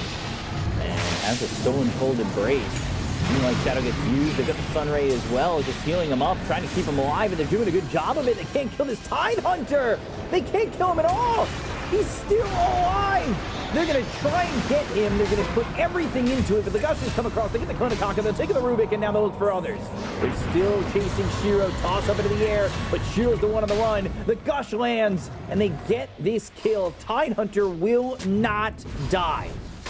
They needed some extra damage. They needed to pump in damage into this Tidehunter. The fight was going on for so long that he had another Silver Edge ready. He had to pop the BKB for the second one, but it still wasn't enough. Like the stolen Embrace, which he used twice, plus the Sunray, actually kept him alive.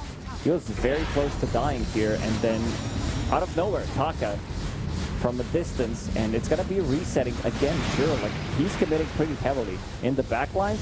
Mirana, like she's getting saved for a couple of seconds, but it's not enough. This is not the hero that they wanted to have. They need to have this combo with Slugger plus Tiny lock onto a target and try to kill it. Now you're gonna potentially lose another side of barracks. For now, it's just the tower, and Roshan may respawn in 2 minutes. Wow, completely dominating this game. 4-0 and 4, not dying a single time. Very good TB pick. Seeing Tiny, seeing Terrorblade, which kind of forced Vici Gaming to also pick up Darkseer, which is really not a traditional offlaner in the current meta. So it kind of feels like they forced a hand, and then they really didn't get the value out of it.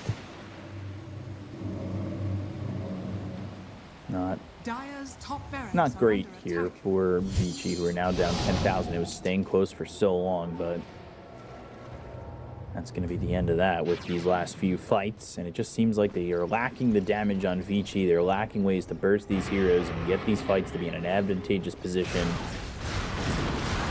And you gotta wonder, what can they do to really pull it back as they continue to struggle? Because it's going to be Tormentor, and eventually you gotta assume that it is also going to be a outpost for the side of Yakutou.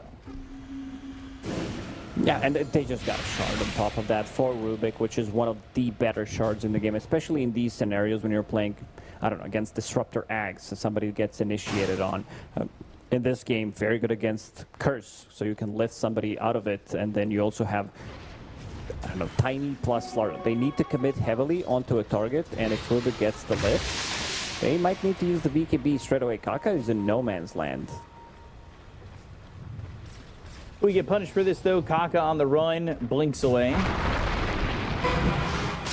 Avalanche comes through, toss up in the air. Kaka throws it right back. Telekinesis throws him down into the Winter Wyvern. Moonlight Shadow is used. Kaka ends up dead, but that is just a support kill.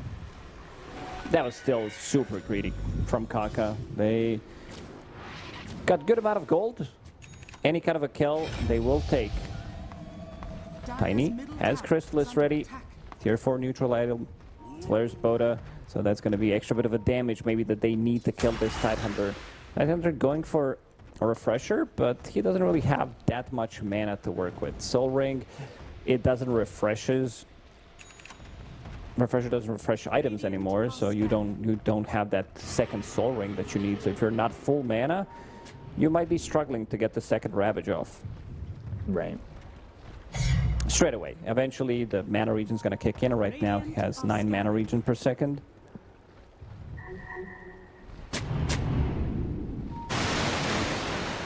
Low sitting here just about to break 30,000 net worth. Very far ahead of everybody else. Not sure if Vici have the tools at their disposal to really make this happen, but they are going to try, and they are nearby over towards bot. Maybe can catch themselves a puck. But it's not easy with the Aeon Disc. Now the turnaround. That Guardian Sprint. Arrows flying through, doesn't land on anything. Telekinesis on a Bach, who's forced to pop the BKB, goes into the vacuum, into the wall on 2. To send this terrible illusion their way.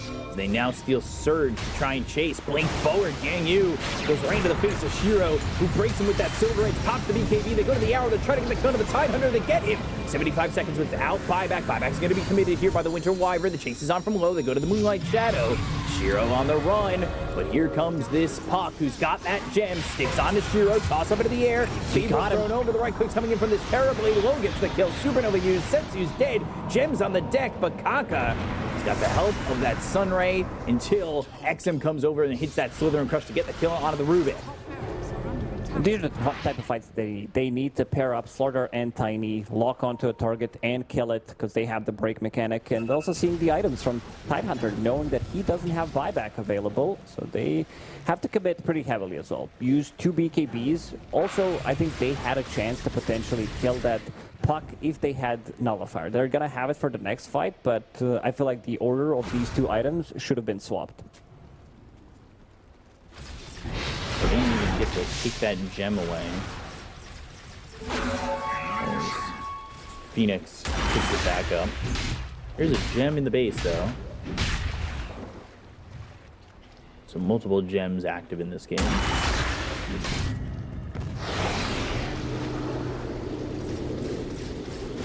they finally got that kill on Buck. Something that they've been desperately looking for. Ags picked up here for the Darkseer. That's going to give him the normal punch, one of the lamest named skills in all of Dota. Yeah, it's an okay punch. It could have been like superior punch, 1 kill punch or whatever. Falcon punch. Man, sounds good. Just you know, for the sound it makes, that doesn't seem so normal to me. Just saying. That's a good way of... Refresher now for the Tidehunter. Yeah, of locking them down, creating an illusion out of TB on top of wall illusion. It could be pretty big. You saw TB immediately starts running away from the Illu. There is no butterfly available on Terrorblade because it's a bit of a double-edged sword when you play against Darkseer. It's very good for this game. You're playing against right clicks from Tiny, Slaughter, but also creating illusion with all that extra stats and also having a miss chance could be tricky for him to kill it. Because he's not a hero that's going to be building into MKB. Could be the reason why he's skipping it, instead opted to go for Silver Edge. Silver Edge, the power of this item is it caps your movement speed to 200. Plus the Scotty, which feels really nice, so nobody's going to be able to run away. Got to be able to kill low. They were able to just kill Setsu, but it's now going to be double Ravage that they have to deal with. Can they pull this off? They've got finally a Daedalus on Tiny, so he'll be hitting a little bit harder. Fortunately, if you give up something that can heal them up, that could be a problem. Ooh, arrow connects on a Setsu as they're trying to make this move. Long duration arrow, Moonlight Shadow gets committed, Blink Crush misses. Now Bot comes in back in wall on the entirety of the team. The Avalanche follows it up. They try to get the kill. The Ravage comes in. It's not going to be enough to get a kill initially, but they get 3. They finish him off. The double Ravages for naught. Taka, Jiang Yu, Tian Ming, all gone. Setsu on the run. Yule's up into the air. Ro's already out. He's bailing on this one. The combo is there. They're trying to get these kills. They've got the toss. They'll hit the bash. There's the crush. Can they take out Setsu? They look for the arrow. It's there, and they got him. Oh, what a beautiful execution. This guy, Vac Back, or Vac Bach, whatever you want to call it. This is just a beautifully executed combo. Catches all of them into Shivas, into Punch, into Wall. 5,000 damage from Tiny. He was ready to follow it up with a Blink Dagger. Lands Avalanche on top of them. All right, this one is a thing of beauty. This is why Dota is such a cool game. They were down 12k, and now they're going to be in the lead. That arrow connected onto the full team. Ava, Toss, and you can see Low immediately understanding that he can't really take the fight. Even though Ravage connects just for a split second, his team is gone. Like, they don't exist. What a combo. Wow. And I was worried about double Ravage. They ate both Ravages. It doesn't really matter because the fight was already over. All these illusions, Shiva's Guard slowing them down.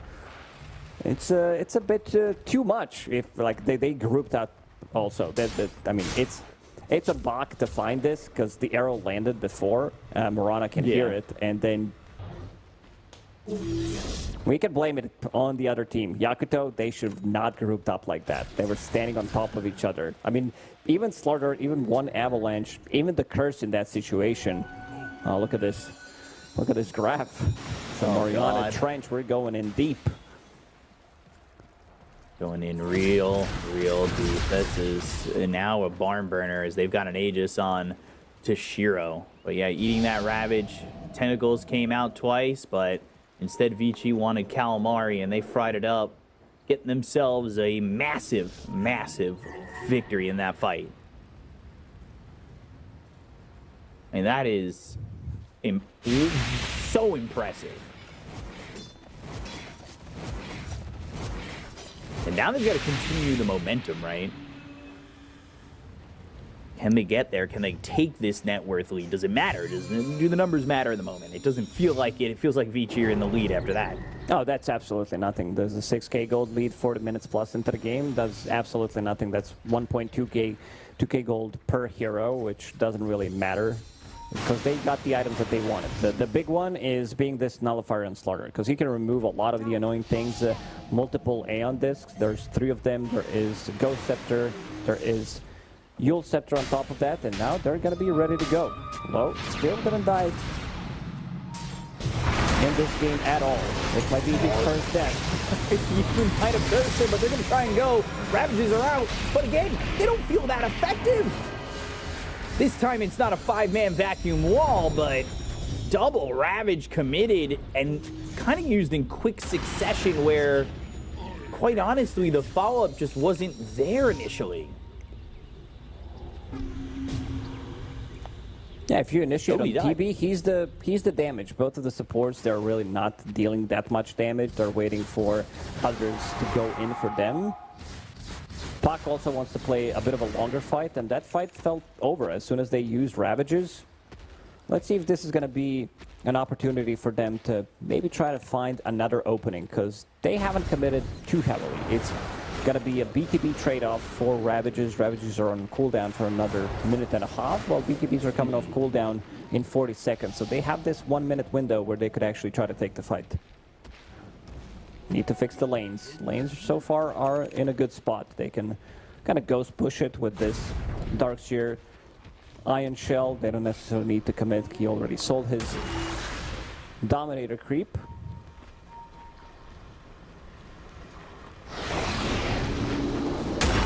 25 for Bach.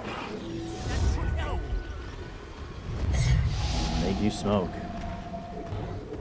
A lot of evasion as well coming out from the Dire team. Vici Gaming, they have Moonlight Shadow, which gives 20% evasion.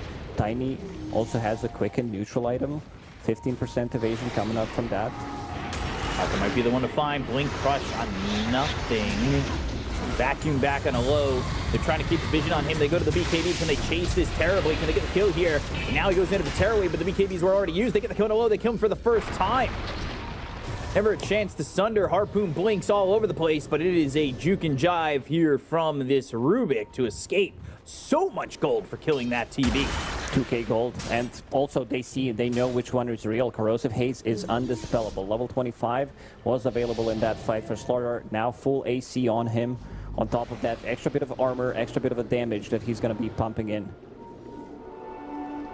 This game completely flipped after what happened in that mid-fight. Looking for more. They're not going to get it initially. Corrosive Haze on Tidehunter also going to be very annoying for him. He can't dispel it anymore with the Kraken Shell. AoE Surge is going to be a bit of an issue for Yakutou to kind of handle controlling these heroes.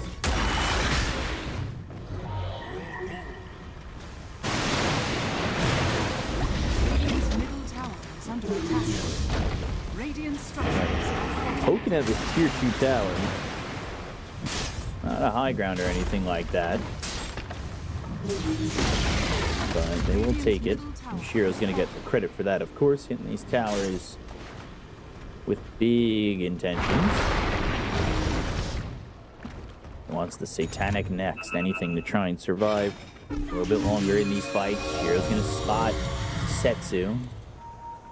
Setsu's going to go the other way and try to get out of this one, but nobody there from the side of Vici to really find anything. Yeah, Setsu has fallen off. Like usually at this stage of the game, you would see Puck having much more net worth, especially with the start that he did have. Didn't go for Shivas early. I think maybe because he saw Tidehunter has one, but having 2 Shivas is more than fine. It's not like you're building double AC. Because you can blink in with Shivas. He wanted to upgrade his blink into overwhelming so that he has this like super annoying combo going in and out multiple times with Octarine Core just playing the longer fights with A on this. But now with Nullifier and Slaughter, that's not doable anymore. No Aegis anymore. So they're gonna be trying to push for the high ground. Jinkyu gonna drag the creep wave, kill it with that Aghanim Scepter. Yeah, 10 minutes slower than average. That's a pretty big deal, considering that you're playing into Slaughter, you're playing into Tiny, quite a lot of damage. You're playing against these heavy physical cores, so you're slowing their attack speed by 40. Maybe they thought 1 is enough, but also I feel like it's a bit of a mistake. Kind of gave away the position initially when he hit that creep wave. They pinged it out immediately on the side of Yakutou. Didn't commit in any further, and Setsu is pushing top while the rest of the team is in this jungle, kind of maybe waiting for Vici to take a step out too far, but they're not going to be doing that. At least, not yet. They're trying to get some farm. They're throwing these creep waves out a little bit further for Bach using that surge. Darkseer's trying to get that Aghanim's Blessing go into a Hex, and now Hex is going to pop that BKB, go after Kaka, try and chase onto this Rubik. They shoot up the damage when the Dream Coil gets committed. They go to the vacuum into the wall, and now they've got the Terror Wave. They got the kill on the Kaka. Terror Wave was used. They go in and commit onto this Tidehunter. It's going to be a little bit tough. He's got the double Ravage. You've already used some of these BKBs, so you're not as free to jump in onto these heroes without them when the Ravages will affect you and will keep you locked in for a long time. So that is an advantage that can potentially be played here for Yakutou. Well, did send the illusion stop, have the he managed to kill off the range barracks. That's another one, so they still have 1 melee barracks in the top lane and a full set in the mid lane. Don't count them out yet. TB should not be underestimated. In the last couple of fights, Ravages, there was no real follow-up. It did connect onto multiple heroes, but they were not fighting correctly. Setsu, he's getting another round of item potentially in the next few minutes. I would definitely love to see that overwhelming blink.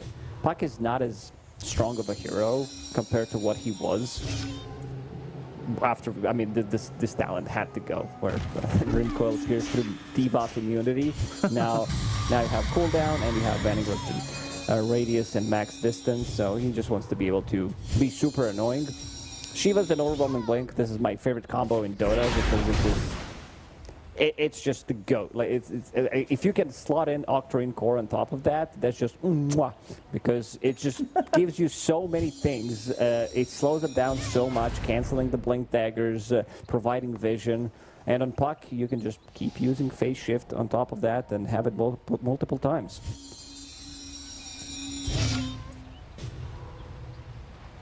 Does he really go with this? Sort of insane, by the way, that TB has 10,000 more net worth than this 10. Which, when you think about that, means the rest of the team's gold isn't exactly amazing when it's kind of even like this.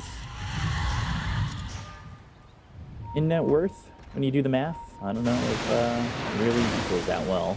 You've got Mirana, who's got a lot of farm. 21,000 almost on this support Mirana, and Jinkyu, who got that early parts of the game alone, those first 2 minutes before Bach was caught in the jungle.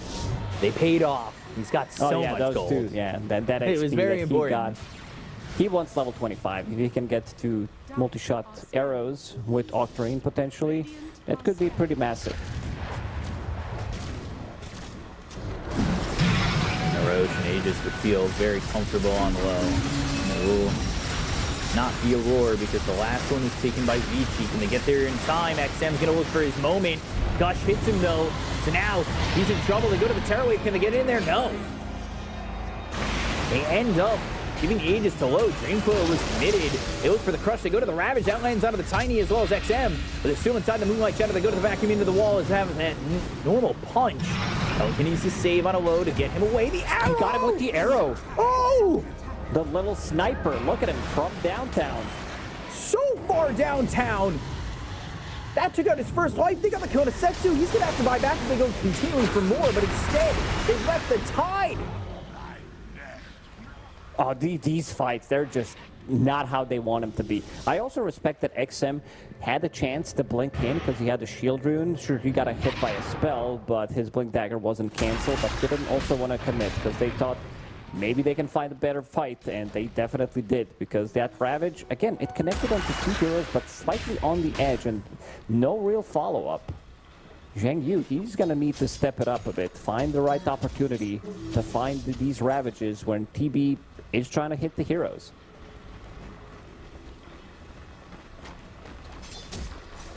And Shinkyu, level 25, about to be available for him. Octarine Core, lowering the cooldown on that arrow. That's a 12-second cooldown with triple arrow, providing vision for the team, and also dealing great amount of damage. Is Refresher what you want for low?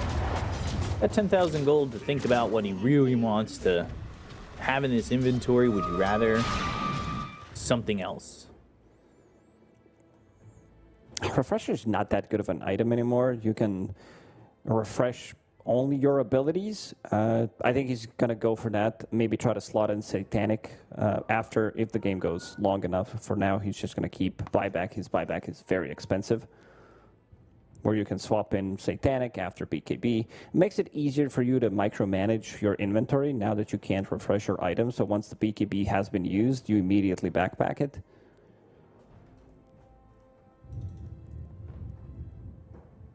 Mirana thinking Wind Waker, Hex. Kind of looking at the gold saved on all these heroes. They've got the Hex on Darks here. Of course, we saw that getting the kill into the Tide Hunter. He's got 5,000 gold in the bank. Winter Wyvern's got 3,000 gold, so I'd be interested to see what a Wyvern wants. So, you know, might just hold for buyback.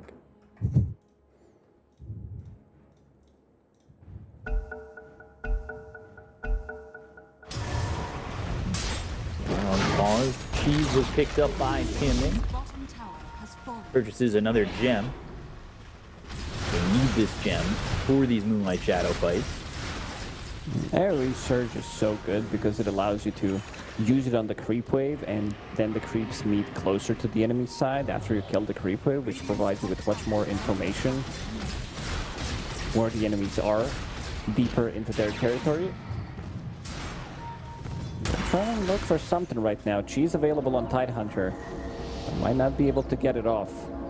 With the break, with the Hex. Don't begin to Shiro, finds the Avalanche, and the toss up out of Setsu. Supernova's going to be used. XM, what can he focus here in this moment? Tide's on the cliff, he's TPing out. Supernova goes off, Darkseer's in trouble. Bach might die, they'll get the kill there. They'll end up losing Kaka, and he's going to be the one who buys back. Bach commits to the buyback as well, but Tiny's TPing away.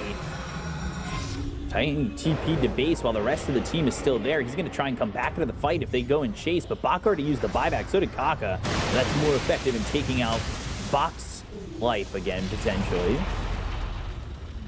They did not want to commit. You said Tiny, he TP'd out, no BKB available. That's the problem with some of these late game fights.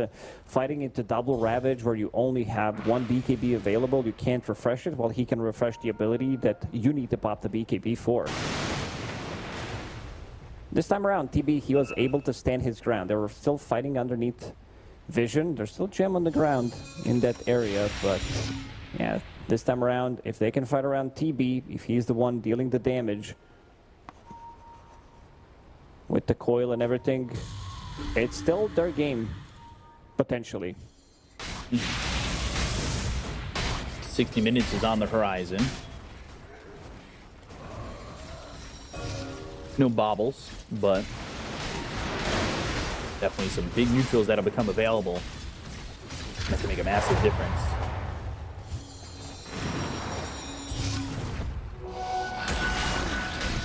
And see if we get to that timing now.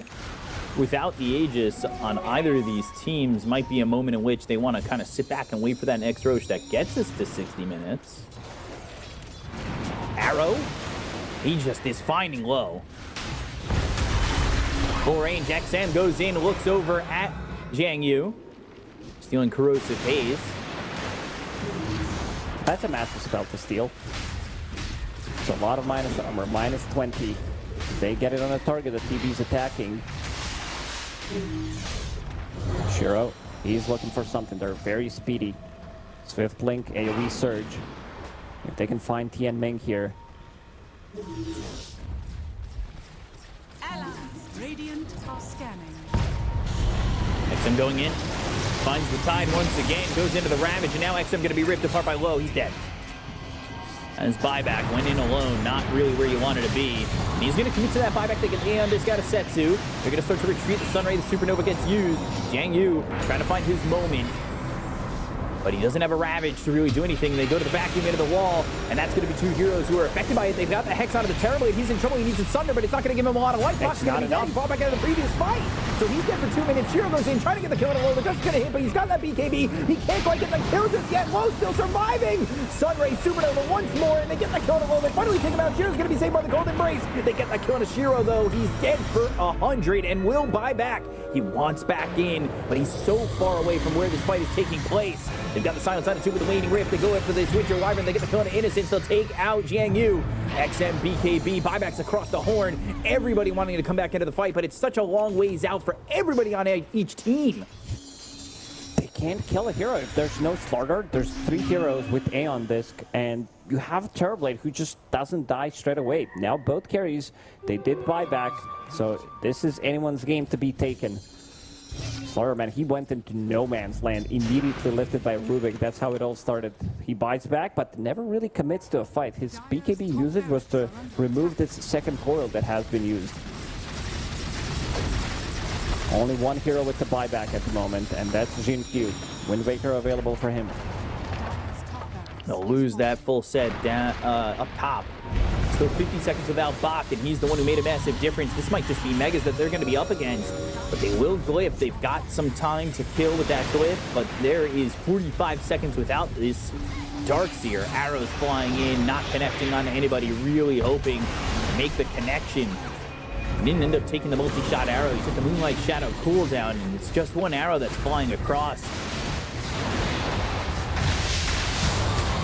Trying to save these racks, trying not to be up against Megas. Tiny with the Aghanim Scepter, but you're playing against Megas. There is no glyph available. In, BKB throws these trees. Telekinesis Kaka throws himself back, 4-step back onto the high ground. Ooh, Terra Wave does land onto the Winter Wyvern, but they don't follow it up, and it will be Megas that they're going to go up against. So it's a big advantage here for the side of Yakutou with these Megas. Tier 5 neutral items about to come up in 10 seconds. I feel like there is no coming back from Megas in this patch. Like, it's very rare because of the Audacious, Stygian Desolator 2. Now they have 2 Ravages to protect themselves with, and TB, he can go to town. He can go onto these buildings pretty quickly. Guy's almost 9-slotted in this game. Next Roshan, it may respawn in 20 seconds. There's amplified damage in the bottom. Maybe it's going to be in favor of Vici Gaming. Maybe they can get this double damage and Roshan respawns immediately. They can take it out pretty quickly. They've got the minus armor, but I think the focus is on getting these neutrals. Divine Regalia for Puck.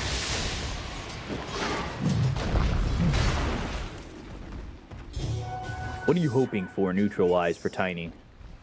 What saves Shiro in these moments? I think just damage. Audacious. Deso. You need to have the explosive damage, and they're getting some Necro books on top of that, so they're going to keep sending them. This is what you want to have once you know that enemy team is playing against Mega Creeps. You want to send them their way, slow and painful death. Oh, Stygian Desolator for low. And there it is for Shiro, so both carries getting their Stygian.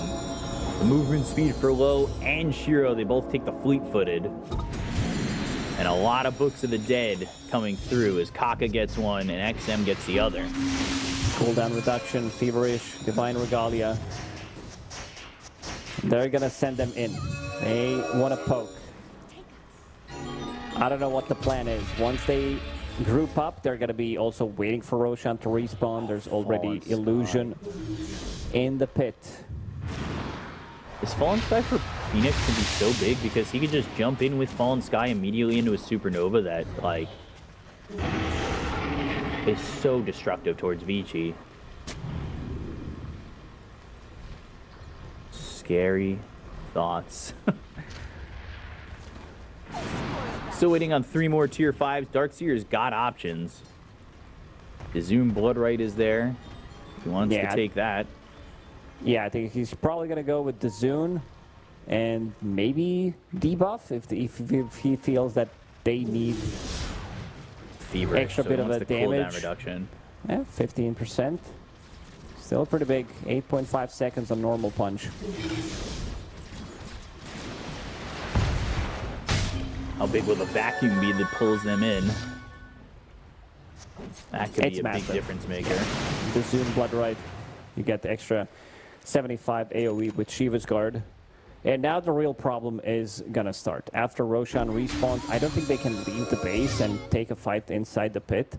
And also buyback, they're gonna be resetting in 3 minutes. So want to see if they're gonna be waiting it out, because there is still potentially a chance for Vici Gaming to win this game. If they win a fight, there are no buybacks on their side for 3 minutes, so they can run it down mid lane and kill off the buildings. But the problem is, if they get their hands on Roshan, I think the chances of Vici Gaming winning the game are very slim. Pushes respawns. It will roar this time. So there is a Lincoln's on Setsu, so he's trying his hardest to stay alive. You got rid of the A on this. Yeah, he saw the Hex and also Nullifier, so this is the way it can actually kill him from 100 to 0. So instead, decided to pick up the Lincoln Sphere, which I kind of agree with. Moonshard next on the build for Terrorblade is he's got this Aegis making him completely 9-slotted at the moment. He's going for all the cooldown net reduction. They did even pick up Arcane Blink, which puts it down to 5.7 seconds with Feverish and Octarine Core. I guess that's one way to be very annoying. Shiva's Guard in the back lines, blink in, silence them, while the rest of the team, they're sending out the Necro Books, and it's going to be a slow siege. Bach, by the way, got to that level 28, so he got the extra 75 vacuum AoE with the Bazoon Blood Right. If this is going to make a difference, how big this vacuum is going to be if he can catch them off guard and maybe catch something. Catch a team like he did over mid, what brought them back into this game, but can he hold them in this game? Technically, they have the net worth advantage. The technicalities don't matter at the moment. Another banner placed down to try and pressure deeper and deeper inside of the Dire base. Vici looking to hold. Trying to find their moment. There's the vacuum into the wall. Moonlight Shadow, Terra Wave, Hex onto low. Telekinesis Aeon Disc, Box able to get away. But now they go to the Dream Core. That's going to land on the two of these heroes. They'll snap it on multiple. They use that Wind Waker. They go for the Ravage, but it's not going to affect XM. So one Ravage with. Doesn't matter. It's all about the wall. I think they can just enter through the mid lane instead. Well, sending out the illusions. No Crimson Guard this time. It's still on cooldown. Now Tier getting 4 off cooldown. Drop. That's one. They need more. They need to go for this other tier 4. They are one building away from emptying out the entire base of the Dire and looking for that throne. Arrow flies in, not gonna land. Just a bit off the mark to hit Setsu. Eventually the poke, like you have to commit, otherwise you're going to lose the game. We're on a There's no three. way to just wait it out. They'll go for the Ravage. It's going to be on XM. He doesn't have a way to survive this in the moment. They go to the Hex. They've got themselves the Winter's Curse. That's going to be onto the Vacuum. That's going to be the Taunt on the low. They followed up with an Avalanche. They've got themselves the Air. That's going to be on the Cock of the Behind, trying to get the kill. They'll take the Aegis. So they've got low. In a little bit of trouble once he comes back alive. Supernova goes off a little bit earlier. XM trying to get the stun. They go for the Ags. With this hero Tiny, they get the kill on the Cock. They get the kill on the Jiangyu. The big crits coming in. Toss up into the air. Down goes Tian Ming. Just two heroes are alive. They're going to look for low. They got him. Ultra kill for Shiro. Oh, he played that fight perfectly. He was going in and out. Probably if you lost the tower, you have these mega creeps inside your base, multiple catapults, and low, he's going to get it out of the system. He's going to buy back immediately. They still have Glyph available, and Wall also came off cooldown. 11,000 damage coming out from Tiny, which wasn't even a longer fight, and now they're going to run it down the mid lane.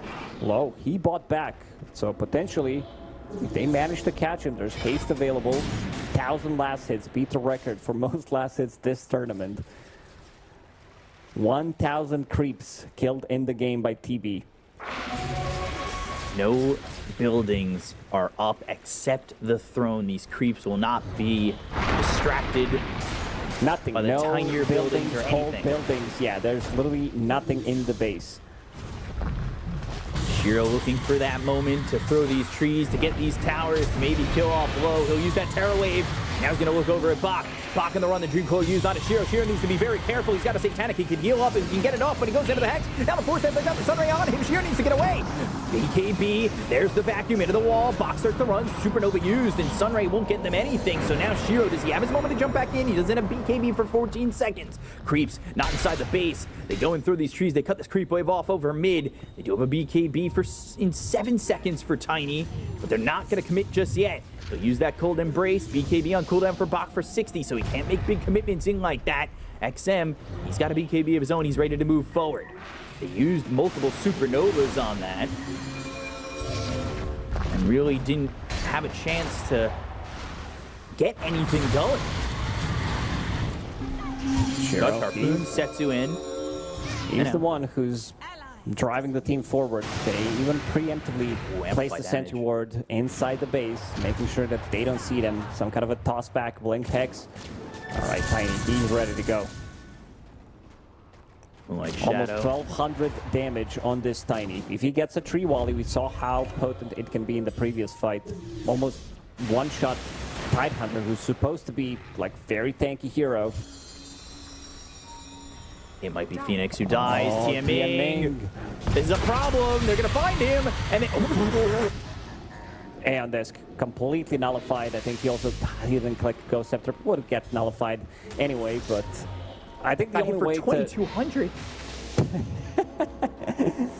They still have that amplified damage up and running, but once they get to the base, it's going to be gone. This is 4v5. He used buyback in the previous fight. Right now, Jinq, he's inside the building, inside the base, trying to push out these waves. And he can TP in with bots too.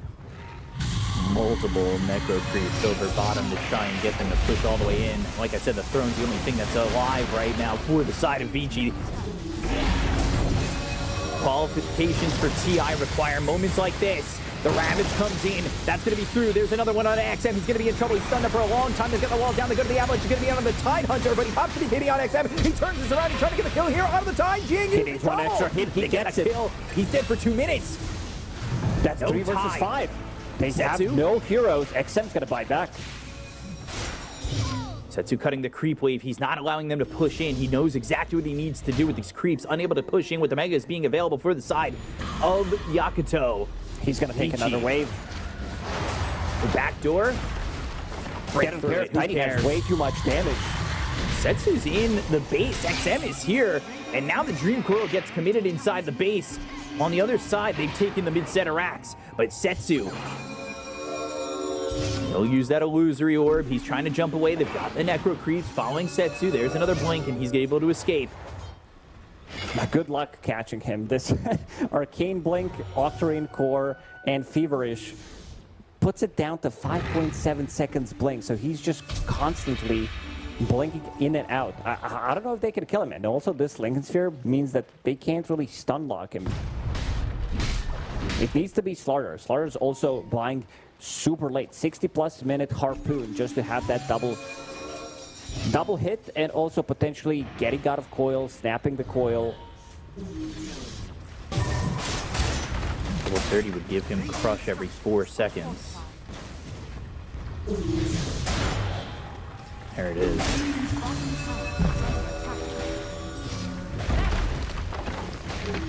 Tiny level 30, Slardar level 30, Bach would love his 30, but it's only just 2 Iron Shell charges. Not the most important thing in the world. In the bottom set of racks now, Shiro on it, Stolen Vacuum. Taka, he's the one who's got that. But he might want something a little bit different. Backdoor comes back alive, and now they go to the Terror Wave. That hits on the Bach, but not on the Shiro. He backs away from that. He's got the Iron Shell on him again. So he's just keeping this creep wave here, knowing that the bottom wave was pushing in. Shiro blinks out and escapes the grass, but they're going to go. Dream Coil used. Aeondis gets popped on Y. And they will start to retreat once again. Jingqiu not here. He's looking for level 30. He's that kind of farmed on this Mirana. He's ahead of XM in net worth, and he's got so much gold. This is one of the few games where the enemy team can actually win because they have windows where the buybacks are still not available for the enemy team, and they're also the ones that actually have a gold lead. They have a gold lead, they have a kill lead in a game where they're playing against Megas. What is this? This is just an abomination of a graph. Tiny Divine Rapier has a Moon Shard. He's got more net worth than TB, who, if I can remind you, had a 10,000 lead on Tiny.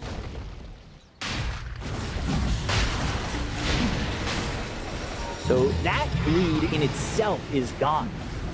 Roche, he might be gone quick. Can they get here? Wall gonna be committed. With that Zoom Blood Right, it's really a corridor. Oh, he box Aeondis got procced. He doesn't have it. Just one pick of a spell actually got him. This time around, the vacuum is available for Rubik, so Kaka could potentially push them into multiple man ravages. That could happen. Even 2 of them.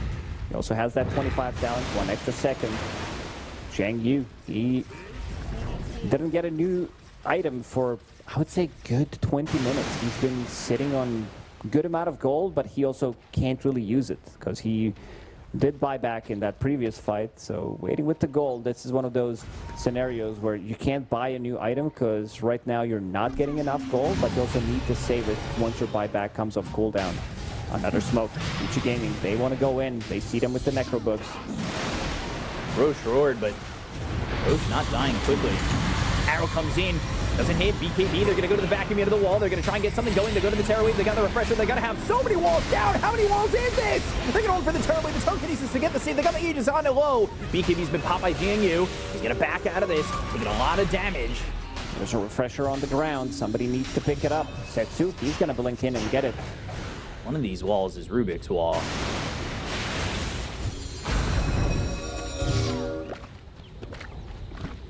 I like the fact that Setsu also picked up Hydra's Breath. This item is insane in the late game. 2.5% of target's max HP for 3 seconds. It feels really good. You're playing against Tiny, who's sitting at 5,000 HP.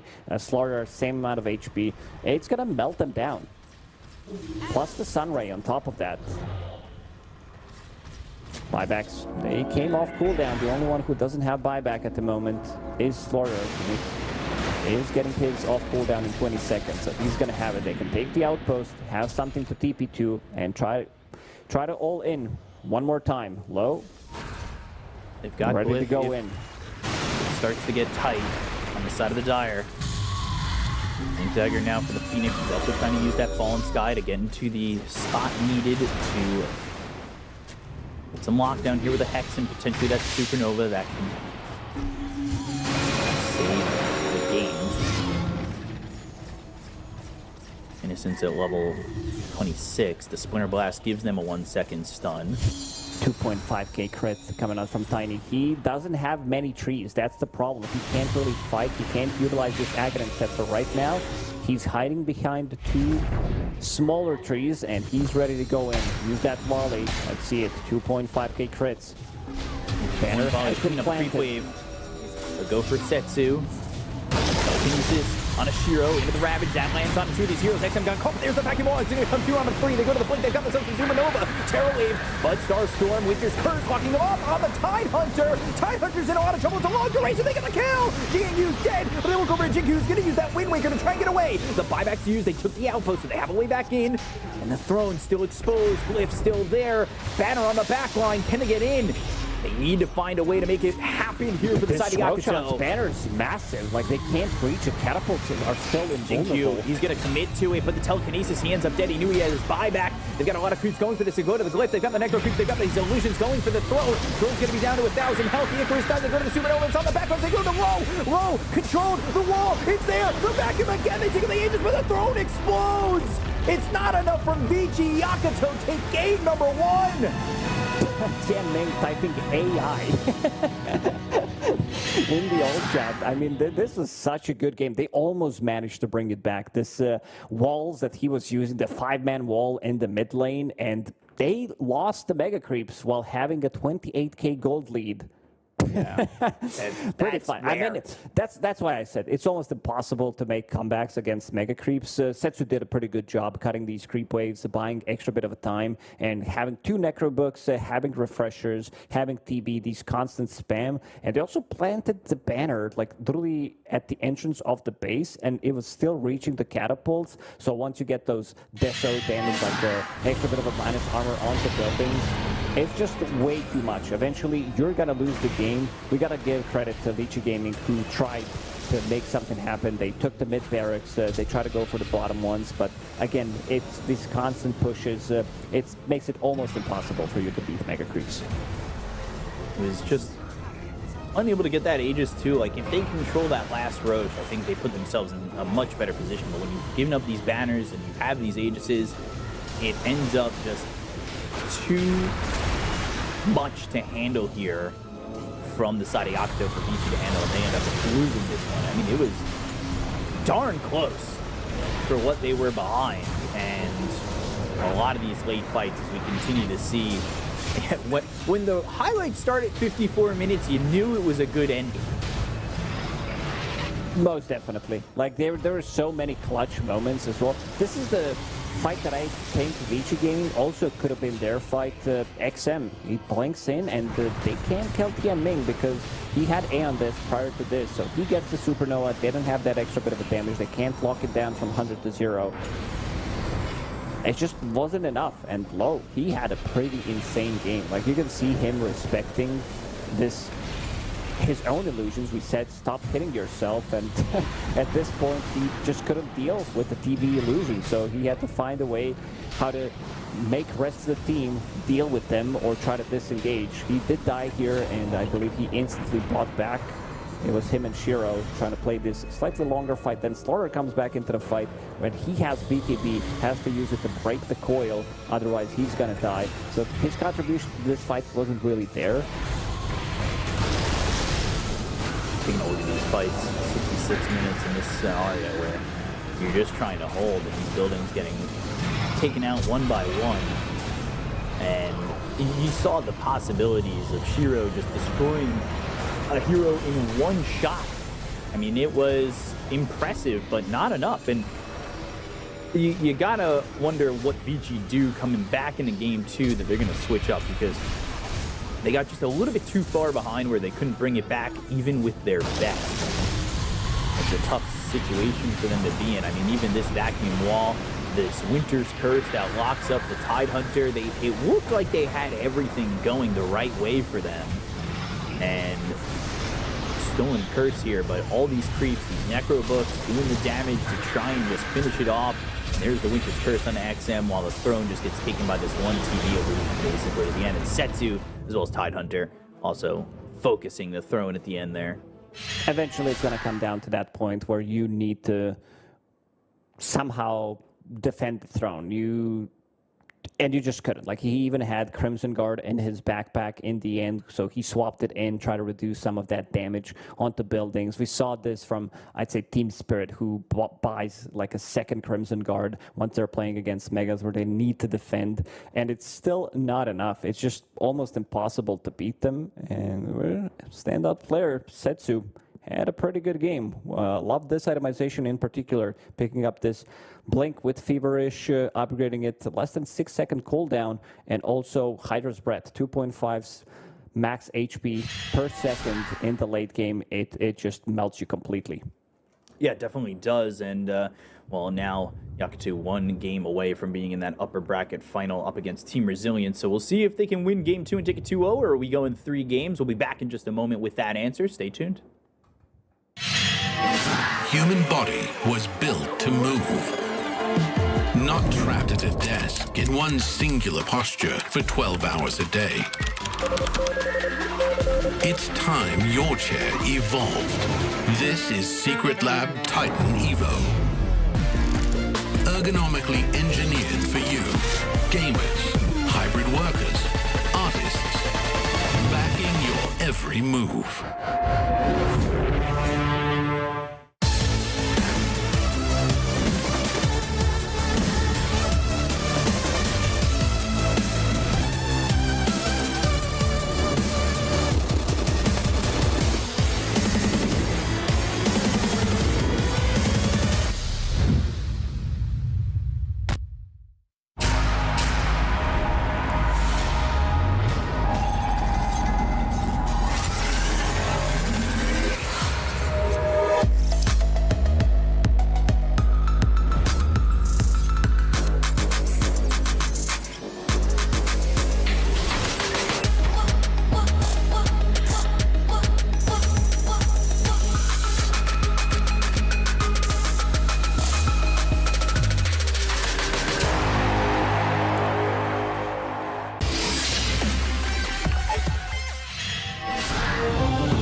Welcome back, guys, to the Chinese regional qualifiers for the international. We got ourselves game number 2 between Yakutou and Vici.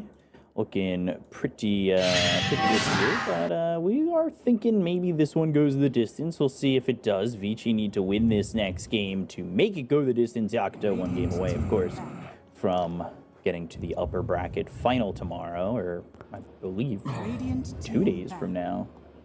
So we'll see. As got ourselves a couple of bans. We've got the Clockwork Lone Druid Treant Puck and Wind Ranger Shadow Fiend Silencer as the first phase bans will cost. Yeah, I want to see if they're going to be going potentially with Phoenix. He looked very good. He had got that first blood in the previous game. He just looked very comfortable on the hero. There were a couple of fights where he really clutched it out. Also, I think it's going to be very hard to top what happened in the previous game. Like this, in terms of sheer entertainment, how the fights were, like some wombo combos that they were pulling out. So want to see how they're going to be approaching this one. And Yakutou picking up Storm Spirit out of the phase. Problem is, if Puck is banned out, there really isn't that many heroes that Storm is afraid in the laning stage. I really like Ember Spirit throughout the whole game.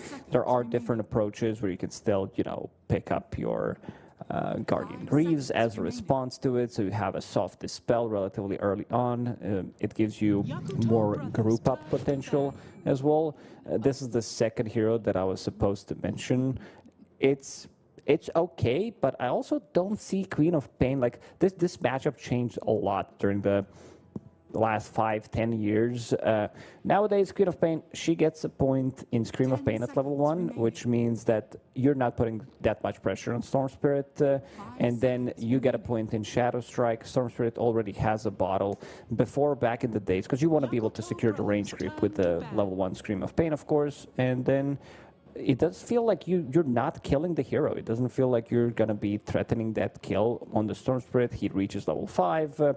This is where he feels the most vulnerable, and then you can go back to jungle, farm it up until you're level 6. Well, Queen of Pain against the Storm. We've seen a lot of Storm as of late. We saw Paparazzi trying to make it work. We'll see if they can make it work on Yakutou. Setsu, he's been impressing. Despite the fact that he hasn't been playing professionally too often too recently, he has done a very, very good job over the days. So let's see what these few bans are. Is that Alchemist, that Nyx Assassin gets banned? Maybe they're hinting at something like Dawnbreaker to come into the mix for Yakutou. 10 seconds remaining. Dawnbreaker feels very stable. I think this is the hero that wins most of the matchups from the offlane. A lot of the times, 15 to 25 minutes, this is going to be the most farm hero in the game. It has so many good combinations in the lane. A lot of the offlaners, a lot of safe laners don't like to play into it. Maybe you can sneak in some long-range turrets like Wind Ranger, but there's one hero that is standing out to me the most. I think Lion, whoever gets the pick out of phase, if it doesn't get banned out, and that should be Vici Gaming, I think Lion's going to get contested. The Kaka Lion. And we finally see it. That is the question. Impossible. A lot of time being used for the reserve, and there's that Dawnbreaker ban. They go into the Phoenix pick for Vici with this Queen of Pain. Phoenix, of course, winning that last game for Yakutou. And looked all right. It wasn't anything too crazily overwhelming. I feel like there were a lot of times, though, where Sunray really made the difference in fights. Yeah, he did. We saw Mirana response, which is an old school response to Phoenix.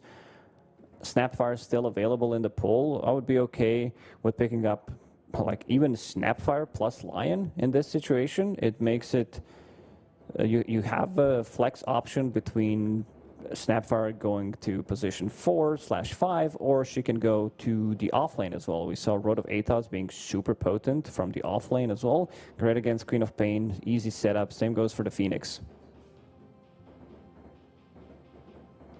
Both teams digging into that reserve time. 7 picks and 1 ban. Yakutou brothers turn. And there's that line you were talking about, and it will be there for Kaka.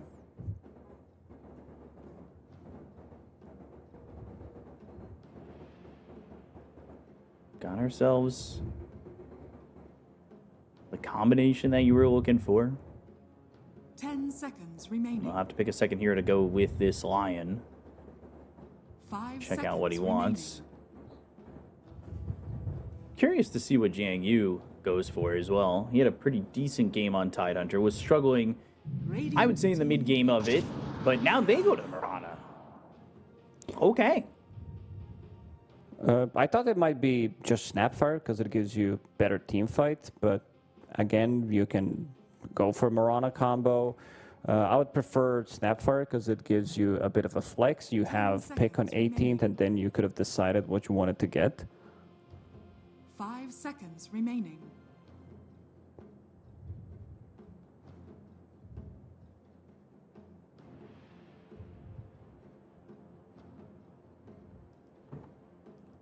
Minute 30 on the reserve time here for Vici as they've picked up this Quap Phoenix, the response. Let's see what they want to do.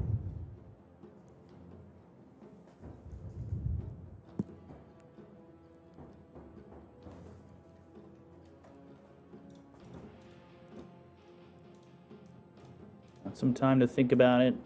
Definitely need to really figure out what you want to force this into a game 3, because I really like what Yakutou have with the Lion Mirana Storm. Team pick. They go to the Beastmaster, which gives you good push, good lockdown, and a good amount of damage.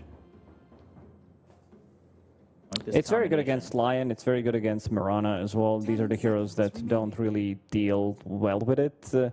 It gives you a lot of momentum 5 as well. seconds remaining.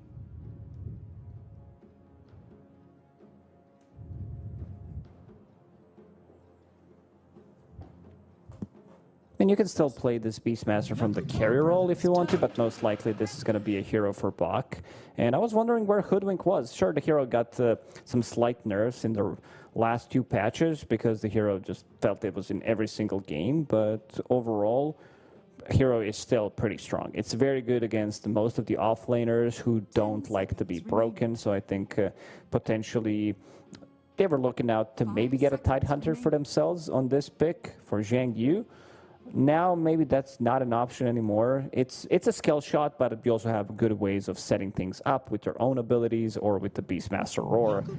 But I need some tankiness. I would like to see some tankiness, and this is okay-ish. It's nothing too crazy. It's not like Brewmaster is good particularly against any of these heroes, but again, we go back to the talk where Zhang Yu, he's the one who played a lot of Brewmaster in his career when he was playing back in LGD as well. He was the one who was trying to spam it out and didn't work out for him.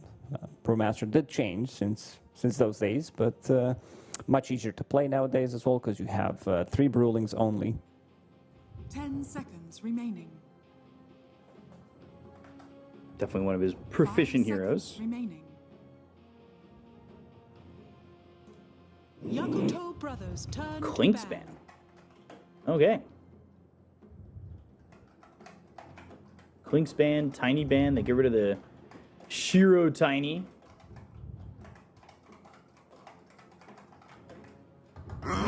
Team ban. And a Faceless Void Ban.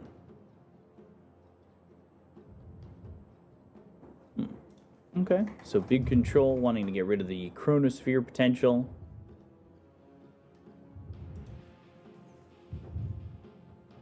Let's 10 see seconds if remaining. Vici, what they're going to ban here. They've got the final pick, so they'll see what 5 Yakutou seconds want to go remaining. for their carry.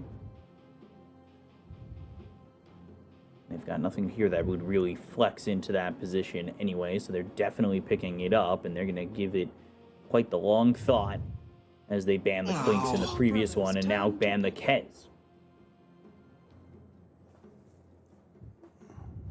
6 picks, 5 wins, 83% win rate with that hero, but not going to be in this game. I could still see 10 seconds maybe remaining. Wind Ranger's band. I could see some Tiny potentially 5 coming out. seconds remaining. It would be a good gyrocopter game when you think about it, against the Beastmaster, against Phoenix with the flak cannon and everything. Lou, he's been, familiar with the gyrocopter back in his days during different teams. So maybe some blast from the past could show up here. He used to be a big Phantom Assassin Radiant advocate. team pick. We'll go to the Weaver.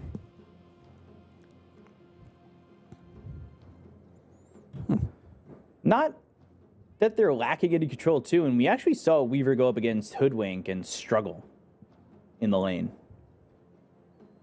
10 seconds remaining. It can be tricky. Like, you're getting quite a lot of 5 spam, and seconds Marana remaining. is going to be your position 5 in the lane as well. Not the strongest lane by any means.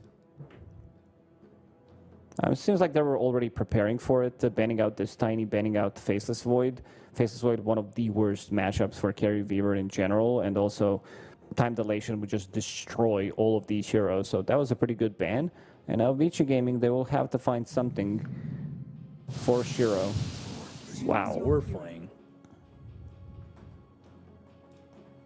Morphling final pick. I always get nervous about China Morphlings, but I like it in this scenario. I like the draft from Vici. That being said,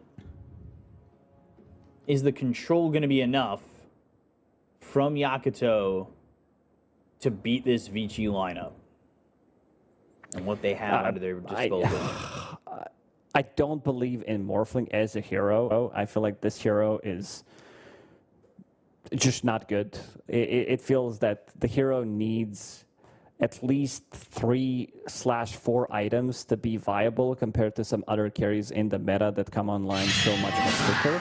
But if they can drag out this way, this whole game, because Yakutou, if you look at their heroes, they can't really end the game that quickly.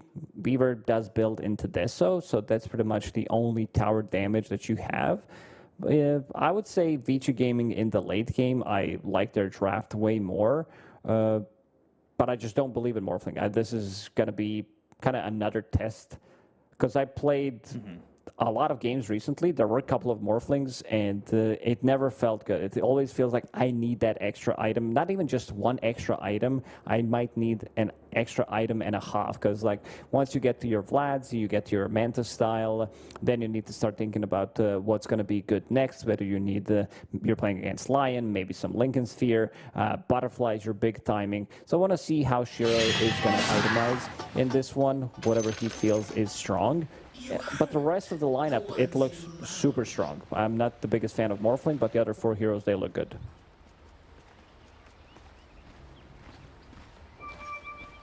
Get to the early parts. Flo, just gonna walk up here. And what are we potentially gonna see here from the early game from both these teams? What are you looking for to see them have success?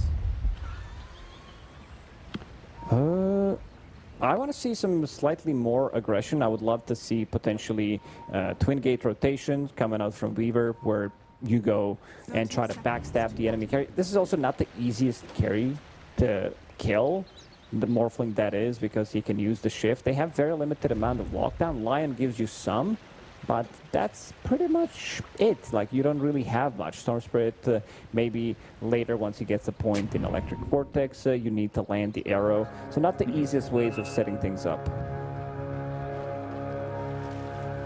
Let's see if this The battle ends up being begins. a bit of an issue in the bounty fight. Earth Spike connects. Jiang Yu gets the bounty. Lo gets one other. And it's going to be 3 for Yakutou. Advantage Good already start. gained. Yeah, I mean, that's a good start. Like, you get to your maybe extra region coming out from this. You buy it slightly earlier, which could sway some of the lane matchups. The big matchup that I'm going to be looking into is this mid matchup. Setsu, how he's going to be able to match up against XM's Queen of Pain, which is one of his better heroes. Like, he always loved to have a hero that can kind of win you the matchup off his own, and already talked about it during the draft. Queen of Pain, she puts the point in Scream, just to make sure that she can secure that range creep, and then Sorcerer will already have Bottle at the point where you have a Shadow Strike, so he's kind of okay-ish in this lineup. By lineup, I mean matchup. Mm-hmm. Gotcha. With Arrow being available for Mirana, Vici's Wild Axes level 1, of course. Give up the Razor back for free, basically. Thank you. First level into that 8-point shot. We'll see what he pulls off in this lane, if anything. And Setsu, you can see pushing XM down pretty low in terms of health. But he's got a couple of tangos remaining. He uses one of the 2 that he had remaining bottom lane. They did get the Courier of Jiang Yu. Oh, they're level 2. He might need to be careful. Y wasn't level 2. If he was, they would definitely try to maybe get a kill on Kaka, but Kaka being one of the more experienced Lion players out there. Still, also level 1. Needs one more creep. It's the Kaka Classic. Why gonna hit away at Kaka, and they're both gonna go back and forth with this. Kaka's got a Fairy Fire, and so does Y, Blood Grenade. and they'll trade. It was a bit of a premature Blood Grenade. I think if he held it for another, like, 1 millisecond, it would be enough, because he deals damage to himself, but also he was getting burned down by Dying Light. At least First Blood went to a support. He got the XP, that's what matters. Yeah, that is. And the difference in gold, almost 150 on top of that. Well, as long as this Phoenix doesn't lose their Courier 2 times, that'll be okay. Jiang Yu taking some damage. Icarus dive in, burning out these heroes a little bit. Not going to use that to play all too aggressively. Having Kaka potentially go over towards the runes at 6 and 8 could give them that advantage over mid. Obviously, that's a little bit of a ways out there. He would be providing a good amount of lockdown with Hex and Earth Spike. XM putting 2 points into Blink. I don't think I've seen this, except for certain matchups where you're playing against Viper, so you don't want to have that. Just lowering the cooldown on it, it just doesn't feel as good. Sure, you can blink slightly further away, but also I think having a point in Shadow Strike when you're ganking the side lanes is going to give you much more value.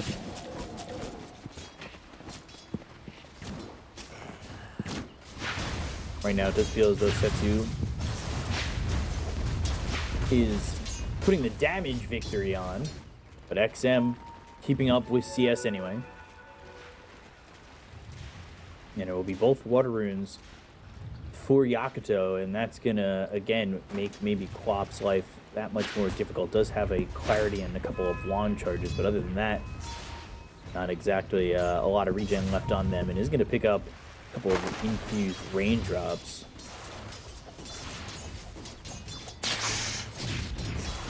One of the things I think we see with Storms is they get forced back to base before they hit that level 6. It's always like right before. And they make this move and they get this kill. Her spike comes through into XM. They will get Setsu before he's able to hit that level 6. He was forced back to base, but in a different way. So he can TP back to base, TP back to mid lane. He didn't get the XP from any of the kills. That's one of the issues that they're facing right now. Queen of Pain will have to go back. Her water rune got stolen. This is going to be level 6 for Setsu, while Queen of Pain is missing. And haven't checked too much in the top lane what has been going on. Beastmaster, he is farming. We said that it's going to be a lot of spam. He's playing this time around with a very strong position 4, playing with Hoodwink. So they can just keep spamming them out. Bach going for Helmut the Dominator, of course, playing the offlane Beastmaster. That's going to be a massive issue once he hits his timings. If he gets a good timing off, taking off the tower, the map is going to be very small. Brewmaster, he's not the playmaking offlaner. He's going to try and get this kill, and he's fighting back and forth, but it's not going to work out for him. He's got that bug on him. I'll allow them to get that kill, and 36 gold there for low on the Razorback, as well as a salve used now for Tianming. Finally, some experience from a kill. Life is good again. Six minutes. Haste bottled up. For XM, who's going to get another Obs D ward in this mid lane. He's had a few. It's a lot of gold. It's a good amount of XP as well. He's going to be level 7. While Setsu is about to be level 6.5, and also Queen of Pain with Haste Rune. That's really difficult to deal with. Like, she pops that immediately off to the side lane, and might be a double kill, because right now that's a level 4 Brewmaster. Kaka already used his stun. It's coming off cooldown, but he's making a full wraparound. It's coming over to throw down the Obs. They've got the ulti, the ear spike lands, but Jiang Yu's in trouble. Ooh, Innocence. He's going to trade here. And they've got the stun onto Tianming, but he ends up surviving.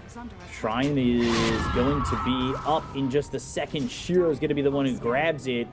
Hoodwink getting the other one. So both Shrines go to the way of Vici. I think in these engagements, you might need to be able to bring your carry. He was slightly low, has Fairy Fire, has 18 one charges, and he brought a healing salve, but I feel like he might need to pop it and might need to come, because otherwise you're using so much, but also not gaining anything. XM, he's been blessed by this Haste Rune that he picked it up on his side of the map, and then immediately to the bottom lane. A very good start for them. They're going to be running into issues where they don't have enough control. Like, Lion is control, but he's also going to get heavily focused by every single hero. They see Kaka's Lion. If he's not in a good spot, they're just going to burst him with everything from 100 to 0, knowing that afterwards they can't really control the heroes. And we're talking about Queen of Pain and Morphling. If they can get in multiple times in and out of the fight, you're going to be losing the fight. Arrow does connect onto XM. Yeah, it's a long time for him to be stunned. They've got that Hex that get that kill. The Bushwhack on a Setsu just doesn't end up being enough. Now the Vortex on a Y, and Setsu is going to survive. Tianming's going to get a double kill.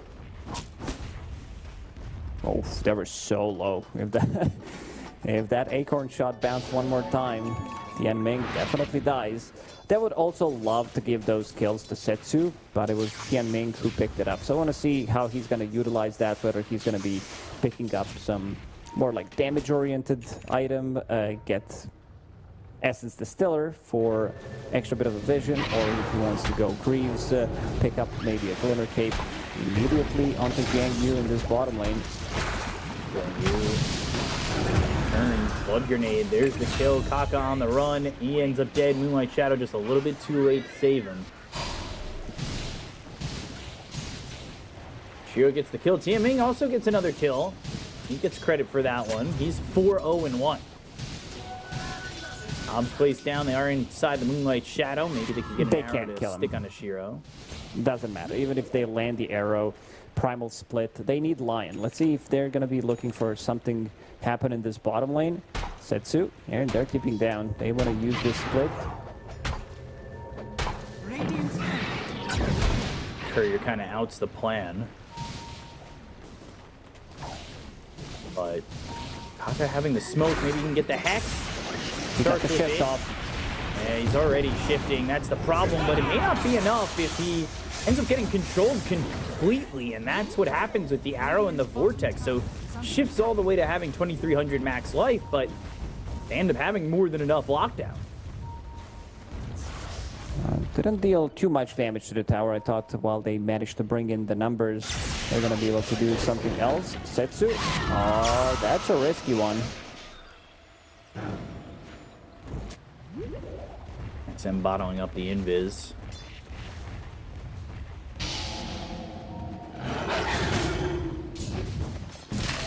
Trying to Maybe move around with that as he's holding that sitting over mid. Arrow misses, Roar is used, Jinkyu's here. He's going to have the pushback followed up. Can he survive Nice to get body the time block. lapse off? Yes, he will. Oh, able to survive. That was nicely done. Leaping right in front of that arrow, making sure that sharpshooter doesn't connect. But right now, Sonic Wave is available. If he catches him off guard, he could definitely blow him up, seeing that Tianming is very low on HP. Even low, if they keep harassing him, does have one raindrop available. Oh, Kaka, he They sees caught him. him. Oh, boy. Kaka, the proficient lion. He roars loudly and gets that kill. And Bach dies too. Huge movements for the side of Yakutou. That was such a clutch play. Hex M dying to Lion. All right, arrow doesn't connect onto this one. Should still be able to get the kill. This is a good amount of XP and gold, 100 gold that you're getting from this creep. Feels really nice. And he's going to hit a pretty good timing on this Desolator. It's going to be 13, 14-minute Deso. Getting all the solo XP in this top lane. And the 5. Early lead. Blue bottom of the cores, but now finally sitting alone. Trying to farm as best he can. Anything he can get would be happy with. Shiro, he's sitting second in the net worth, low top of the net worth. But they can continue these movements on Yakutou. They'll be more than happy with what they're getting out of the map. Kaka's getting a lot done. Sure, he died 3 times, but he's also involved in 7 kills. They also popped a good amount of smokes, and they also have, let's call it a free smoke from Moonlight Shadow on 2-minute cooldown. So they can use that, try to surprise this Morphling from the Moonlight Shadow with the Hex Finger, try to kill him. Because, again, they don't have that much control. They need to set things up with this Lion, and they're going to use another smoke. Regeneration available for Setsu. Not going to find anything in the triangle yet. Jinkyu's going to walk into it. Another kill. This time for Setsu, he is dominating. We're going to pause the game and probably reconnect. Polywog. Yeah, that item is too good. As an offlaner, big enjoyer a lot of the times, because you are building into Soul Ring, you need to have extra bit of regeneration coming out from it. And also, they did buff the enchantment, the red one, which gives you extra bit of regeneration on top of that. So vital 2.25. Anything to try to survive a little bit longer is definitely going to be good. Question for you about Vici, or about Yakutou. They're doing well, and it feels like they're kind of controlling the map. But the net worth is staying about even. What do they have to do in the next few minutes to just break open the game? Yeah, What when would you be make a something smoke play, you're not killing the creep, so it takes you good 15, 20 seconds to find something. But this time around, they're going to find these stacks, and he still has regeneration up and running. I think once Weaver gets involved, this is where things could potentially skyrocket in terms of net worth if they're going to be winning the fights. And I also am very glad that Storm Spirit is going for Witchblade. It feels like they need that extra bit of damage to kill some of these supports. It's also going to be good against Morphling throughout the whole game. And also, True Strike against Hoodling could be very good. I thought They're that going arrow was for going it. to hit. They go to the roar, but one more shot to kill this egg. They've got it. Sonic Wave comes through. Tianming's going to be dead. That's a lot of gold going the way of XM.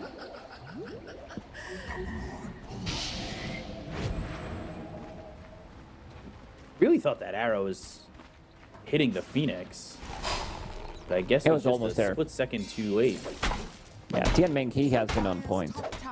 Landing these arrows early, which allowed him to get multiple kills. And as you said, pretty good amount of gold coming out from that kill. 400 for XM. Zhang Yu, he's going to TP in. Ulti available, but sitting at only half HP, knowing that there is no roar. Let's see how they approach this. They got it. Oh, He blocks sharpshooter! it No, again. this time. It's still enough damage, even though the block was there. Here turns into the Weaver, trying to run away. They've got this Primal Split to land the stun. But what do they have to really go with this? Just a Cyclone. They have to disengage on the side of Yakutou.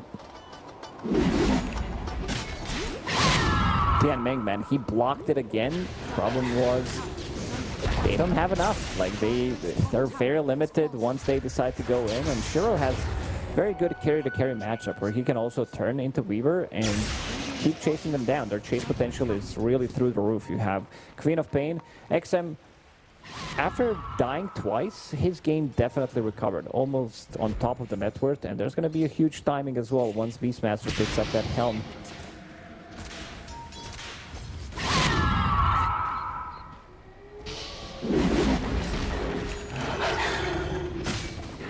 Go about making this move and having finger back off cooldown. They've been trying to use that pretty much off cooldown to get a couple of these kills, but first time it worked, second time Phoenix was able to get the Supernova off.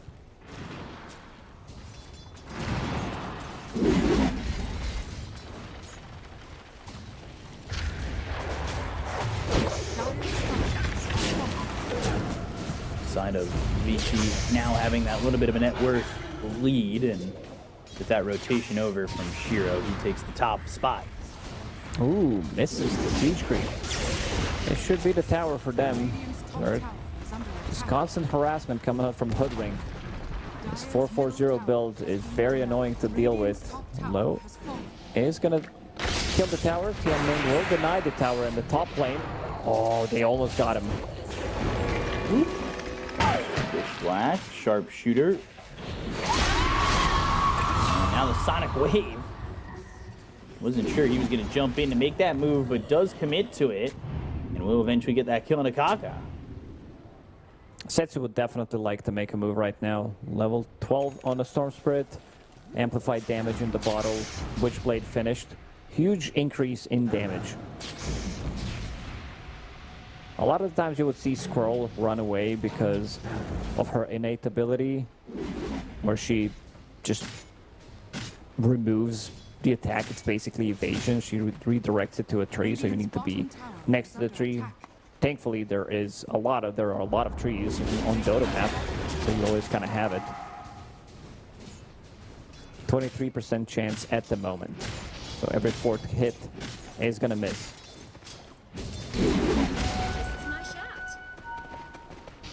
Good percentage.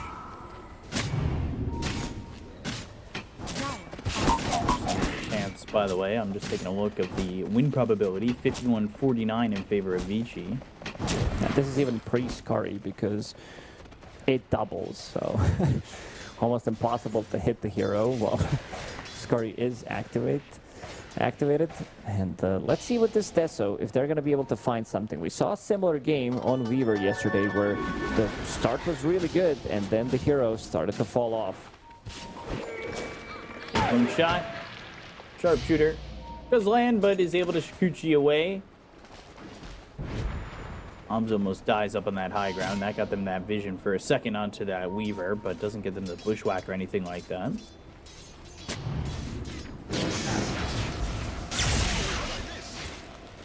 Master.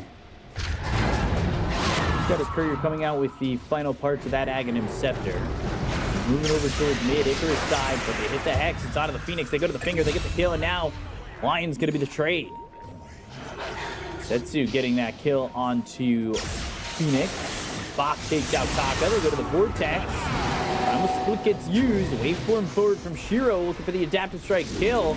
Don't quite get it, and Bach's going to be the one who's focused for the moment. Cyclone on that Ancient Ice Shaman. Ball Lightning, and now the Bushwhack, the Roar's used. They look for Setsu, gets that kill. Big gold there. Arrows coming. Oh, he needs to dispel it. Arrow down, He did it. What a combo. Got him. That was beautiful. I really like that. It looked like the arrow already passed, at least on my screen. I could have been lagging because this is a Chinese server. I have 200 ping. I was watching it in-game, and it looked pretty beautiful. Like, he dispelled it last second. This is Brewmaster, level 2. Let's call it level 3 ulti right now, because he finished off Aghanim Scepter. Pretty difficult to kill, but very nicely executed combo. Another game where 20 minutes in, it's a pretty even game. Low. Gonna go for Jinkyu, gets the bug on TP attempt out. Does he have the damage to get the kill? He does. Oh my god, he does. With shard, he does. My god. Well, one thing that is bad about this shard is it forces you to go through the creep wave compared to the older build where you're building into Mjolnir, which is not the greatest item at the moment, but it forces you to know how the hero is going to play. You know that he's going to go and run through these creeps, which allows you to potentially land a bushwhack on top of it. It forces you to maybe play 500-600 range further away where you really wouldn't want to play, if that makes sense. No, I got you. I get you. Not for the first time. I always get you. You don't get me. That's the difference. They're gonna get Setsu? No. He's got the essence ring. He's got the survivability. He's got the help from the mechanism that's on Tiaming, and he's got that mechanism because he's had such a successful early game at 5-1 and 8. Yeah, going into pipe next wants to mitigate most of that damage. This is something that Falcons did back when Mirana was, like, also not in a great spot, but Snaking did run it multiple times. It's a hero that can kill the couriers in the lane. You really don't die, so you can always go for an extra wave, be greedy, scout out for some vision, and then maybe get out. It gives you free smoke. And also, the itemization is kind of the same, what Snaking has been doing a year and a half, 2 years ago, where you're getting back, you're getting pipe, and then you might start thinking about maybe scaling slightly more, or even picking up Lotus in this one could be pretty good. He's in. Hex Finger and the Vortex. And there's another kill there with the finger used. They stopped that TP, and now they might be able to get the Beastmaster too. The damage coming in, and Bach is in trouble and dead. Jiang Yu, man, he is so good with this brew. Yeah, especially after he picked up a Blink Dagger. It forces him to potentially go for a more aggressive type of a play, and they just didn't kill the two heroes. They killed the creep, which gives them extra 250 gold. They killed the tower, and they also are going to kill the Roche because they have more than enough damage. So basically killing 5 things in a matter of 45 seconds up to a minute. And this is why I said that Morphin, he's not a hero that gets involved. He's still sitting at 1-1-1. Always feels like he needs another item compared to this Weaver, who is playing very aggressive already. Level 15, same level as Morphling, but he's done so much more. Now we got this Aegis, and Jiang Yu starts to take over on the net worth. Going into the BKB next, had that blink. Like you said, that new blink that helps him to get that kill. And what do you do to respond? You're hoping XM can get himself into BKB. They're going to find themselves a kill here on a Tiaming. Not worth as much anymore because they already killed the streak before. Yeah, bought another Raindrop. Even through Raindrop, Cloak, and Shawl, they still have enough damage to kill him without even using the Sonic Wave. Now Storm Spirit is the one who's holding the Aegis. I think he could have also potentially swapped the itemization, go for Kaya Sanj instead of picking up a BKB, so he had Overaxe now that he's holding onto the Aegis.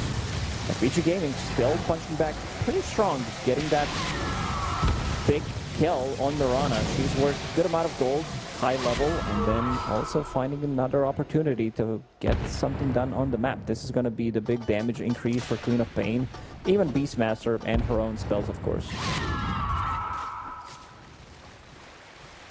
It always felt like Hunter's Boomerang spell amp number has been way too high.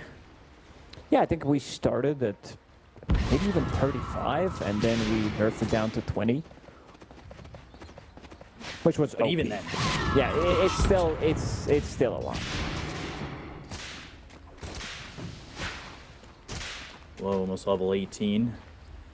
Kaka wants this 4 staff. He's got that level 2 in the finger. Only 3 stacks on the finger so far.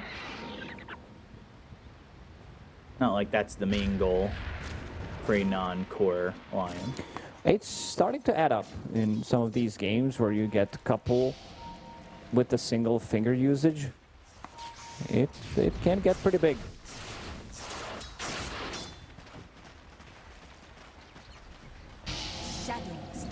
Getting to about 25 minutes. We're still even on the net worth and still even in this game, it seems. But it is a good amount of gold that is from this hoodwink. And now the blink in, they go find that Earth Spike. finger and the kill. XM, a big one to take. And right by this tier 2 tower.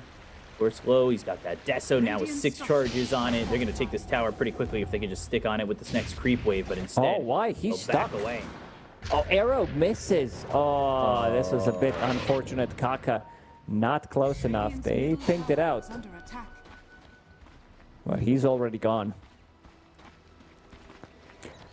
Scaling is also very good on Yakutou Bros.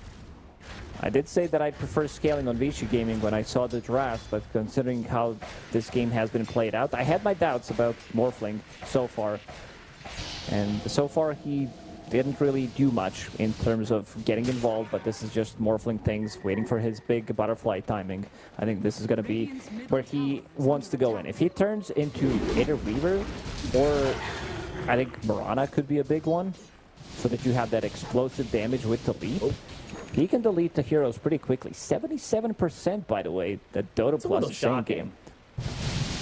I think it just might be Morphling factor. Well, it's 77 for Yakutou. Yeah. And it's just, what, the 23 is just Morphling is ready to explode soon? Yes. That's the only belief in percentage? You think without the Morphling it would be less? If they had a real hero, I think chances would be much higher. But he's sitting underneath the he's sitting underneath the vision. It could potentially jump in one more time. There is Moonlight Shadow ready, waiting for lanes to be pushed in. I would also love to see Low getting involved in some of these engagements instead of just playing on the other side of the map. Lincoln, Hex, or Spike. Guys, they found him twice. Wanna be just confused, but here comes Jiang Yu looking over at the hoodwink. Jingqiu dead very quickly. Is under attack. Dire structures are fortified. Trying to pick up the potential that they've had Radiant's middle tower is that under they attack. continue to use. Radiant's middle tower Get that tier 2 tower. So that'll open up the map a lot more. And the way that they've been playing aggressively, this could work out to really open up the game completely for them. AC completed on Beastmaster. That's a big damage increase. He's also holding onto Medallion, minus extra 4 armor. So that's minus 9. For Morphling, it could be pretty big. Once he finishes off that butterfly, needs another 800-ish gold.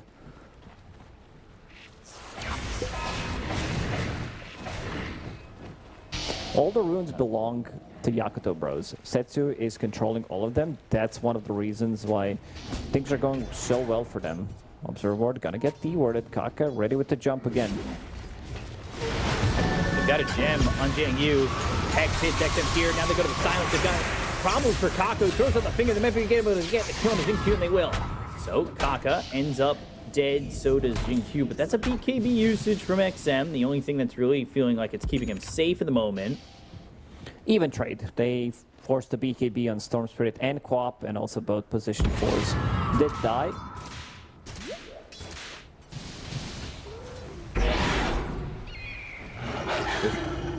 More pressure, though, onto Vici and Morphling. Butterfly soon. Low also not itemizing for this butterfly. He knew it was coming because Morphling already showed it in the last 4 minutes, basically. He still picked up Crystallis, maybe thinking, I need to be able to kill other heroes. But there's also so many things. It's just that good of an MKB game. You're playing against Butterfly, you're playing against Mistwood's Wayfarer, and also playing against Phoenix.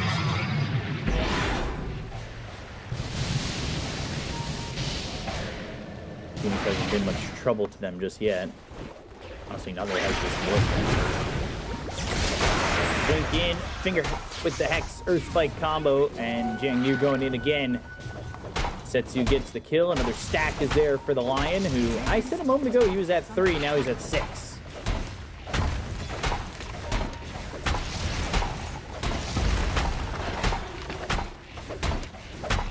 And what was once a higher number per kill stack is much lower these days. But Well, it is, unless you want to get level 20 talent. Radiant's middle tower is under attack.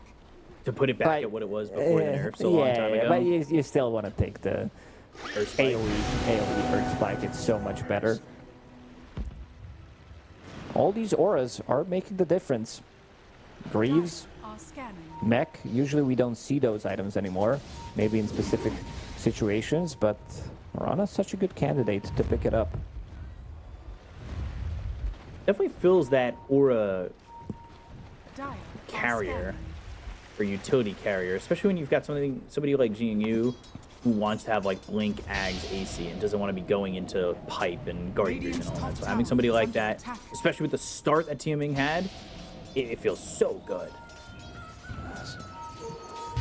Seems like they know. That's a very tanky target. Shinchu using his full combo. Not easy to get. Roar comes through. Yu was hit. Sonic Wave onto 2. The BKB's been popped by this Brewmaster. He's able to get the Primal split off. Yu is going to go in with the help of the rest of his team. Supernova. They caught Beastmaster. But that is going to explode? No. One shot away. It's only a split second away. And they'll get the kill into a third, taking out Bach. It is a 3-0. Morphling still not active enough. A little surprised they decided to go on this Mirana after seeing her also not starting with... I don't think he started with Throat of Athos. I think he started with Acorn Bushwhack and then immediately started charging Sharpshooter, which puts them in a spot where they don't want to be. They're clumped up, and this is exactly how Brewmaster wants to take the fight. They're all on the high ground. Even Morphling almost dies. He dropped very low. And then the rest of the team, like, they're kind of forced to go back. And man, he's micro control on Brewmaster is so good. Immediately finding people in the back lines. And lost the tower while all this was happening, while we were watching the replay. That's why I said I don't like Morphling. He never seems fight ready. Wants BKB. Then he probably wants another item. Yeah, needs another item, needs his Daedalus. Probably wants another item after that.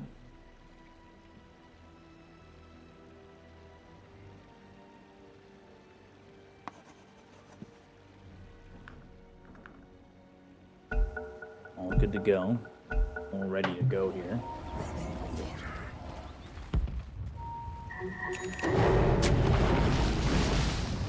Full Daedalus now completed on Weaver. Thinking about getting BKB. I think BKB, MKB, depending how the next fight is gonna go. Roshan already respawned. They're gonna hear the roar, but Brewmaster is gonna have another ulti available in 15 seconds. And he also just picked up level 20 talent, so minus 12 seconds on that.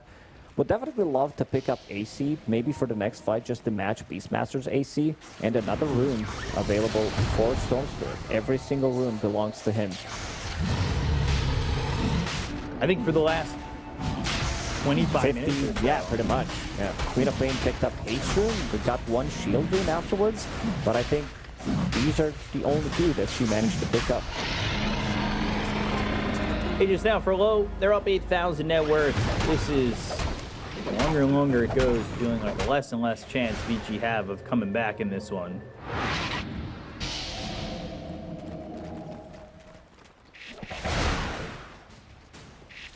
Does not feel like Morphling is going to be ready anytime soon, and now has to farm very conservatively. Yeah, I'd like to see damage numbers, because I feel like this Morphling hasn't really been hitting heroes. You've been basically playing 4 versus 5 for half an hour. Yeah, 5.6k, lowest damage in the game. Almost ready, guys. One more item. This is like anti-mage. He's ready to go in. Wilburn's still active. Yeah, going for Bach, looking for the damage, trying to get away from this one, but it's not easy. Sonic Wave, but the time-lapse was used. XM pops the BKB, the chase is on. They'll get the silence with the shard that is there for XM with the blink away. But they're still chasing, they're still looking, they're still going, and they've got themselves the Vortex. They'll have the damage to get the kill. No one's able to blink away, but there's the jump in for Jingu, and they get the kill to XM. Jingu's in trouble, he's dead too. That's gonna be 3 more. Low's now dominating. Shiro, again, needs another item before he wants to fight, so he'll just use that river and walk on back. is under attack. Oh, what a beautiful fight again. Kaka, he's finding these openings and also allowing Setsu to just jump in like this. Every single time Beastmaster is in vicinity, he's just gonna die. Like, if they initiate on him, he has no way of defending himself. There is one force staff, but that's about it. And it seems like Yakutou bros, they're potentially ready to close this one out. If they get another good fight, they could potentially go for the throne. The buildings are gonna melt. AC, Deso available on Weaver. That's gonna be at least 2 sets. Queen of Pain, no buyback available for 30. One glyph, one last glyph for them. This is a problem. This might just be it. I just don't think Shiro feels like he's ready to fight at all. Radiant structures are Feel like there's a way to get this done. But can they hold? There's still 3 minutes left on this Aegis. This so early on, you're going to be up against Mega Creeps. That's it. That's Megas. 35 minutes in. It's almost like I said in the previous 70 minutes where you have like tier 4 or 5 neutral items, refreshers and everything, that it's almost impossible to beat Megas. 35 minutes in, I'd say the chances are like 0.2% for you to win this game. And also, like, you have a lot of that network centered around one hero who is going to get cycloned every single time. Sure, you purchase the BKB, your Manta illusions are going to disappear immediately because of the Dispel. And they can keep doing that. They can keep sieging because as soon as Primal Split is off cooldown, they can keep going again. They still have that Aegis for the next 2 minutes. It's going to sync up nicely with that 50-second window that they have. More actually.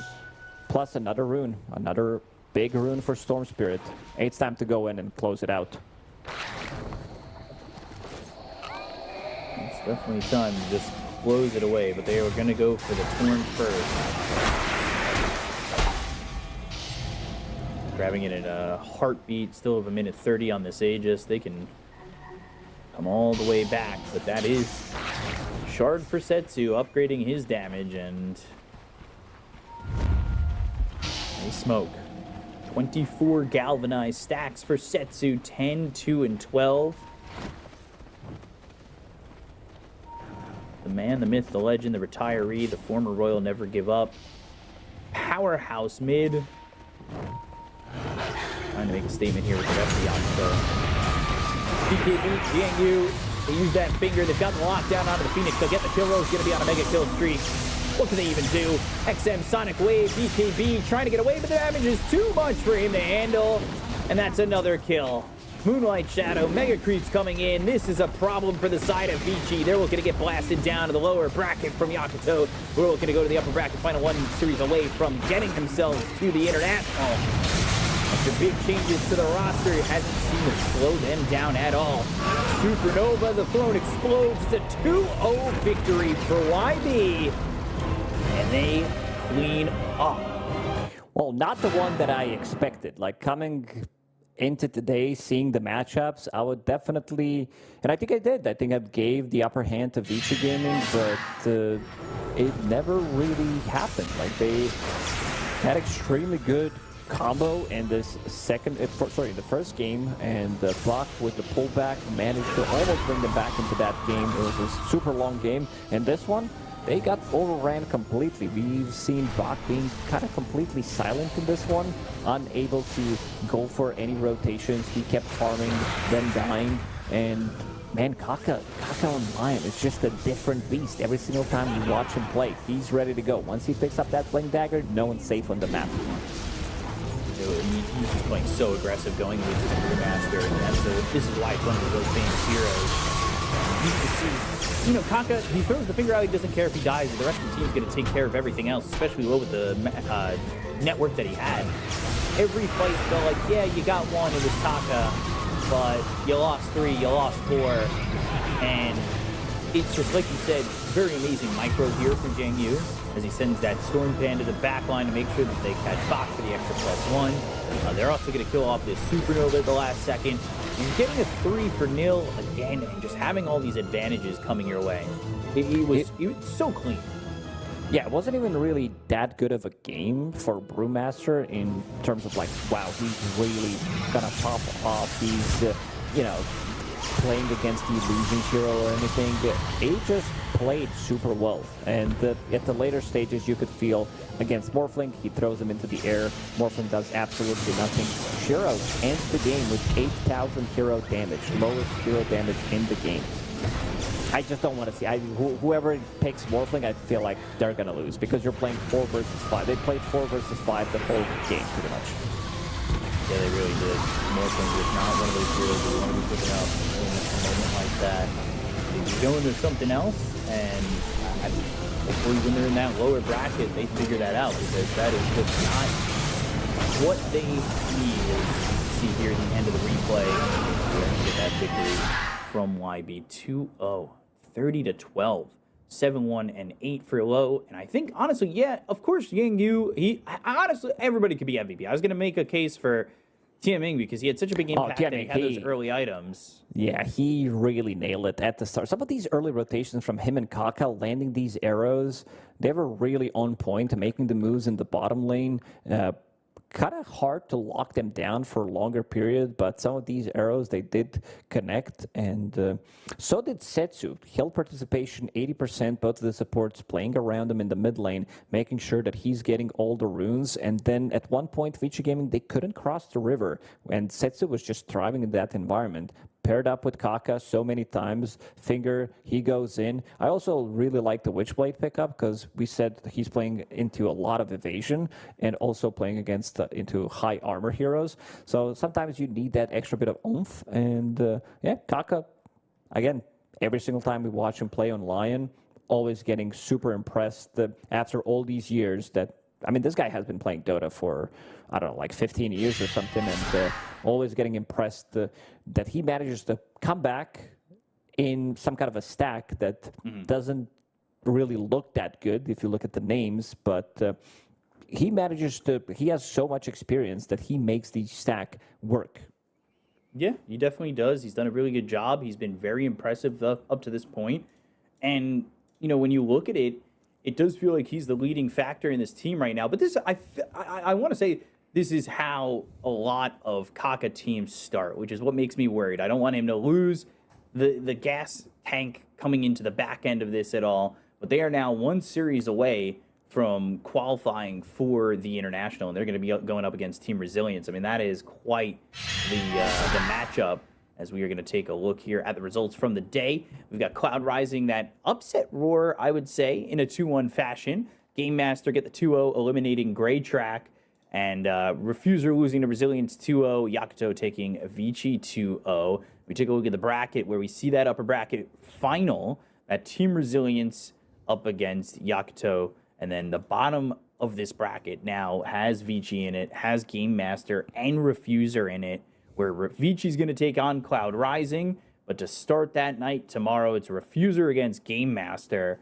And that is definitely a matchup to look forward to because that is a lot of stars. That is Fly, JT, PYW, Monet, Paparazzi, Yang, Bobica, all these guys, Pelosin, just ready to fight it out with their one life remaining. Not going to be easy. Man, if Vici Gaming are going to be playing like this tomorrow, I could also see them potentially getting eliminated, not getting a shot at TI, because there are only 2 slots available for this region. And Team Resilience, they looked very good, and so did Yakutou Bros in this one. So you're going to need to step it up. Definitely need to step up the game. And it's a bit of a longer run. You're going to need to play 1, 2, 3 BO3s to make sure that you are qualified. And some of these stacks, some of these maybe even like forgotten teams, you just mentioned a lot of players from China that could potentially cause an upset. Yeah, definitely.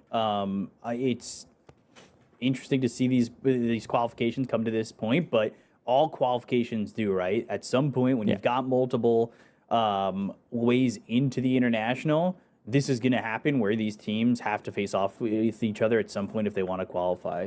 So it'll be interesting to see where we end up after tomorrow, the penultimate day, and there is a chance that we see some exits from this qualification that we're a little bit shocked about, because I think coming into this, I think a lot of people would have said maybe Vici, Yakutou, Vici, Resilience, but now it could be Vici, and Game Master or, Resilience and Yakutou. We'll see. We'll have to see. But that's going to be this one over for today. We've got more coming tomorrow. We got 2 more days of this qualifier. The penultimate day is tomorrow. Join us back at the same time tomorrow. We'll see you then.